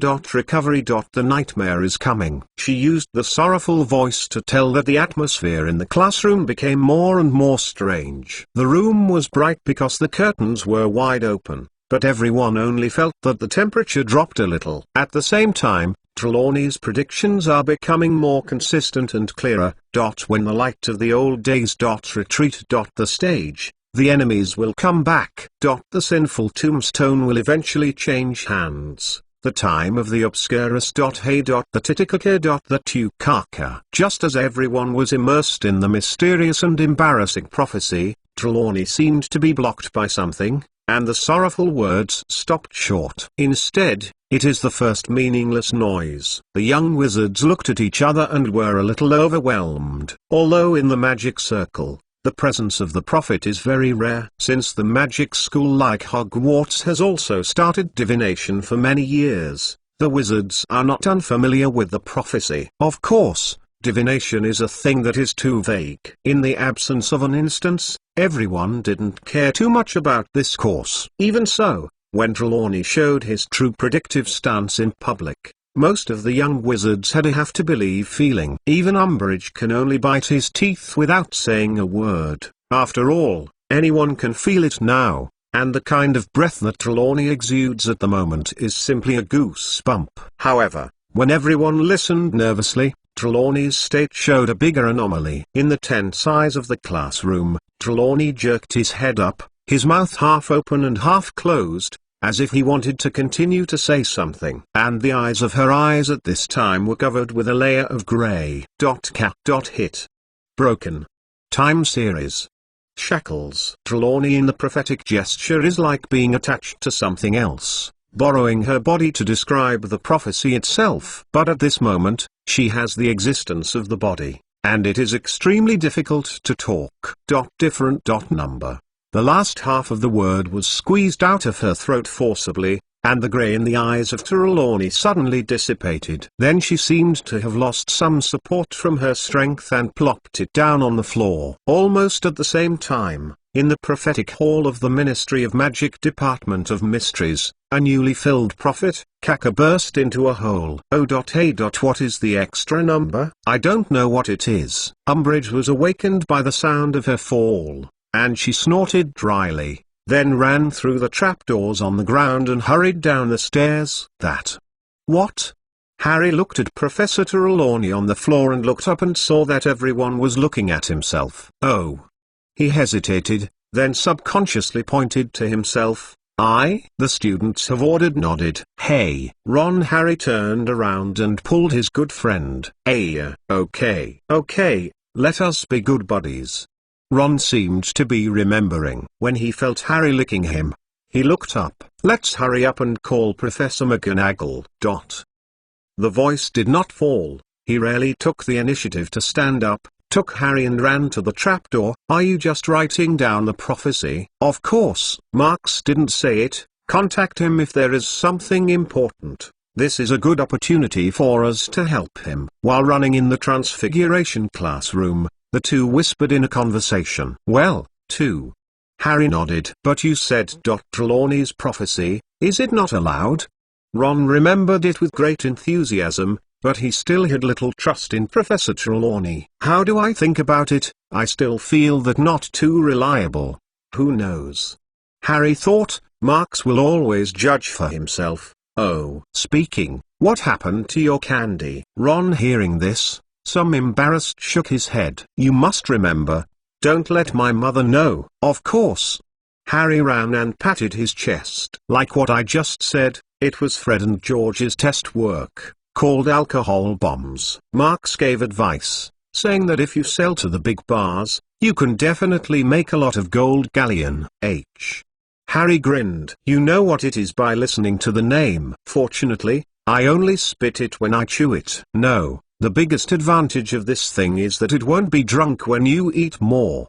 Ron said in a mysterious way. Marks said that he added a formula that quickly breaks down alcohol, which is both enjoyable and intoxicating. The drunkard can't stop. Soon, they came to the door of the Transfiguration classroom. The two glanced at each other and Harry stepped forward and reached out to open the door to the classroom. The physical properties of each material are closely related to their magical properties. We can correspond.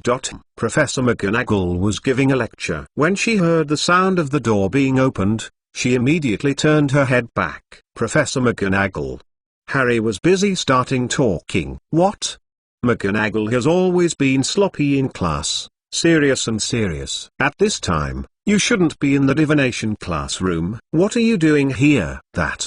Harry paused. Professor Trelawney made a prophecy, and then she fainted. In fact, Most of the students know more or less that Professor McGonagall doesn't really like Professor Trelawney because she doesn't believe in divination. The way the two professors lived normally, Harry naturally looked in his eyes, so he would be a bit hesitant now. But after all, is Hogwarts professor, and Dumbledore personally hired. For McGonagall, who trusts Dumbledore and cherishes Hogwarts bit by bit, the existence of Trelawney has long been recognized. I know, Professor McGonagall immediately nodded, and turned to the students in the classroom. Then you recite the dual nature of the material. Later, she hurried to the door and strode to the stars. Mr. Potter, Mr. Weasley, you first go to the school hospital to inform Madame Pomfrey, McGonagall hurriedly said. We will come soon. Ah, okay. Harry and Ron were both at the same time. Half an hour later, the headmaster was indoors. There are a lot of headmaster portraits on the wall, and I don't know where to go. There seems to be a lot of changes in the furnishings here, such as being carefully cleaned up by people, and it seems to be much cleaner than in the past. The windows on the side are also open, and the wind hoo-hoo is poured in, but there is not much coolness. Even the sorting hat on the shelf seems to have been cleaned up, although it is still patched everywhere. The crumpled place is still not smoothed, at least not as dirty as in previous years. It's all stains. For this almost new headmaster office, Professor McGonagall seems to be a little uncomfortable. She will squint from time to time, with some doubts in her eyes. Is this? Dumbledore roared and nodded towards McGonagall. How is Sybil doing now? She is already awake. It looks fine, McGonagall said seriously. However, her prophecy, as far as the student's description is concerned, it is undoubtedly a true prophecy, and Professor McGonagall is also quite concerned about this. But after listening to it, Dumbledore just thought a little. Don't care, he smiled. Not a big problem. A true prophecy from the prophet. I am afraid most people will be very cautious. But now Dumbledore doesn't seem to care so much, just like its content is really no big deal. But Professor McGonagall seems to be somewhat uneasy. It's okay, let's take it easy. Dumbledore took off his glasses and wiped it. In the future, no one can say bad. The prophecy can only be used as a reference. What should we do or not, isn't it? He wiped the lens and reattached it to the bridge of the nose. This continued. Minerva, are you going to have a finger cake? Professor McGonagall grinned and shook his head. No, no need. She thought, I will go down first. Okay. Dumbledore stood up and smiled and sent McGonagall away. When the door to the headmaster room was reclosed, he picked up a finger cake and stuffed it into his mouth and chewed it gently. Well to the enemy? He muttered, then shrugged indifferently, and a little naughty in his smile. It's time to end. After all, he grabbed a few finger cakes and swayed to the window. At this time, it happened that there was a wind blowing, shaking his silver hair and often white whiskers, making the White Wizard's image more elegant and dusty. The fragrant sunshine fell on him, warm, and he couldn't help but squint comfortably. The half-moon-shaped lens reflects the sunlight, and the golden brilliance shines. Hey, Marks hasn't come yet, and secretly go back to Honeydukes. The flyer says that the store has developed new desserts. Harry Potter's Book of Sin Chapter 349. Harry Potter's Book of Sin Chapter 349. Lupin, I heard that the interrogation has a result. In the evening, Marks, who had just recovered some physical strength, couldn't wait to push the door of the reception room. How come you get out of bed? As soon as Marks appeared at the door, Lupin stood up subconsciously. I'm fine, Marks said as he walked to the table. How is the situation? If you can't, use Veritaserum. There are some on my side. No. Lupin looked at him up and down. It seemed to confirm that he really recovered. When Snape left, he looked at their memories with Legilimens. The place where the potion was distributed was in the Black Market, Dark Spirit. The underground of the pavilion. Dark Spirit Pavilion? Marks hearing this, not by frowned. Has Goblin already been pulled over by them? Through the Goblin's nature, most of them feel profitable. But it is impossible for them to stand on Voldemort completely. After all, it is clear that we are now stronger. Well, Marx thought. In any case, we should try to avoid conflict with Goblin, because they don't have any signs of trying to rekindle the rebellion. What do you want to do? Lupin asked. In short, I still infiltrate into the quiet situation. Who is going? Lupin immediately interrupted Marx. You want to go by yourself? I don't think anyone will agree. Marx, hearing this, looked around the members of the Order of the Phoenix, but everyone saw that he was staring at him for a moment. Marx, are we companions? Tunks asked with a sigh of relief. Marx? Mr. Weasley shrugged to him. After a stalemate for a while, Marx had to lift his hands with helpless. I'm done, don't stare at me. He sighed. This time it's changed into a collective action. It's okay. But the action personnel must choose carefully. Let's rely on everyone. Mrs. Weasley put his shoulders on his shoulder. In this case, personal power is of course necessary, but collective strength cannot be lacking, isn't it? Yeah? Lupin laughed. Since it's infiltrate, there's always someone to distract attention. Don't you want to make it big again? Just then, Lenny suddenly came in from the door. What's the big trouble? Is it a fight? Lenny is going to go. She slammed into Marx and grabbed his arm. It's boring to stay at home all day. No, you are not allowed to go. Marx tapped the head of the crazy head. That's it. After dinner, the discussion about the infiltrate plan will be handed over to you. I will take a good sleep. It should be like this. Mrs. Weasley looked at him lovingly. You can still grow your body. You must love yourself. Don't mess around. Then let's have dinner first. I am hungry. Yes, I am hungry, and I still have me. Seeing Mrs. Weasley seems to be starting to smash again, Lupin opened the subject quite promptly, and everyone else in the room was busy reconciling. To say that they have known each other since the student days, the familiarity of Mrs. Weasley is familiar. But Marx has waved his hand and let everyone wait. There is one more thing, he said. I have to go to Hogwarts early tomorrow morning. Professor Snape said last night that Dumbledore wants me to go. What's the matter?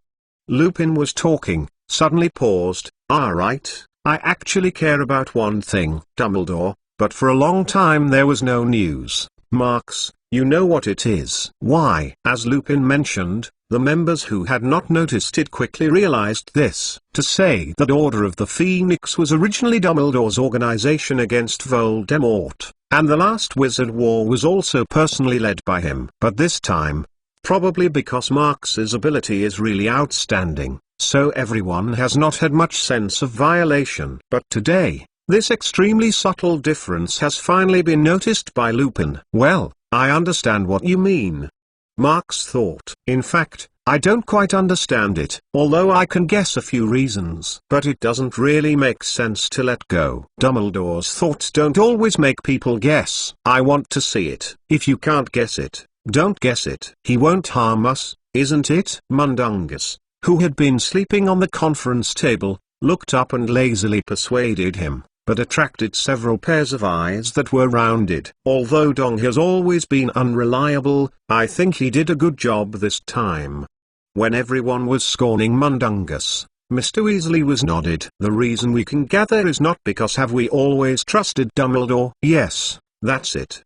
Marx looked at him with a smile and said, Professor Dumbledore will always explain it to us when it's time to say it. Yes, that's right. Then let's get ready to enjoy today's dinner. Today, to celebrate the recovery of the little Marx, Miss Lena and I can make a stop dinner. In the atmosphere where Mrs. Weasley was once again active, everyone rushed to the direction of the kitchen. Marx was of course surrounded by the crowd. When Tunks pushed forward, Marx's mind drifted back to the topic.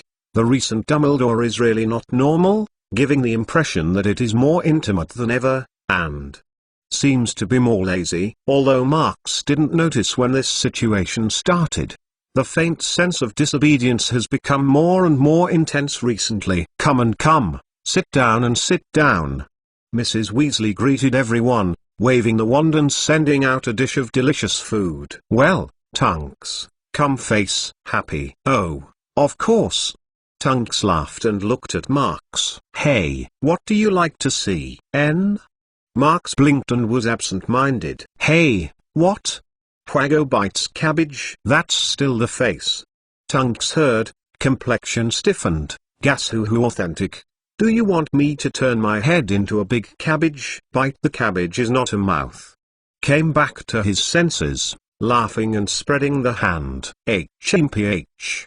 Tunks hugged his arms and was dissatisfied with the earth. Become to change yourself. In a lively atmosphere, everyone sat around a table and entered a hearty dinner. After that, Marx accompanied everyone to laugh and disappeared for a while, then went back to sleep. That night, the clouds gathered in the sky, faintly obscuring the stars and moons in the air. Speaking of it, the weather in recent nights is not very good, although the day is still sun shone brightly, but no one can guarantee the same will be the next day. Just as there are things that even the prophecies of the prophets can't accurately predict.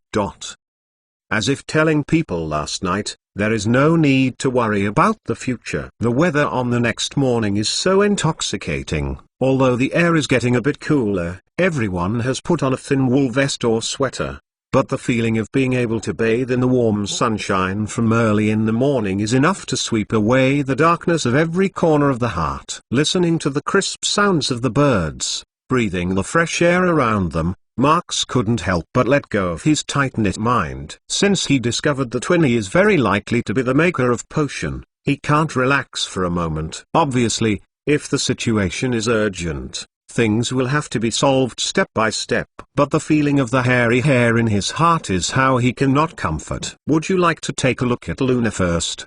Marx walked gently on the lawn in front of Hogwarts Castle, and he thought about it for a moment. No, forget it. Wait until the next thing is solved. Luna goes to the Hogsmeade village to have fun. As he thought about it, he quickly walked through the lawn and walked into the castle hall. Marx. Just as soon as he entered the door, he heard a voice yelling at himself, and there was still a hidden surprise in his tone. Marx, are you back? Marx turned his head and looked at it, then smiled. Good morning, Hermione. He naturally said hello. And how does it sound like I don't welcome me back? How come? But it is indeed again. Hermione was standing in front of the bulletin board at the moment, as if she was just watching a notice on the bulletin board. When she was about to turn and leave, she happened to see the silhouette of Marx coming in from the door. Today. Study of ancient runes will continue to talk again, Hermione said happily. But there was a vague sense of nothing to talk about. Marx shrugged with a slight regret. Sorry, although I also want to teach everyone, but not today. I will go to the headmaster room. Oh, it's okay, I know you've been very busy. Hermione shook her hands, but the color of the pity was quite obvious. That. What can we help with? Of course. Marx said with a smile. Help me to stare at Umbridge. If there is something wrong, please contact home as soon as possible. I am not perfunctory. This is also very important. No problem. I can stare at it every day. Hermione said, and suddenly waved at Marx. Right, talk about it. Pulling Marx out to the door, Hermione said Trelawney's prophecy. This time because Ron had a rare wit, the content of the prophecy was remembered very clearly, and Hermione conveyed it a lot easier. Marx heard it as a prophecy, immediately put away a smile and listened carefully. Harry Potter's Book of Sin Chapter 350. Harry Potter's Book of Sin Chapter 350. Professor, are you here? Is it a lot cleaner than before? In the headmaster office, Marx, who had bid farewell to Hermione, immediately found a difference as soon as he entered the door. In fact, it used to be very clean. It was too messy. I sorted it out recently. Dumbledore smiled and stood up from the back of the desk and greeted him. At least Sorting Hat is definitely clean. Marx picked up the top hat on the shelf. I told it at the separate house ceremony. It should have taken a shower. Hey, little nephew, don't flip me over with your claws. I'm a new hat now. Sorting Hat immediately twisted and shouted. Is there a patch for the new hat? Marx rolled his eyes. Sorting Hat was quite unconvinced, and once again, Marx's hand was blocked with a brim, and the head was sharp and straight. This is fashion. Do you understand fashion? Don't talk if you don't understand. Well, you are the most fashionable. Marx didn't know whether or not to put him back on the shelf, and then turned back in Sorting Hat. But saw Dumbledore smiling at them. "Professor, what do you want to give me?" he asked curiously. "Well, that one is not in a hurry." Dumbledore greeted him. "Would you like to sit down and have a cup of tea, sunbathe, relax?" Oh, Marx thought, well, I mean, why not? The two sat face to face at the small round table vacated by the window. Dumbledore pulled out the wand and pointed to the table. 2 teacups with cups and saucers and a steaming teapot appeared immediately above, and as he tapped again, a plate of jelly cookies appeared. "Try it." Honeyduke's new product, wishing cookies. Dumbledore said that he took the lead, and then he pointed his mouth at the depression in the middle of the cookie filled with jelly. The word was round and said, "Lemon flavor." The voice did not fall. The original red jelly immediately turned into yellow. "Oh, that's it." He showed Marx a look at his treasure, then took a bite out of his mouth. "Advertising on the ad paper, what wishes can be promised. But I tried it after dinner last night. Troll snot tastes. I found out that the taste doesn't seem like much." "Troll snot tastes?" Marx snorted. "The next time you take the snacks to the boys' room in the basement, you don't have to make a wish, is it?" Dumbledore curiously. "I haven't been there for a while. You know, Hogwarts Castle is really big. The bathroom was blocked too, not by Myrtle, it was really blocked." Marx spread his hand. "But there is basically no one there." He said that he also picked up a cookie and learned Dumbledore's appearance with his mouth pointed at the depression. "Well, moonlight chrysanthemum honey?" Marx tentatively said one. However, the jelly on the cookie did not change at all, or the default red. It was probably a strawberry flavor. "This is no good, the request is too high." Dumbledore smiled and waved. Marx shrugged. "Compromised, cream pudding flavor." The old one was sitting opposite, and after pondering this cookie for a while, it focused on other topics. "I recently heard about potion from Severus. What happened to Kingsley?"